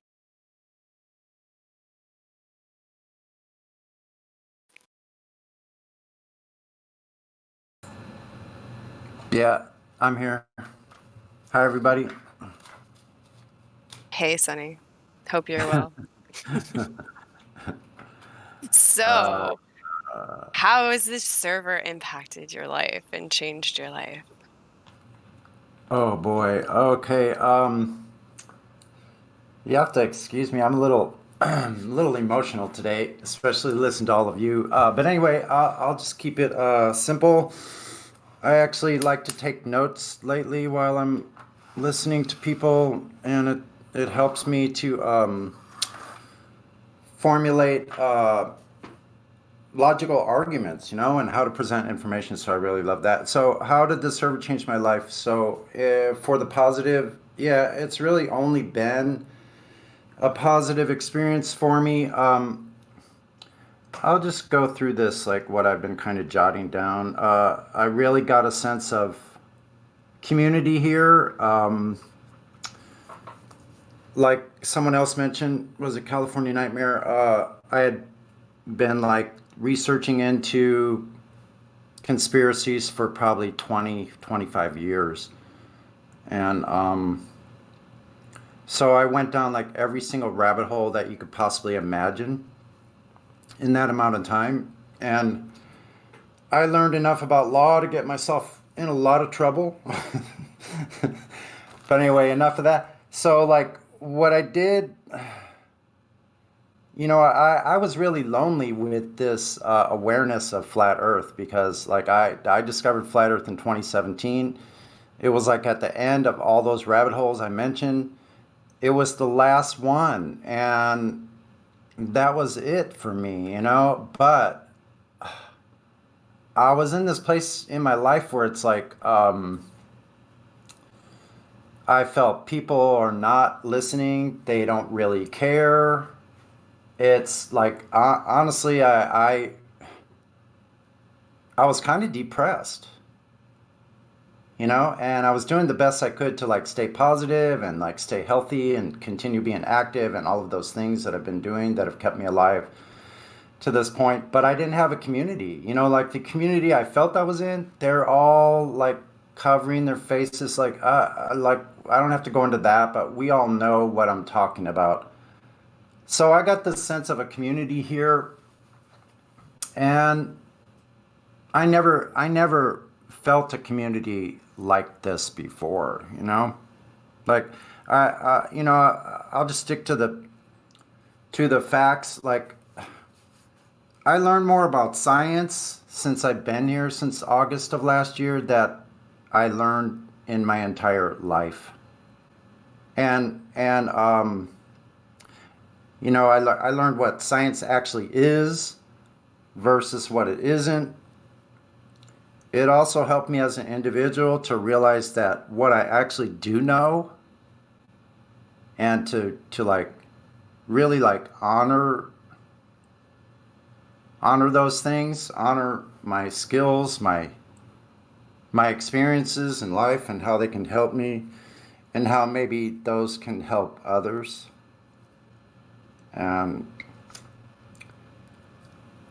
Excuse me one moment.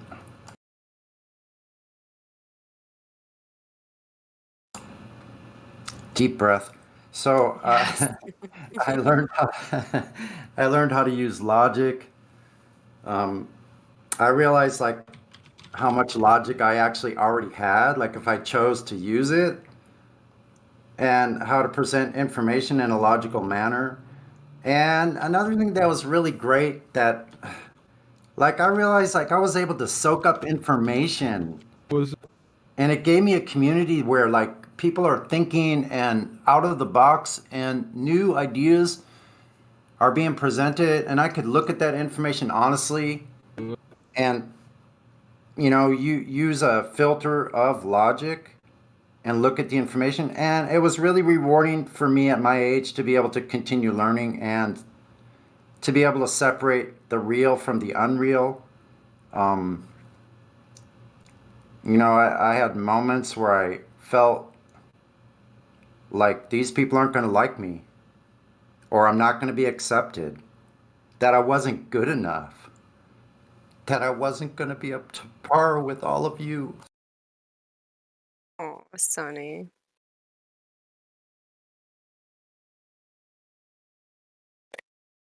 Yeah. Well, I just want to say personally that Sonny is an individual who's done a lot of work, especially on YouTube. They have a lot of great resources. So I just wanted them to be able to explain how important the server is to them. So we have someone oh, they're not in voice, but there's someone named Seven Clever Boys, I think, who was in here, but I'm right here. What I love Oh. about this place is iron sharpens iron. And by being around other intellectually honest, intelligent people, it automatically lifts you to a higher standard. Yes. No, Sonny, no need to apologize. That was great, honestly. Thank you so much for sharing that and yeah, for being vulnerable. That was awesome. So Seven Clever Boys, are you there? Yeah. Yep. Yeah. Okay. You're a little quiet. Are you able to get a little closer to your mic? Yeah, hold on. My audio Oh. interface is like taking a crap. Okay. No problem. You sound better now, so just hang on before I ask anything else. Freezies, and I think there was somebody else in here. Yuri, you guys don't have VC verified. If you do want to get VC verified so you can speak in here, please go up to the VC check-in and somebody should be able to follow you up there. I'll meet y'all there. Okay, Seven Clever Boys. So what brings you to the server? I got invited by someone, so I joined. Oh, okay, so have you talked about flat Earth before? No. So what shape do you think the Earth is? I don't know. I've never seen it. Well, that's a good first start, being honest, and that's a very good observation. So you have no idea what shape the Earth is then? No. All right. So do you have any questions for us? Not really. Just want to listen. Okay. I would do the 3 points with you, but if you don't really necessarily think we live in a spinning ball, so Do you them. don't Do really them. Do them. still do them? Okay. Yeah. All right. So 7 clever boys. So basically, I'm going to ask you 3 questions that go towards with the globe model. They make these positive claims. So if we can just have an honest conversation about that and just answer the questions honestly, and it's okay to say you don't know. All right. Yeah. Okay, so from ancient times up until today, how have they measured curvature of the Earth? I don't know. Okay, perfect. So the next one has to do with axial rotation. So how do you know that the Earth has actually been detected to be spinning on its own axis? 'Cause the sun, right, doesn't move. Right? Is that how it works? I don't know. Well, that would be what the globe model claims, right? But I mean, if I'm standing on the Earth, I observe that the sun is actually moving, that I am not moving. I guess that makes sense, yeah. So that's what the whole thing is. So what is it, how do they prove, what is the method that they use to actually determine axial rotation? Math, right? Don't they have some like crazy math mumbo jumbo? Well, yeah, they think it's, what is it they think we're revolving? Oh, it's like 1,000 miles an hour, I believe it is at the equator. Somebody can correct me if I'm 1,040. wrong. Oh, 1,040. Oh, we're getting technical. Yeah. Interesting. Yeah. I didn't know the 40. That's why apparently it bulges out at the equator, which doesn't appear in any of NASA's images, which is very interesting. So basically, then you don't know how they've really been able to determine the axial rotation then. Is that correct, Yeah. Clever Boys? Yeah, Okay. I don't consider myself some astronaut. I just play music. Oh, that's cool. What kind of music do you play? Death metal. Oh, all right then. Happy times. All right. So the last point then, it is to do with the vacuum of space, and that if it is in fact a medium that we can travel to, and that it exists the way that they say, where it's like a near perfect vacuum, how can we exist beside that without getting basically sucked in, without containment? Do you know? What's the question? What? Ask it Sorry, again. no, it's kind of a I mean, the most basic is how can we exist in a pressurized system beside a near perfect vacuum without containment? Isn't it because if a vacuum expands, then the things inside won't be compressed because the pressure is constantly changing and the universe theoretically is expanding? Right? Well, that is, I guess, part of the claim, but how can you have, okay, so then how do you prove gas pressure without containment on Earth? How Yeah, do you replicate that? Well, you really can't fully. So basically, the question is about the only way you can demonstrate at any time to have a gas pressure, you need a container to hold that gas pressure. Even if I wanted to demonstrate a vacuum, I would need a container to suck the air out of that container to create a vacuum environment, which means there needs to be something dividing the high pressure or the low pressure. They can't just exist side by side. So her question was, how can gas pressure, which we have here on the Earth, exist next to this vacuum without it being contained to keep the high pressure air here so we can keep breathing, but that the infinite vacuum effectively is a void, so the air would want to rush into that void? Gravity? Yeah, it's what your model claims. Yeah, they claim gravity. So, but can you prove gravity? I dropped a CD case and it fell towards the Earth. Who caused that? Gravity? Who caused that? Who picked it up? If Michael. Oh, is your name Gravity? How do you know? That happens to be my full... Yes, my name is John Gravity. John Gravity. Who picked it up? The I object. picked it up. Yeah. Why didn't fall that object before you picked it up? Because my hand is holding it up because I'm touching the ground. Who caused the things fall down? In your case. Well, I didn't push it down. I just tilted my hand Who sideways. caused it? Who caused it that thing fall down? Oh. You're saying that gravity somehow went to your mind, forced you to pick up that object, and you then, how to say, drop it, and then influence it on that. How to say? My English is not good, sorry. Well, I didn't... Gravity didn't make me pick it up. My brain made me pick it up. And then gravity made it not stay floating where it is. Okay, can you try that now with helium balloon, the same thing?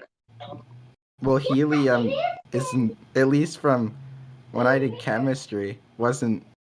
Yeah, helium is a lighter gas than nitrogen and oxygen, which makes up the But helium less still dense has atmosphere. mass, right? But helium still Yeah, has but mass. it's So therefore it's like gravity oil should- and water, though.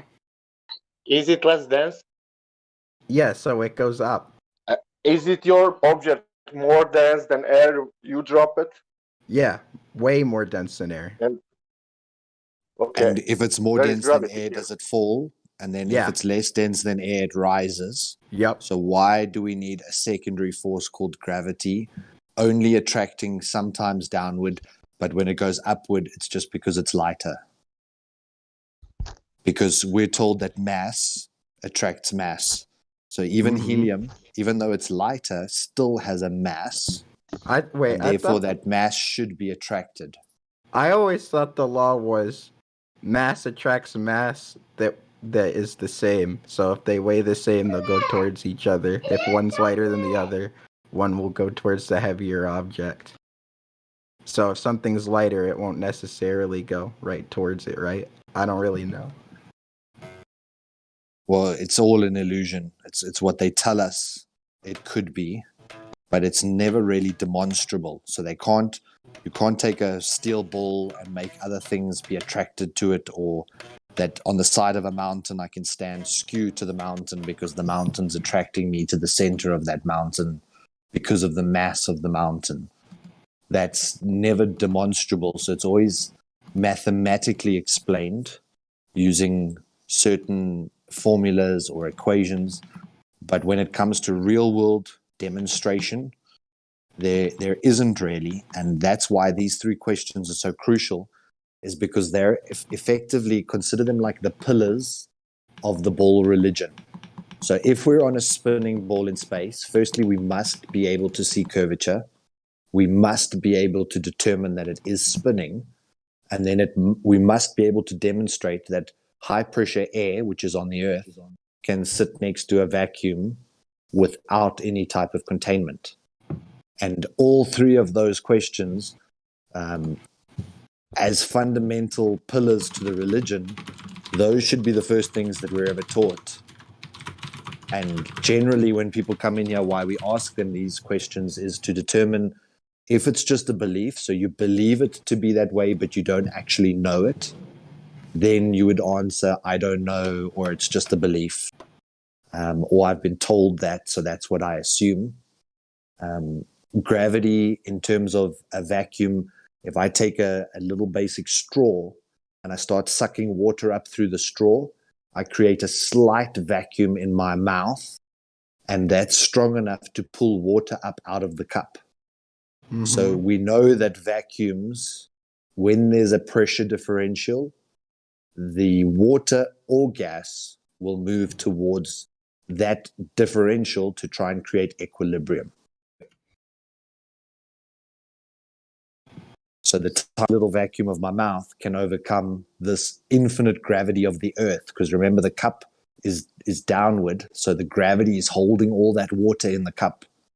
And then I just create a tiny little vacuum in my mouth, and I can suck the water up away from the vacuum, or away from the gravity, in inverted commas, the gravity that should be there. I can suck it up with just a basic straw. I guess that's a lot of confusing words, and I don't really get it. Okay, so what part don't you understand? And he can explain it again for you or break it down differently. So you're saying if I use a straw to drink something on Earth, it'll go up because the vacuum wants to suck it in? But if I go on, what about if I went on a planet like Venus? Wouldn't that be it wouldn't go up because everything gets pushed down to the planet a lot harder? Well, I don't know what talking about Venus has to do with it. I mean, I can't I fly ask- to Venus, Can I ask so one simple, I can't. simple question? I get that, but I mean, at least from... Look at ISS.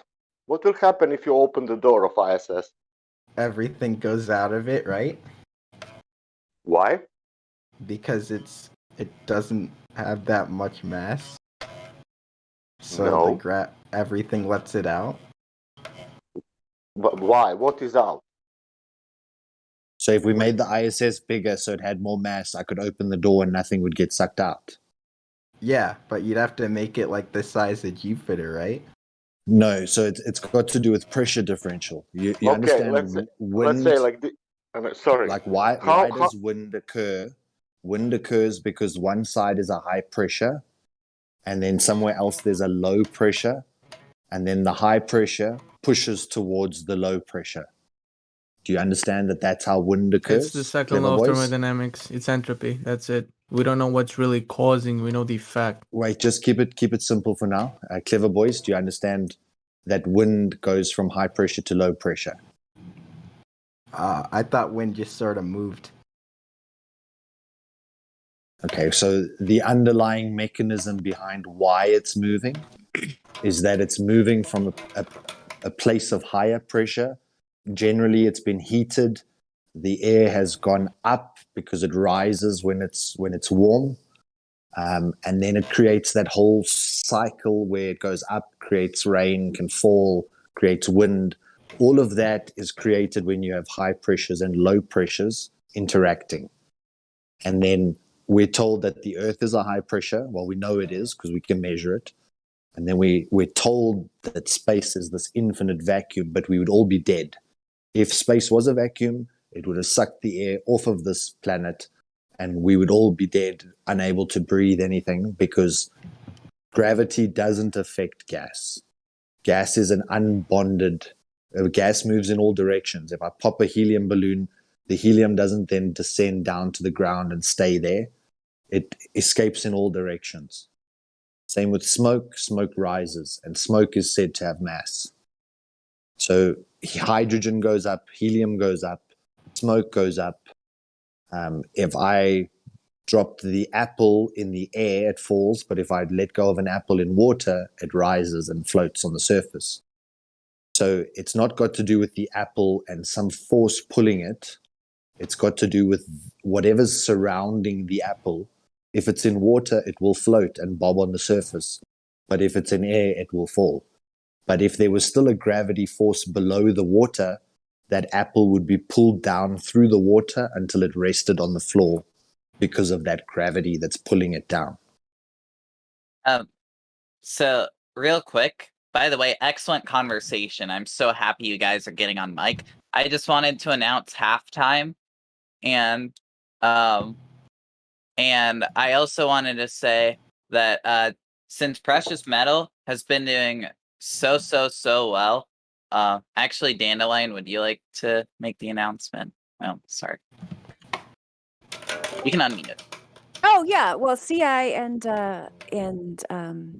Redford Bear now have the referee role, so that way they can mute people and have some more because you have been doing a great job with hosting this show and showing a really good example of how to control the live stream and have a productive conversation. So I am thrilled to pieces about everything that you've been doing. So keep up the good work. Wow, Thank you so much. You're welcome. You guys can continue the conversation. I'm so sorry. I'm just really happy. No, that makes me happy too. Thank you. Thank you for that. All right, so back to the fact that you can't prove gravity, clever boys. So do you have any other questions about anything that was explained to you? So if there's no vacuum in space, what's there? I'm curious now. Does anybody? Great question. Great question. I think we're all kind of intrigued. What we do know from when we were young is that what goes up comes down. What goes up must come down. So there's always this point that when you, like they even say it with rockets, you get to a point where you're carrying so much fuel to try and gain altitude that you have to carry more fuel to be able to carry the other fuel. It's like this fight against the weight of that object. And the more we try and ascend, there's always this battle. What we do know for certain is it cannot be a vacuum, because otherwise you couldn't have the high pressure air of the Earth adjacent to a vacuum unless there was something containing it.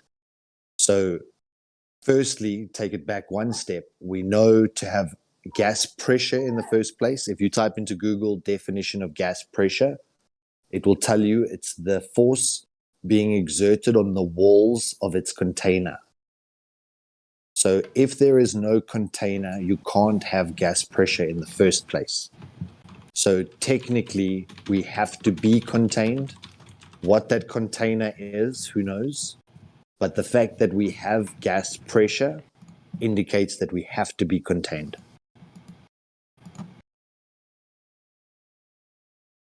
So imagine everything that you've learned before your conversation here today was that the sun was at the center, and then there was 9 or 8 planets, depending on when you went to school, whether Pluto was still included or not, if it's excluded, or whether it's now recently been included again. You think of this model with these giant orbits through nothingness, that these planets are all moving and doing whatever.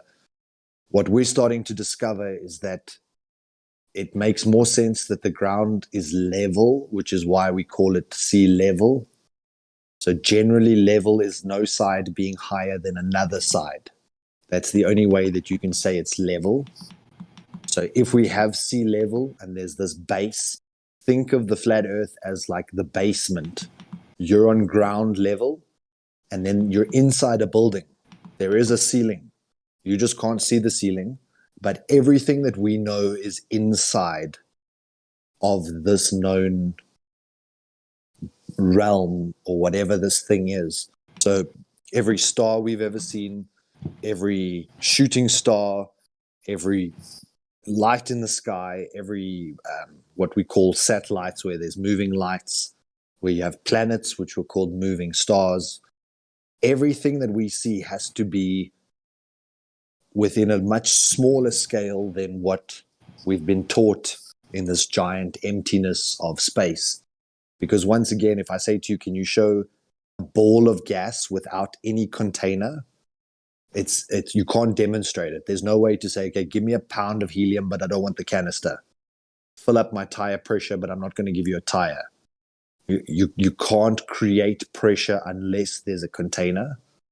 And we're told that the sun is a ball of gas in a vacuum.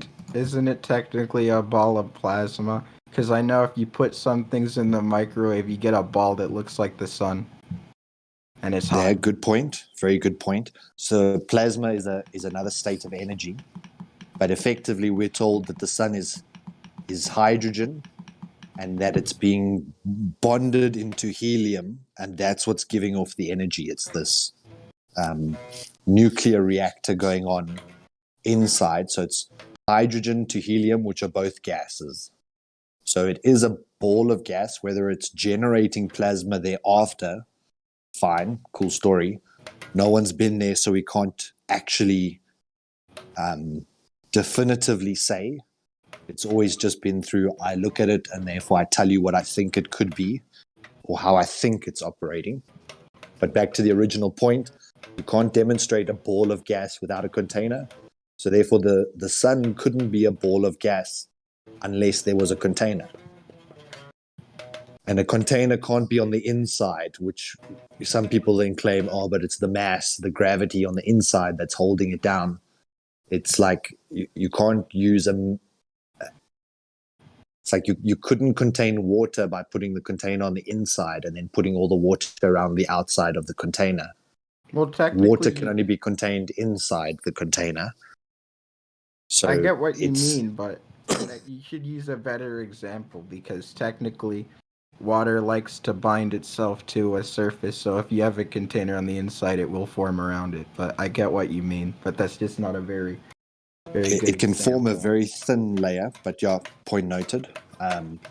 But effectively, container is always on the outside, and then it contains on the inside. And it's the only way for you to accumulate, whether it's gas or water or virtually anything, is that you need something that contains said volume. And all our calculations for pressure use volume, and volume is length times breadth times height. And that can only be determined if I'm inside, say, a box. And I can tell you what the volume is inside the box. But if I just set an arbitrary volume somewhere here in the middle of the air, what are we talking about? It's not a volume because it could be a meter more, it could be a cubic meter more. You know, it needs to be confined for you to be able to declare a volume.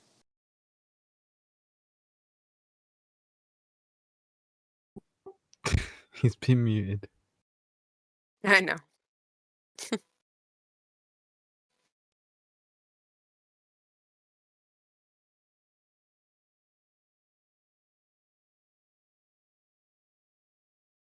Okay.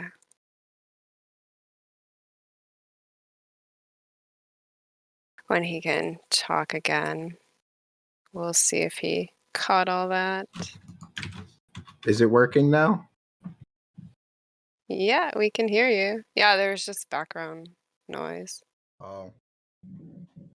So I don't know if Yeah. you're playing your guitar or something. I'm not sure. Yeah, it's fine. Seven Clever, I would just recommend turning push to talk if that's fine. Honestly, in my opinion, it sounded very nice, but it's just to keep live stream on topic. I'd suggest turning push to talk or hitting the mute button if you're not speaking. Sorry. How dare you? I'm just joking. See. Only because you said sorry. Okay, so 7 Clever Boys. Did you catch all of that? I understand it's a lot, right? We get that. So do you have any further questions about what was said to you by Flat Earth Solar? Now I kind of want to go see what's up. I'm sorry, what? If there's stuff, I just had like big.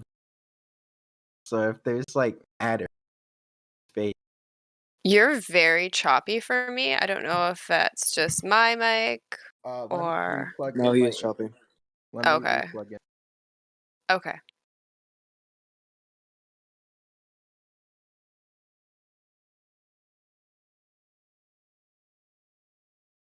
Oh, okay. That person just jumped out. Oh, internet travelers, deafened. Hello? Who else? Hi. Better now? Yeah, you're kind of quiet again, though. Is it better now? That's a little bit better, yes. Okay. Well, I Okay. had an idea. So, if there's matter in space instead of it being a vacuum, couldn't we use that to power a rocket and go wherever we want? Well, I mean, I can't. I don't even really understand that. We can't go to space. That's the Can't? Yeah. biggest thing, Yeah. right? Here's So, your. Sorry. Go ahead. no, go continue. Yeah. I was gonna say. Who am I talking to right now? Is that Seven Clever Boys? Yeah. That's correct. So yeah, that's your misunderstanding. Whenever you're saying, okay, so space doesn't exist, so can we go to space in a rocket? It's like it's okay. If space is described as a vacuum, and you know, obviously it's been explained to you, but if space is a vacuum and we have Earth here, we can't have we can't have it exist without a container. There is no container in the globe model. You know, therefore space doesn't exist or Earth doesn't exist. We can verify that Earth exists. We can't verify that space exists because it's a vacuum. So we cannot travel there either because it doesn't exist, right? But what about if Earth doesn't exist? But Earth does exist. What about So- if like this is just like the whole universe is just Earth and no one's traveled that far? Well, there you go. Then that's that's your perspective of it, right? Because we've only traveled to Earth and been on Earth and lived on Earth. We got on airplanes, we got off on Earth, right? And even NASA says they can only achieve low Earth orbit, which is about 100 kilometers to 200 kilometers. And then they say they had technology to go further. But exactly what the guy was saying before is like the story about Narnia, the Lion, the Witch, and the Wardrobe. They tell you that they go into a closet, and then just through the back of the closet, you enter this magical realm that's covered in snow. So the same with NASA. They tell you that they put human beings in a rocket, then they fire that rocket off to 17,000 miles per hour, which is about 16 times faster than a rifle bullet. And then they magically appear in a place where weight no longer matters. And they just float all cool. And they show you, like Narnia, the snow. They show you Mr. Tumnus or whatever his name is. And they show you all the characters. And NASA shows us little pretty pictures, which they tell us are Photoshop. And then effectively, we all still say no. But, you know, if we just can get that right wardrobe, we can still go to Narnia. And it's the same thing with space, is that they say that they destroyed the technology to build that wardrobe. And it would be a painful process for them to rebuild the wardrobe that leads back to Narnia. You know, because obviously in 60 years, everything got harder to make. It's not like other technology, which I now carry a PC in my pocket called my cell phone. Everything else became much easier except space travel, which we destroyed that technology, and we can't go back to we went in the 60s. Why don't we make it ourselves? That'd be cool. If we like all just try. Well, they got caught in the lie. So, for example, if we started to ask, can we see this closet that leads to Narnia? Can we now film it with unedited footage? Can we? So then they say, no, we've destroyed that closet. Sorry, no, you can't come and inspect the evidence because that evidence would have been slightly inconvenient. So we just got rid of it quickly. What about if we like made our own evidence and just sort of like in our backyards built rockets and like went? What about expose? What is easier, to expose the lie or build the rocket? Build a rocket. So build a all rocket, all rockets go up, level off, and then come back down to the Earth. Yeah. Even the ones that NASA say go further, if you look into them, they tell you where they splash down. Correct. Mm-hmm. So there is never a rocket that's ever gone up and up and just kept going up. all rockets return to Earth. What goes up must come down. That's a fundamental law we've never been able to disprove. And we tried in the 40s and 50s with really, sorry, I know I'm going on. But in the 40s and 50s, we did a lot of aircraft experimentation where they were trying to break the sound barrier and then trying to break 2,000 miles per hour and then trying to break 3,000 miles per hour. And the whole time they were trying to gain altitude. And every single time you take an airplane up to a certain height, the engine stalls because there's not enough oxygen. And it's the same with a rocket. If there's not enough oxygen, it loses its combustion and then will return to Earth. But don't rockets use oxidizer that goes into a chamber that chemically reacts the same way as it would in the United States? So that is what they tell us. And then certain guys have done demonstrations in vacuum chambers using igniter fuels, using some of the most combustible materials known to man. If there is no oxygen to allow the combustion to occur, it cannot occur. So even underwater you can use oxidizers because there's still oxygen in the water to allow the combustion to occur. But no one has ever demonstrated combustion in a vacuum. It's never been demonstrated. I did that at my science. Sorry about this. Sorry about this. I ask you a question. Is it easier to expose the lie or build rocket? You said build rocket. Yeah, it's not that hard. It's just Are you serious?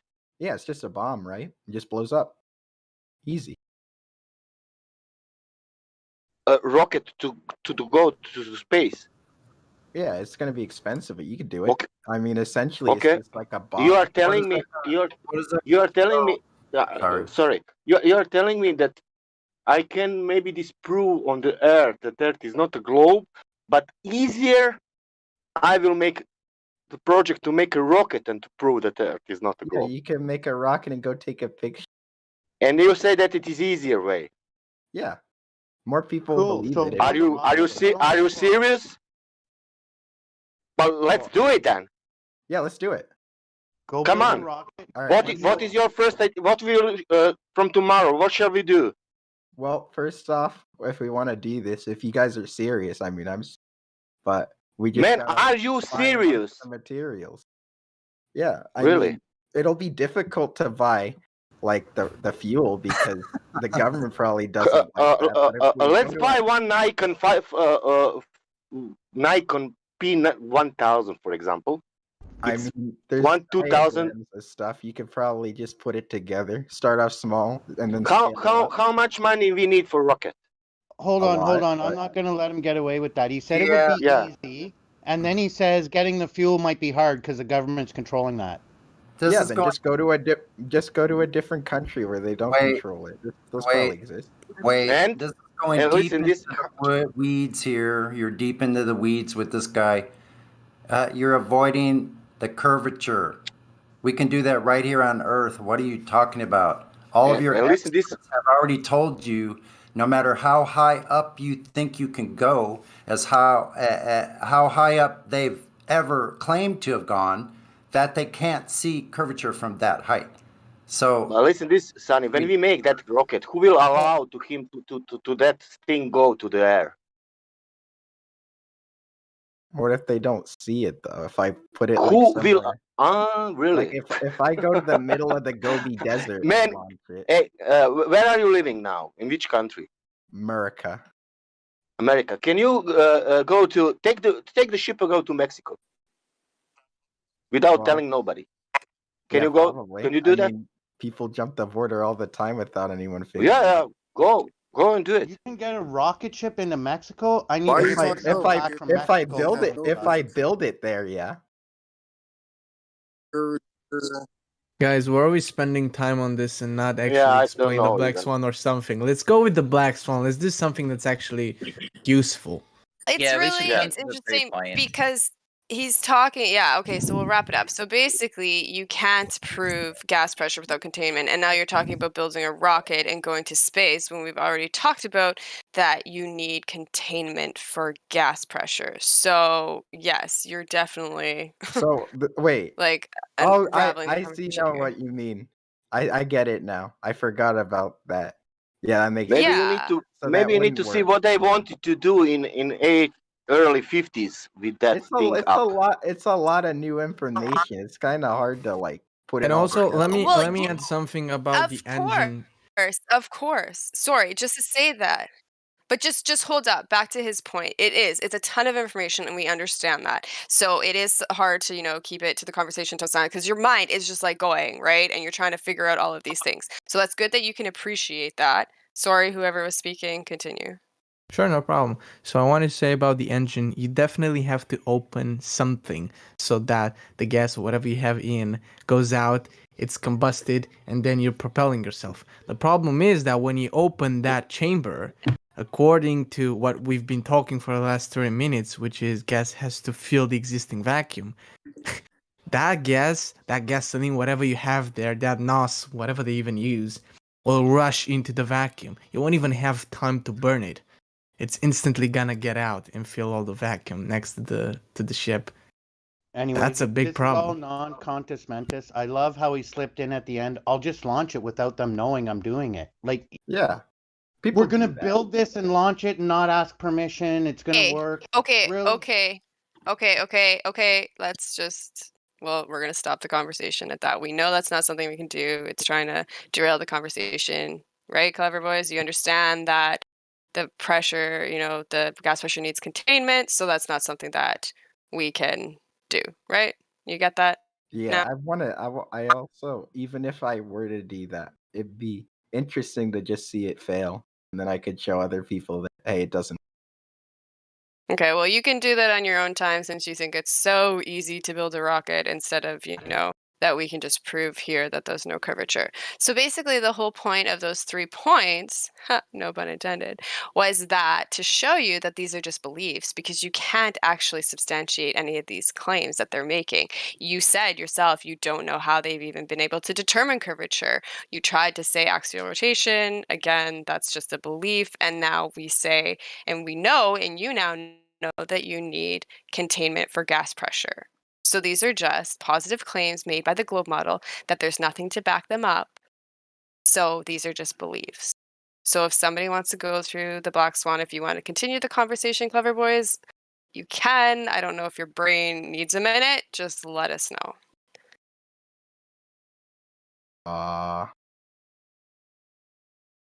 It's interesting. It's a lot of Well, we can keep information. going. 100%. So, we don't really want to completely drown you in all of this. So that's why I'm giving you the option. We can definitely continue the conversation unless you want to take just a minute. Then go for it. It's Let's up to keep you. going. I consider myself smart. Let's keep going. I want to learn more. Okay, so I'm going to read something. This is from Elijah. I am supposed to ask you to use a miniature rocket of any propulsion in a vacuum chamber here on Earth. Plus, vacuums also need a container. What is that a question? Sorry, hang on. My It's computer a is demonstration. We simply want a demonstration of what you're asking. Yeah, I can try and set something up. Because our negative claim is that atmosphere can't exist next to a vacuum of space without a container. And I just posted an interesting analogy of trying to shove spaghetti and meatballs in a container and it can't fit. But we're making the negative claim that atmosphere cannot exist next to the vacuum of space without a container. So we do not have the burden of proof. Therefore, we are asking for a demonstration and a man-made vacuum. Yeah, I would, but I broke my compressor, so I really can't. I'll buy one. Compressor, that's interesting. That needs containment too, doesn't it? The pressure in the compressor, The way a compressor right? works is basically it's like sucking all the air out with the valve so that the air can't go back in. So essentially it's Yeah, but you need a container. You need to suck out the air of that's inside a container. The valve essentially OS works as a container, yes. Gas pressure compressed without a container? No, because the valve essentially contains it in a certain part and only lets it outwards. So that means that no gas can go inwards, but it can go outwards. So you need a container. Yeah, it still needs a Yeah, container. it's still a container. Yeah, yeah. You still need to put it in a box. Yeah, Obviously. gas pressure always needs containment, Yeah, right? exactly. On Earth. Okay, perfect. Welcome to flat Earth. Well, everywhere, right? Yeah, basically. Okay. So, does anybody want to take him through the Black Swan? Since he would like to keep going, and I don't think there's anybody else here right now. I mean, I don't mind. Tap. Hey. Yeah, Now's go your for time it. to shine. There you go. Okay, Alright. take it away. All right. So okay. So wait, who am I talking to again? Was it Clever boys. Seven clever boys. Sorry. Yeah. Okay. All right. So some clever boys. If you take a look at the live stream voice text, now this will only the way we're gonna we're gonna do this is if you are completely honest with me. So yeah, can you delete that real quick? Sorry. But yeah, this will only work if you're completely honest with me, all right, and honest with yourself. Okay. Yeah. Are you willing to do that? Okay. So if you look at platform habitat and Hill House, right? Let's start off with Hill House, as that's closer. It's 6.2 miles away. Would you agree with me in this image that the horizon, the line where the water meets the sky, is behind or in front of the platform? Behind. Behind, right? Okay. Yeah. Now let's do the same thing for habitat. Would you agree with me that the horizon line is in front or behind the platform habitat? I'm gonna be honest. So blurry, I can barely tell. Okay. Well, there's some more being posted right now. Maybe the color will help you, and it's all the same time frame, by the way. Super blurry. Why is the one on the left all wobbly? Look, did they build it wrong? No, we're not focusing on the actual oil rig itself. Just look at the horizon. Would you agree with me? Or, where would you say the horizon is? Would you say it's in front or behind the oil rig? Well, is the horizon the bluish teal or is it the dark yellow or I don't know what I'm looking at really. So the horizon is where the water, right, the furthest water meets the sky. Like, you see that line? Can you like draw it on MS Paint so I can see what I'm looking at? It's really Okay. blurry. All right. I mean, I got you, I guess. Unless somebody wants to do that. If you click on the image, it'll get larger. It's much easier Yeah, to see. I'm viewing that. I'm even like looking at it in Photoshop and zooming in, and it's just so blurry. Yeah. Well, Which picture are you looking at? Like which one? Because there's a few, and I'd say the one that CI posted at 27 minutes after the hour is probably the most clear. Watch video, it's easier. Watch the video? Okay. Yeah, the video I posted at 29 minutes after. If you go to the timestamp of 2.22, you'll see the still image where the black swan is taken. Oh, I see. This is better. Yeah, I can see it now. Behind. Okay, so you'd say it's behind, right? Mm-hmm. Okay, cool. So, given the calculations of the Earth and the radius being 3,959 miles, we can put the, question that I'm about to pose you in modus tollens. So that's if P, then Q, not Q, therefore not P. Okay? Mm-hmm. Do you understand how that sort of works? Yeah. Okay, so if the Earth is a sphere with a radius of 3,959 miles, which is P, then Q, every horizon distance measurement must be no more than 1.225 times the square root of the observer's height in feet, which is Q. Okay? Mm-hmm. So we can use a curvature calculator to calculate this and the geometric horizon that we are meant to see. Oh, one sec. So, yeah. We observe that the horizon is greater than 9.41 miles away, right? Mm-hmm. Because you say it's behind the habitat and behind Hill House. Hill House, right? So it's greater than 6.2 and 9.4 miles away. Mm-hmm. If we use an Earth curvature calculator, the geometric horizon is meant to be 1.22 miles away. That's the maximum. That's using the Earth's radius. That's how far we're meant to see. Yep. Okay. From a 1 So- foot observer. Yeah, from 1 foot observer. Sorry. That's the furthest we are meant to see.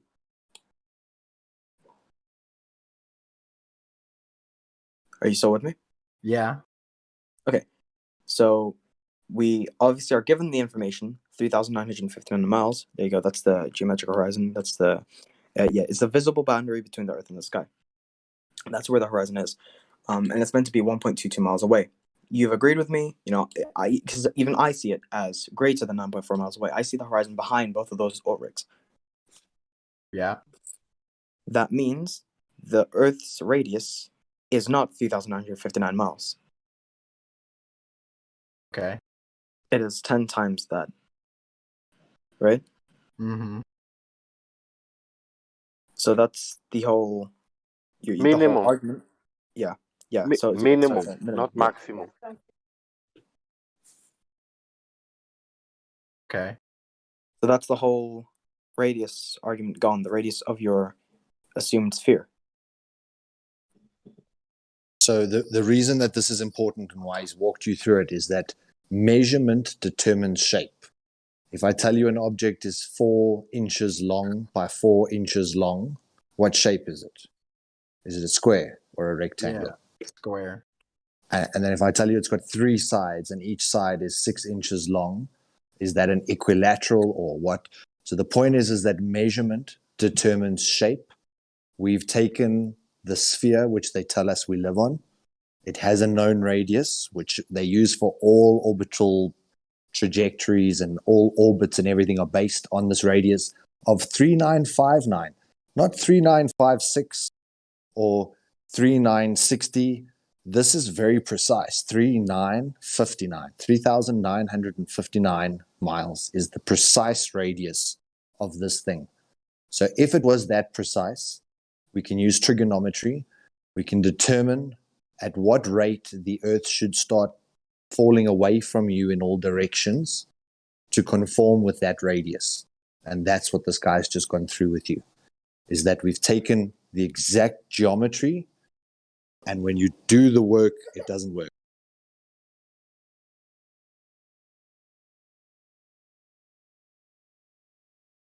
Are you following, Clever Boys? Yeah.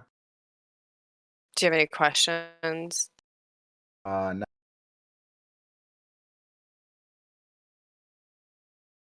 Tap, do you have anything else to add? Not really. Are you a flat earther now? I don't know. I tend not to believe anything. Good. You shouldn't be after one conversation, but at least the curiosity should be triggered in that some of these points should make you go, So yeah, 7 Clever Boys. Realize Oh. they must make you realize that you see something very different than what they tell you, what they claim that you see. You don't see what they tell you. You cannot find it. And if you try to build according to what they tell you, you will end up constructing a bad house, an unstable house. Huh? I just wanted to What? pop in and say, great conversation I've been listening to for the last little bit. Thank you, Jenny. Well, thank you. Yeah, you're welcome. Whoa, guys. Jenny, I didn't know you were silver or gold. That's pretty awesome. I'm sorry. It's okay. Wait, did I Sorry. miss something? Did I jump in on something? You Yeah, guys? I'm it's so sorry. it's Precious Metal Takeover. Oops. Every Saturday from 1 p.m. to 3 p.m. Eastern, it's silvers and golds. I'm sorry, I Okay, I didn't forgot mean to to like tell you. bomb it, like No, photo no, bomb. you're fine. Thank you for the I, kind words. you know what? I've had some pretty good laughs over guys doing that to ladies' night. There was a couple times. Earl was one of them. Let me think. Lemon Bird was one of them. And so, yeah, fun times. People just like strolling into the voice chat. So, but yeah, I'll go back on mute and continue listening to your lovely content. Applause to you guys. Oh, did you witness the default victory from last night? Oh, the arena. Yeah. But anyway, thank you very much for the positive feedback, Jenny. That's very kind. Hey, no problem. So, Clever Boys, do you have any further questions to what we've been talking about? Not really. No. Are you a student? College student. Oh, what are you What do you- studying in college? Electrical engineering and Air Force ROTC. Oh, then you must know what is incoherent electrostatic acceleration. I have no idea what you just said. I do Oh like my God. I do like logic gates and stuff. None of that like sciencey sort of electrical engineering. I do more of the computery side of stuff. Oh, so like electric fields, Gaussian planes. Nah, more like PTL logic, embedded systems, control circuitry. Yeah, I see. That's cool, but yeah, it's never bad to understand electricity. Yeah. So what year in college are you in? I think that's how it works there. Campbell University. Oh, okay. So what year? Like, I'm a freshman. I don't know. Oh, you're a freshman. That's first year, right? Mm-hmm. Okay, got it. Okay. Awesome. Then you can arm yourself with some knowledge about electricity. It will help you out make breakthroughs in this field, you know. Since he brought up the Air Force, I could insert real quick. Sorry, go ahead. Go ahead. Yeah. I was just gonna say real quick, since you brought up the Air Force, at the bottom of the server here, you can find many documents from the Air Force and NASA where they teach pilots to fly over a flat, non-rotating Earth. Go ahead, get me. Well, I have flown many planes. I'm working on getting my license. Oh, so you've flown many planes then, so you know that you Yeah. can't see curvature then, right? Well, it really depends on if you're in like a crappy Cessna, of course not. You're like right at the ground. But Okay, So imagine say that taking off. Sorry. what Was it- what was he saying that it depends on the plane? Can you make that statement again? Sorry. What did it you say? depends He's on thinking how it's high optical. it depends on how high the plane goes. Because if you're like in a plane that's like 2 feet above the ground, you're not gonna see. I mean, you could like stand that high, so you're not gonna see like a difference. But if you're in like, let's say like the X-15, gonna look kind of different. I'm not sure why, but it just sort of does. So many aren't you people grateful flown that the when you X-15? Okay, well, too many people are talking. Sorry, I cut off. Sorry, I think it was Flatter Solar before, so you can just continue. a quick question because he's a pilot. You know that runway is stationary. You can circle it and you can come back and you can take a second bite at needing to land. You know that runway is not moving. And that's the crux of this. The moment you left the spinning Earth, that runway should be moving away from you and eastward always. Well, isn't that sort And of the what happens only- when you fly far away? Because if you keep flying straight up, you'll always lean towards the right, even though you're going straight. No, so when you're piloting something, if you're traveling at 300 miles per hour and you travel for 1 hour, you'll be 300 miles away. You don't have to But you're not factor in gonna- how far that runway is moved in that that's true. hour based on the Earth's spin, and where you would need to now catch up to that moving object. The same way that aircraft carriers that are in a moving ocean, the pilots have to be skillfully trained because they're actually trying to land on a moving surface or moving runway. So as a pilot, that was one of the things, not me as a pilot, but you as a pilot would understand. But for me, the moment I took off the ground and I saw that ground is 100% stationary, and if we bank left northward, or we bank east rightward, the reference of the ground is the stationary thing which allows us to make all those turns. It's the reference to which, when you talk about your speed, it's the speed in reference to the Earth, because the Earth is stationary, and therefore you're moving 300 miles per hour relative to that stationary Earth.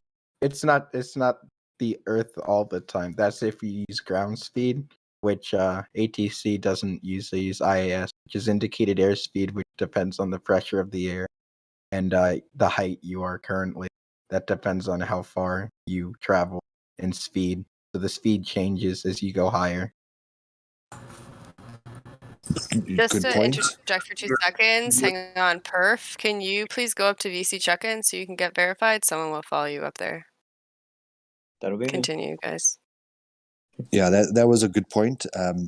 You do use airspeed or ground speed, but effectively to talk about speed, it's always in relation to something. So where I started off and where I'm heading toward. And if that object was moving, you could simply gain altitude and wait for that object to move toward you or away from you. And you would be able to conserve, you'd be able to take like corners, you'd be able to cut corners off because you know that this object is moving towards you, or else you could just be hovering for 2 or 3 hours and your destination, which is westward, should move towards you because that ground should be moving towards you. Well, but if you travel, Does Earth rotate underneath a football? What? What about a football? What? Does Earth rotate underneath a football?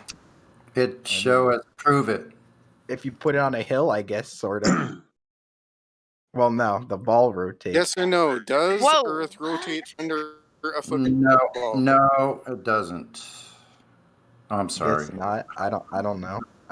So if Earth doesn't rotate under a football, it doesn't rotate playing.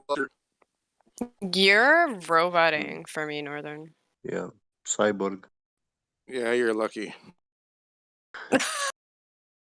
So basically what Northern was asking you, does the Earth rotate under a football?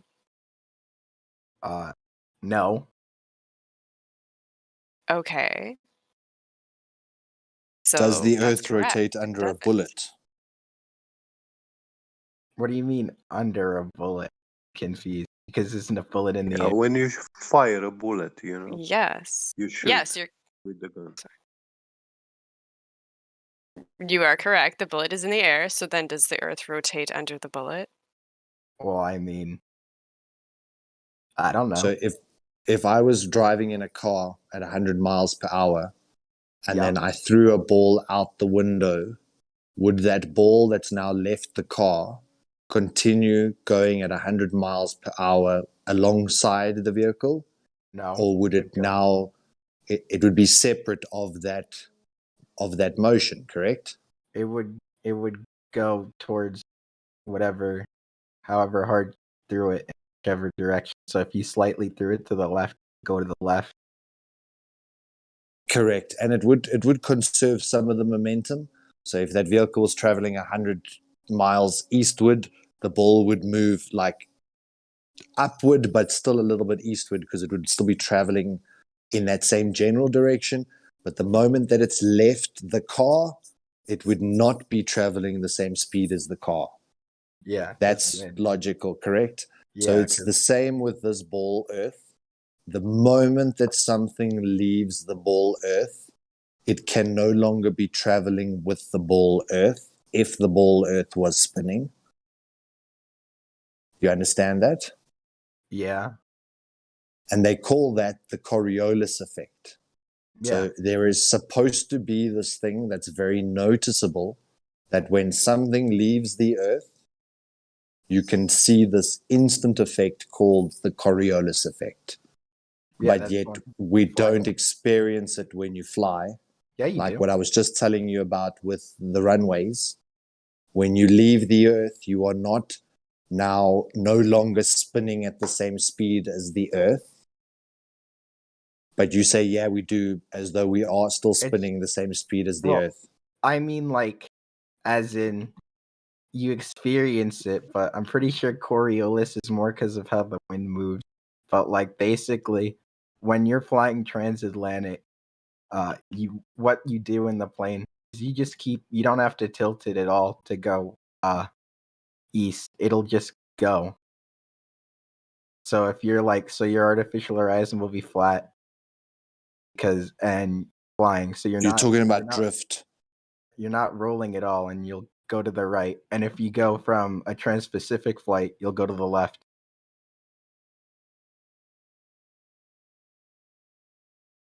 Okay, I've never heard anyone describe that.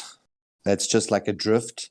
I know that compasses lose their bearing, so you do have to constantly have to adjust. If you were still flying by compass, nowadays we do mostly GPS and coordinate-based flight.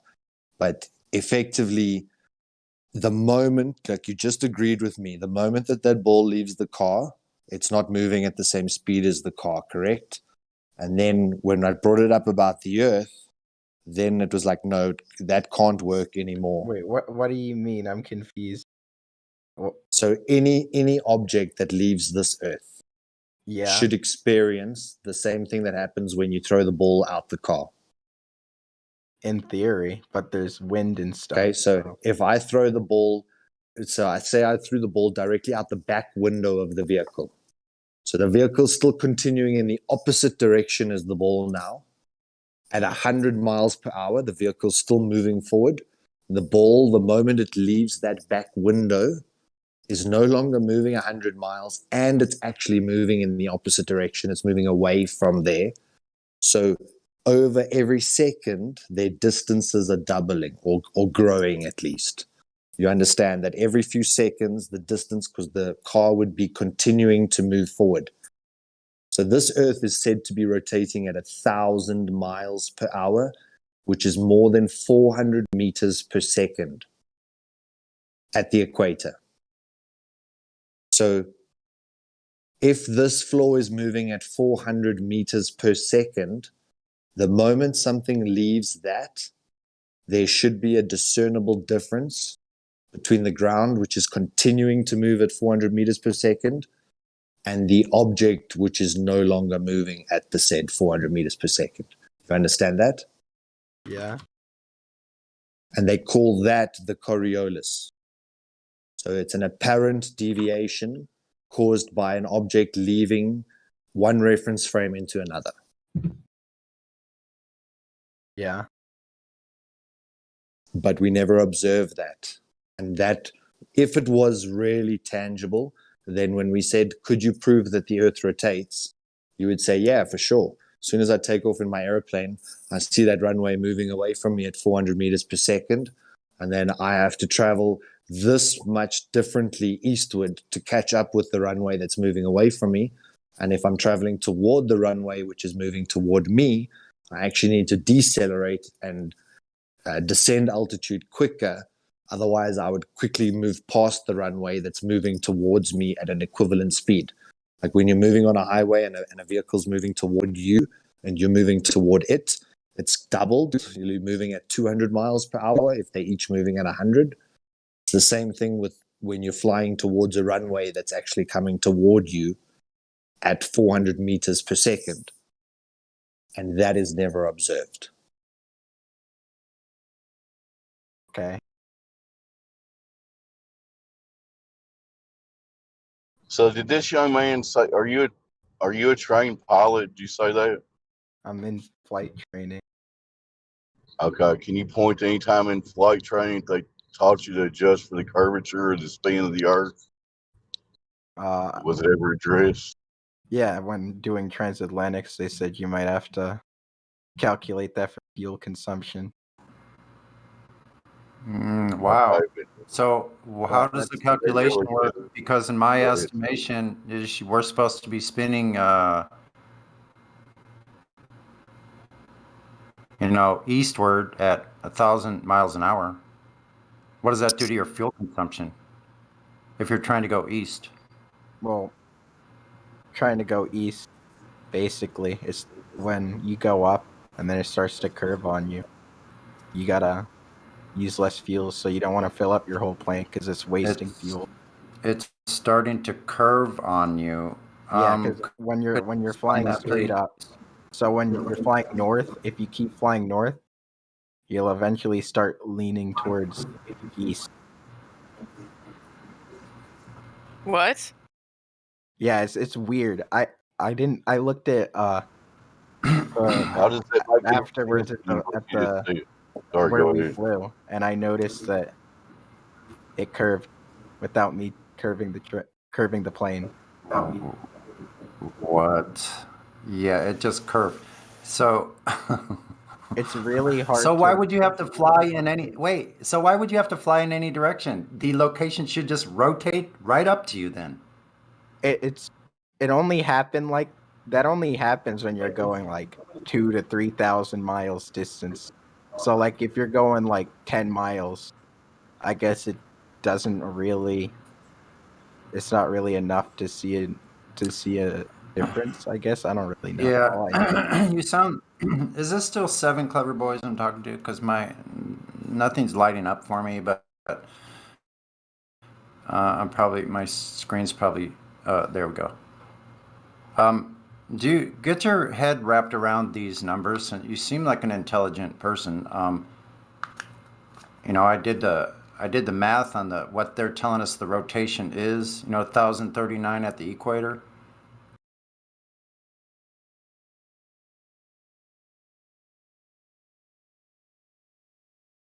Okay. Mic check. You cut out, Sonny. Loud and clear.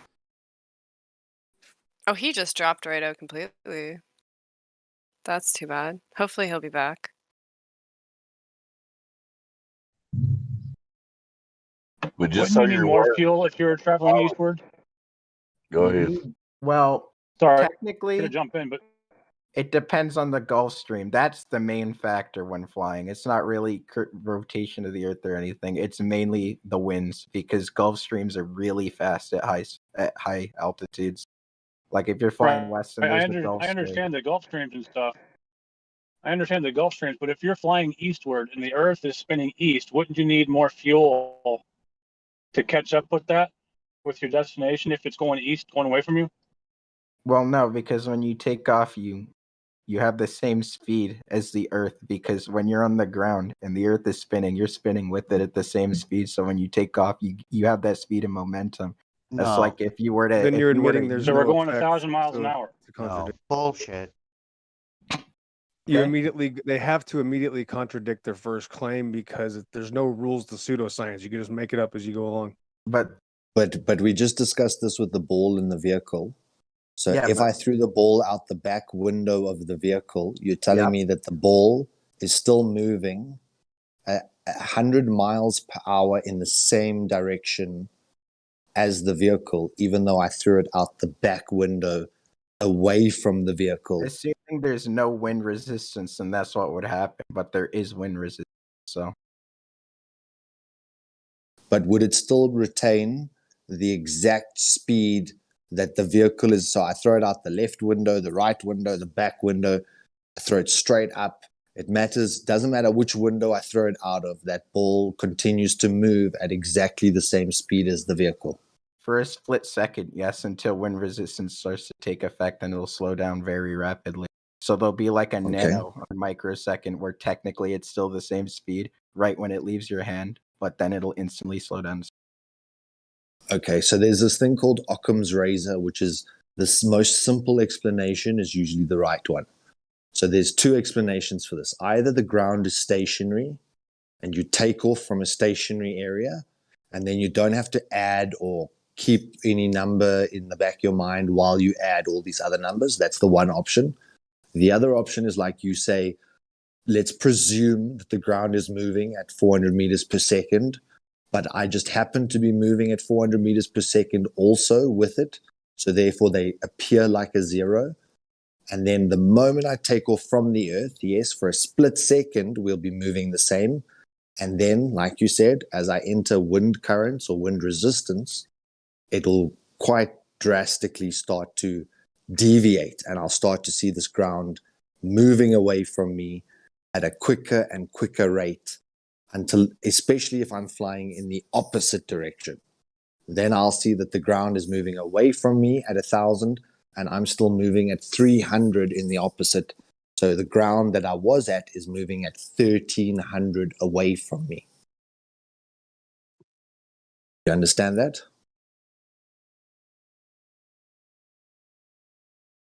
So you understand it with the ball, that it's momentary, and then you will see the obvious discrepancy between the car, which is still continuing to move in a direction, and the ball, which is no longer attached to the car.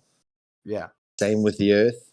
There would be, like you say, a moment where they might have the same speed, but thereafter, through wind resistance, air resistance, currents, whatever, you would start to see the earth accelerating away from you as you lost that momentum.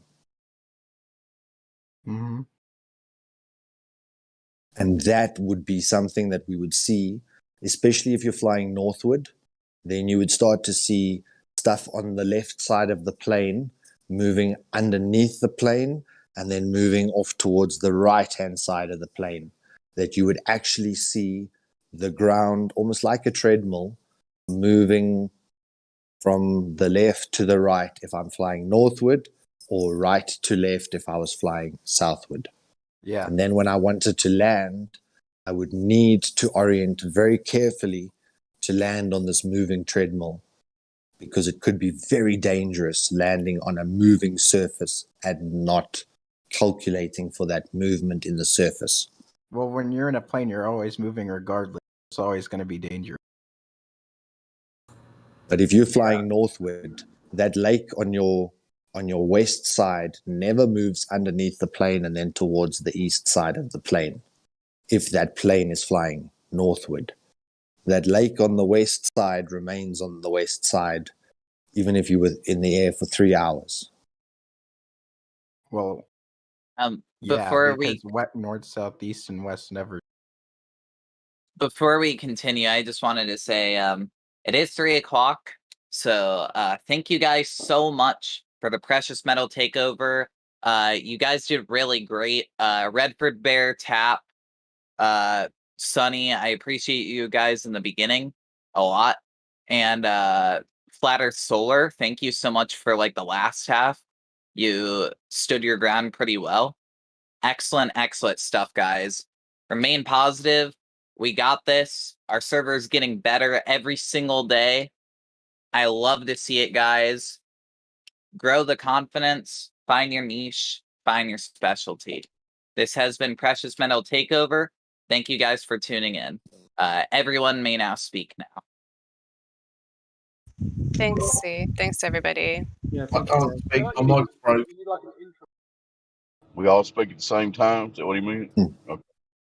It's really, really been a pleasure, by the way. Like, honestly, this event really, really makes this server interesting. I love this event so much. I'm so happy. I love hearing new voices. So thank Sorry, you. I logged on late here. I don't know what event you're talking about. Can you maybe just give me the window, the elevator pitch? Yeah, so basically, it's called Precious Metal Takeover. Silvers and golds are the only FE people who are allowed to speak for 2 hours. It's every Saturday from 1 New York time to 3 New York time. But yeah, you did great, dude. Flat Earth Solar. So thank you so much for tuning in. This is a weekly thing. So All right. Thanks for the kind problem. words. That's appreciated. No, It's no really problem. nice to have. You're awesome. it's really nice to have someone who's intellectually honest and, can at least, have a decent discussion and not just the normal generic,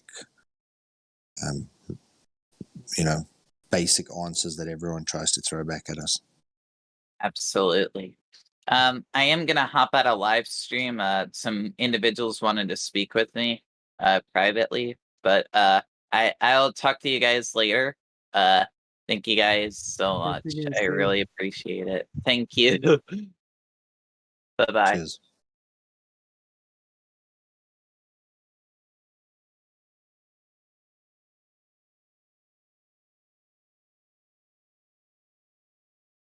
Did that guy drop? What was his clever something? 7 clever. The boys? Yeah, seems like it. He took his escape. He saw his escape window and he's like, I'm off. But it's so amazing when they tell you what they do, like that guy told us he's a pilot, then you just drum that thing.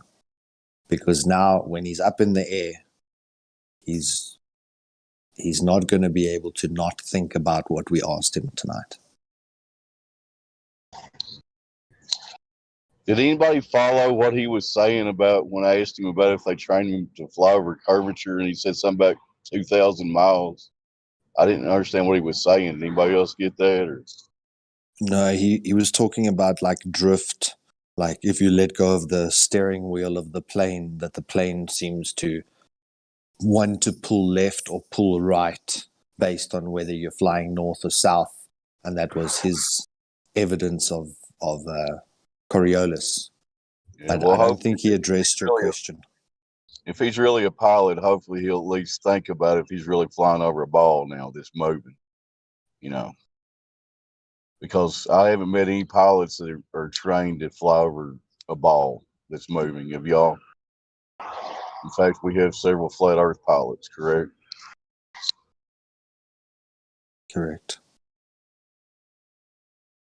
For me, the first plane flight after I knew the flat Earth, I was literally like a child on Christmas morning for the entire duration of the plane trip. And the moment they said we were descending, I was like, oh no, because I was staring at this flat horizon that never changed. The nose of the plane stayed slightly upward for the entire flight so that we could maintain altitude or lift. And only when they say we're going to start to descend, that's when the plane actually leveled for the first time. And then you start to lose altitude because as you're flying level, the weight factor starts to actually pull the plane back down. So it has to fly with its nose up to maintain the altitude that it's at. And then I validated that with a theodolite on the way back, and I took hundreds of photos, and never once did the theodolite move below, indicating that the nose was down. Not once throughout any of the flights that I did subsequently. And that to me was just, if this thing is flying level, then the only thing it can fly over is something level. Flat, non-rotating Earth, just like all those documents say, right? Has to be. I mean, I like to But think it that is. there is pilots that still believe they're flying over a ball. They really think about the mental gymnastics they have to go through. Like you were explaining to him, we're exactly moving with the Earth and all that nonsense. I mean, surely some of them can break through that. I don't know. And flights were so beautiful because they were so long distance. So I think it was Paul on the plane, or one of the guys, they were taking spirit levels to different airports, and they were taking cell phones that were calibrated at one airport and then placing it on the floor of the other to show that both of them were level the whole time, level the runway. Then the plane went up and flew level. When you land at the next airport, it's also level. That, this thing was so, none of us had ever thought about it that way. We climbed in the plane, and most of us would just go to sleep for the hour or two, and then land and carry on with your life. But when you realize this, suddenly the window is the most glorious viewing deck for this majestic flat earth below you.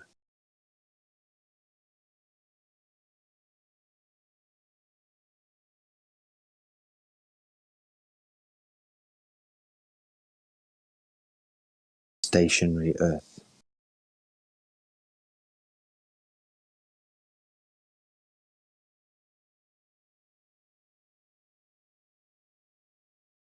And the distances on the flight, you can calculate thousands of miles. So then you can work out what the curvature or the hump should have been between those two locations. And even just at, say, 1,400, 1,500 kilometers, so say 1,000 miles, you're talking about hundreds of kilometers of bulge that you should have had to fly over. But you're only flying at 30,000 feet, which is 7 kilometers. So you only ascend to 7 kilometers and then fly level, but you should have flown over 200 kilometers of bulge from one place to the next. It's just so retarded. And if you drove it, if you drive across the US or you drive across Africa, that place is flat. When they talk about the plains of the Savannah Plains, that shit is flat. When you drive across parts of the US as well, it is so flat, they call it flat as a pancake. It's flat. Not all land is flat, but it's flat enough.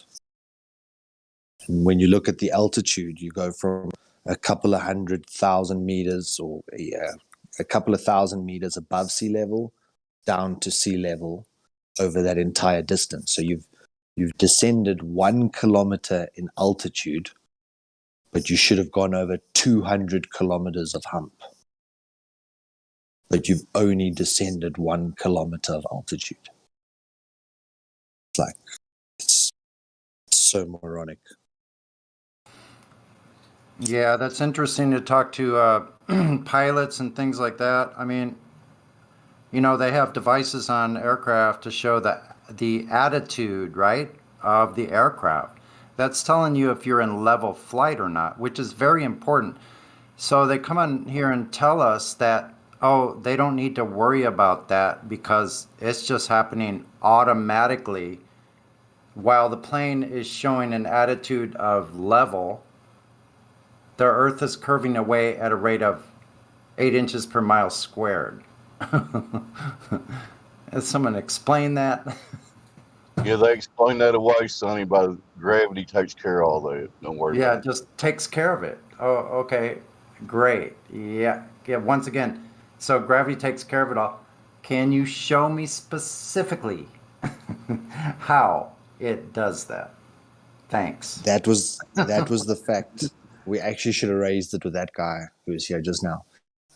That fact was the one that convinced one of my close friends recently, who just said, holy shit, plane is flying level. The ground would start getting further and further away. It would gain altitude, like that picture of an airplane flying into space. Like if it just flew level and there's a ball curving away below it, it would be gaining altitude at such a radical amount. It would probably be one of the most efficient ways to go into space would just be fly level. Exactly. Because the air would get progressively thinner.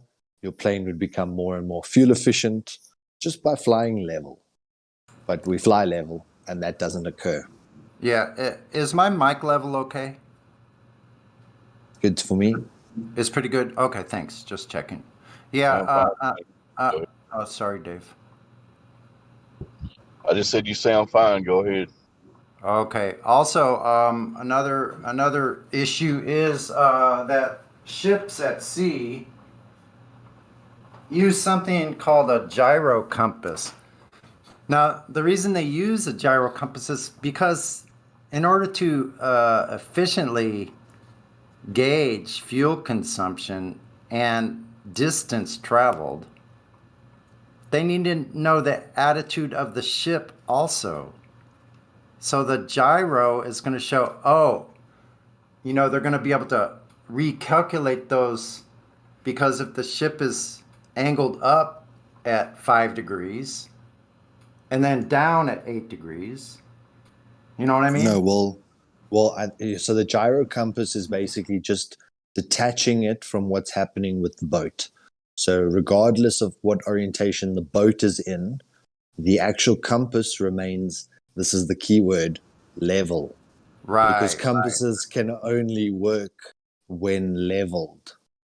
Because if they're not level, they don't have that free motion to be able to spin without resistance to point toward northward. So it's quite ironic that like even the compass, the gyro compass needs to be level. That's why it's sitting in like a 3-axis gyroscope, or yes. You know, with these different what's the word? Gimbals. That's the word. So it's got multiple gimbals keeping this compass 100% level, regardless. Even if that boat tipped upside down, that compass would still flip around and remain level to still be readable or legible. So it's Yes, it's Oliver. just Once laughable. again, the Glover answer is gravity is making all necessary adjustments there, so don't worry about it. We do have Brew here, who I just checked in, and Brew said that he is new to the topic of flat Earth and hasn't heard much about it before. Is that right, Brew? Yes, it is very much. Oh, okay. So, did you have any questions about it? Did you have any questions for the group here about flat Earth? Yes. Okay, let's hear them. What's your first question?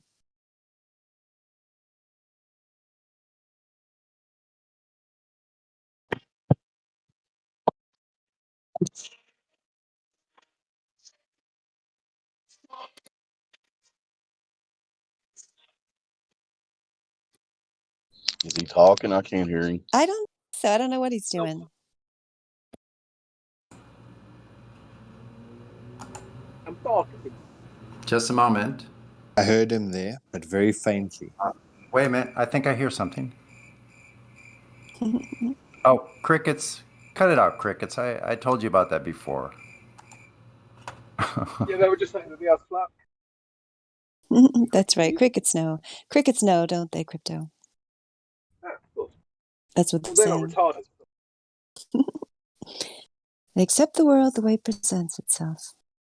Plus, things wouldn't go well with their hopping around, you know. I don't think crickets take the Coriolis effect into account. No. Because crickets crickets, haven't invented because TV. Sorry, go on. Crypto, you're very soft. You are soft again, because remember we Your fixed it volume's earlier, but about now you're 3, back to Crypto. being soft. Yeah. What? Sorry. Anyway, go on. He's got Yeah, a new. He's got as a new manly as apology. you are, you're coming across kind of soft. That's Put because your I'm in a room lipstick full of away. men.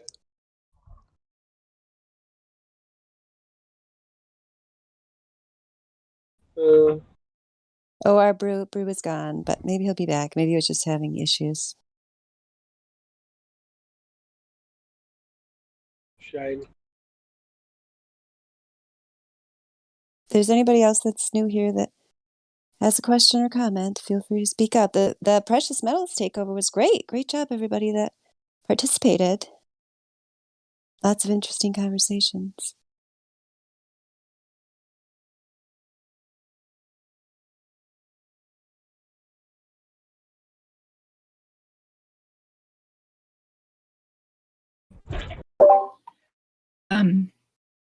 Dandelion.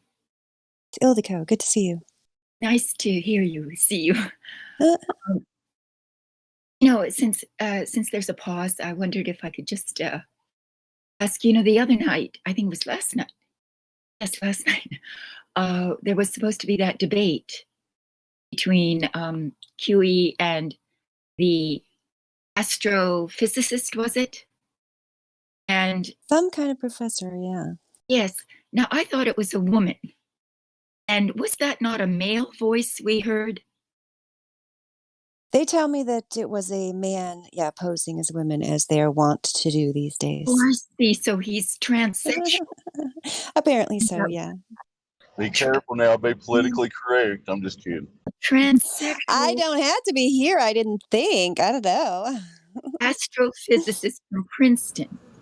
The astronomy professor, actually. Astronomy professor. Yeah. Well, I don't know if you got this impression, but I got the impression that after he heard QE's presentation of the subject matter, that he promptly disappeared.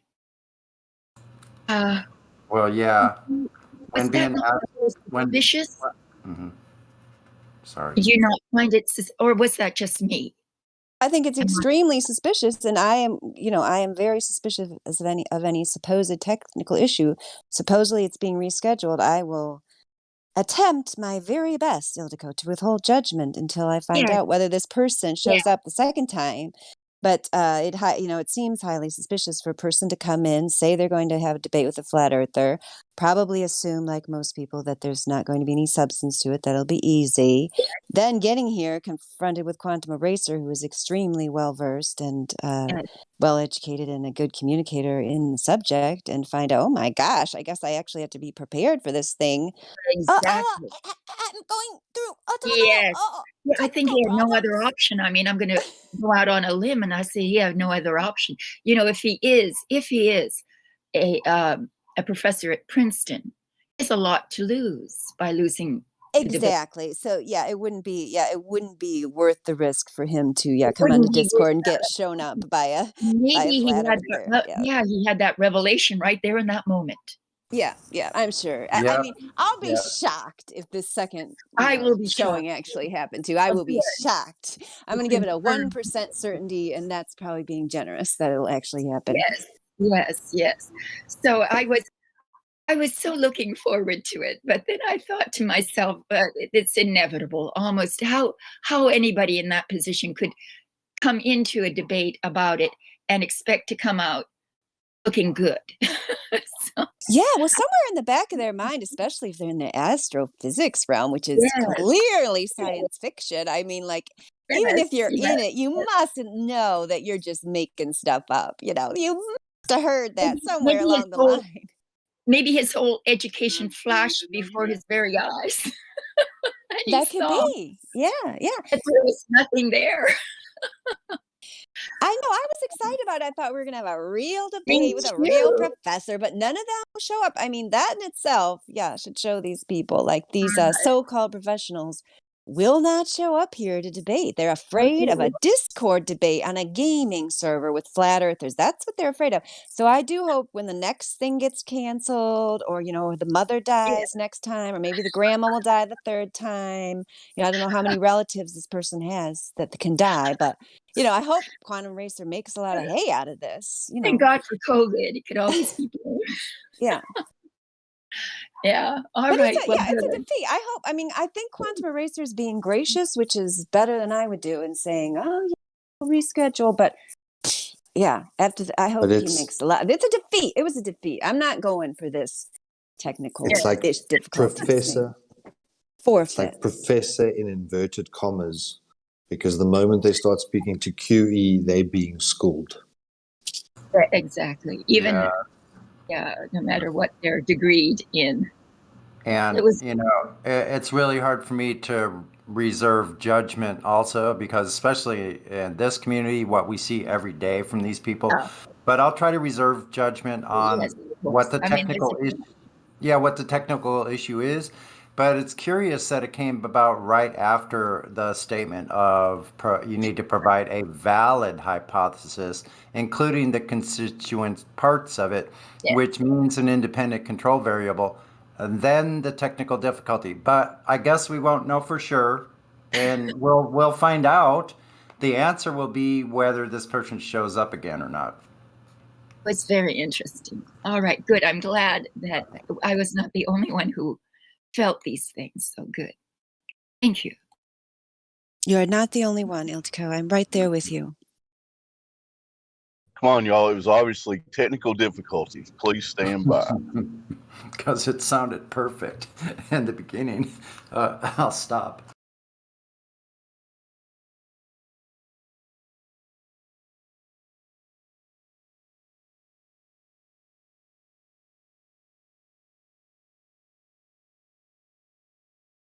Yeah, I was looking forward in particular to it being a woman, and then I've already gotten tons of flack earlier, Ildiko, for being disappointed that it wasn't. But I was hoping, because there's so few women in the, I mean, even in the flat Earth community in general, as you know, but definitely on the Glober side, they've got like hardly any that. In Discord, I guess, in NASA, they've got those people, but they're just jokes. I mean, they're just actors. The sciences themselves have fewer women in them. The sciences, right? They're not. Yeah, I guess that's true. Yeah, so I was hoping that that was going to happen, but it didn't. So I hope people can forgive me for being disappointed. If people want to call themselves whatever they want to, that's perfectly fine. I'm not here to stop you as long as you don't come for my children. But in terms of I was hoping it was a actual woman. I take very positive attitude towards it. I find it a compliment that when a man becomes transsexual. Yeah, because they're, and the funny thing is, Ildiko, I mean, the women, so many women don't want to dress feminine, don't want to do this and that. So at least somebody's going to be buying the dresses now. Probably the dress manufacturers are happy. Like the women don't want to be feminine; they want to go wear a business suit. So at least it'll keep the dressmakers in business perfectly fine. Wear whatever you want. Exactly. Then they'll remind us of how we used to be. That's right. Yeah, Dandelion, I guess I have to be the reverse feminist now and ask you why you hate men so much. I'm so confused now. I don't even know what conversation we're having. I know, it's because you wanted a female professor, therefore you must hate men. That's how it works. Right. That's right. Yes, I'm going to discriminate. Yes, I'm discriminating now. I'm not as excited about the debate as I was. It's unfortunate, but I'm just being honest with all of you. So there you go. I know, because we got men around here everywhere. There's men everywhere. Yeah, I was excited about the other, but it's fine. I guess I'll take the fake if I can't get a real one. I just thought it was always hatred if you ever had a preference. I just thought that was the rule. I think that's supposed to be the rule. Yep. Yeah, I can't keep track of the rules. They keep changing. That's part of it, right? But I just always know I'm not following them, whatever they are. That seems to be what people tell me. Yeah, that makes two of us. So I kind of gave up trying. Yeah, you're supposed to be memorizing the 27 different genders or whatever now, I think. 72, isn't it? Or is that Something virgins like in heaven? I don't know. All of these religions, I don't get it.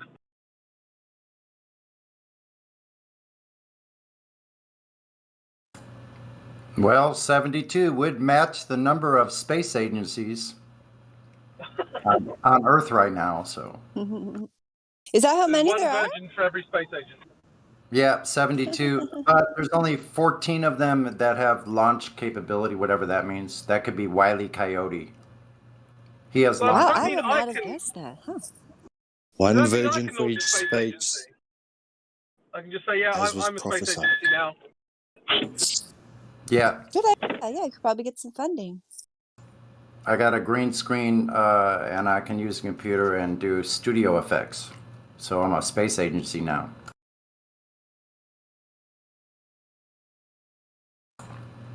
I guess. Well, Sonny, do you ever think Wile E. Coyote had another choice besides the Acme company, or was that his only place to buy stuff from? Because he had a lot of defective stuff from there. Yeah. You think he tried?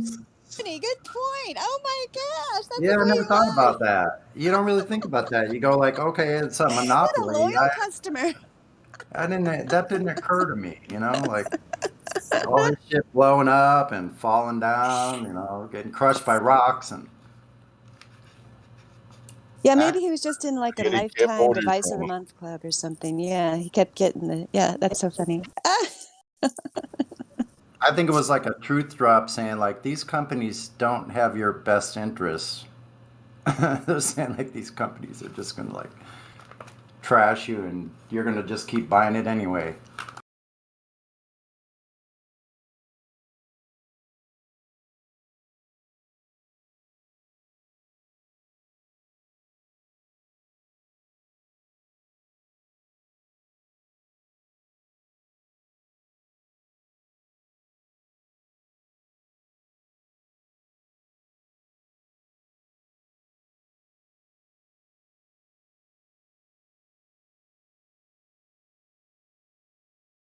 Could have been a metaphor for, when sometimes when you have nefarious intentions, then it backfires on you and you end up hurting your own self. I've seen that happen a ton of times. When you try to attack someone.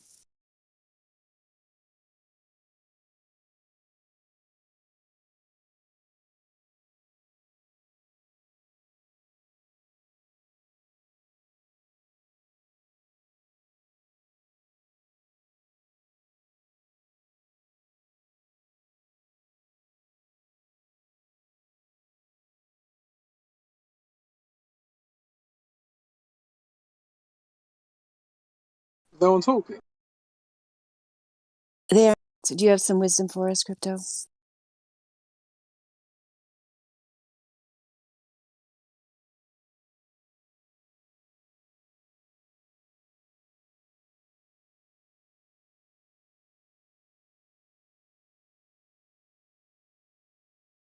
Asphyxiate is here with a lovely dog picture. I could unmute them.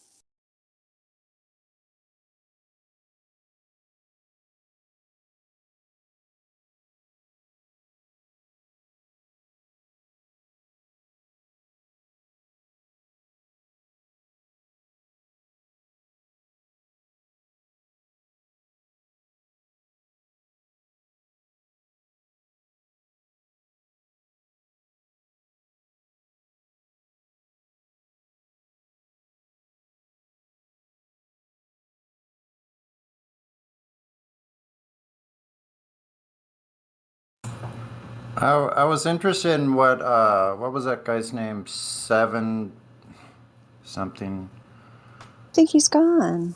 Yeah, left a while ago. But he was saying, "Oh, you just fly to the north and you automatically go east." And I thought about that for a couple of minutes. I'm like, exactly, because we're not like if you look at the equidistant map,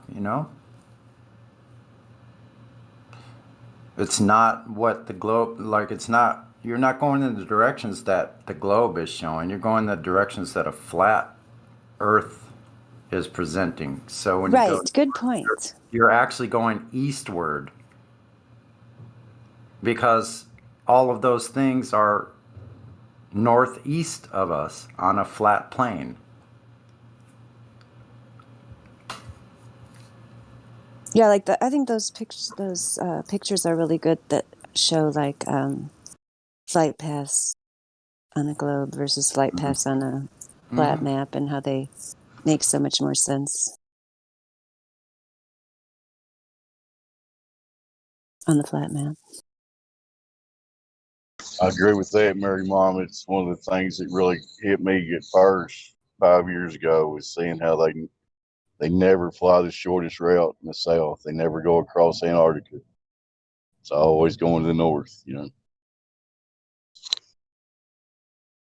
But we know why. Yep. Were you the one who was saying that there was 72 space agencies? Is that you? Sonny said that. That was Sonny me. said that? Yeah, I looked Okay, it up. Sonny. It was just from Hey, Wikipedia. Yeah. I heard that, but how many are going to space, did you say? 14. That they say? 14. Okay. 14 have launch capabilities. That's all they said about it. Okay. Thank you. And out of those 14, their launches aren't always perfect, right?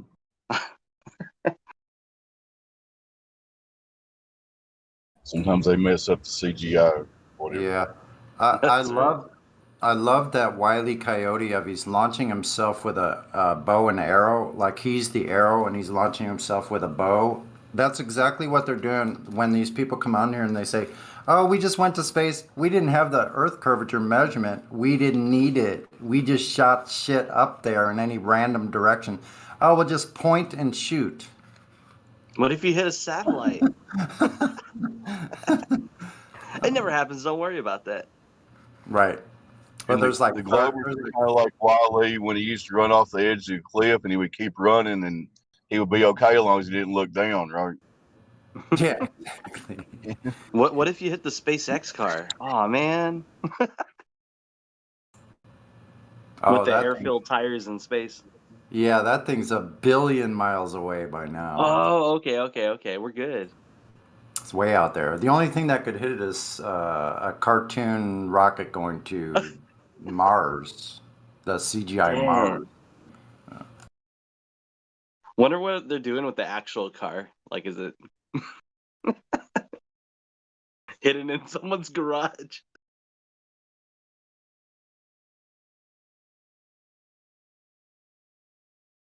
Oh man. Funniest part about that car to me is like Elon even said it came right off the factory line, but oops, we forgot the rear view mirror on it. Like, what? Yeah. I like it when the footage messed up and it showed the green screen. That was great. Oh, I didn't even see that. Wow. It's hilarious.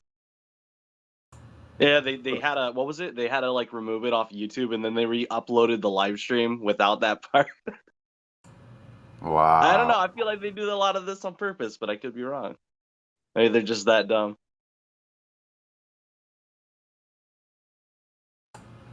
Have any of you thought that this whole thing is just the way it's so ridiculous now is just to present it to idiots to see who the idiots are? I think so. I really think so. It happens too many times, man. Too many mess Yeah, ups.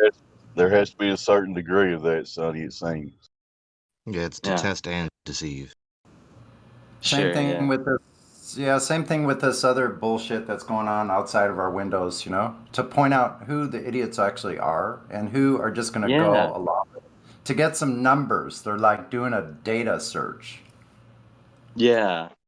If they're going to be deceivers, they have to test whether or not their deceptions are effective and what improvements they need to make. Yeah.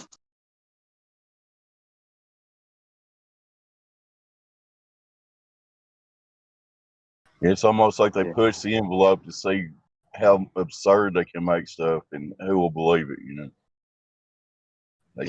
Like they didn't do very well with 9/11. I mean, it worked for a while, but Oh no, there were that so one many was holes in 9/11 that it was more holy than Swiss cheese. Yeah, that was the to many awakening right people. there. Yeah, that was it was not well executed. Not well executed as they would. Yeah. What do you mean, man? It was 19 guys with box cutters directed by a guy on kidney dialysis in a cave. What's your problem? Yeah, what's the problem with that? Yeah, And and over what about time, that dinner? and Go over ahead. time, I look younger. Yeah, exactly. But what about that dinner they had where it's like, well, no WMDs under here? What about over here? They're all laughing about it. Ha ha ha ha ha. Ha ha ha ha. The You laughing, Americans man. are so fucking stupid. Gee. I mean, William Cooper already told us.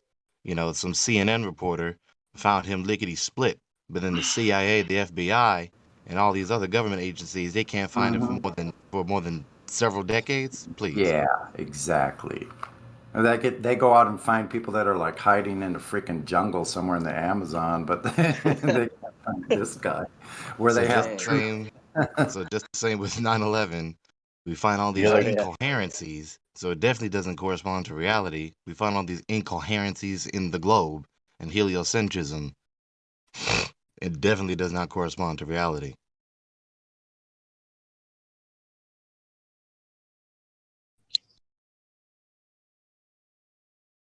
Yep, that's part of it. They're seeing how far they can get people detached from reality. And who'll go along with it. Mm-hmm.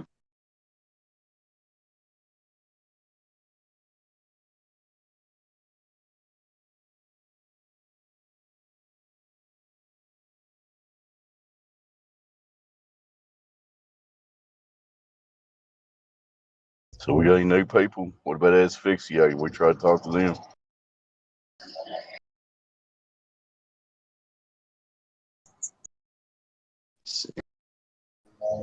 Asphyxiate. Interesting name. Are you there?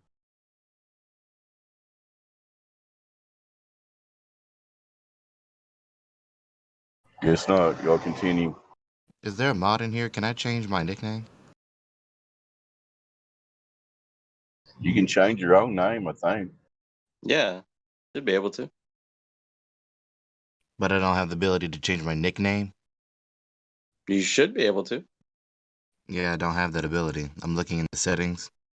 You It sure? doesn't give me. It's a different set. There's like 4 different places to click on this software or website. Yeah, it took me a few minutes to figure out where it was when I first tried to Yeah. change my name back, but there is a way to It's like do click it. on your name, bottom left, top right. Oh, there it is, right?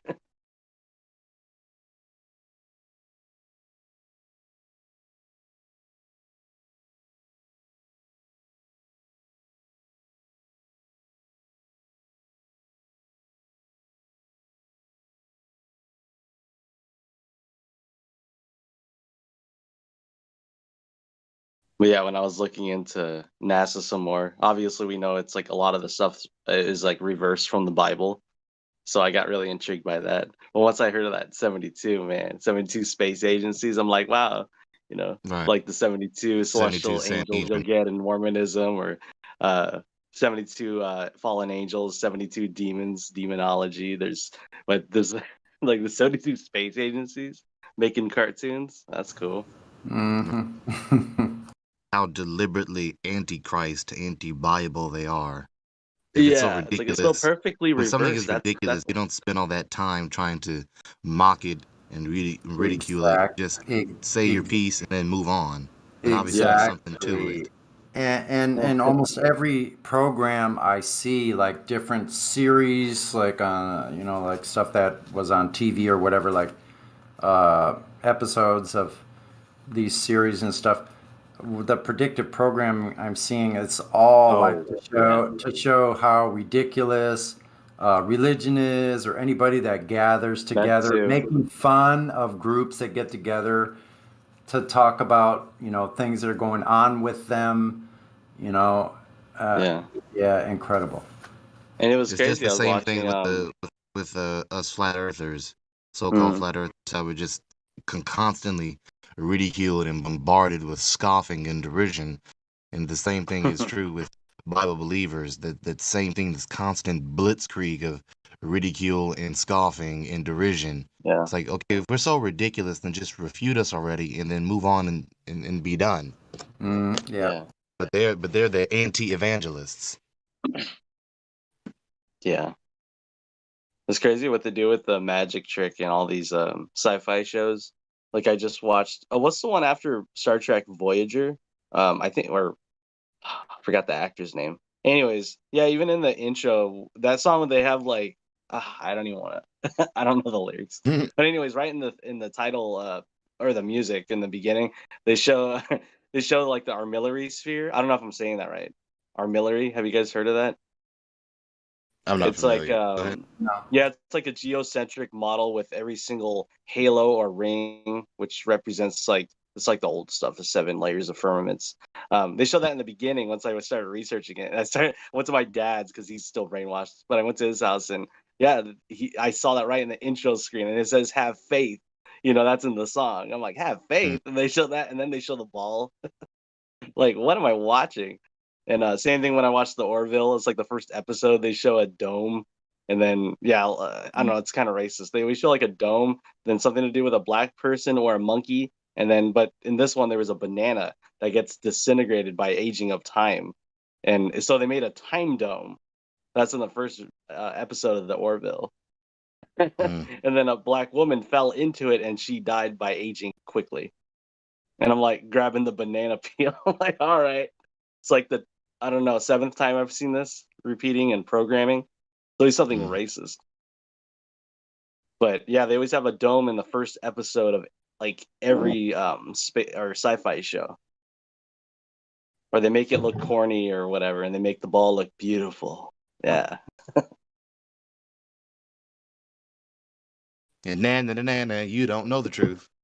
Yeah, exactly. It's straight up mockery, obviously, right? I'm showing you the truth, and you don't have eyes to see. Yeah. And then I noticed that's a lot of the old movies and shows and the newer movies. I noticed they're starting to blow up the ball Earth and then showing a sexy flat Earth. Like I don't know if you guys been noticing that. There's also in the Fantastic Beasts. What is it called? Fantastic Beasts. I think that after Harry Potter. Okay. Yeah, they had like a sexy armillary sphere, and it was like that's the flat Earth, the geocentric model. And then after that, they showed the globe, and then it exploded. I'm like, does no one see this? Right. Am I the only one So they seeing kind of this? switched it. You want to see a sexy flat Earth? Boom! Get rid of that ball Earth. Or it shows order, and then shows the heliocentric model as chaos. I guess that would be another thing for symbolism. Mm-hmm. But yeah, no globies in the house. I need some help. Can't change it. Need to talk to him. Dorado. We do have a VC verified I can't pronounce it. Apocryphon. Are you there? What's up, David? Yeah. Hey, how's it going, guys? Welcome to the server. What's up? What say you? Then I'm just jumping in. The other server I usually hang out in science versus pseudoscience. They're just listening to music with the rhythm bot. I'm like, I'm good. So I was doing that last night. yeah, they've been doing that rhythm bot quite a bit lately. I had that started. I'm the one that started that from last night. Because I mentioned Elton John's Runaway Train. Oh yeah, I yeah. played the first song. And then they went on. I fell asleep right after that, man. I don't know if you know, but I just knocked out. All I remember saying is, yeah, that was co-written by with Eric Clapton, and then I just remember knocking out. So I'm getting the impression you're not a heliocentric believer. Am I correct? What is the name for it? Because it's not just heliocentrism. It's globe plus heliocentrism plus George Lemaitre's Big Bang plus Copernican principle. Yeah, There's got to be there's a a lot. name for all this bind together. I just refer to it as the false cosmos. Would you say? Oh, what? Someone's answering it. What? Say it What again. did you say? What'd you say? Is all together is named what? I couldn't hear him. If you're speaking, we can't hear you. Yeah, I he's said breaking it's all up. together. I said it's all together combined. Asshole. Oh, I know who that is. What's up, Neil? A globe tard. No, yeah, no, I mean, I used to be, just as I'm sure all of us was. But when you seek the truth, it's revealed to you. So, seek truth, you ask for guidance and knowledge and understanding and wisdom, and you'll receive it if you're genuinely looking for it. But I just feel like a lot of these guys who are, believers of the science, maybe it's just in their hearts. They just don't. It's not in their hearts to be revealed the secrets.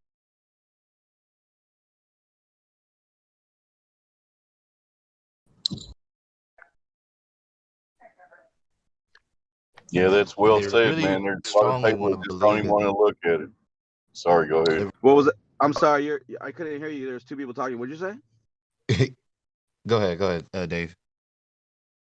I just said that was well said, and there's a lot of people that just refuse to even address the subject properly. Go ahead.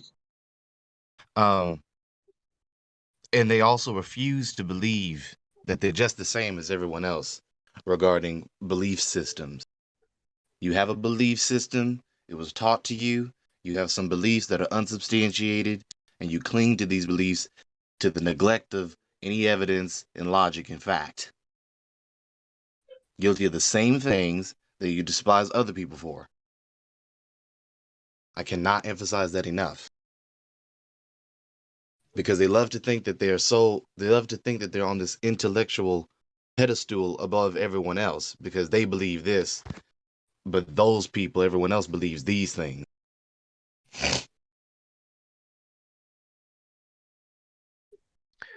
And that they practice this behavior of intellect and everyone else doesn't. Well, no, it's not the case. Yeah, I think that's really well said. And I think I find too, a lot of people come over here as Globers and they have really vague ideas about what they think the nature of reality is. So if you, for example, you start to talk about the specific nature of the the necessity of curvature for this ball, they kind of blank out. It's like people can't hear the specific claims that are being made. So during the precious metals takeover, somebody was talking about the black swan. You go through that thing, and I understand it's pretty complicated for somebody who's never heard it before. but you finish going through the claim, and it's as if they didn't even hear you speaking. Right. I find that, I mean, I understand it's hard because it took me a while to wrap my mind around precisely what the implications of the radius are, and in my view, maybe some people, I know I've heard people, they say they get it really quickly, especially those around here, but it took me a while to really understand what it meant that the Earth it required a particular rate of curvature, and also to understand how we could predict where the horizon is, where it must be based on the radius, and you go through that, and you make these very specific ideas, and it seems like a lot of people are really vague. They just fall back on these vague, barely articulated ideas about, well, that whether people Yeah. bring up all kinds of excuses is what it comes down to. I was going to say something.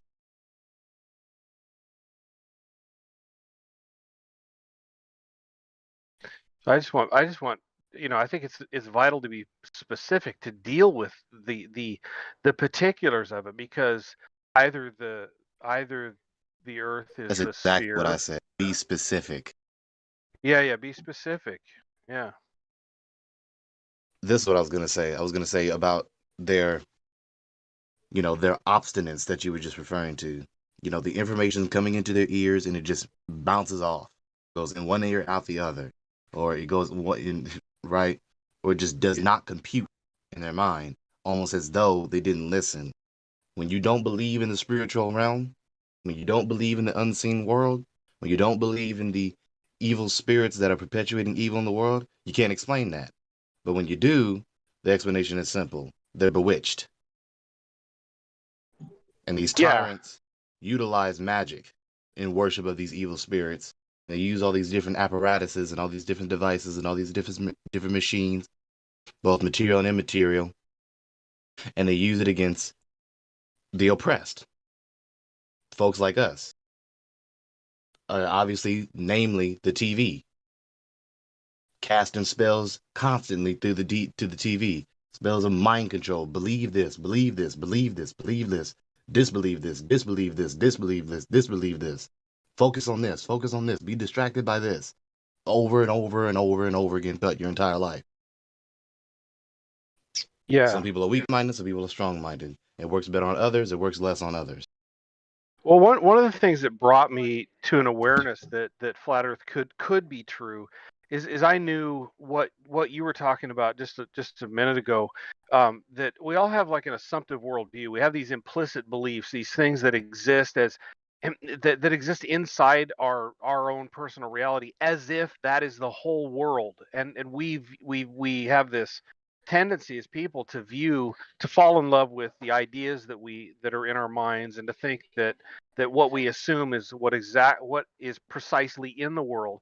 And I think a lot of times when you're trying to communicate to people, that's like what you said, is you're talking to their assumptions. They're just assuming anything that comes out of the mouth of this self-evidently crazy flat earther is incorrect. We know that, so they don't even have to deal with it. They don't even have to deal with their own radius. Like, no awareness whatsoever of the particulars. The majority of their arguments is just a presumption. That's all it is. That's the majority. Uh-huh. Just a presumption. They presume the veracity of their beliefs, and they presume the erronicity of ours. Anyone else that disagrees, constantly presuming what they should be proving, not having adequate knowledge of what adequate evidence is, not having adequate knowledge of rhetoric so that they speak accurately, they can accurately speak what they mean, not having an accurate understanding of logic so that their statements are not illogical. Yeah, we hear this all the time. I came to Flat Earth because I started to understand the particular claims of the globe. But everybody's just content to have their beliefs, and the power is in knowing the particulars, knowing the details, and that requires that a little bit of discipline, a little bit of time, thinking it through, thinking about the implications of what it means that the Earth is what is claimed. And once you do that, you don't have any choice. I mean, I was funneled toward an understanding that the Earth is not a sphere. I know that as a fact. It's not a belief. Simply because I tried to understand and prove the ball, which is like, it's like you're speaking another language to people to put that idea forth. They don't.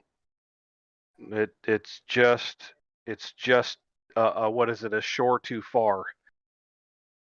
The obstinance people have to the true cosmos that we really live in is similar to the obstinance people have to the gospel.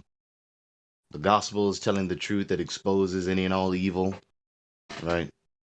And the true cosmos is exposing the truth about what caused it to exist, who that person is, our purpose of existence, and the fact that we are obligated to the person who made everything to do what that person wants us to do.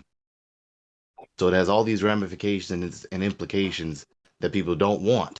No, I don't want to stop doing this because I enjoy that. No, I don't want to start doing that because I don't enjoy that. No, I don't want to believe this because then that's an unpleasant belief. No, I don't want to disbelieve this because I like this belief. Yes, and frequently those, those kind of things, like I don't want to give this up, or I don't want to change the way that I think. Those things are inarticulate. It's like a lot of times and I'm speaking from personal experience. Say if there's, because we're all growing, we're all constantly progressing, we're all learning. Like a lot of times I will not want to change, but it's all that exists as like this implicit thing that is beyond words. You can't quite put it into words, your rejection of the truth, and so you're not like speaking logically, like you're not having a logical dialogue internally, and oftentimes you're not speaking to the higher minded part of the person who you're trying to awaken. Yeah, you're arguing against the spell rather than with the person. Exactly. Yeah, it says, that he gives us over to it because he knows our hearts, and people get caught up in it because they're stuck in it because their hearts, they just cannot pull apart from such things that would be offending.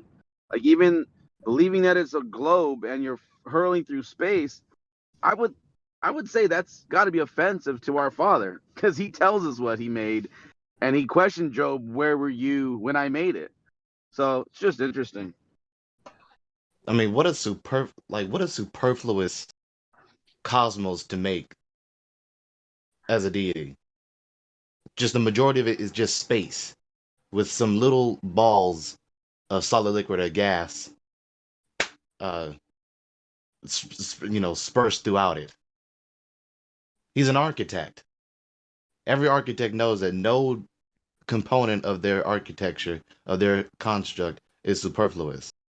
Now, if humans know that, then the God knows that. If humans can build very well, how much more can the God build? How much more well can the God build?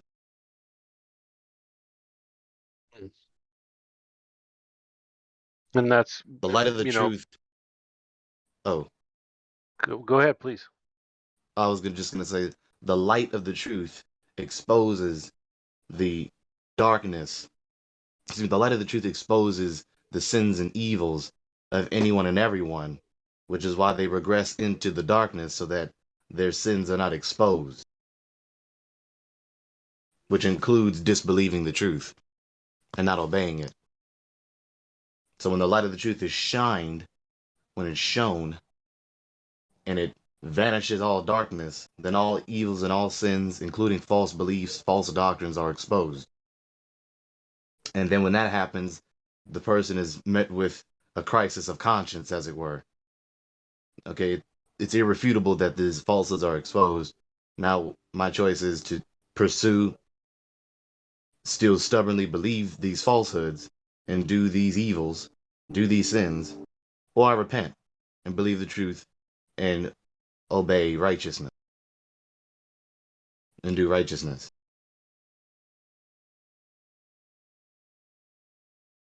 Yeah, and it's like because of the the heliocentric model, the universe, as you were saying, I found that kind of interesting. That so much of the universe is useless. It serves no purpose, and it makes the material or what could be apprehended less. It has less form. It has less substance. Is the word I'm looking for. There's less there, and you're left. I mean, inevitably, if that's the belief, and that's what it is, a belief, you're also put in the position of believing things that cannot be proven, that are not substantial, that don't have the kind of substance that you're talking about. Right. Which is quite a realization, I think. I guess it's been a year and a half for me, but I'm continually, I feel continual wonder that the world is as it is, and it makes more sense to me, and it provides explanation for what I experience in ways that I just never anticipated. I never could have seen that. Funnily enough, the false cosmos that they believe in, even if it was true, we humans are incapable of substantiating the belief. That's the catch-22. Whether it be true or false, we still can't believe it because we're incapable of proving such things. Cannot go there. Cannot see that. Cannot hear that. So on and so forth. Like this impossible cosmos that cannot be known even if it was true. That's just for the sake of argument. But of course, I'm not going to wander into fantasy to argue against.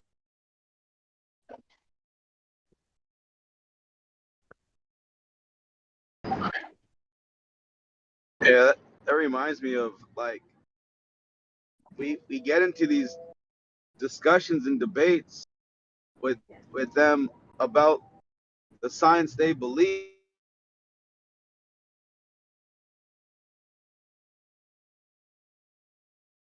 Their belief, but that's the argument. Circular reason. Your science, yeah, your science is the pseudoscience that we're arguing against. Right.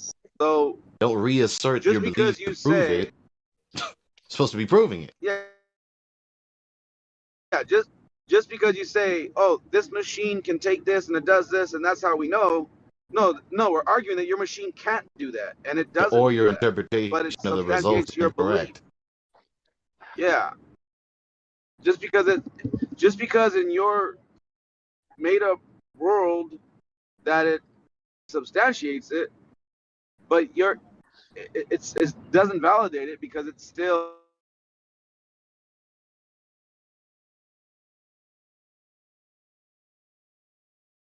is not something that You can be can't done. do that. like when we got into that discussion about how far the sun is, and they're like, oh well, we can easily tell. Oh really? Yeah, because we set this up and we hang it and we do the math and then it makes okay. So then, if it's so easy to tell, why is it 94 million miles further away than from the original, claim? And they're like, oh, because they didn't have the technology back then that we have today. Don't you think they said that, 500 years ago when they said it was even farther than million, but not 94, 95 million? Like that Like response they'll just made sense to continue them. to do that. That response Yeah. made sense to them. They did not think to themselves, this is a non sequitur response. I should not say this. So then I argue, okay, so then in 100 years from now, when the technology is better, what? You're saying they're going to be able to calculate the sun at 180 million miles away because our better technology? It's Right. The ridiculous. distance is changing because our The machines argument, are advancing. yeah, it's retard. It's ridiculous. It's an argument that falls upon itself because it bears no weight. And these people, are stuck in the indoctrination that they cannot, that logic cannot settle in their brain and trigger something, because again, their hearts have been given over to it It's like because they love you it. cannot run past the red light, but the price of milk is now 7 cents higher. So the fuck what? Yeah, has nothing to do like with one or the other.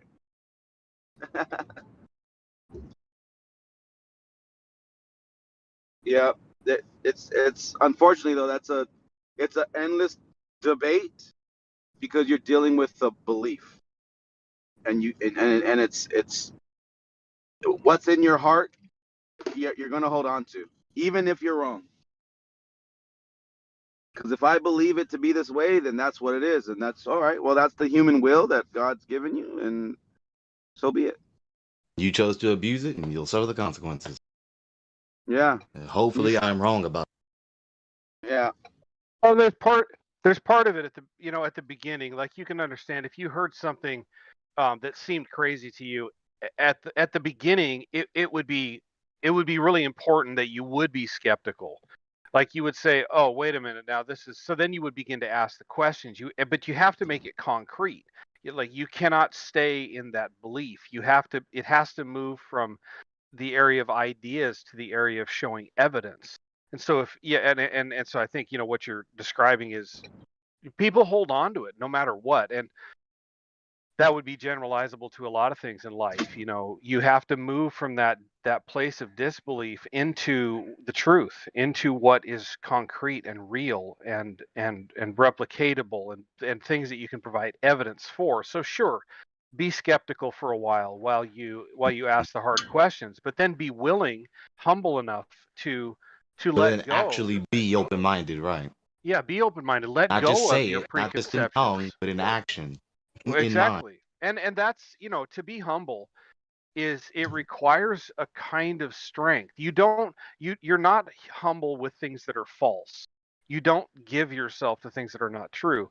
But if you're confronted with truth, inevitably, if you're going to be true to yourself and to what is most resonant with what is, you say, hey, okay, well, this is the sacrifice I'm going to make. I mean, that's what I had to do with this topic. I had to say, well, this is not really what I would have chosen, but that's the way it is, so off we go. And in your inquisition, understand what adequate evidence is, and don't try to test the veracity of a supposition with false qualifiers. That's what I hate. Yeah. They have this false Because criteria. that's what they constantly do. Right. They have this But false that's because criterion for which a supposition is tested to be true or false. And I'm like, no, change this. Edit this. Did you even proofread this? Look at this criterion. No. This criteria is not what proves my supposition to be true or false. Change this. You don't know what adequate Yeah. evidence is. Yeah, just like so last night I was over at my buddy's house. He's an iron worker for 28 years. His cousin's there. He's an iron worker for 22 years. And I said, "Okay, guys, I have a question for you." And they're like, "Here we go," because they know the way I am. And I'm like, so I was talking on Discord the other day, again about land surveying and how the land, you know, do you have to account for curvature? And then they go, "We're not surveyors, but of course, no, they don't. You don't have to." And then I go, "Okay." So I asked a retired surveyor of over 35 years, and he said the same exact thing.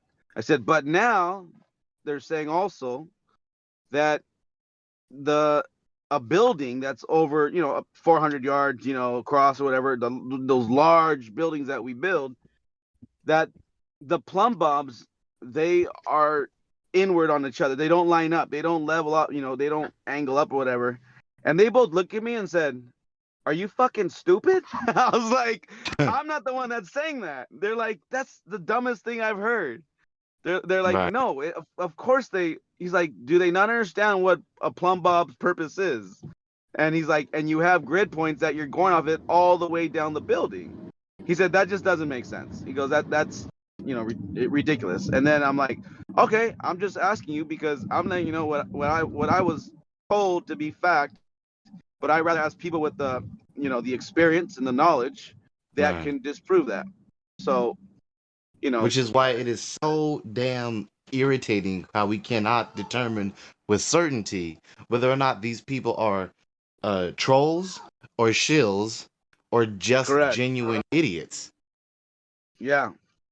It's so Like irritating because then they they're tell us about forcing their you to supposed believe this. professional background, right? They do this or that professionally as a vocation, utilizing whatever applied sciences, right?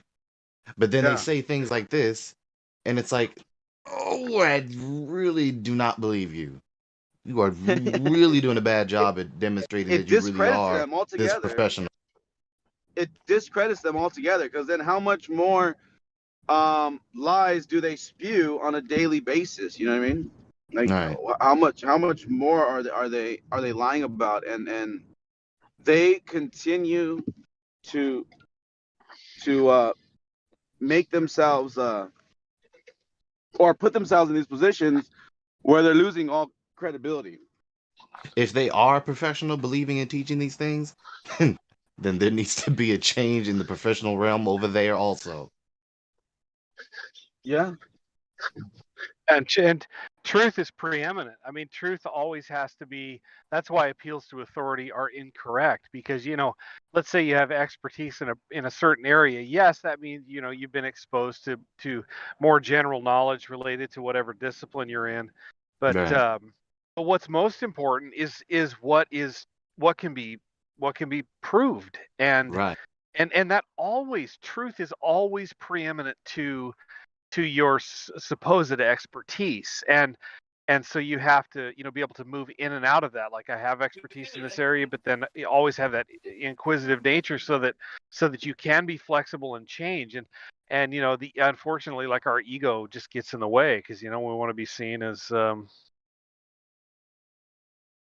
maybe have an advantage over other people, or we don't want people do hate it when their fundamental beliefs are questioned, which is why flat earth, I think, is such a big deal. It's so hard to communicate these ideas because people are typically so incredibly resistant, even though they show up at our doorstep and start making claims.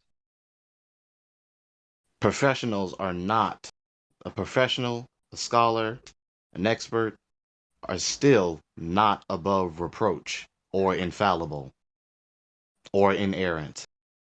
And you don't have any get this already.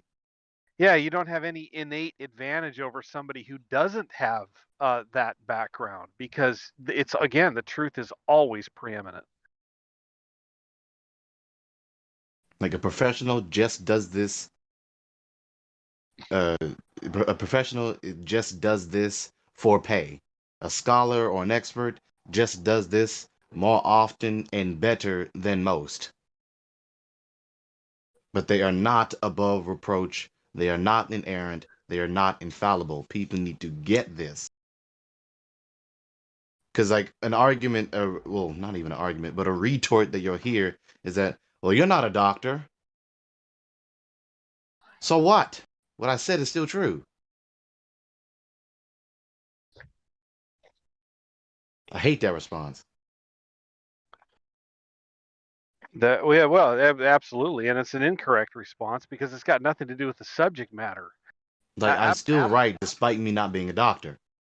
It has, yeah, being a doctor or having a title or whatever kind of alphabet soup you got after your name is Right. completely irrelevant to the fact. Alphabet soup, he said.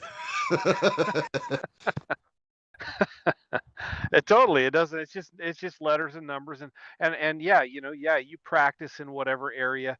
But having said that, even I mean, a discipline, a scientific discipline, say like a medical doctor who practices medicine, like it doesn't mean that everything that is assumed to be true by that body of people is true. I mean, all you have to do is reference history. We all know that we're subject to doing the wrong things, believing the wrong things, and again, you have to argue the point. What matters is the question at hand, not your credentials. Thank you. Thank you. Oh yeah, absolutely.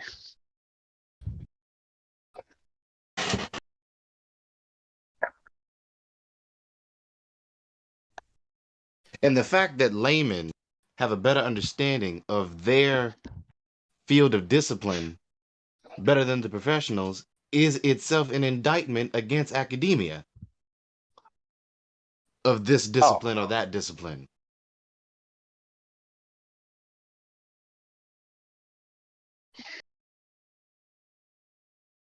It is when it could be, if unfortunately, these disciplines become, institutionalized, and then the needs of the institution and the money that flows here and there, that all that becomes more important than the content itself. But I hate playing what if games. We did that as kids. Like, well, what if I could fly? What if I mean, but it would be it'd be preferable if those who participated in these disciplines would police themselves, but that's how learning happens. Things have to be superseded, and for whatever reason, this is the burden that the flat Earth community has to bear, is to be both correct and ostracized simultaneously. Given that falsehood is far more copious than truth. Revision, But they can't. analysis is always necessary. And given the fact that there are liars and deceivers and haters of truth, that even further adds to the reason why reassessment, reanalysis, revision is all necessary. But that's the problem with academia, is that they see the propaganda as education. So as soon as you've got, like you said now, the layman who knows it better, they don't see it that way because you're not repeating the propaganda. Mm-hmm. And it's only when you repeat the And you didn't jump through the propaganda hoop. that you're educated. Mm-hmm. But the layman, is asking them the commonsensical question, the real nuts and bolts of the argument. And they weren't taught that in their propaganda. So therefore, it's like it doesn't register. But I see it over and over and over again where we have a debate with someone who's considered, quote unquote, an academic. And they are so far from that.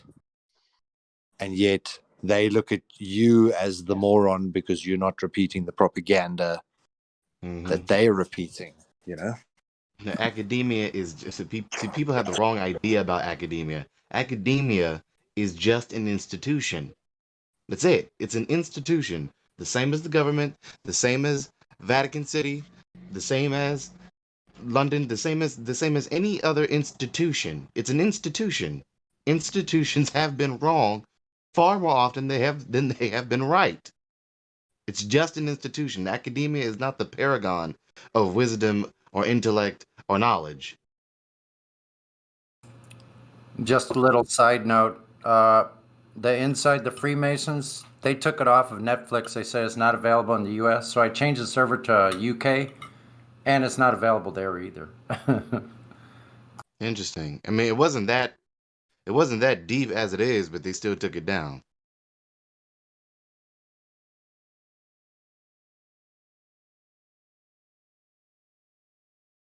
I saw that the FE Core laser test had been taken down. I don't know if that was Bob and FE Core that took it down, but the original link to their study that came out, I don't know, what was that, 2 or 3 weeks ago, that's gone now. There's a couple of sites that have re-uploaded it, but that's gone too, which I was disappointed with. Which laser test? The full FE Core one?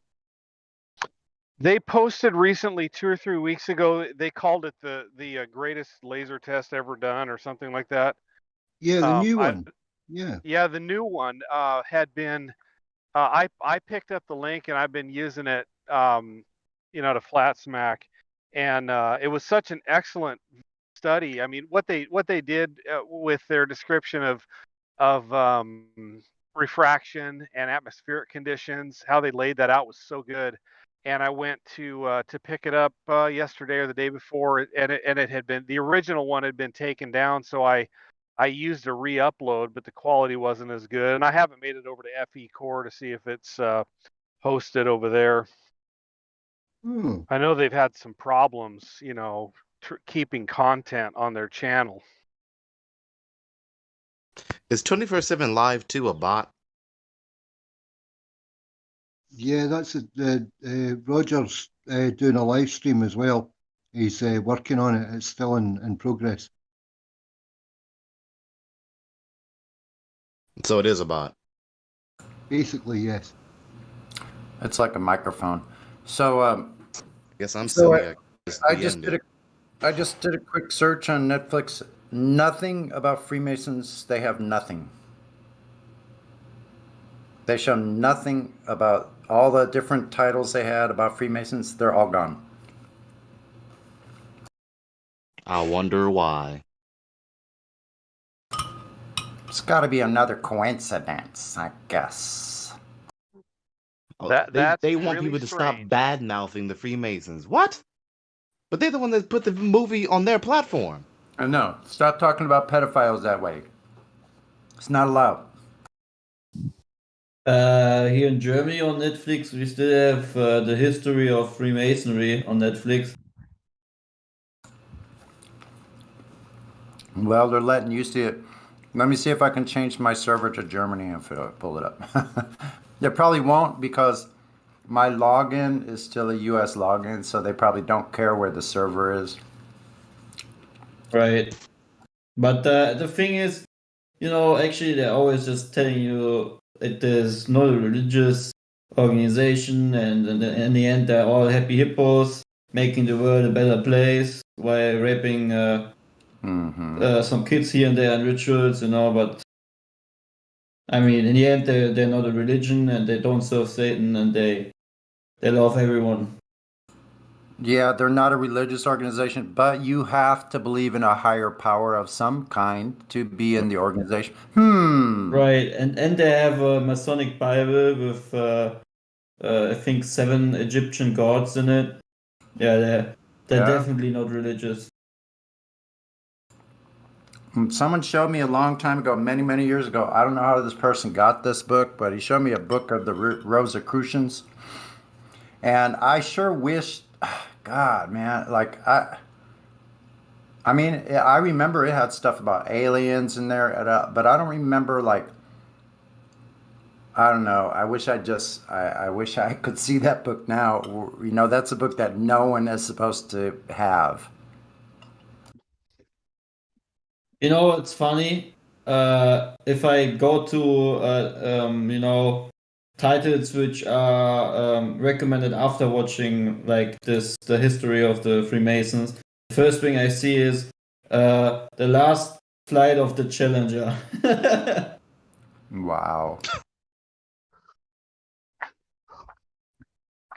So yeah, interesting how they put that stuff together.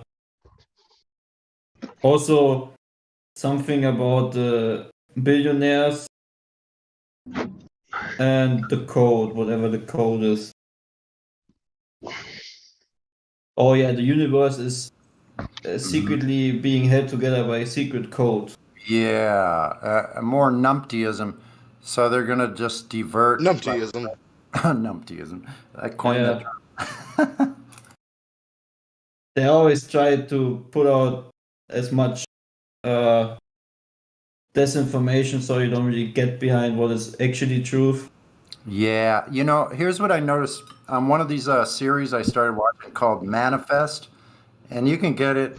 I mean, it's kind of weird. It's about a plane that disappears for 5 years. They come back, but if you look at the truth drops in that, like it's pretty astonishing, you know, about like how they make fun of religion and things like that. I was gonna make. No, I forgot. It'll come back to me.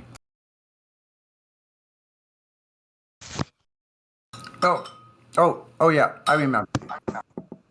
So, what they do for information, I noticed a little subliminal message they give in these series where they go, like somebody's asking a question about some topic, and someone else answers, "Well, we looked it up and we found out that this is true." So they're actually giving this little subliminal message. Oh, somebody already looked it up, so it must be true. So then they apply that to their own lives and reality, and that's what they're thinking about all this other stuff that's supposed to be science about the globe. Somebody looked it up and figured it all out, so we don't have to. You know, so you flat earthers are all just stupid because somebody looked it up. So that's how we know. Right. And the other point I was going to bring up that you guys, you know, brought up, like these characters that come on that you can't tell if they're like really in that field that they're trying to claim,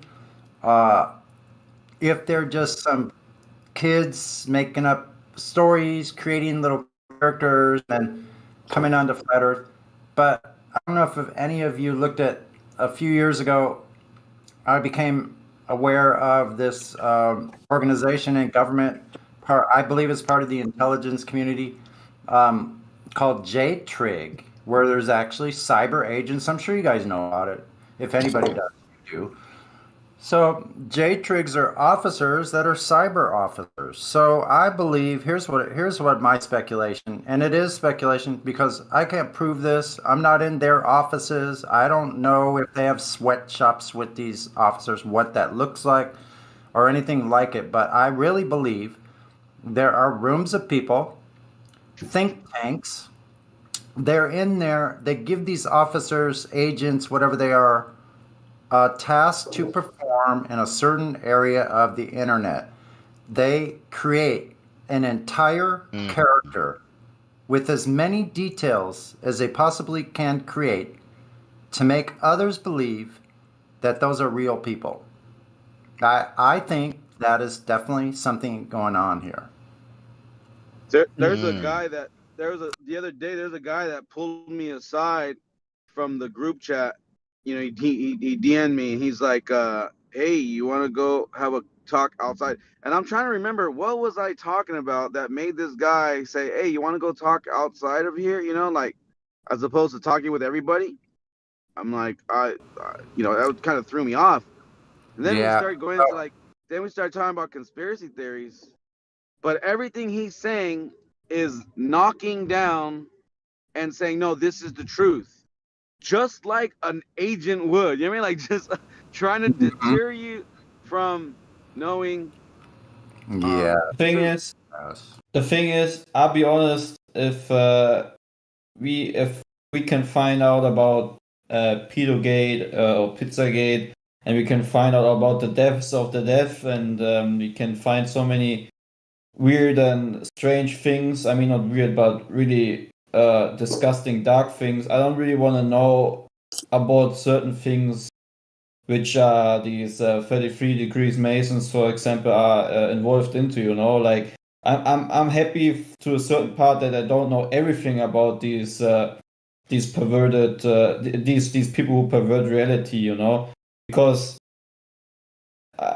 you know, in the end, it's not up to me to judge them. You know, that's a good thing. But still, it's just sad that so many people are living in a reality which is completely upside down, and they don't even realize it. They just go along with it, or they even defend the reality which is completely perverted.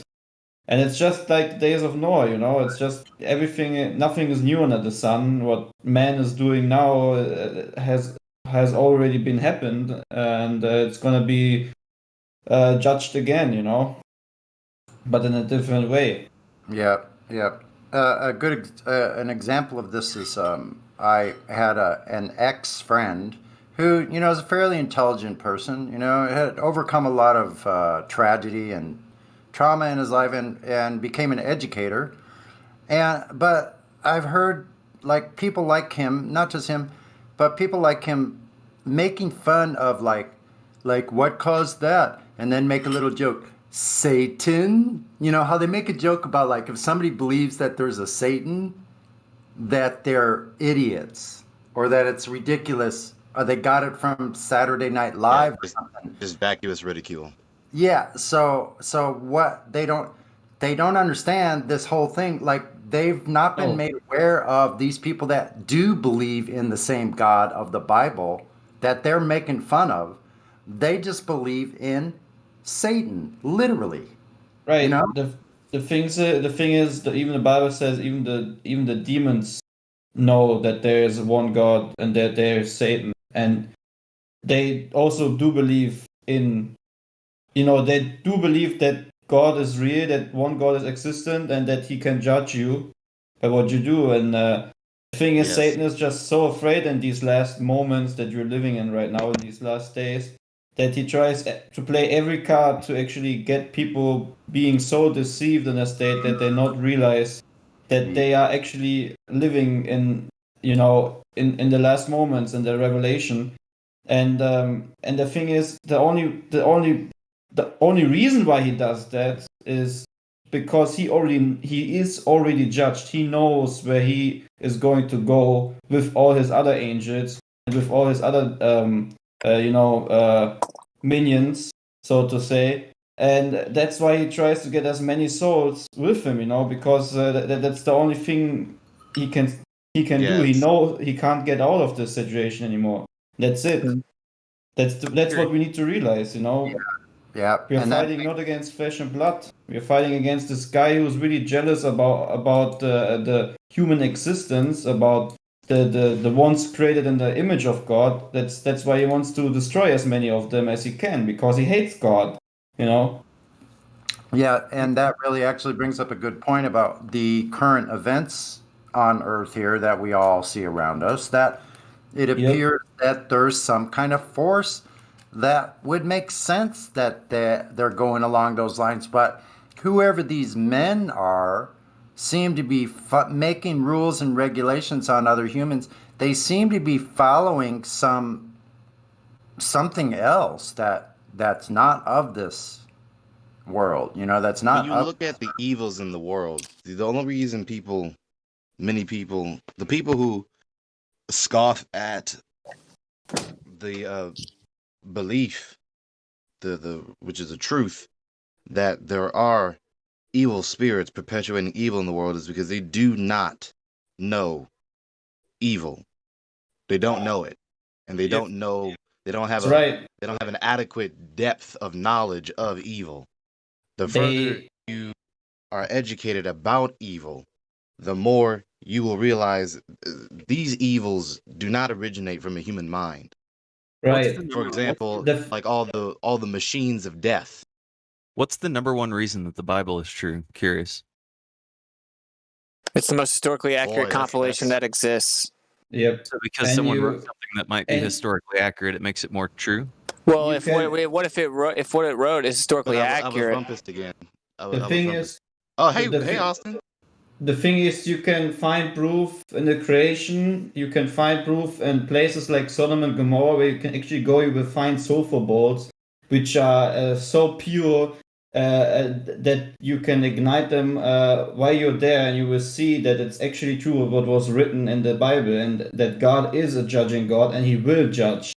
Yeah, it's He is by far living the and most He is historically accurate compilation that exists. So if you don't have anything else to compare to it, to compare historicity value, then yeah, it stands alone when it comes to the credence of its claims about what happened in the past. And then when you look at extra biblical sources, it only strengthens what it documented. And what it documented is, in fact, an entire storyline of the Hebrew people, and then that Yeshua came and was crucified and his tomb was empty. This is extra biblically supported as well. So agree with the first part of that, definitely, that the historical parts match up, and that's definitely logical, given that people can write historical things Wait, when may they I see finish what I was saying though?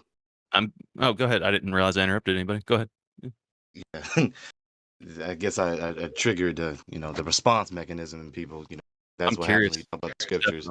So as I was saying, when you study the evils in the world, and one of the examples was these machines of death, all these weapons and all these vehicles and machines that are just weapons. You don't just wake up one morning and say, I want to build an F-22. Or I wake up one morning and you don't just say, I want to build a stealth bomber, or I want to build HARP technology to build to control the weather, or I want to build Project Bluebeam so I can project holograms and deceive people. I want to build CERN so I can smash particles together. Like, you don't just wake up and just have these ideas. These ideas No. are coming from a mind superior to that of humans. Right, right. And the thing is, we need to keep in mind, look at it like this. Satan is the father of the lies, okay? And he's the one who is there with man since the beginning. He is a part of that book, the Bible. Why would he be completely honest, or why would he not lie to the people who think they are the most high servants of him, let's say the highest degree in Freemasonry? They think they may be so close to Satan and they have all the power. Why wouldn't he lie to them? Why would he give all the secrets to them? And why would all these fallen They're not angels exempt. give? No, the thing is, they don't give all this. They just play around with these children of God. They still, the thing is, even though maybe they're so even though they are so deeply into Satanism, whatever, they're still being created in the image of God, right? They're still humans, so to say, in a certain way, but pretty much captured by so many entities. But in the end, how do they know if it's actually true what they are telling them to do, right? So if you're serving Satan, how do you know if you're not just being deceived? And I know they are being deceived, because Satan will not be true for once. He will never say something true to you. He will not just use you, give you lies to create CERN, to create certain weapons, to just destroy the creation which was given by God. Because Satan hates this creation. He hates everything about it. He hates the birds, because everything is owned by God. Everything you see is owned by God, and he wants to be God. well, in Hebrew, there's actually no personification of Satan, which is what people call Satan. Satan means opposition in Hebrew. And there are parts of the Hebrew that it says the Satan. Is it saying the Satan? No, it's Satan is anything in opposition to the will of the Father. I mean, yeah, there is a metaphysical aspect to this, but you can choose to be in opposition to the will of the Father yourself. You can't put off all your bad things on some guy, because it's us as individuals who have responsibility, and Satan is anything that's in opposition. So I'm not putting it at some guy. I'm just saying that Lucifer, as a fallen angel, tries to be God. And how does he do it? He perverts every mechanism which was invented by God or created by God by, for example, creating his own perversion of a Holy Spirit. So he gives a deceiving spirit to many people around the world to make them do things, to make them believe in things, in New Age movements and spiritual things. So they're completely messed up and completely confused in their mind, that they can't receive the Holy Ghost, the Holy Spirit. There's no Holy Ghost in Hebrew either. And when you say Holy Spirit, if you look at the actual Hebrew etymology, when it says that, it says Yah, Spirit, the Spirit of Yah, Yehovah, and it says that Yehovah puts someone on. So it's Yah's spirit. It's not like a Yes. third entity. And yeah, it's a knockoff in the sense that there's a metaphysical aspect to it. And Luciferians think that they're the collective consciousness of intellect and reason being Luciferians, that they themselves collectively make up Lucifer. So again, it's not just some bad guy that makes you do bad things. It's the flesh Not that what I'm chooses to do. saying. I know, I'm just saying this is a common misconception. I've been deep diving in the Hebrew. And so it's actually the flesh that causes you to yourself be in opposition, being Satan. So it's like, get behind me, Satan. You know, when Yeshua said that, the person didn't actually turn into Satan, right? Some dude. It was that he had become opposition to the will of the Father. So we all have a personal responsibility here. And yeah, they're trying to summon up a metaphysical collective consciousness of Luciferianism to trick everyone else. But it's not some guy floating around making you do bad stuff. I mean, just according to the Hebrew, it's not. It's an important distinction to make. So I definitely hear you. That it So seems why would Lucifer take Jesus to the top of a mountain and offer him that he would give him dominion over everything? Yeah, if that was he was given out? opposition. That was opposition tempting I Yeshua. would say that that's more tangible. That there is definitely a Lucifer, which was Oh, the did you read the favored Hebrew? angel that fell. No, Did you read Solar, the- he's not denying that there are evil spirits at work in the world and that there is a chief among them, but I think he was. I think he was saying no, that he's there not is denying no, that. I there know is full well he's no not denying. Lucifer No, is he's the not chief. denying that. because He's saying that there's no Satan, chief meaning of the. that there is no evil spirit named Satan. Well, even formerly when named Yeshua went Lucifer. into the wilderness, right? Like there's a Hebrew version of Matthew that was put in the Vatican junk drawer, right? And I've been studying it, okay? And when he says like, "Get behind me, the Satan," that's what it says in Hebrew. Get behind me, the Satan. Okay, he's saying, "Get behind me, the Hashatan, opposition." the When adversary. yeah, Hashatan, exactly. So whenever you try to like the temptation, right, is coming from something tempting him to be in opposition to the will of the Father. And there are different versions of that temptation that are in opposition, and they're laid out there. How he overcomes each one of them when he goes out into the wilderness to overcome temptation. It's not some guy that floated down to him, man. Like maybe within his own ability was it that he The was evil understanding the spirit did deception. talk to him. Well, sure, but within his own self, bro. Like, Yeah. like. So it sounds like you're saying there isn't some actual person named Satan, correct? Well, yeah, according to the Hebrew, there is. Yeah, it was a trick, man. It was a trick. Yeah, the personification of Satan and the snake and all this stuff is not in the actual Hebrew. I've been studying it, so it's modern Christianity's misrepresentation of it. It's a way to make the scriptures look inaccurate if you deep dive into it, because actually they're lying about what they say. Yeah. So he disagrees. There are evil spirits at work in the world. And who was the scripture teaches who that was clearly. the So who was the English word snake in the garden Satan, then? the English word Satan in the English translation is an erroneous anglicization of the Hebrew word Shatan or the Greek word Satanas. So which simply means adversary. Well, in Greek, So they should in have Greek and accurately translated Babylonian, it as- it they gets should have interesting accurately actually. translated it as adversary. Yeah, but see, like in Greek, they put the personification more so on it with adversary, right? Like when you immediately associate that with some type of like entity, a specific adversary or a person. But in the Hebrew, it's opposition. Like according to the Hebrew, you can be Satan, quote unquote, because you can be in opposition to the will of the Father. That's Yeah, what the it's not Hebrew actually erroneous says. to say adversary because a person can be an adversary. Yeah. But just to make the clarification that it isn't exclusive to some personality, right? Like it the isn't personification. every time the Hebrew word Shatan or the Greek word Satanos is mentioned, it's not referring to one individual spirit the formerly snake named then? Lucifer. That's why he says, "Get behind me, Satan," and he's talking to one of the disciples. Who was the snake then? Which Well, if you look at the word for which snake, it doesn't say a snake either. So it actually is the Hebrew word for to divine. And then what they do the knockoff of NASA, right, is to rise up and or to deceive, which they rise up and deceive. Okay, but yeah, if you look at the actual Hebrew, there is no like personalized snake in the Hebrew. It means to divine. And then it says that Eve, quote unquote, which wasn't her name in Hebrew either, because her name directly translates to about childbirth. She looked at the tree and noticed that it would make her wise and that it would give her this knowledge. She looked at it and noticed that, right? And it's a divining is what the Hebrew actually means. So they personified some bad guy. So when you do something bad, it's some bad guy that made you do it. No, you did it. You need to grow up and you need to be responsible for it. That's all I'm saying. So I'm curious. Well, once we get getting into the scriptures, Austin, would you like to move to Bible conversation? But I wish, but I'm about to do this ranty debate. I just Okay. want to have one more question. Really quick. Wait, real quick. You're doing the ranty debate? That is still happening? I think 5 so. o'clock. That's Oh, is it on modern 20 day minutes debate? from now.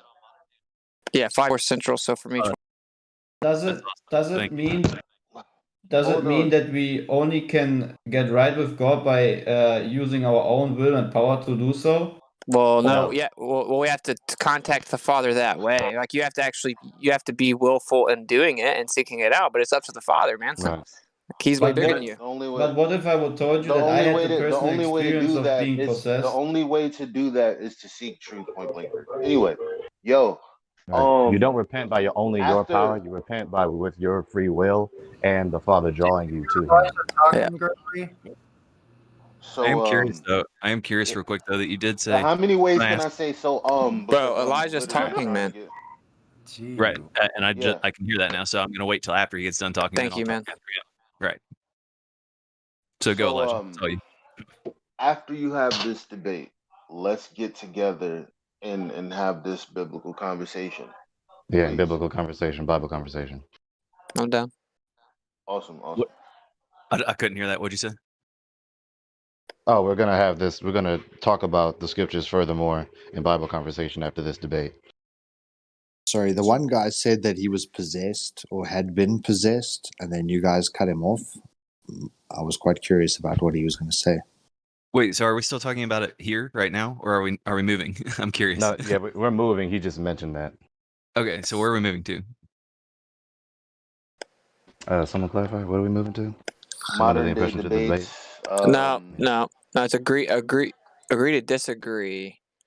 If that's what you're talking about. If you're talking about that debate, I think it's on agree to disagree, like the number 2, creaky blinder or something like that. I don't know. Conspiracy Cats is supposed to be modding. I haven't got the link. They haven't posted the actual debate on the YouTube either. So I don't really know what's going on. I know Randy's been trying to find his way to wiggle out for like the last few days, but as far as I know, it's supposed to be happening. So I can't continue this conversation in the biblical chat until after that debate in 15 Gotcha. I minutes. did have that one question for you the real quick. debate's on his YouTube channel. Yeah. Right, modern day. Wait a minute. Did you say Conspiracy Cats is the moderator? Yeah. Okay. I'm burning the house to the ground, dude. Just know that. Is the debate on modern day debate or is it on Creaky Blinder? It's on Creaky Blinder. Okay. Gotcha. Right on. And real quick, my question for you the whole time was: so you said that I definitely agree that it makes sense that if something is more historically accurate, it raises your confidence in it. You can be more reliable that it's accurate, that kind of thing. That makes perfect sense.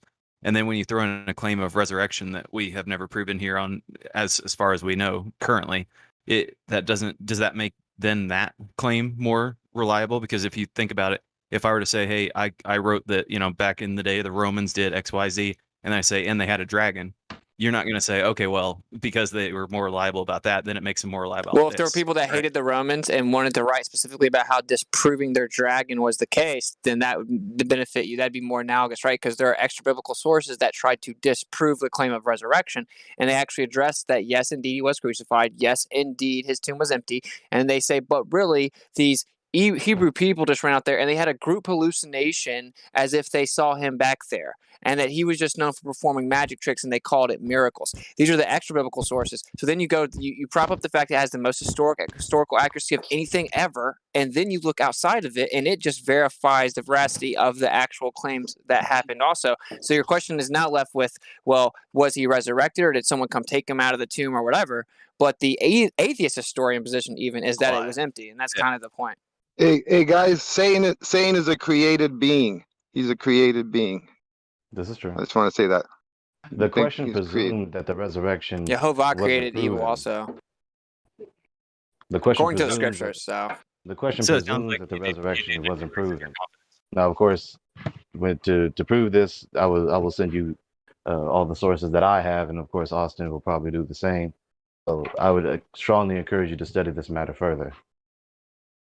Yeah. I mean, I'm going back to the beginning of Genesis and reading the Hebrew, and the whole story changes, and now it all of a sudden makes sense.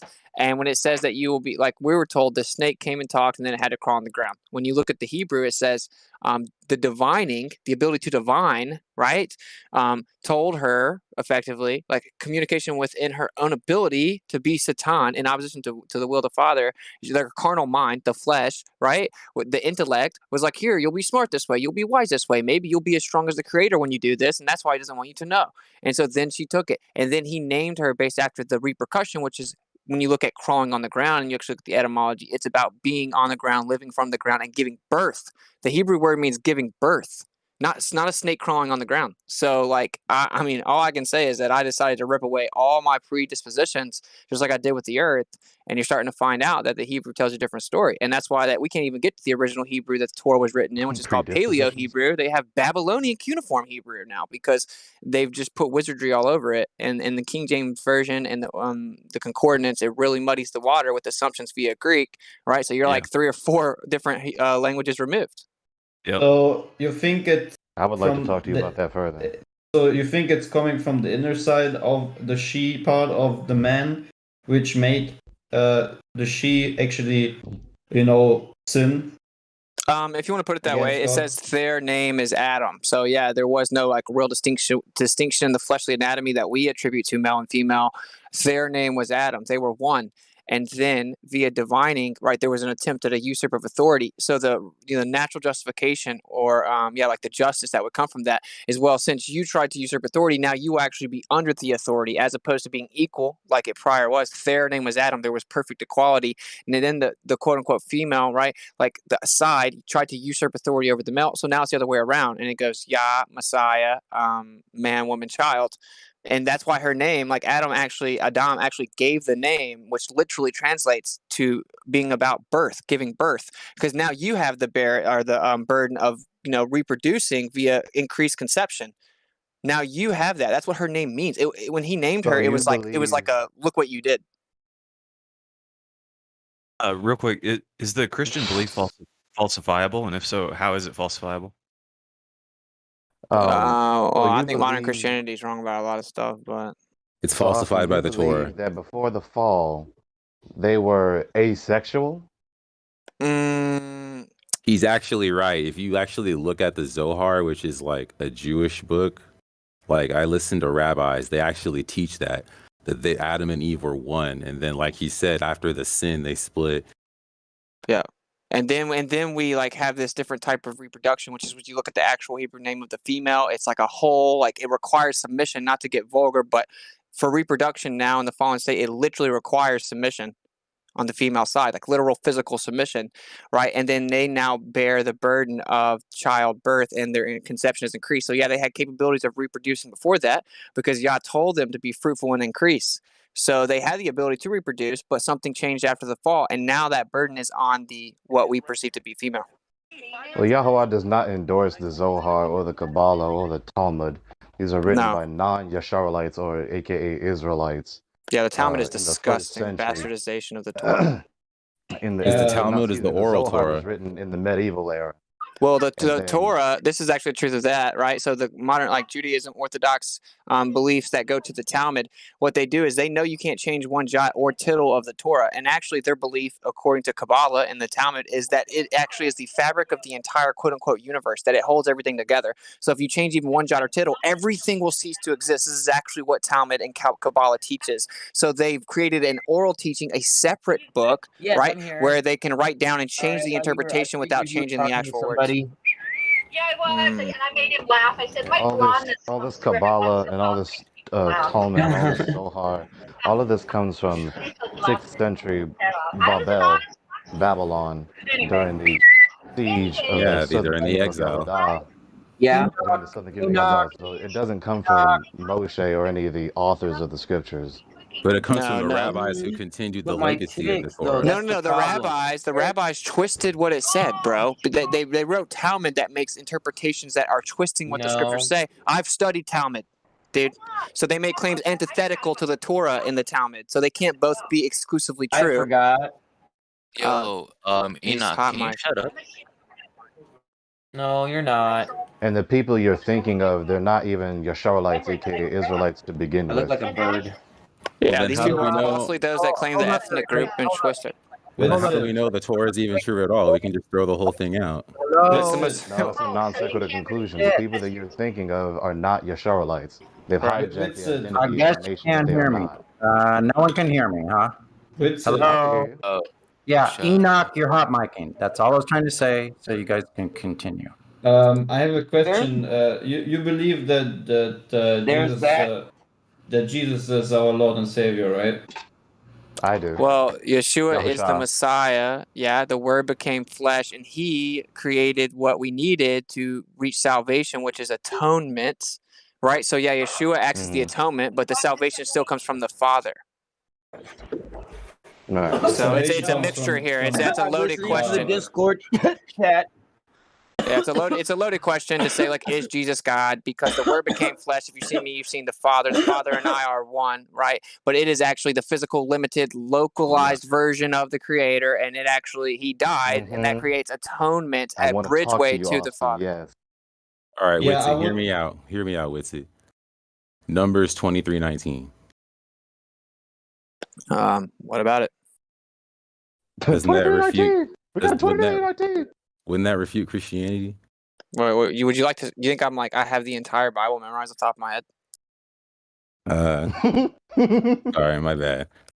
Yeah. Well, Numbers 23:19 says, let me turn to it so I don't misquote. I'm assuming this is KJV. No, this is Hebrew English Tanakh. Okay. So it uses the concordance? JPS publication. I'm not sure what that is. Oh. Because even when you get to concordance in the JPS, it starts to get really crazy. But anyway, go ahead. All right. That's all what they right, said in Monsters so Inc., right? 23:19. it says, God is not a man to be capricious or a mortal to change his mind. Would he speak and not act, promise and not fulfill?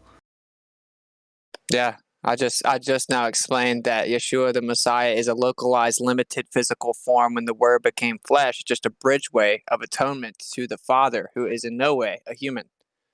Or So in that's why I short, say when you say, is incarnation of Jesus the God, God. it's a very loaded question. Right. In short, incarnation of the God. The Yeah, God like a manifested in physical flesh. form, right? Like, but dude, Shamayim, the unseen existences, the Creator is all of that. The Creator is everything in existence. The Creator, everything is within Him. Like He is all encompassing. So to think you can bottle up No, everything, he is I mean, everywhere. He that isn't would his never happen. creation, but he is everywhere. Yeah, He's everywhere. He's Right. So I like can a agree with version of that. us is even a part of the Creator's in us. Is what I'm Yeah, saying. like he's And infinite. earlier to this question, we never preached Christianism to begin with. That's what I refer to as Christianism. We never preached that, and neither did the apostles of Yahusha, aka Jesus. Yep. Exactly. These are all actually Catholic or Catholic ideas. Yeah, Christian, Catholic, they non-Protestant Christians, aka Catholics, they are Christians. There are Christians who are non-Protestant, those who are Protestant. The Christians began decades after the apostles with Romans and Grecians, aka Edomites and Yavanites, descendants of Javan, who speak Greek and or Latin, and then they took the gospel, the good news, the Beshara in Ivrit, the good news, and they ran with it, and they warped it, and they plagiarized it, and then they also stole the identity of the true apostles of Yahusha, the true apostles of Yahuwah, in the name of Yahusha, his son. Yep. And they hid all these names. They admit they hid the names. They admit that they bastardized the text. Greek bastardized the Yeah. text inherently. You're They- detached many languages. You know, they've added personification where it doesn't belong. They've changed the And from- entire thing to absorb into their Sunday festival, pagan, Right. polytheistic culture. That's why we don't even have the Hebrew versions of the Gospels, but one just surfaced 10 years ago. It's the it's the Hebrew version of Matthew. So they hid the Hebrew. By the way, That's why as I told you earlier, we were talking about Shabbat. Could you share what you said on it earlier? Before you do that, I just want to add to what Austin was just saying. Funnily enough, the so-called early church fathers, the early Christians, they knew the difference and they acknowledged the difference in their writings, the difference between the disciples of Yahusha and so-called Christianoi, plural, Christianos, singular. They knew the difference. They recognized the difference between the apostles and those of the likes of them versus the Christianos, the Christians. They knew it back then, and it's in their writings. Tertullian, exactly. Pliny, Origen, Ignatius of Loyola. in Germany, Antioch of Antioch. here in Germany, you can still find in certain churches, you can still find the real name of our Creator, which is Yahuwah. Yes. And they delete after Second World War. Many churches actually paint over, like they deleted the name, they painted something else over it, and all that stuff. Yeah, Because there's they a wanna dialect hide. issue with the ooh-ah or with the buh sound. I deep dove into that Yeah, as the well. vowel But letter. for me, if someone says Yahuwah, I have no issue with it. It's a dialect disagreement. I mean, the way that I see Ezekiel use the ba, and even like the Arabic influenced Hebrew also has the soft bet and the hard vet, which is a ba sound. So for the soft vet's the ba sound. So it did seem to exist and to be Yehovah with infamous on the ah. But for me, that's dialect. Like if you say Yahuwah or Yehovah, for me, that's both of those are way more accurate than Yahweh, which actually tracks back to Saturn, and then God or Lord, Jupiter. right? So yeah, I would just say that in the end, if you have the relationship with Yahuwah and Yahusha, I would say if you have that relationship in the end, it's not limited to a name, right? I mean, we call I Right, he just knows had your this heart. conversation before. He knows our heart. We also call our Father, right? It says that in Tanakh itself. It says that. It says that if someone doesn't know the proper name, he's not going to hold it against you. He's going to examine your heart. Right, and Furthermore, I to what pray Austin was saying earlier. to our Father, that same as I say to my dad, and not his real name. Yeah, I say Father also, or Abba. I say Further to what Yehovah as Austin well, was but to saying, each their own. Yeah, to what Austin was saying earlier, the early church fathers, even in the first century, let alone the succeeding centuries after, they literally said Nazarios as opposed to Christianos. Nazarios was the Greek transliteration of the Ivrit word Natsari, not singular, Natsarim plural, which is what the apostles called themselves. Yep. Followers of the Natsari, Yahusha HaNatsari, the Natsari, one from Nazareth. Would you guys say that Jesus actually is? I mean, like many things going around where people say that Jesus actually abomination against Yahusha's name. Well, yeah, actually, if you look at the Talmudic application, it literally is a curse. It literally says, "May his name and remembrance be blotted out." Like if you look at the Yeah, they don't call Talmud. him. They don't call him by his name. They call him by an acronym, which is Yeshu. Yep. Which means what Austin just said. Exactly. So That's if where I you get say Jesus. So if I say Jesus, it's wrong, or yeah. Jesus is simply not his name. It's just an English corruption throughout centuries. It's a meaningless word. So I should not use Jesus then. No, like you just said it, your intention is what's the most important thing. You're not trying to curse the Messiah, but they played a trick on the stupid goyim, as they would say. And yeah, they actually call him with an abbreviation that translates to a curse. May his name and remembrance be blotted out. So there's forgiveness and ignorance, but now you kind of know, right? So I would call him like his actual name. Right. So you think he just is graceful with people not knowing that they're using the wrong name, but in the end he just looks into the heart. He knows the thoughts and intents of the heart of man. He knows that those who truly are seeking him, no matter what they call him, he recognizes the difference. Because and I nevertheless, see. it doesn't negate the fact that we should call him by his name. Because I see videos of people actually getting the wine, and they're getting delivered from entities and a demonic possession in the name of Jesus. Like you see how they fall on their back and they start crying and all that. Yeah, well, if you don't have good intentions and you're over here invoking a name that has a Kabbalistic undertone, there's really no telling what's going to happen. Right. It's not because of the name; it's because of the intention. Right. Yep. But most of those people in church don't have pure intentions. Let's be real; like they're just in there for show. I'll be honest. I don't even like to go to church. I think church is more something that's within you, right, in your heart. Church, that the relationship you have with the Creator. And church is a pagan place. Yeah, exactly. It's a pagan heathen place. Yep. The and it actually means circus. I mean circus. Right. Like they think they're smooth, dude. They're making fun of us. It's but double entendre. It means circus, and which comes from the Greek word kirke, which is the name of the building that people worship the false goddess Kirke, the goddess of magic and sorcery. And then the Grecians, they went into a Kyriakos Oikos, which is just Greek for house of the Lord. But you got to specify which Lord, because there'd be lords many and gods many. The apostles didn't go to a Kirke or a Kyriakos Oikos. They went to a Beit Knesset or a Beit Midrash. So a that's house maybe of assembly or a house of study, or they just assembled together in the some wilderness or place anything. with Yeah. each other. So That's all. Exactly. They never went to a that Kyriakos or equals. Yep. that's maybe the reason. It's maybe the reason why, since I'm a little child, when I was going, it didn't matter what church it was, but I always felt the presence of being uncomfortable in these cathedrals, churches, etc. here in Germany, or on vacations in Italy, whatever. Every church I've been in, it's also today. I just doesn't make me feel Yeah. comfortable. Yeah, they It don't doesn't. belong to Yahweh. They're not of him. No. Guys, I hate to do this, but I'm going to have to ask that you move this down to religion. It's just that we've been on the topic of religion and it's not really gone near the earth. Or you could swing it back to FE if you could. Okay, does anybody want to talk about the Ranty photo and anything I should say? They moved the What? debate back Yeah. 30 minutes. Hey, what time does that start? Sure. 4:30 apparently. They've already moved it 4:30. back. Okay. Yeah. So Is it what's today? his claim basically? That you shouldn't see the tower higher than the mountain. It's really Oh, retarded. that photo. Still? Oh my god.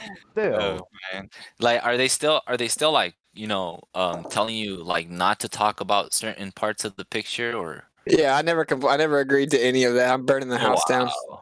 So For you've real, heard, man. Like you've seriously, heard like just Nathan. enter there and just be like, "Hey, so you guys told me not to talk about this part, right?" And just burn them all out or some shit. Dude, I'm doing it from the jump. They So demonstrated to me time and time again that they do not understand perspective. I've literally talked to Globers for at Dude, least 30 minutes, and I for couldn't real. even get them to concede the simple fact that if something goes beyond the vanishing point, then you cannot see it anymore. Yes Yeah. or no? They literally said no.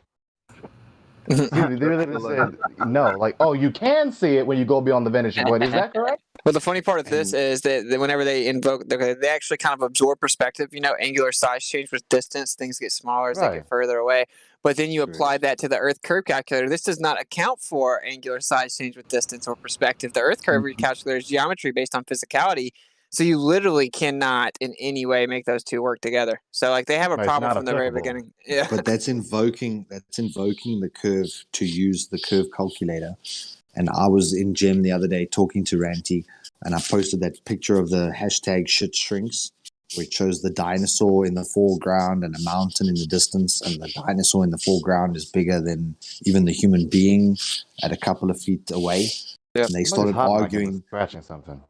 They wanted to know what the distances were so that they could calculate the Earth curve calculation, so that then they can start invoking that there should be curvature, and therefore that's why the bottom of objects in the distance are disappearing. Yeah, We've they already don't get it. They shown can't do that because the Earth bottom curve up, calculator doesn't account for perspective. and there's always bottom up occlusion Yeah. even on a flat base. Sorry. That's a really good point because they will That's an even avoid better argument. Yeah. they'll avoid perspective altogether. But their Earth curve calculator, like you said, with it doesn't So include bring up, it doesn't bring include up, Not refraction. applicable. You're Wow. interrupting me. It doesn't include refraction either. No, it doesn't. I mean, they'll throw in 7/6R begging the R value, but the actual Earth curve calculator before you add terrestrial refraction of 7/6R doesn't account for angular size change with distance. So when they acknowledge there's a perspective change and then they try to say it works on a ball Earth, that automatically brings in the Earth curve calculator to their claim. And their curve calculator doesn't even account for what they just now admitted is there. It's really preposterous almost that this is a debate, but we'll see. I think it's A perfect. non-applicable calculator, therefore. I think that right there is perfect approach for that. Yeah. Good job, Austin. Yeah, I'm burning the house to the ground. It might be a short-lived debate. Tell him hashtag shit shrinks.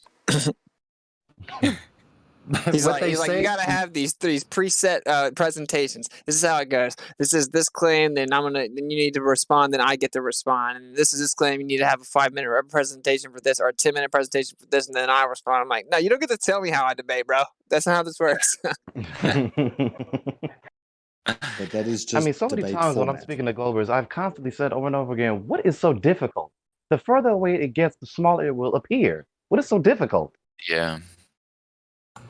Yeah, my point is that one presentation will refute all three of those subjects. Like, I don't have to then reiterate and listen to you go in 10 minutes where you straw man and you don't respond to it. I can refute the whole thing in one opener. Kill 3 birds with 1 stone. Yeah. Just talk slow so that they can understand you. Okay, I'll try. Yeah.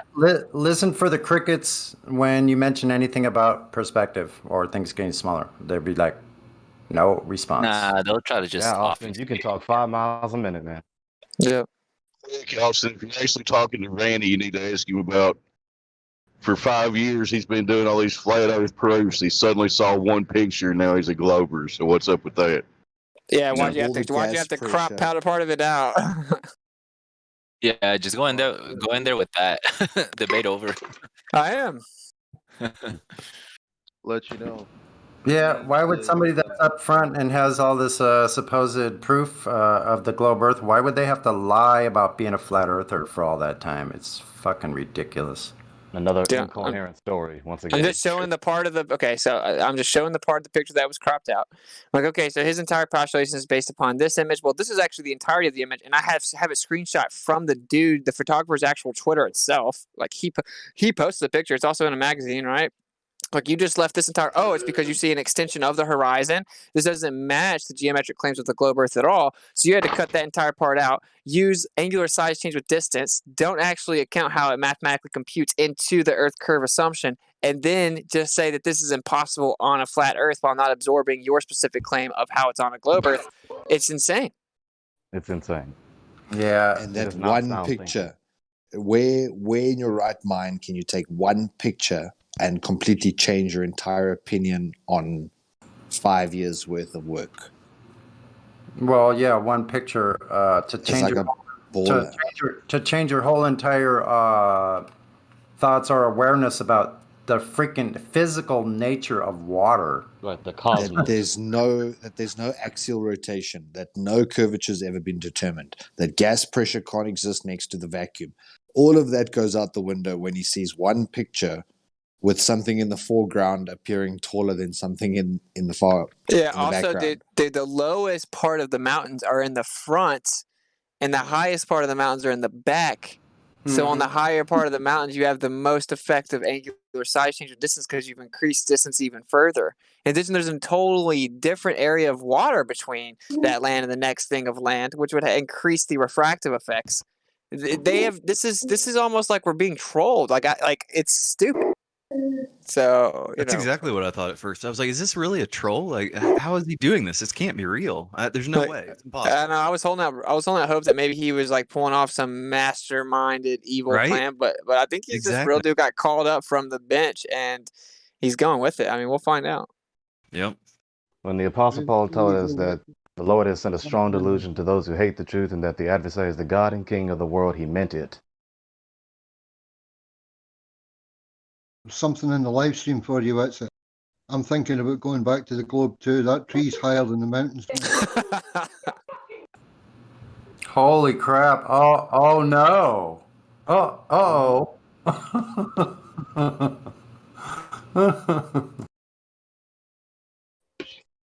How did they convince people that water can adhere to a sphere?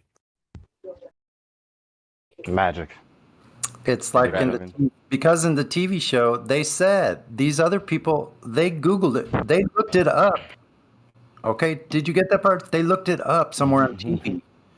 So it has to be That's true. the easy part. We That's saw the it on easy part, TV. Convincing Remember people is that? super simple. It's called brainwashing. But Remember they that showed a reporter on wet 9/11? tennis ball, and a wet Talking to that tennis witness? ball holds a film layer of water, like a tiny little amount of water. And then obviously on a scalar model, that's equivalent in their minds. Bullshit. Cool story. But how do they explain the oceans? How do they explain tides? All they're going to ask you, Witzer, is how does this work on a flat Earth? He's going to say, I'm not making any claims about what the shape of the Earth is, but how do you explain this on a flat? That's all he's going to do all night. And he's saying, oh, well, he's had Nathan's crew with Brian last time. Now he thinks he's got Globebusters' crew. He says, I'm going to do all the flat Earther camps at different times and stuff. So he's just going to keep going about how does it work on a flat Earth, you know? Yeah. Well, yeah. what you should do is get a 3-year-old or a 5-year-old and have them play around in a sandbox that's flat. and play with boats and water and trains and cars and stuff, and have a little fan blowing on them while they're doing it, and it'll be a tide, and then say, okay, your turn. I mean, thank you. Like, what is so difficult? You can't imagine this? You really? You telling me you can't imagine this? Really? Yeah, hold up though. Hold up. This came up yesterday in a conversation recently, and that Elijah was involved in. This is a really good point that I think a lot of us are missing. And yeah, I'll just leave it at that. But the whole thing is, if when you start it to where when they go, how does this work on a flat Earth? If we just switch it around, no, I'm assuming a globe Earth. And then let's see how this works, because I'm not assuming a flat Earth. I'm assuming a globe Earth. Then take their claims and apply it to the assumed globe Earth and positively show how they do not work on their own model. I agree. I agree because we can only go by what they told us. So we can say, well, they've told us it was a ball. We're going by what we've been told. No one has a flat Earth model. So, like he's saying, go for the presupposition of the ball. If they're going to presuppose anything, go with the ball. You're right. Test the claims by its own merits. There's no geometric horizon, because the horizon should be apparent far before that Blackpool Tower. I just want to say that Ranty's his argument tactics are effectual, regardless of whether they're true or not. He's a pretty good straw man manipulator.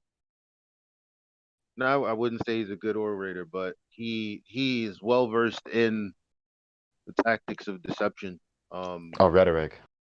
Yeah. So You trying to say well-trained bullshitter, maybe?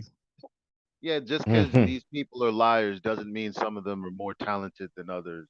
And I've realized he's pretty sophist. good only because I can see, like, because most of us get caught up in words. I'm more so in the behind the scenes, if that makes sense. I don't know a better way to put it, but when people are speaking, I'm listening to them in a way that I understand what they're actually attempting to convey. Ascertaining their meaning. Right. And when he speaks, I can tell what he's trying to convey to an audience, regardless of what he's saying. And it goes over people's heads, which means it worked already. So Weren't we talking about this? Yes, we were. Yeah, I'm just gonna put him in this on the spot. You know, like you have 5 minutes. Okay. Well, I'm gonna ask a 10-second question. Now I need you to answer it. You know, like don't waterboard me with a word salad. Like when Zanuck talks, I hate when he answers a question. It's like, can you please concise? You know, make it concise. Yeah. They always confuse me of word salad, and that's exactly what they do. Oh my God. Even when I put like the debates, like videos on my channel as favorites, you know, and the comments I get is just so stupid. But yeah, they use that term a lot for you wits. They always use that. But yeah, no proof of the globe. So yeah, I mean, how does it not work on a flat Earth? How does it not? That's what I should ask. You got air around the ball, and you got water around the ball. But both these things need a container. Yeah, but again, try not to fall, because he's going to try and trap you. The idea is to make you like fumble. I know you're not going to fumble, but the idea is they're going to say, "What's the mathematics for it?" And they're going to try and pin you down on mathematics. And it's going to be like, well, Witsy can't model it, he can't mathematic it, so that's another one who can't model it. That's the angle they're going to take. Yeah, So making non-sequitur conclusions according to false qualifiers. Their goal is just to make you look like you can't model this or explain this on a flat Earth. Right. They're trying to make non-sequitur conclusions based on false qualifiers. The mountains are further away than the tower, so they've changed in angular size more. the shorter part of the mountains are at the front of the image, and the taller part of the mountains are in the furthest away part of the image. That means it's been affected by angular size change more because it's further away, and angular size change is proportionate to the distance away from the observer. So of course we expect to see the much closer object higher than the much further away objects because of angular size change. This is what's expected. And when we take a time lapse of the area, we see great fluctuation throughout the day. This is also what's expected because everything we're perceiving is just an apparent location. Now, unfortunately for your side of the argument that you don't want to stake specifically, you need a physical obstruction here for there to be an earth curve. So Do you get it now, little Tommy? Now put your helmet back on.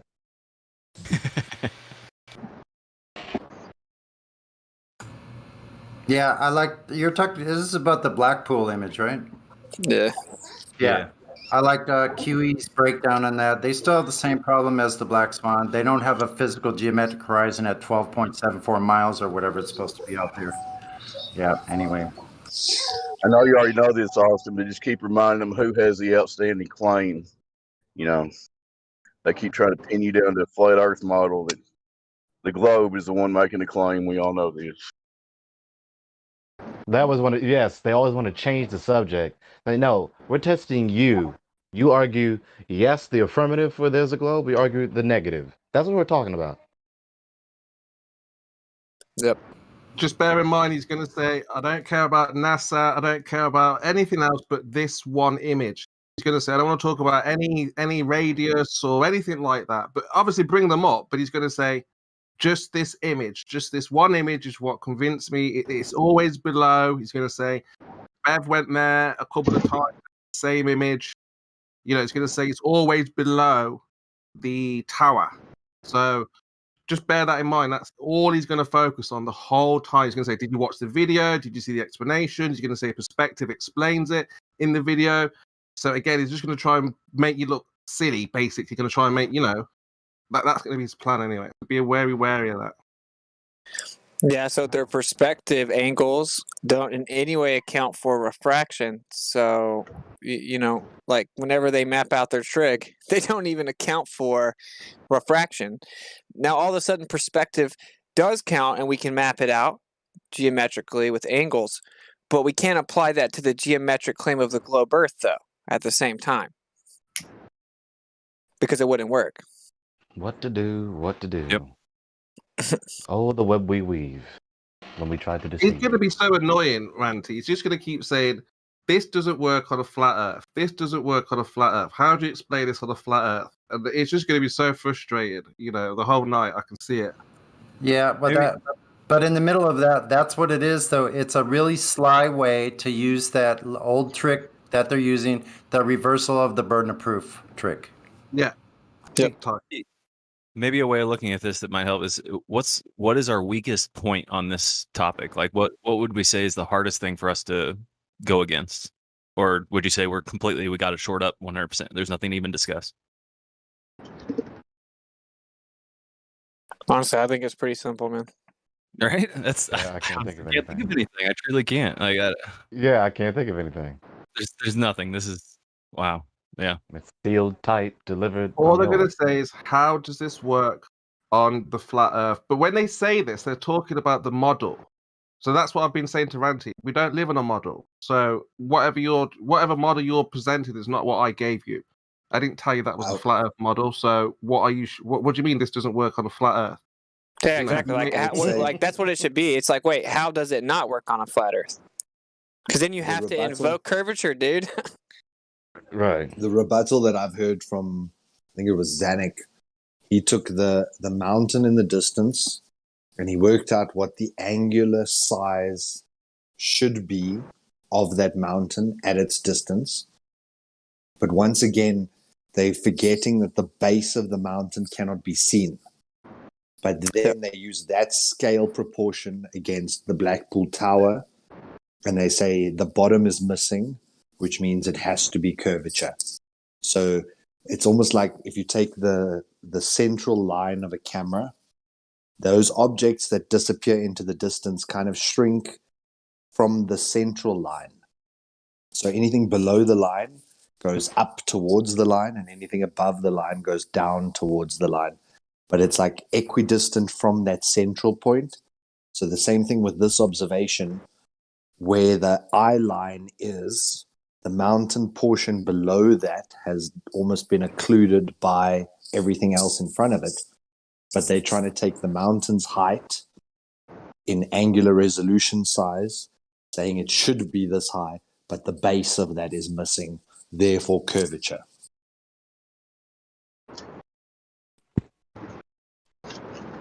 Seems legit. Yep. Try and make him do his 10-minute presentation first as well, which can. Let him go first because he's obviously the one that's calling you out. So let him just go through whatever it is he needs to go through. You can look at that, and then you probably won't even need 10 minutes. You know? Yeah, I agree. Yeah. They want to set it up all backwards, right? But I'm not the one that does that. I'm the guy that doesn't do that. So there isn't like, oh, okay, we make a claim, and then you get to make your claim back, but then we get another additional claim at the end. We get to finish it. No, that's not how it works. How much you want to bet they're going to invoke terrestrial refraction? I can't wait. I can't wait. Witz is going to kill all his crazy. Do you have Baldy Cats being moderator, or who's he got as moderator? Yeah, conspiracy cats. Austin, answer me this. So someone neutral. Yeah. You're on the beach, looking at the water. There's a boat on the water. You're looking with the naked eye. You can't see it because it's too far away. Now you get a camera. Then you zoom in. Now you see the boat. When you zoomed in, did you see farther than before without the camera? Yes. Now, to answer me why no one's beeswax was telling me you're not seeing farther, you're just increasing the angular resolution of your perspective. I'm like, what the F-U-C-K? What the living hell? I've asked my two brothers the same question. Before you get into your debate, if you could answer with it, that'd be great. I was so pissed, but I didn't lose my cool. I was just so infuriated how he was being so pedantic with this so simple phrase in what Apocryphon and I were saying to him. It's like, are you serious? Like, are you serious? No, really. Monkey, can you read? Oh, they are serious. Yes, they are. Why so serious?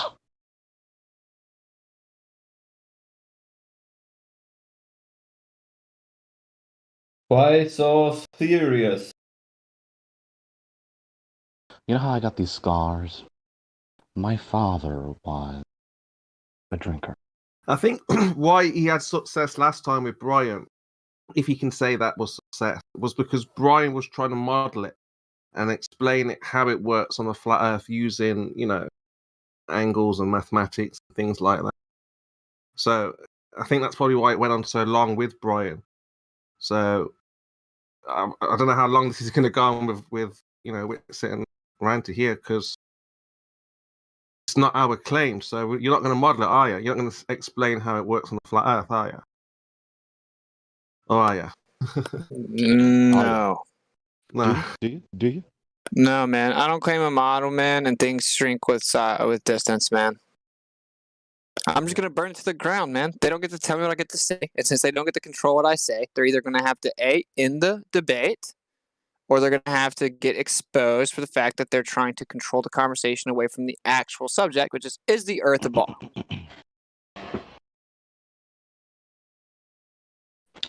So Austin, I'm surprised you don't say this phrase. The phrase I say when I get rumpused and muted. And they can say whatever they want to. They can throw a fit about it. They can say, "Oh, you don't have a presentation." Oh, you like, no, I never agreed to any of your stipulations. I made a point to have of all of it and all the conversations. Said debate. How about you just show up and defend your position? I'm surprised you don't say this phrase, Austin. When I get muted or rumpus for refuting someone, I say you gotta mute me because you can't refute me.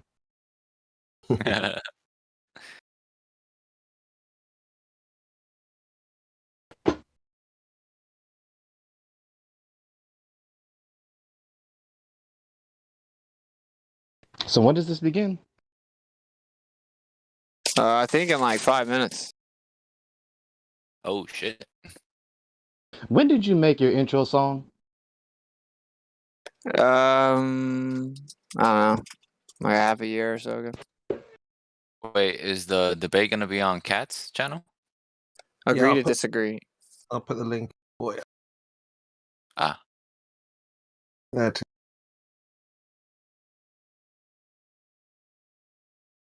And distorted. It's already got 80 viewers waiting.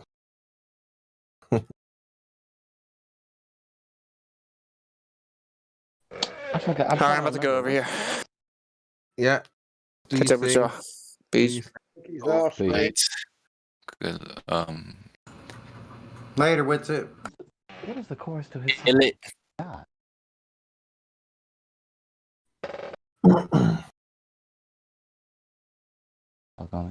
Is Austin on Spotify? Is Austin on what? I think so.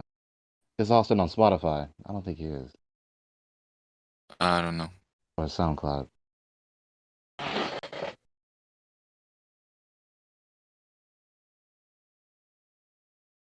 He went to the debate now, right? I'm already there waiting. Is the channel in the chat?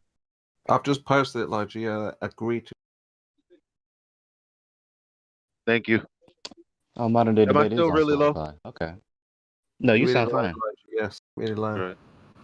Yeah, better Oh now. yeah. I'm excited about this. I'm excited about the scripture study later, and there's Later today, right?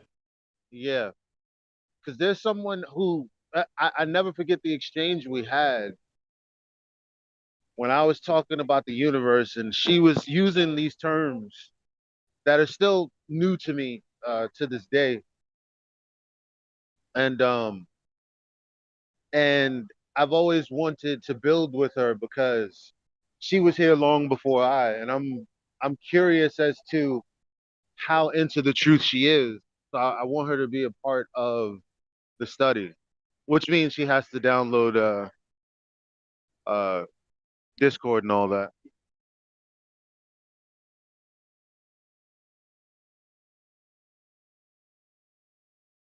Two minutes.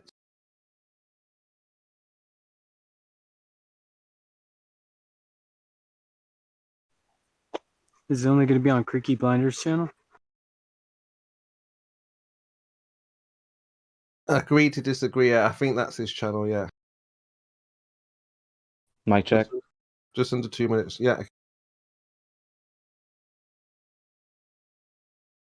I guess no one heard me. I asked the question, does anyone else have any critiques of how Modern Day Debate is operated? Oh, dude, that place is. I mean, the last time I saw a debate on that place was, I don't know, like a year ago, because I noticed that dude, he really doesn't know how to moderate. It's just as useful. I have a question. I was first, bro. Yeah, sorry. No offense. Well, I tend to think that places like that are just as useful as the wickedness of this world for truth. So it's not essentially bad.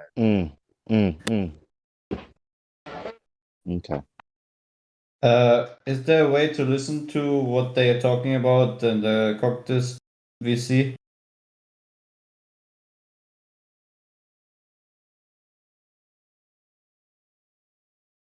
Ah. You gotta go to the YouTube channel. Oh. What YouTube channel? It's in the live stream voice text. Chemo put it in at 25 minutes. Do you see the live stream voice text? Yeah. Why doesn't Yeah, it pull up? 25 minutes after, it says Globebuster versus Ranty. Oh, okay. When Thank you you. search up agree to disagree in the search engine on YouTube, it doesn't pull up the channel. Wonder why. Yeah, I found a lot of them are like that. So, I just put a message in the text chat there, globe equal bullshit in symbols. They don't seem to appreciate it, but anyway. So, Renty is a globe head. No. Hey, can you not use that offensive term? You're offending me? It's like, yo, what's up, boys? Hello. Yo, I totally Hello. believe the Earth is fucking flat, right? So let me explain why. So you know how like they Attack on Titan, they have like the walls, right? Hey. And like the Attack of Titans over the walls, That's right? And they right. just keep running. Okay, so we're like contained in this fucking container, basically, and we're basically like ants, and we can't cross Okay. that fucking Yeah, like valley where the can you Attack of explain it Titans with go. less F word, please? I would glad to listen with a less F word. Thank you, man. Just Big try it. box, many boxes. We ant eat, ant supply whole. You can still Ant speak supply normally, just alien with don't. resource from Earth Ah. core. Dude, I'm just asking you to not use that certain word. Everything else is fine. Globe? No, the F word, the cussing. I don't need to listen to that, you know? Like Oh, I every respect 2 that. I will seconds. not. Thank you. No, yeah, I I respect that. I totally agree with Yeah, that. if I can answer something to this, it's just like the Bible says, God is above the circle, and we are just like grasshoppers treading on it.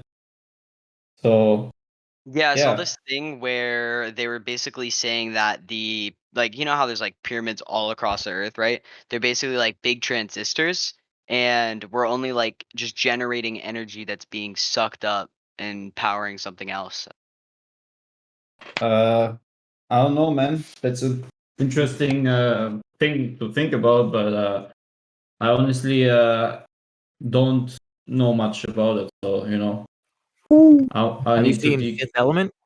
It's like basically like let's say there's an entire species living with us here in our flat earth, right? Now, they have the ability to go anywhere in the galaxy anytime they please. But some of them like to call Earth home, right? These pyramids, they Galaxy? can basically power their devices, their society, without intervening upon our society, our growth, and our potential. As humanity, this is not the first time humanity's been on Earth. Yeah, that concludes that you need to actually believe in such thing as an endless galaxy and galaxies and things where you can go. But I think this is a closed system, and there's no way getting out of here. And I actually think that pyramids are just, they're just something which was built at a time where man actually had intercourse with fallen beings, with giants and fallen angels. Or so to say, giants are actually what came out of the whole sinning with Of Enoch. entities. We should not sin. Just the children of the evil spirits. Right. So I think that it's just the temples that they build it, you know. It's like it's like a game. I don't know. love video games. I don't know if you can say it's like a game. What are you talking about? Well, if you're saying that the Earth is like, all right, let's imagine the Earth is flat. It's a closed system, right? That means that we're in a game. It is We're flat. in a simulation, You see right? me? What? Because You like, see me? You see me? dude, Come on. What are you there doing? has to be certain ways to think to have certain outcomes if it's a game. Like your thought process, you can think certain ways to have certain reactions That's a occur in non the environment sequitur. around you. That's a complete non sequitur. Yeah, it's not How separate. so? Show the Yeah, ranty verse. it doesn't follow that because, if you have a terrarium and a turtle, and it doesn't follow that he's in a game. Hey, the ranty debate just started. Just a heads up. All right, later. Yeah. Thank you. Later, guys. Video game's a video Be safe. game. Real life is real life. Right. So the response is that, how did you come to the conclusion that we're in a game based on the premise that we're on a flat Earth plane in a container? Because I've taken psychedelic drugs and had things or experiences happen to me throughout like the 2 weeks or so afterwards that simply cannot be explained by anything natural. So And what you're that's saying is we that's can your just. So how does that So So what premise you're you need saying is to we can just conclusion that we're in a basically game? dismiss every claim then. No, what I'm saying is we're in a game. We're not. But we're not in the not game. real. We're We are not. not real. And my proof is We that are I've Right, never not done a rather than real. psychedelic drug. contrarianism, I'm trying to There's my test his proof. claims. Like I So don't think I've done drugs is a good proof. yeah, that premise I've seen doesn't things logically humans get you have to the not conclusion seen. that we're in a simulation. It's just corrupted data in your brain. That's all that's happening.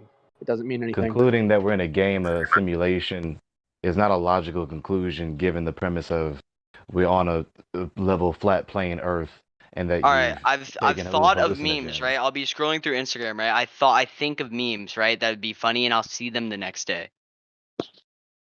That He's just still trolling, guys. Yeah, this is Yo, real. I am literally not trolling, bro. If we're gonna talk Yeah, about maybe flat Earth, he's then we need not. to Yeah, talk we about how the gotta. fucking life is a simulation. Stop cussing. Yeah. Some people are not trolling, though it may sound ridiculous to you. They're not trolling. So once again, that premise still doesn't logically get you to the conclusion that we're in a simulation. I mean, he's thinking that we're in a game, bro. Come on. Hey, you gotta help one another. As iron Yeah, sharpens iron, one man but sharpens telling, another. but thinking that we're in a game, we're not in a video game, bro. That's get that out of your head. I have a question. When you took these drugs and you saw what you did you see But those same what things? is a video game? Did you see those same My things bad. when you were not? It's okay. Who's talking? Did you see those same things when you weren't on drugs? Okay, so I was meditating and I was following like basically procedures that were outlisted by the CIA and government for ESTP, or basically like mind expansion to travel, right? And I was doing this and I reached what's known as the breakthrough wall or Planck's frequency. It's basically your brain is generating the like energy equivalent of the sun in the space that is your brain, right? Or like how dense the sun is how much your brain is producing. It's like syncing your heartbeat and shit. It's weird. But when I broke through this, the next like 2 weeks, I kid you fucking not, I would say someone's name and less than 5 minutes later they would call me. There were certain things that I began to realize and align, like, yeah, there's patterns, there's rituals, routine throughout everyone's lives that, maybe subconsciously you can line up. But this orientation or series of events that occurred throughout those 2 weeks was scary because it really made me question my reality, and I could still like see these things happening today if I look hard enough. Okay, so my my question was, when you saw things that you said, that no man has seen or should see, when you were on drugs, LSD, I believe you said. So were you on LSD and these other things that you were seeing that no man should see or whatnot? Did that happen when you weren't on drugs? All right, well, conducing the fact that I use binaural beats to put myself in that state of mind, and it's like regarded by the government and people have experienced similar things that is recorded by government agencies and organizations, then I would like to think that they were like maybe just the drugs. But The it's like fact that it's people from can those do this agencies. without drugs. People can do this without drugs, and that's the thing. The fact that it's from those agencies means it's probably garbage. So once again, given all the premises that you've told us, your conclusion is not valid given those premises. Yeah, And that your here's my conclusion question. is vague Let's and say, undefined. let me ask you this. Let's say you're recovering from a trip that you had a week ago. You don't know what your brain chemistry is right then. Somebody calls you, and your brain instantly creates the memory of you thinking about them calling you, and you can't even trust. No, your it thoughts happened at with that my point. friends. Like I would literally like be in the car with someone, be like, this person. Then they would call me. They'd be like, how does that happen? No, you don't understand what I'm saying, I don't think. Are you saying it's only my mind thinking I thought that thing? All in your mind. Exactly. Right. To conclude things to be reality to the neglect of logic, facts, and evidence is erroneous. So given the premises that you've told us, your conclusion is invalid, and your conclusion is undefined and vague. So you have to define it. All your personal experience and all, like, that's why you're going through that whole trip, bro. But there's something called the law of attraction. Everything is just in a circle in your mind. So law of attraction states, like, say you're pregnant, your wife's pregnant, you're going to have a baby. Now your mind's thinking about babies. Suddenly you see every baby billboard. When you're wanting to lose weight, you suddenly see all the athletic, how to lose weight articles. And it's often got to do with where your mind space is at that specific time.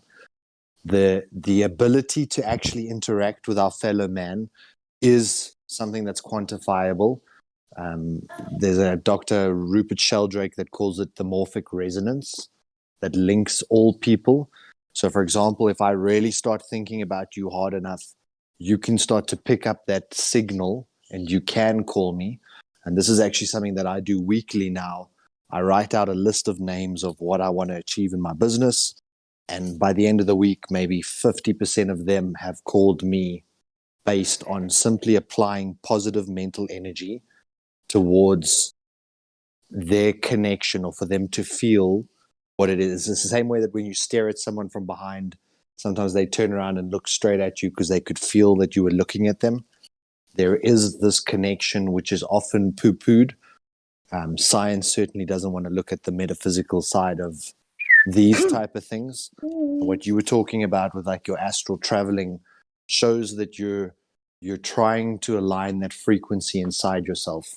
And it is a powerful thing when you start becoming aware that you are actually driving this body and that this body isn't driving you, and that you can start to interact. A simulation theory idea of that you're in a game, it lends towards the idea that this is a simulation, therefore things don't really matter, which I don't agree with.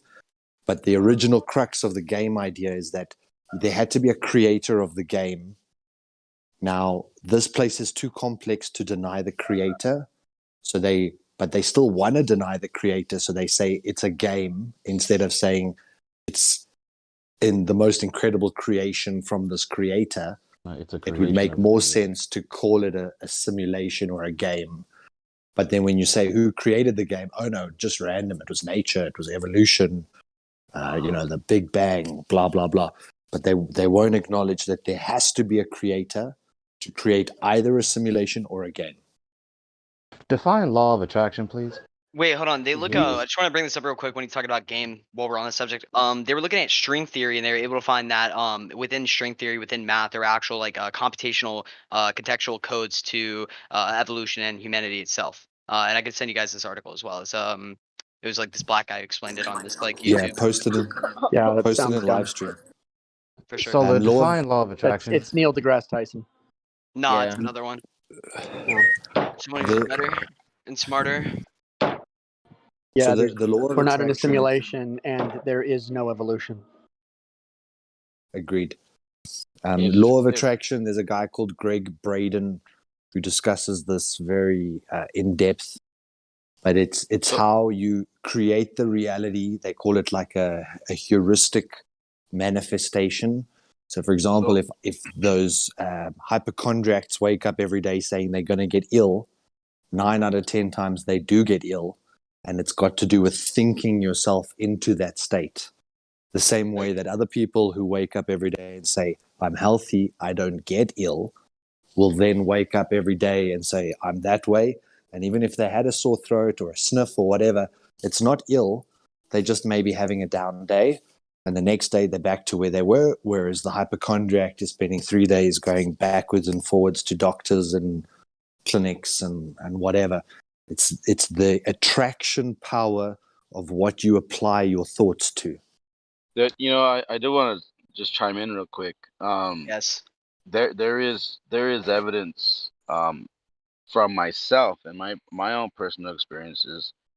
There was a girl I used to play Xbox with for like 4 years. I hadn't talked to her, no communication, no nothing, because I stopped playing Xbox, and but we did have each other's phone numbers, but we hadn't talked for about maybe 4.5 years, and out of nowhere, she came into my mind, and I was like, "Fuck, I wonder how she's doing." And then within the hour, she called me. And I was like, that is so fucking strange because I haven't thought of you for 4.5 years. And she goes, you know what's crazy? She's like, you popped into my head. And I was like, I wonder how he's doing. So that's why I called you. And I was like, that's So, crazy. So this is the beauty of. Sorry to interrupt. Is there more? I have a response to what Solar explained. Go ahead, Solar. I just wanted to say the easiest way to explain this would be take two guitars, and if you pluck the G string, the top string of the first guitar, the second guitar's G string starts to vibrate. Excuse that it's the G. Let's say the E string. So you pluck that string, just went dirty there. and it transfers that energy onto the equivalent string that will now pick up that vibration just simply because one put it out into the ether that's around us. Now, we're made of 70% water. Water is a fantastic conductor, and water is where they do most of the cymatic experiments, either water or salt. So when you start to, so now what you've got to do is concentrate on what feeling were you having when you were thinking about her, because that's the Hertz frequency that you need to access to create this law of attraction. And that's the feeling you need to practice to actually start to make this happen multiple times in a single day. What you're doing is you're creating a vibration in your water by thinking about her, and her water starts to vibrate equivalently and picks up that resonance in the way that astral traveling, in all those other ways you can connect people between distances. This is what Nikola Tesla discovered when he could power a light bulb in a field far away through just using this inductive thing that connects all of us. There is, like the Star Wars calls it the Force or whatever, but there is this ether, this something that allows transfer of both data, energy, DC power. It's a most fantastic substance which we've not been taught about. But that reaction of when you can figure out that feeling, like it might take a bit of meditation or whatever, but really go inward on yourself and think, was it an excitement that you were thinking about her? Was it a longing? Was it like an intense focus for 5 minutes on her? What was it that worked? Because it's the same way when you say punch buggy yellow, and then suddenly you're seeing like yellow buggies driving past you for the rest of the day. The moment that you apply your mind onto something, you actually start to manipulate your reality. And that's, again, something that they haven't taught us deliberately because they want us to think we're powerless and we need to be told what to do, how to react. Okay, so what substantiates I was gonna the say that the explanation Earth. of the law of attraction you said earlier? Wait, can I say something? The Earth resonates at a Schumann frequency, Every 7.83 time I speak, hertz. you say that. I can never get my questions answered. I was waiting for all that time while he was talking. You're good. Go ahead. So, what substantiates the explanation of the law of attraction that you said earlier? What substantiates? So it's one of those really, I'm trying to think now because it is a subjective experience. It's kind of like asking a Christian, how do they know God's theirs? Because they felt God, they've interacted with God, they feel led by God. They can't then show you the piece of paper that says they've done that. But in terms of morphic resonance and Dr. Rupert Sheldrake, he and his team are doing tests on different continents whereby they teach different species of animals to like run a maze, and they're all taking 2 hours to do it. And the moment that the one can achieve it in 15 minutes, every other rat of the same species can suddenly achieve that same maze in 15 minutes. There seems to be a shared pool of knowledge. They take brand new crystals that don't have a resonant frequency, so it's a man-made crystal. First time you make it, it doesn't have a frequency, and it needs to almost pick up its own vibration once it's made. Thereafter, once you make that crystal, it has that frequency inherent. And it doesn't matter which continent you use. So before it had that frequency, no matter how many continents tried to make it, there was no frequency. And as soon as one imprints a frequency, they all have that frequency.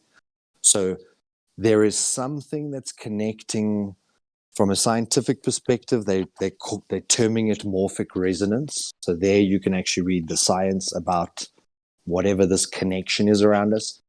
But guys like Greg Braden and even motivational speakers, they used to call it the fake it till you make it. Stand up and tell yourself you're successful, that you're powerful, that you blah, blah, blah. And within a few short years, you do become powerful and successful. And if you really believe it, but the moment you have doubt, the moment you have the self-doubt, you've destroyed the resonance and all of its effectivity. So most people, as they repeat that thing, the little part in the back of their mind says, it's not possible. I'm not that way. Or it erodes on the entire, it's like placing a 432 frequency and then smashing a 600 frequency on top of it. You're not achieving the 432 if you are using the wrong frequency thereafter. And that's why I say it's a skill in terms of figuring out what was it that you were feeling and how you kept that purity of whatever that was, and it created a response. And then practice it again. Think of another friend that you want to contact you and write their name down and apply some physical thinking to it and see if it takes 2 days or 3 days and they call you. And once you start to see that there is something here, you can start to push it out. In the beginning, they would say, think of a car and pick a color. I want to see a red Mustang. I want to see whatever. And then the whole time you just think about red Mustang, red Mustang, red Mustang. You go out the next day, and 2 days later, you pull up here and there's a fucking red Mustang parked next to you. And you're like, no fucking way. Next thing, what do I want to see? So in other words, if you think about a thought or a desire long enough and intensely enough, then a thing will come to pass or a thing will occur. So that goes back to like the vibrational frequency between these two guitars. If I can get to the right, so if I detune that E string, so it's no longer resonating at an E vibration, then the other guitar doesn't vibrate. It's only when this... Everything resonates and vibrates around us. But guitar strings don't think. But if it's in tune, well, your thoughts are vibrational energy. If you were to pass, that's a scientific, is that if your heart stops, I use 220 volt with paddles to restart your heart. You are an electrical being. Your synapses are transferring an electricity transfer. So you're talking about the functions of the body rather than thoughts. I'm asking what substantiates the assertion He's that connecting. your thoughts Let are him finish. vibrations or frequencies. So a thought is quantified at about 8 picowatts of energy. So you can quantify it. And certain thoughts can generate higher energy frequencies. When you can learn to integrate certain parts of your brain, you can also push that up. But every single thought is power. Every single thought is an impulse. That reminds me and every of, impulse is a frequency, and every frequency is a vibration. I don't mean to This cut is you why off. Tesla. This is why Tesla said, if we... No, not begging. This is... So You haven't told me what substantiates the assertion. You just told me that it is quantifiable, but then that begs the question: how did they quantify it? Well, he showed you the experiment with the rats. He didn't show me anything. He explained it. Yeah, I mean that's not quantifiable. Okay, so here, let me step in and add. So basically, with all these pyramids, right? They resonate at like 7.83 around the base. The ones in Bosnia, the ones in Egypt, all they resonate at a certain frequency, right? And it's like the waves and the energy So that the flies around today shape, from the radio and all this stuff can like interrupt with that. But yeah, the shape is key too. But if you go to the shape top, is like a the 3 frequency. meter ring around the pyramid, it's like at 28 hertz at the top, you know, where the tip of the pyramid is, and that's higher resonance than at the bottom. And then also with the Bosnian pyramids, as he was talking about crystals, the man-made crystals versus the like actual like, you know, real natural crystals. Within the Bosnian pyramid, the biggest one there, they found at the center there was like a smooth stone, right? In the middle of it, smooth stone. There was no way you can get inside the stone. You can't lift the stone up. Literally embedded in the middle was this quartz crystal, and there's a bunch of tunnels running underneath the pyramids, and they're theorizing they were generating energy or Okay, just concise. tapping into a network. And so yeah, but there's like 5 of these pyramids all around each other. We don't know the purpose of what they're there for, but they're doing something, right? Okay, that's a red herring. I'm talking about substantiating the supposition that thoughts are quantifiable frequencies, vibrations. Everything around us vibrates at a frequency. Like everything in your room that you're looking at right now is vibrating. It's not solid. Well, it is solid, but it's You keep vibrating to be solid. you keep expanding the scope of my question. I'm saying what I'm saying. Substantiate the supposition that thoughts With in our hemisync mind technology, are they're able quantifiable to sync frequencies. the mind. So your two like hemispheres of your brain, they operate at different frequencies, right? They use what's called binaural beats. You can look up the Monroe Institute. They have like meditation YouTube videos, and they made them for like the CIA. But basically, they are overpowered because if you learn to meditate, like for example, if I meditate, I can feel my third eye, like you know the thing in in between your eyebrows. I can feel that. I can feel the energy. Right. So you can't say like, oh, maybe it's not quantifiable because it's just the natural relationship that humans and nature has with each other. But there's so many subjective experiences that people have had throughout history that it's like, damn, that makes sense.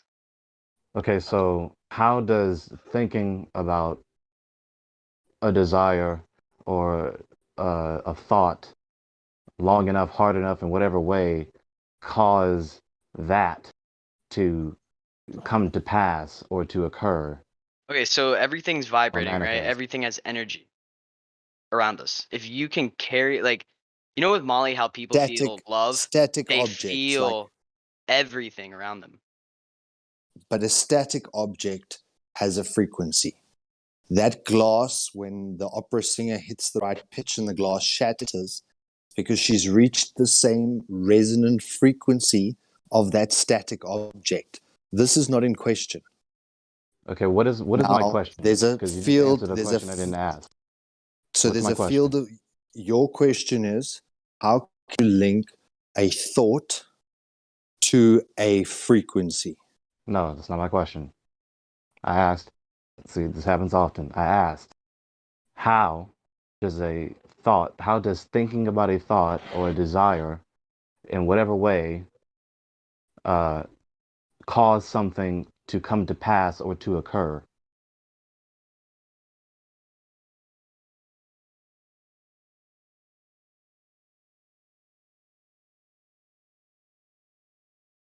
So I'm trying to take you there in steps, and you're trying to say where's the one thing that links those two in a single sentence? There isn't No, one. just explain to me how. So I'm asking how. So okay, so the initial analogy was, if I can reach the right frequency in one guitar string, I can get another guitar string to resonate at the same vibration. Then I And my was response to linking, that. okay, let me just speak. Sorry, let me just speak. Then the next step was that your brain is using frequencies. They know this because they used electroshock treatment to try and change people's memories. and they were able to wipe out memories. So through electricity, it's either in 50 hertz or 52 hertz, which is the frequency. So there's the frequency linked to the mind. So if I can get my mind to vibrate loosely at E string on a guitar, then someone else can vibrate at the same E string, because if their brain is able to resonate and I'm creating that resonation in my brain, their brain will resonate at that frequency, because it's demonstrable with any instrument that is pitched to the same frequency. Okay, And so the guitar thus, strings. So the yeah, guitar go strings ahead. are false. The guitar strings are a false analogy because guitar strings don't think, and the brain is not the mind. The mind and the brain are not one and the same. Thoughts are in the mind, not the brain. Conscious experience. We don't know what thinking is. Okay, we only register an electric impulse. We see more electric impulses on the MRI, and that tells us that you were You thinking. just tell me you don't know what thinking is, and then you tell me that it's an electric impulse. And an electric impulse is a frequency. So yes, But you we just told me don't you don't know what understand thinking this. is. No, the actual thing of thinking, no one can. That goes back to the question of consciousness. What is this consciousness inside us that causes us to question our reality? Right, and then you Because double spoke and then inside you the told me what a brain thought is is. only electrical impulses and frequencies. That's all that we can register and quantify, but yet we have this very subjective experience. I can take two brains showing identical, or not identical, but very similar neural pathway connections, and those people will think very differently. So we can register the act of the thinking, but we can't tell you what that thought is or how that memory is actually stored, because through a synapse connection, it's just sending the power across like a voltage. It's equalizing the voltage in the brain. Right, again, As and it's then I going. respond to that. Right, again, then I respond to that saying that the brain and the mind are not one and the same. So I'm great. asking you about thoughts in the mind. Okay, so just real quick, because you guys are both off. You guys are not on the same frequency. So what Gregory's asking, and I think would be the simple short answer, is that there's a mysterious connection somehow. Because Gregory's asking, how can I think of somebody Yeah, or it's magic. something, It's and then it magic. happens? So, for instance, my friend that I haven't thought about for 4.5 years, that called me because she said it just. She lives in Kentucky, and I'm in California. So how that worked, I do not know. It is. And I once would. can be So coincidence. given that example, logically, the logical conclusion would be that it just happened. There was no causational link between Well, your thoughts and her no. thoughts. But here's what he's saying though. Here's what he's telling you, that there are people that have um adopted this idea, and Mm-hmm. then they I mean, focus I on that understand what he's idea, telling me. and then they're able. So for instance, let's say there's people that always say, every time I think of somebody that I haven't seen for a long time, I see them, and that's just weird, and they can't explain it. Like every time they do it, and not just once, not just. You can't be like, that was total. I mean, you could, I guess. One could say that's completely. I mean, that was a 1 in a trillion times a trillion times a trillion to the 10th power of a coincidence, of a chance that could happen. But it did happen, considering the time, the date, whatever. So, but Okay, but but but there's something that cannot be explained, but it does happen. Like he's saying that they do tests and they studied it. Now, it's okay, not. now there's doublespeak again. You say you can't explain it, and then you give me an explanation. Y'all gotta No, pick no, no, no. one or So the so other. the so what I mean by that is I can't tell you how that happened, but it happened, and it happens more than you think. So Okay, but this conversation it was about the explanation of such phenomenon.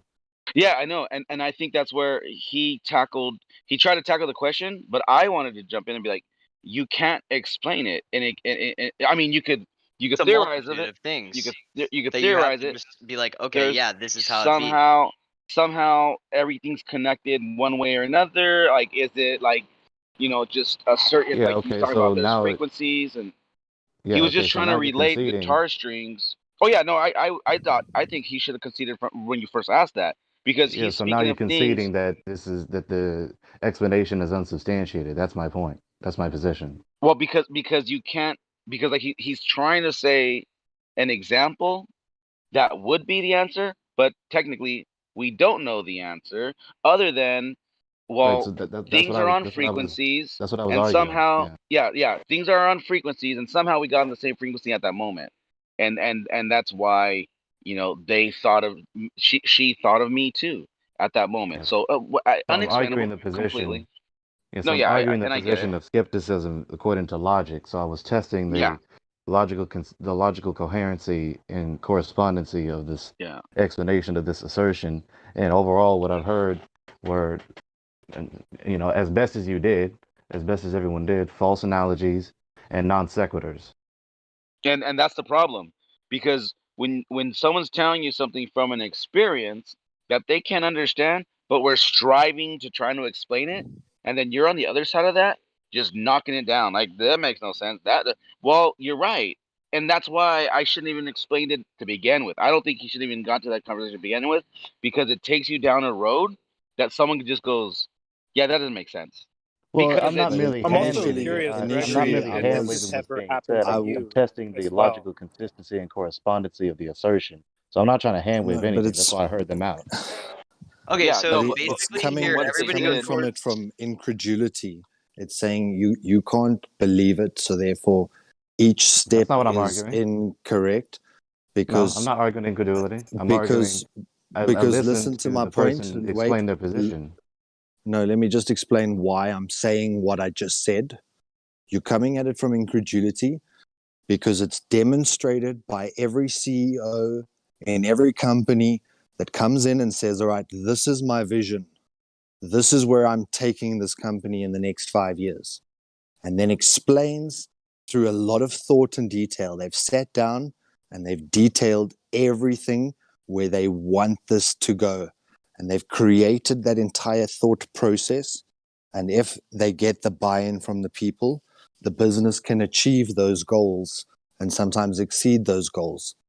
And some business people who don't have that ability to really resonate their mind and to feel the vision of what it's going to feel like in 5 years when you've already achieved that goal, that process is a skill called the law of attraction. And it's taught like for the last 20, 25 years at least. It's often used in a business context about achieving what it is that you want by having a vision, Yeah, okay. by visualizing the outcome. And by doing that, other people can then resonate along that vision. So Okay, so given the applying this, definition of the law of it, yes, I understand now. I thought this was that. That's why I gave y'all the floor to explain full and well.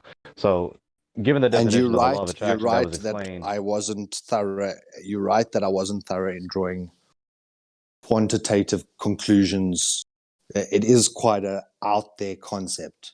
And like so Archon given was the saying, it's like definition of the law of attraction that difficult to you say. gave us, that example that you just told us is again another false analogy because that's not analogous to a thought causing an event to occur. When these Okay, people so like in the Wait, wait, wait, gateway wait. When frequency, these people all right. do these, when these businessmen make these plans and they go about these endeavors and these enterprises, that is not analogous to a thought causing a thing to occur or to come to pass. Okay, so for example, let's talk about the gateway experience. When they were able to reach hemisync, or basically both spheres of the brain were synced and they were in like a deep state of meditation, they were able to expand their consciousness and go elsewhere in the universe. They're able to observe things around, or on Earth from an isolated point, right? So if someone can view or remote view, which is, been accounted for multiple times, multiple people, different countries, different governments, etc., have said that remote viewing is a real thing, right? So if that's a real thing, and we're talking here about frequencies and how we can go from point A to point B by thinking about something, then like I know it's not constitutable, like it's not, hard evidence, but they were able to do that. And like the only explanation is through frequencies and the way that travels. And that's like our subjective opinion on it. Like we can't explain So this shit because we don't know just yet. But in the future when we have the technology developed, or they give us the technology, we'll understand. Also, there's this dude who developed this like machine that like apparently got like negative vibrations away from you and put like positive ones in your like area. I can try and find the device right now. okay, so But like I'm Orgon, saying you're is like missing the that point. You shit don't. seems Okay, so you're missing Orgon. the point. You're not understanding the subject matter that we're discussing. The examples Yeah, that you gave us are red herring, false analogies. We're yeah. talking So about thoughts causing things to come to pass or to occur. exactly, yeah, exactly. That So isn't saying, substantiating. so look at so what he's saying is that the explanation of a businessman going and talking to a group of people, that throws it out the door because he's talking, he's not thinking. But it started with this thought. So, but I get what both sides are saying. But Right. but I'm I saying that want our thoughts do not cause things to occur. so It's a non so sequitur conclusion to say, I so thought about this, I thought about that for this amount of time with this much intensity, yeah, and then it and I caused this agree, or that to come to pass or to occur. and I agree because and I want to make this clear. I thought of her, but I didn't. I wasn't like, Ashley, pick up the phone and call me, right? Like I wasn't thinking Right. You that. didn't I cause just her to call you or to answer your correct. call. But so what they're trying to explain though is that everything's on this frequency and everything's connected somehow, some way, unexplainable. But if you think of somebody, then they will think of you, And that isn't and vice necessarily versa. true. No, I That get it, isn't, I get it. But yeah, were they that's what talking that about the MRIs, flat Earth, solar? you're right, and not talking about necessarily Yeah. true making because these absolute assertions, and I'm yeah, you're just right. trying to You're right. That, clarify no, that that, I'm saying, but it's that's not the absolutely true. idea, though. That was the idea. Now, does that happen 100% of the time? Absolutely not, because I could think of someone right now and they will not contact me. Right? I mean, Right, they because like you can give me one person that believes that the law of attraction manifested for them, and I can show you 100 more that can say it damn sure didn't work for them at all. exactly. That's And why. it's the doubt, it's the placebo effect of really having full conviction or whether there's still doubt. And, someone who's very skeptical, I would say like yourself, would probably find that it didn't work because you would always doubt at each step of the attempt. Whereas it's as simple as saying, I thought about losing weight and then I got up off my ass and I went and ran. So, or if you want a direct correlation, let's talk about the double slit experiment when you place an observer and it does directly cause an intervention with said material, whether it's light or That's a pseudo photons or experiment. whatever. I'm But sorry, that's the one of the false crux analogies. That's a of the pseudo matter experiment. is that when you are if everyone's watching the pianist, sometimes he can make a mistake. Whereas when he's playing quietly to himself, he'll play it through 10 times without a flaw. So Another there false is analogy. something about observation and thought that can affect matter in a very real way. But you're sounding like a baller, like nothing will even get you to remotely consider this. No, So I I guess I'm gave done. everyone the opportunity to explain their piece. I don't know why you keep accusing me of hand waving things. I'm not hand waving. I literally did the antithesis of hand waving. I heard the entirety of the matter. Now, the two examples that you gave us earlier, the double slit experiment, that's a pseudo experiment, and it didn't prove what people thinks it proves. And their conclusion is once again non sequitur based on false premises. And then your example with the pianist, They that's did another this false here. analogy. I can give you another one here. So they dropped basically let's say you had a flat sheet of ice, right? It's basically just a flat sheet, both sides. Let's say it's an inch thick, 4 inches wide, 4 inches long, right? You drop that on the ground and it shatters into, let's say, 100 pieces. each one of those 100 pieces has the information stored in it to reflect the original image that it was. How is that sequitur with thoughts cause things to happen? Because when you think of the fragments, right, of the thing that is broken on the ground, yet it's still able to reflect the whole, you have to think of like the whole of humanity as a network of people. And we are always interchanging, we are always You have communicating, to but it's think of them. subconscious because it's our conscious. It's our You have to subconscious think and our of it. conscious. You have Just to like your imagine it. subconscious can draw certain ideas and connections, the subconscious powering of the brain or operation is far superior to the actual like conscious being that is like you observing the monitor, listening to my voice right now. And But so you those just told me 100 you have to pieces think of it. are still a part of the whole. Okay, but you just told me that you have to think of it. In other words, it must be, in order for it to be true, you have to believe it. That's total begging the question. Well, Well, okay, not you can't, necessarily. that's like being a fucking downer, dude. If you go to school and you say, oh, I'm gonna have a shit ass day, like, yeah, obviously you're gonna have a shit ass fucking day. You gotta go wake up every day, be like, yo, this is the fucking grind. I'm on my shit. I'm happy. I'm smiling. I'm doing things that are making me feel good. I am exchanging energy with the environment around me, and I am getting a return from that environment. And if I continue to You're once increase the again amount missing of the energy, point. Just intensely enough does not cause things to occur. That's the point. And then you try to substantiate this the assertion, and you can't. yo, Flat Earth Solar, what were you talking about the MRI? Can you explain that one more time? All I've heard is false news without evidence, and then do the same thing ourselves. That's hypocrisy.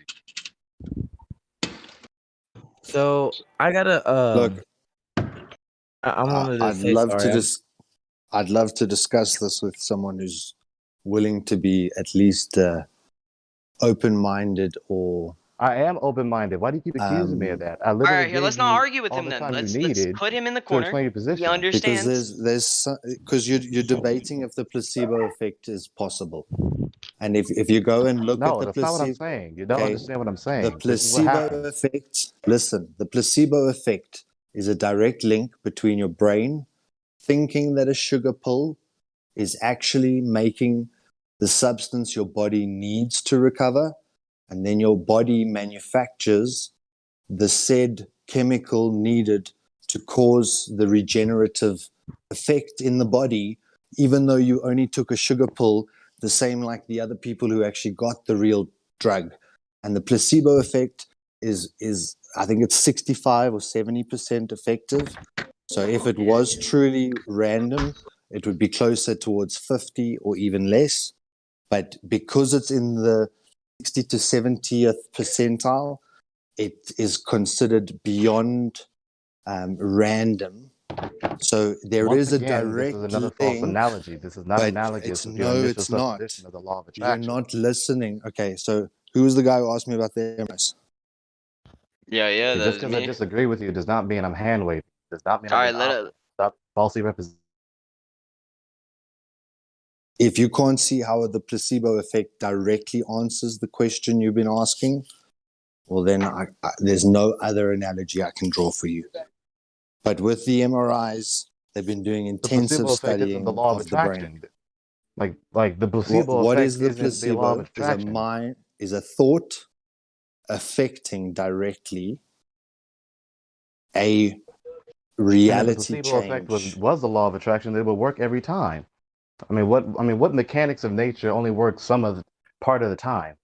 Got to keep If your it's a mechanics of vibration. nature, it You gotta works. learn to identify the different vibrations. Most people can't. Most Correct. people don't have that skill. It's not taught in the United States. It's not, we don't learn about these values or this value creation. We learn about the different value creation, the way they confuse and orientate us towards, working for them.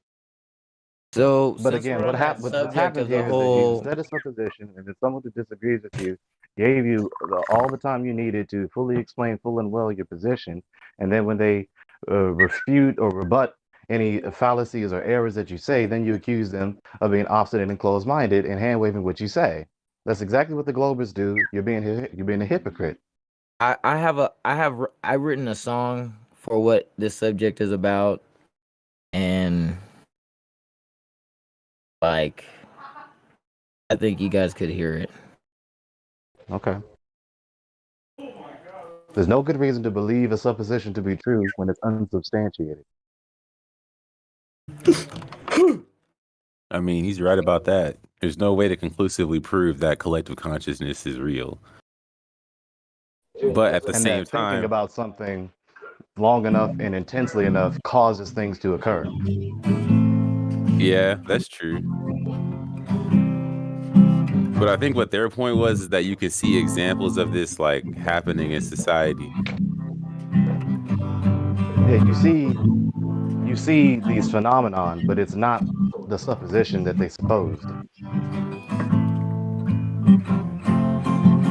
Yeah, I I agree mean, with it's that. just like superstition. You know, you can say like one thing doesn't exist, but when you experience subjectively, then you're like, what is happening to me? I've not, you know, if you can't, you yourself can't imagine what this power is like because you haven't consciously experienced it, yet you yourself you've been of influence of this type of like interaction. You got to start paying attention. Like, you know, the yellow bug thing that you were saying, if you pay attention, you think those positive thoughts and you work towards meditation and like controlling your breathing and upping your vibration, like actually upping your vibration, like meditating using frequencies to like up your vibration, you will begin to notice these things occurring. Because I noticed it for 2 fucking weeks straight in a way that Exactly. literally was No, it fucking is. scary. Fucking It's very See, once true. scary. again, Scary. Scary, dude. Fucking scary. once again, you're double speaking. In one breath you tell me you can't explain it, and then the very next breath you explain it. It's That right there is subjective. indicative of the erronicity of your belief. It's just like the Globers. Yeah, You and can't to have it keep your both ways. vibration, Can't have it high, both ways. you've got to not engage with negative energy that is unable to fathom what is being spoken about. Yeah, in order So for your belief to be unbothered, you have to stay away from people that don't believe what you believe. Yeah, great philosophy. that's not what You're I was guilty of the saying at very same all. hypocrisy That's that the not what I was Globers saying are. at all. It's That's essentially a what you're new, saying. it's obviously a new concept to you, Gregory. Gregory, No, Because it's what's not a of new anxiety to concept to you? me. It's not a new concept to me. I've given these people who believe this supposition all the time they needed to explain the position full and well, that I've responded to everything yeah, but that they say, every and then single then point after they explain themselves full and well, they accuse me of being closed-minded and obstinate. so When I this is literally quite did a the very fringe topic, antithesis of such behavior. but this is a fringe topic, right? So you're asking for causation data, and we can only That's what you're provide supposing. correlation. We can only provide correlation data, and every correlation which I drew, you tried to unpick by saying it's not the causation data I'm looking for. And we It's not agreed just from the what I'm looking start for, it's just that what is this is adequate. metaphysical. This is metaphysical. So right from the outset, I said the scientific branch is called morphic resonance. Perhaps start there, do a little bit of reading on that, then go and look at the law of attraction in terms of the success rates. Try it in your own life. And if you see one instance, okay, so that girl calling that guy once could be coincidence. And Okay, when you you start just keep to whistling past the practice, fact that it's unsubstantiated. when You you keep start to going on with practice the it arguments and it you're becomes just repeating the arguments repetitive, now. then it is no longer coincidental if it is repetitive, and it can be demonstrated. But the point is that it requires a lot of belief, and the Yeah, so belief its veracity aspect depends on the people who believe it. is like the placebo effect. Like I have to believe that I'm getting better when I take the pill. There's a belief Again, it's a aspect false to this, analogy. which you. Okay. It's a false analogy. Gregory, it's like interact. You know how people experience anxiety, panic attacks, these different things, right? Imagine Okay. this being like a force. Like, you know how So some people have a weight on their just to shoulders acknowledge constantly? this, They have just a like to faster acknowledge the heartbeat than supposition normal has yet to be people. substantiated. Just to We're acknowledge just trying that. to Go connect. ahead. Okay, yes, there's no hard fucking proof evidence. Just like I can't go out and get the hard proof evidence that, you know, Trump fucks other people than his wife, right? But I can say from my personal subjective experience, other people's. So yes, it may not be right now at the moment that we have like the hard evidence, but there is a growing number of people as well as evidence that maybe we can't connect to this certain, application morphic resonance. We see this and we're like, oh, how does that happen? Placebo effect. How does that happen? Right? We have no way to tie it. Right. So if we had morphic resonance, let's just say this is the only applicable theory that we could use, to come to this, right? Then and line up the consensus, the experience of the people who interact with morphic resonance, and we go over to the placebo effect and various other ones that Solar mentioned, and we like align them and we see the connections between the two, right? You see those connections that we're trying to make, right? So, Yeah, so if you So, see those connections that we're trying to make and it's the only available way to explain those things, yes, it's not a hard fact, but we believe it and it works for us. right, So just because you it believe it can't doesn't hurt mean you it's to true. That's try. the point. See, you want to ridicule the Globers for believing things without substantial, adequate evidence, but then it's okay for you to do it with the law of attraction. That's hypocrisy. And then Solar just earlier admitted that yes, we haven't adequately explained the causational relationship between thoughts and events occurring, and we're just correlating them two. So you're admitting that you committed the fallacy of correlation does not equal causation, but you suppose that there's a No, I'm trying causational to draw it from relationship. your perspective. I'm trying to show you the two ways that No, you're thinking. you just whistle past what I just said. I said what I said for a reason. Okay, I'm highlighting the errors of the rhetoric and the fallacies in the reasoning. Okay, so I'll say it again. This is the problem why we keep going around the world, because some people are not listening closely enough. Okay, so what I just said was that it was just admitted by Solar that we have not adequately substantiated the supposed causational relationship between the thoughts and the events occurring. So you literally admit that there is no substantiation to the supposed cause. We just correlate the two. Have you never heard of correlation does not equal causation? Okay, but So what's the other way to that's an explain error. this force? What is the only other way to explain this occurring? This natural event occurring Yeah. So just because something that thousands is very of times a day. right. So just because something unlikely occurs does not mean that there's a causation between your thoughts and the event occurring. It's just rare. It's just a rare occurrence happening. That's it. That's the Occam's razor better conclusion.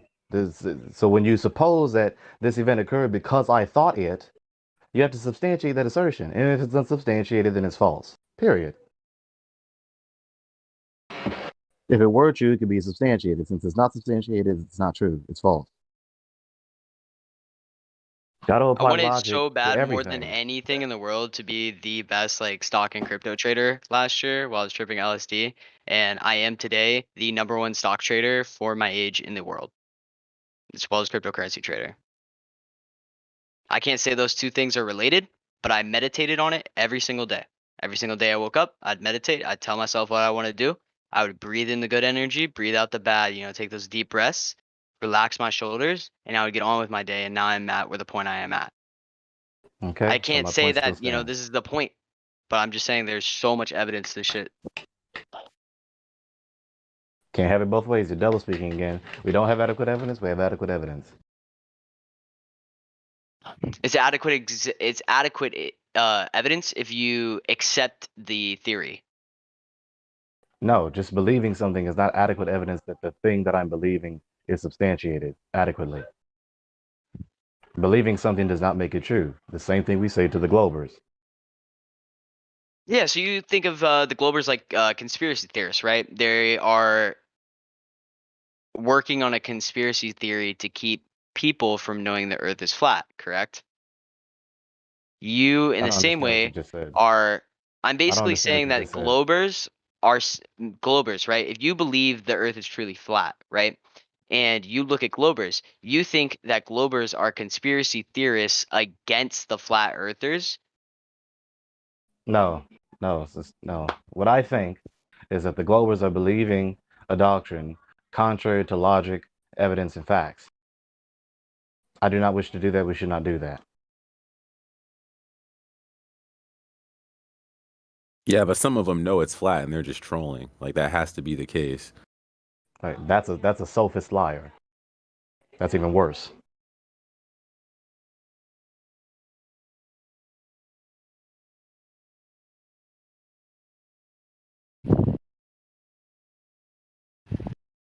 Oh And what yeah, you're that's doing human is nature. pattern day trading. That's what you're doing.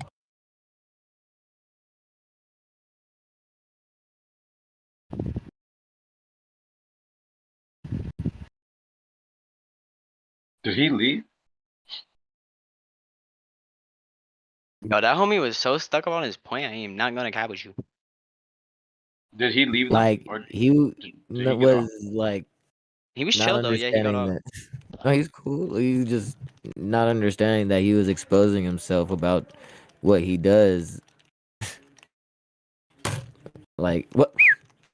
What it is, I mean, it's anybody can it's sit there and very take the time and do pattern day trading and look at stocks the entire time and be the number one in stock trading. It's not hard.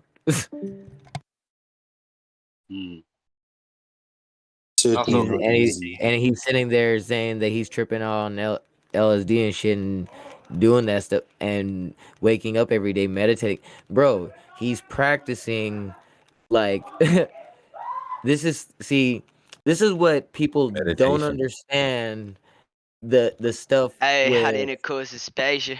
When I'm moving, I'm how in the course is spacious. Hey, you can go ahead and interrupt me. not so. Just what I want to say is, I got both sides of the, of the conversation. Gregory, he was asking one thing, and then the answers were not what he was asking, and that's the problem. But they would answer it indirectly, I guess you can say, and to the best of their abilities of trying to explain something that isn't explainable, and that's where he was, getting on that. Like he was honing in on that to prove that the thought, and I got what he's saying. Like just because you think it doesn't make them do it. So, and like that's why I said from my personal experience, he's right. I didn't say or think, Ashley, give me a call, but she called me. But I was thinking about her, so that's what I was trying to let them know. Like, no, he's right because the thought isn't making them do anything, but they do something because. And then now I'm going to go step back on the other side though, and be like, they're explaining there's some type of connection that made you even think of one another. Get what I'm saying? And I Yeah. think Yeah. he so that argument, you have to stand on both sides and realize that, yeah, you're saying this and you're right, but they're also right because this is, it was like an effect, a cause and effect right there. And I think I unfortunately that wasn't the But debate. this is not even in question. I'm glad that Gregory is not here to disregard everything that's being said. In the Eastern religions, they call it chi energy. Hey Yeah. guys, And they spend time meditating and they Yeah. learn how to focus their thoughts and they place their attention in different parts of their body and they can Yeah. achieve amazing results where they can bend steel on their soft parts of the neck. They can take tremendous blows to their genitals without flinching. They can lie on beds of nails. They can take razor blades to their skin and they won't bleed because they've chosen that they don't want to bleed. And they're using this energy. They can start fire. There was a chi energy master who was recorded on YouTube. And they've actually shown him, he used to be able to send electric shocks through his fingers. So he would do like healing acupuncture by actually being his own energy transistor, by focusing his thoughts and directing the energy. And it was studied by a whole group of British scientists. So there are so many links to how if the mind is applied very hyper-focused on a specific task or a thought or a goal, or idea, we can do amazing things, or even convince people. It is Yeah, so I agree with that. analogous to the placebo effect that if you believe that you're getting better and healthy, you will get better and healthy. So irrespective of whether you're taking a sugar tablet or not, are you still thinking that every day you're getting healthier? And if you think you're getting healthier without doubt, like the way that you would feel 100% assured when you swallowed that pill, that it's now doing what it's supposed to, if you can believe 100% you don't need the pill, and that is the true unlocking of the mind, which I've only really discovered since I learned that the earth was flat. I have a question. Because that's when you start to trust yourself and you start to So go out are and you one of say, the I'm going to people that trust give my intuition. I have a question. So are you one of those psychiatrists that would like recommend somebody with Yo, Tourette no one's syndrome ever sugar gonna prevent you pills from to asking a imagine question, dog. to let them imagine that they're taking what like an actual pill that actually helps them? So I think that what's Because you know amazing. that has been done, right? No, but pills I'm just just saying. destabilize. So man assumes that we know the answer. So we think, okay, just take 2 parts of this and 3 parts of that, and then we're going to get the outcome we're looking for. But the list of side effects are long. We don't know what's actually causing them. We just know that it does generate a skin rash, or it I does don't think you know. generate I don't some. think you understand where I'm coming from, though, bro. No. Can I So ask a question? the pill is not a simple solution, whether they're talking dopamine or serotonin in terms of depression or anxiety, or whether they adding Ritalin for your children to focus better for ADHD. They assume they know exactly what they're doing, and they don't. Yo, so But the LSD, like mind. LSD I uses your have a serotonin question. better than like brute forcing. Like think about it, Flatter Solar. When you take LSD, your mind is like modulating the serotonin, sending it to the various parts of the brain that need it. But when you take like an Adderall, right? Adderall is just fuckload of serotonin and dopamine. You're basically like brute forcing your mind to be happy when true happiness is like the balance, the chi, the energy within your soul. Because you can take drugs, but it's only gonna rob from the overall total of your energy because it's Can not I All right, this is like really Destabilize. This is can I really ask a disturbing, question, bro. please? This is really Hello. disturbing, bro. Yeah, I go just ahead. wanna. Yeah. Okay. Thank you very much. So I just wanna ask a question for Solar, because Solar was talking about something very interesting about people who can actually produce fire or can withstand things which normal humans would die from. And I have a question. Do you also think that there's the same thing for people shape-shifting the teeth and can now apparently eat glass and nails and digest them? And shape-shifting the eyes and faces? Or is that just something that naturally occurs when you train your body? I'm not sure about the shape shifting side of things. I can send you so I'm- videos of that, But- and I can also send you videos of kids getting driven over by a truck and just normally walking away from it. But this is the thing that is really, I've thought about this for many decades.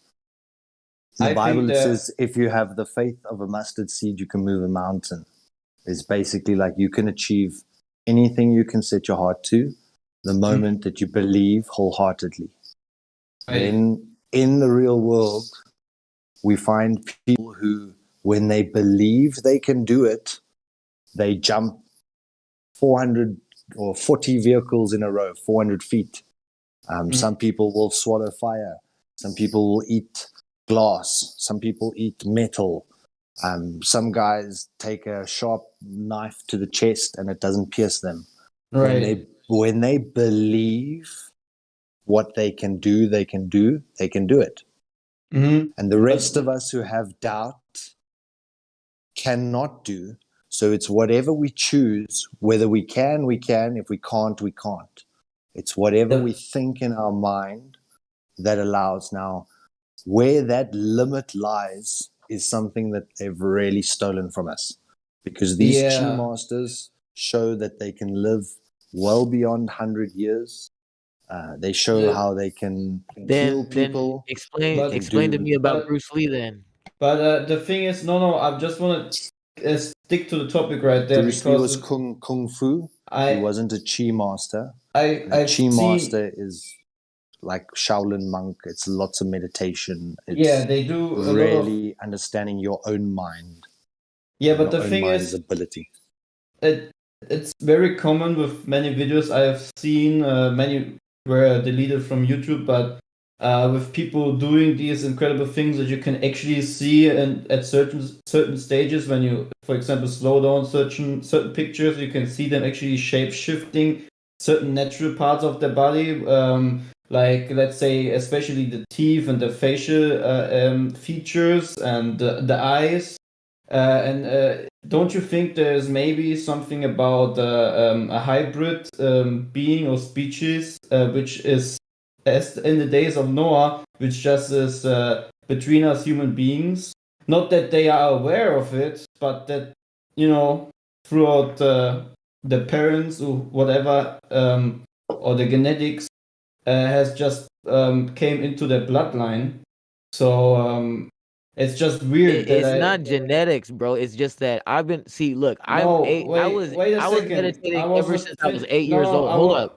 Hold up. I This is wasn't from finished somebody yet. that's been doing this from experience. You're talking about chi and all that stuff, Yo, bro. let me speak, dude. It's fucking rude. Wait a second. You don't understand what my point was, because you didn't let me finish. Go ahead. The thing is, I know for a fact, because I had the personal experience of it. If you get possessed by certain entities, and I was possessed by certain entities, things with your body can change. My teeth changed, and my neck changed, and certain other parts changed from one night to the other, like in a really short time, when I started, looking into certain stuff and doing certain things I shouldn't have done, because it's not what God has intended me to do. And the thing is, many things, many similarities which I have experienced by myself with changing eyes and changing teeth, is the same thing I see with these people. Like, I don't know, there's a guy, for example, who can swallow a whole what is it called, the thing with what you use to melt like steel together. What is it called in English? Sorry, I'm German native, so I don't know every word. 1 second.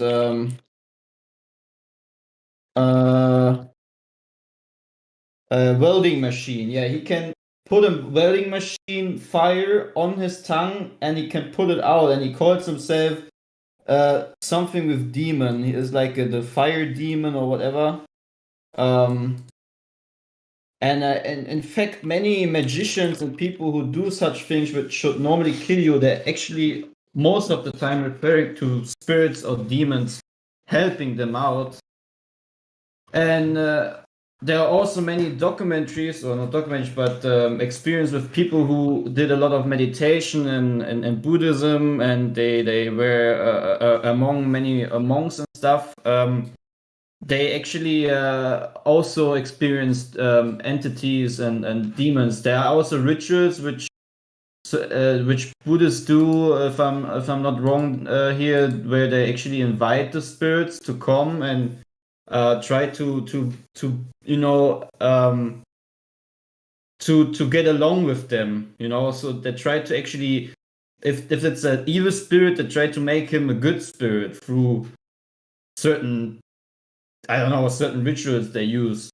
And isn't there maybe a connection, or do you really think that I can today start focusing on my mind, just sitting there, getting really hard into the belief to change my perception of reality, and now I can like melt steel, or can put a welding machine hold into on. my mouth? I take every single night, right? Like, you know how the regular temperature for cell degradation of humans is like 121 degrees Fahrenheit. I take showers that are 160 degrees Fahrenheit every single night Okay. without fail. Okay. Yeah, I can also take more pain than other people, but I still don't say that I'm different or whatever. It's just I just find it weird that something like videos exist where you can actually see people getting or little children getting driven over by a car and they should definitely be dead and nothing happened to them. I mean, I can also go and say it's a miracle made by God because and the angels protected them. It's also possible, but on the other hand, there are like many videos of actually people, shifting or shape shifting their teeth, mouth, eyes, and they can do things with their body that normal people can't do. And I'll be honest, like I said, I experienced things like that myself on pictures and on when I look into the mirror. I think that's a good point. I think that the spiritual realm is one aspect, but I think, inside that, who knows what the limitation is? So I don't see it as fruitful to spend much time thinking about it. But in terms of the real thought and the link between your thoughts and how your world gets changed, the next branch of science that old Gregory should have looked into is called NLP, neuro-linguistic programming. It's partly the success behind propaganda, but effectively you've got to look at your life and realize there's a certain type of thinking which you perform that's led you up to where you are. So you cannot continue that same thought process and expect different outcomes. That thinking process can only lead to the outcome where you presently find yourself. So with neurolinguistic programming, you start to look at your thoughts as either healthy thoughts or unhealthy thoughts, and you start figuring out how to consciously reprogram through words parts of your brain and your reactions to certain things. And you start to understand your emotional aspect. So you start off with anger or depression, and you've got to learn how to literally shift that up into more constructive emotions, like shifting it from regret or the depression side into anger, because through anger you can at least start to create change. But when you're thinking about all the what ifs, you can never do anything because the what ifs are paralyzing. So when you start to understand how your thoughts lead to your present scenario, when you are a what if person and you always think about the negatives, your brain is experiencing it like you've lived those negatives. So your brain is producing hormones for that experience which you're thinking about. And that's not in question, so each one of these little tiny steps towards this eventual goal, exactly what the other guy said, is a realization I had as soon as I discovered flat earth. I discovered that this entire thing is back to front. The idea of going out and getting a job is wrong. They want us to think that we're powerless. I started my own business, and I also get up every morning and think about what I want to achieve. And I'm overwhelmed with what comes to me rather than what I have to go out and seek out. But I lost my brother, and I had serious depression, and I went onto chemicals, and I went to psychiatrists, and I went to psychologists, and all of that was detrimental to me. The chemical manipulation that they put me on, take this to knock me out at night, take this to wake me up in the morning, take this at midday to stop my anxiety from knowing how shitty my life is now. All of those chemical interactions came with consequence. And when I found this NLP specialist, this neuro-linguistic programmer, He said to me, we stop all chemicals, we stop all stimulus. You stop caffeine, you stop alcohol, you stop cigarettes, you stop anything that's considered a chemical for your brain to react against. And we're going to reprogram every single one of your desires and your thoughts using this template of realizing what are good thoughts and bad thoughts by writing pros and cons for each thought and actively spending time with your own thoughts and understanding your own thinking. And through that process, I stopped taking all medication. You look, it's like 10 years now, 12 years since he died. So it's a long time ago. So I've dealt with it, but I did more progression through the understanding of my mind than I ever did by being dulled for 6 years on medication. And the mainstream, the guys who lie to us about fucking everything, they promise that their pill works. And all you got to do is start taking it and, step up the dosage till it's at the right dose for you. Right. No, But that's It true. is a Be joke, sober. dude. Imagine being a psychiatrist and prescribing someone medication thinking it's gonna help them. Right. I, for example, personally, since I'm a child, I've never taken anything pharmaceutical. I also grown up in a family where we are pretty critical towards pharmaceutical things. I was never vaccinated in my life. And I'll be honest, I think it's true. The pharmaceutical industry, with all the drugs that they give to people. I mean, just think about it. You go to someone who actually needs to, should actually try to help you with your mind. Instead of that, he gives you drugs, or he prescribes you drugs to take to make yourself feel better. Instead of actually getting by the roots of it. They actually just try to make money out of you or off of I don't you. know if you know that much about like psychologists and that. I'm studying psychology. I personally won't prescribe medicine when I do get into the job. That's not the path I'm going down. But they will prescribe you medicine, which is the pharmacy making money. They just give you the prescription, but also they will continue to help you, like by giving you Yeah, things to do. I know, but I'm not saying that they don't help you. I mean, if he would just give you pharmaceutical drugs and then say go home and then never come back, he wouldn't make any money, and he wouldn't there would be no reason for him or to have so many psychologists in this world. But like Solar said from his own experience, it is actually not profitable for people to give them like these pharmaceutical drugs. It would be better to completely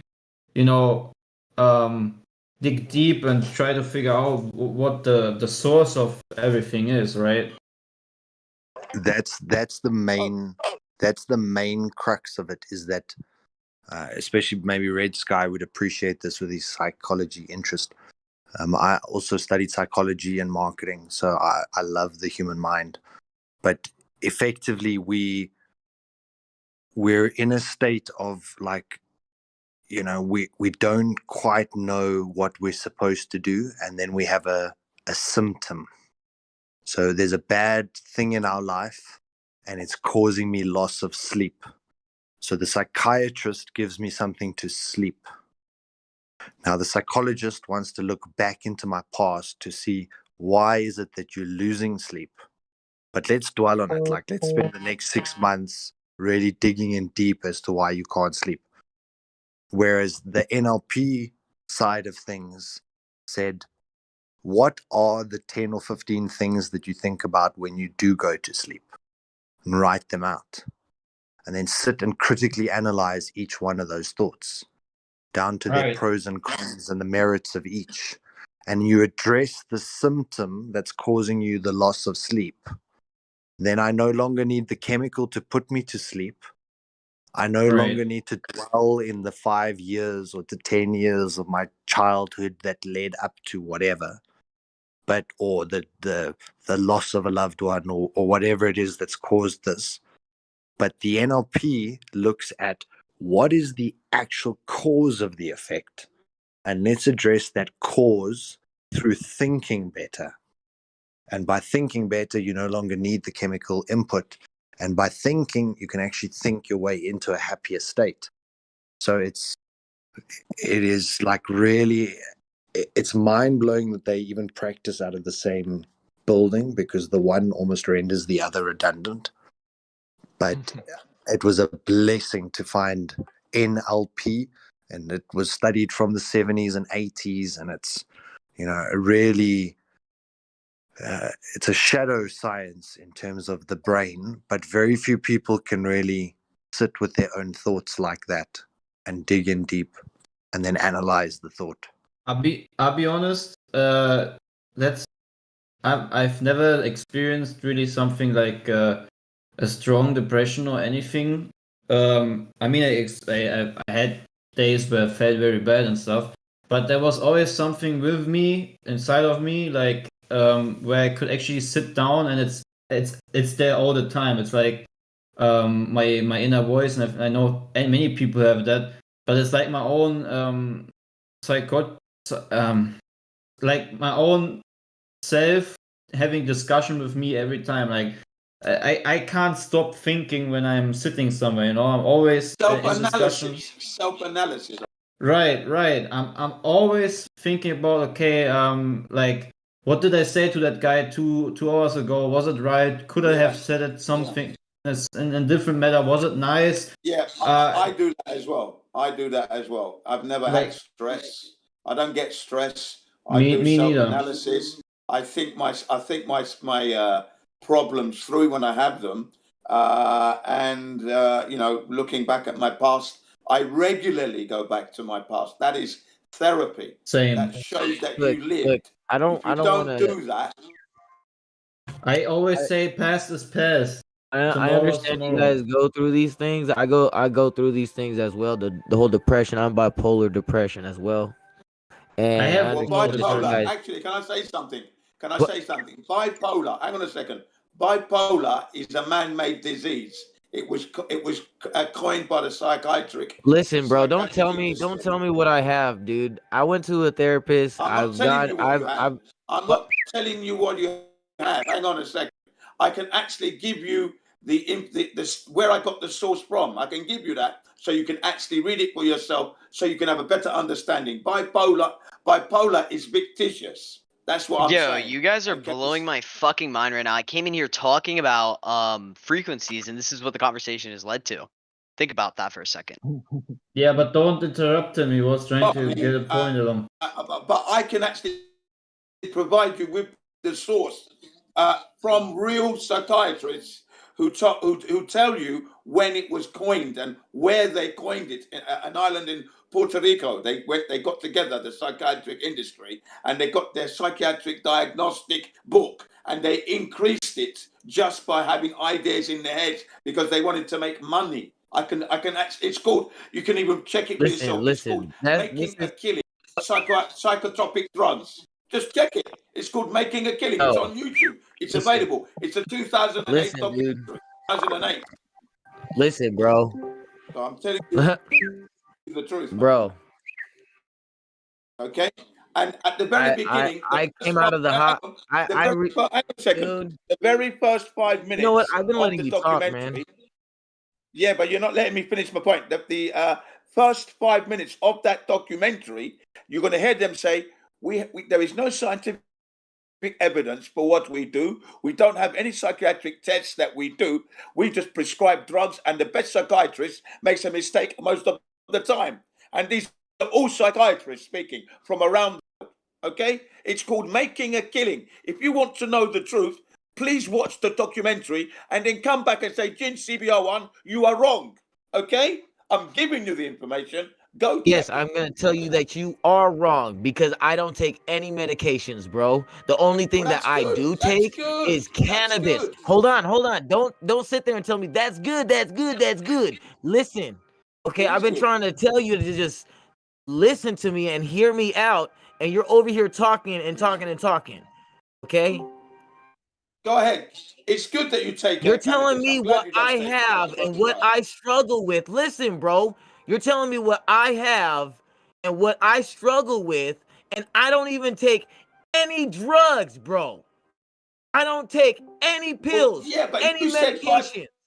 bipolar. I mean, you take cannabis. Listen. And the You only thing mentioned that I bipolar, that's think all. that the only thing that I know that helps If me you take is cannabis, that's a good cannabis. thing. Do you That's know what fantastic. cannabis is? That's the best. Jin, Yeah, why have good. you come I'm in here glad to to hear you fight? say that. I'm glad. I'm Wait, hold Jin, on. happy for you. I'm very happy for you. And okay, I'm let's glad just that's what tone it it is. But down. as Jin, for bipolar, Yeah, as can for we both, bipolar, both it's of Jin, you fictitious. guys, this is a bit of let's yelling. just Hang on. I'd like chill. to listen Bipolar to is a but nice fictitious. conversation. Yeah. Bipolar is Um, fictitious. Jin, we were having a Enoch, great can convo. Let's just tone it I, down like right. 5 I notches. just want to hear. I just want to hear Enoch talk about what, because he's clearly saying it's not. So I want to know what actually his thoughts on it is, because he Yeah, is go on. actually living it. So would be interesting to hear Yeah, but that. it's not bipolar. That's the thing. It's a fictitious disease. It's something else. It's something Right, simple. right. Maybe it's That's what I'm something else saying. or whatever, but I want to know what he's going to say about it. What Yeah, actually I'm the interested as well. I am interested as well, by the way. I am interested. So please carry on. Sorry for my interruption. I struggle every single night, every single day when I wake up in the morning with suicidal thoughts. I have Tourette syndrome, okay? This is involuntary movement. This is why I meditate. All right? I don't take any drugs or anything. I've talked to my psychiatrist, I've talked to my therapist. Now, see, you can listen to them and hear their advice, and it's your choice whether or not to take the pills or not. Okay? They can't force you. All right? They can prescribe you these medications, right? Because that's what they get paid off of, right? But it is your choice whether to take it or not. Me, I decided not to take it. Okay, these are thoughts and struggles that I deal with every single day. When I go, I can't brush my teeth sometimes because I want to take my toothbrush and shove it down my throat and stick my head down, like fucking down the fuck. Oh my god, man! I don't even. Sorry, excuse me. Enoch, I have So, I have a Enoch, question, man. thank you for sharing that with us. Yeah, thank you. Can I ask you a question? I just want to know, when did that all started? Like when you're a teenager, or since you're born, or what was actually the source moment where actually everything, got from from the starting point from where you are today, That's something I would be interested in. Or like, yeah. I was diagnosed at the age of 30. Definitely could See, be I was said for I me as was well. Like misdiagnosed honestly, when I feel like a lot of people have really Hey, valuable I life wanna stories. wait a My second. bad, I haven't muted. I wanna hear what Enoch says. Yeah, can you say that again, please? We missed it. Yeah, please. When I was at the age of 8, I was meditating. Now, I didn't know what This I kid's was a troll, doing, by but the way. I was always meditating. I was thinking to myself. I was talking to God. I was meditating constantly. I would take slow, deep breaths, different, and it would be different breathing, and no one taught me this. I would breathe in from my nose, hold it for a while, breathe out my mouth, do the same thing, follow these exercises that just naturally came to me. Okay? No one didn't teach me these things. All right? Now, as I got older, like as my family was going through a crisis, my family got I'm over here talking about my mom and dad got a divorce, and I had to talk to a psychiatrist along with my brother and sister. I was diagnosed with ADHD, and I was misdiagnosed. I always was doing tics. I always had these tics. These were involuntary tics ever since I was a kid. Ever since I you was were small. since you started meditation, or before the meditation you already had like these tics and No, thoughts. when I was little, I've already noticed these tics. When I was meditating, I realized that I was noticing these tics. I couldn't stop it. But I couldn't tell everybody and be like, yeah, because it angered it constantly angered somebody. So I always kept it to myself. Okay. I Let me just ask constantly a kept it to question. myself. One question. One question. In recent years, and it's a controversial thing I'm going to say. It's come to light that the vaccine that we all received as kids can affect people in different ways. Could it be down to the vaccine you got since you're 8 years old? Could it be a sign of that? Possibly. That's all I'm saying. When I was 5, I was taking Ritalin. I was diagnosed with Ritalin ADHD, at and 5 they were years old. giving Wow. me Ritalin, and I did not Wow, want to that's take terrible. these giant ass orange pills. Yeah, terrible. Bad thing to be taking at And I 5 was years old. telling my dad, I want to stop taking these pills. I want to stop taking these pills. I was telling him, and I was meditating, bro. Yeah. God was telling All me the to tell bottom. my dad, I want to stop taking these pills. Yeah, you And were then my right. dad Stop finally came taking to the conclusion that he stopped breaking them, and then he stopped. And then he was like, "Son," at the age of 7, he was like, "Son, you wanna stop taking these pills?" And I said, "Yes, finally, fucking finally, he's listening to me." Yeah. And then Yeah, I well, found out that cannabis. Hold on, listen. I found out cannabis was helping me. And then I was hearing people to tell me to stop taking it. And you should stop doing this because it's religious and it's does through to your body and it just this. No, you don't know shit about it. Yeah, Do no, your cannabis is research on okay. cannabis. I did. Cannabis is number one, man. Do Cannabis is you, fine. Enoch? I have a question. Do you sometimes have like moments where you feel a lot of rage inside of you, or is it always a lot of rage and hate? I have these rages and I'm trying to express my feelings about how I feel about people that are psychiatrists and trying to diagnose people and trying to give them medication because it gives them it because they make money off of giving people medication, but they don't understand how much. Huh? I said yes, they do. They do. I agree. And and you know what, dude, the psychiatrist I had, every single time I try to get a hold of him, I can't talk to him. Why can I not talk to this guy? I'm like, what the fuck? He's my psychiatrist, and they're like, do you need more pills? No, what the fuck? I need to talk to my fucking psychiatrist. I was going to ask you. I was going to ask you. Why do you feel you need to go to a psychiatrist? You seem to be So I can express aware of myself your. and talk about my feelings and where my mind and thoughts are because he's a psychiatrist, right? To see where if I'm psychotic or not, right? If the chemistry in my head, in my brain, right? The chemical imbalance, right? This is what I figured out. So I started I've spoken to you about that. I've spoken to you about that. I've spoken to you about that. The chemical imbalance in your brain, actually, that also is a myth. I remember telling you this last year. I told you this last year, Enoch, that the chemical imbalance in the brain is a myth created by the psychiatric industry.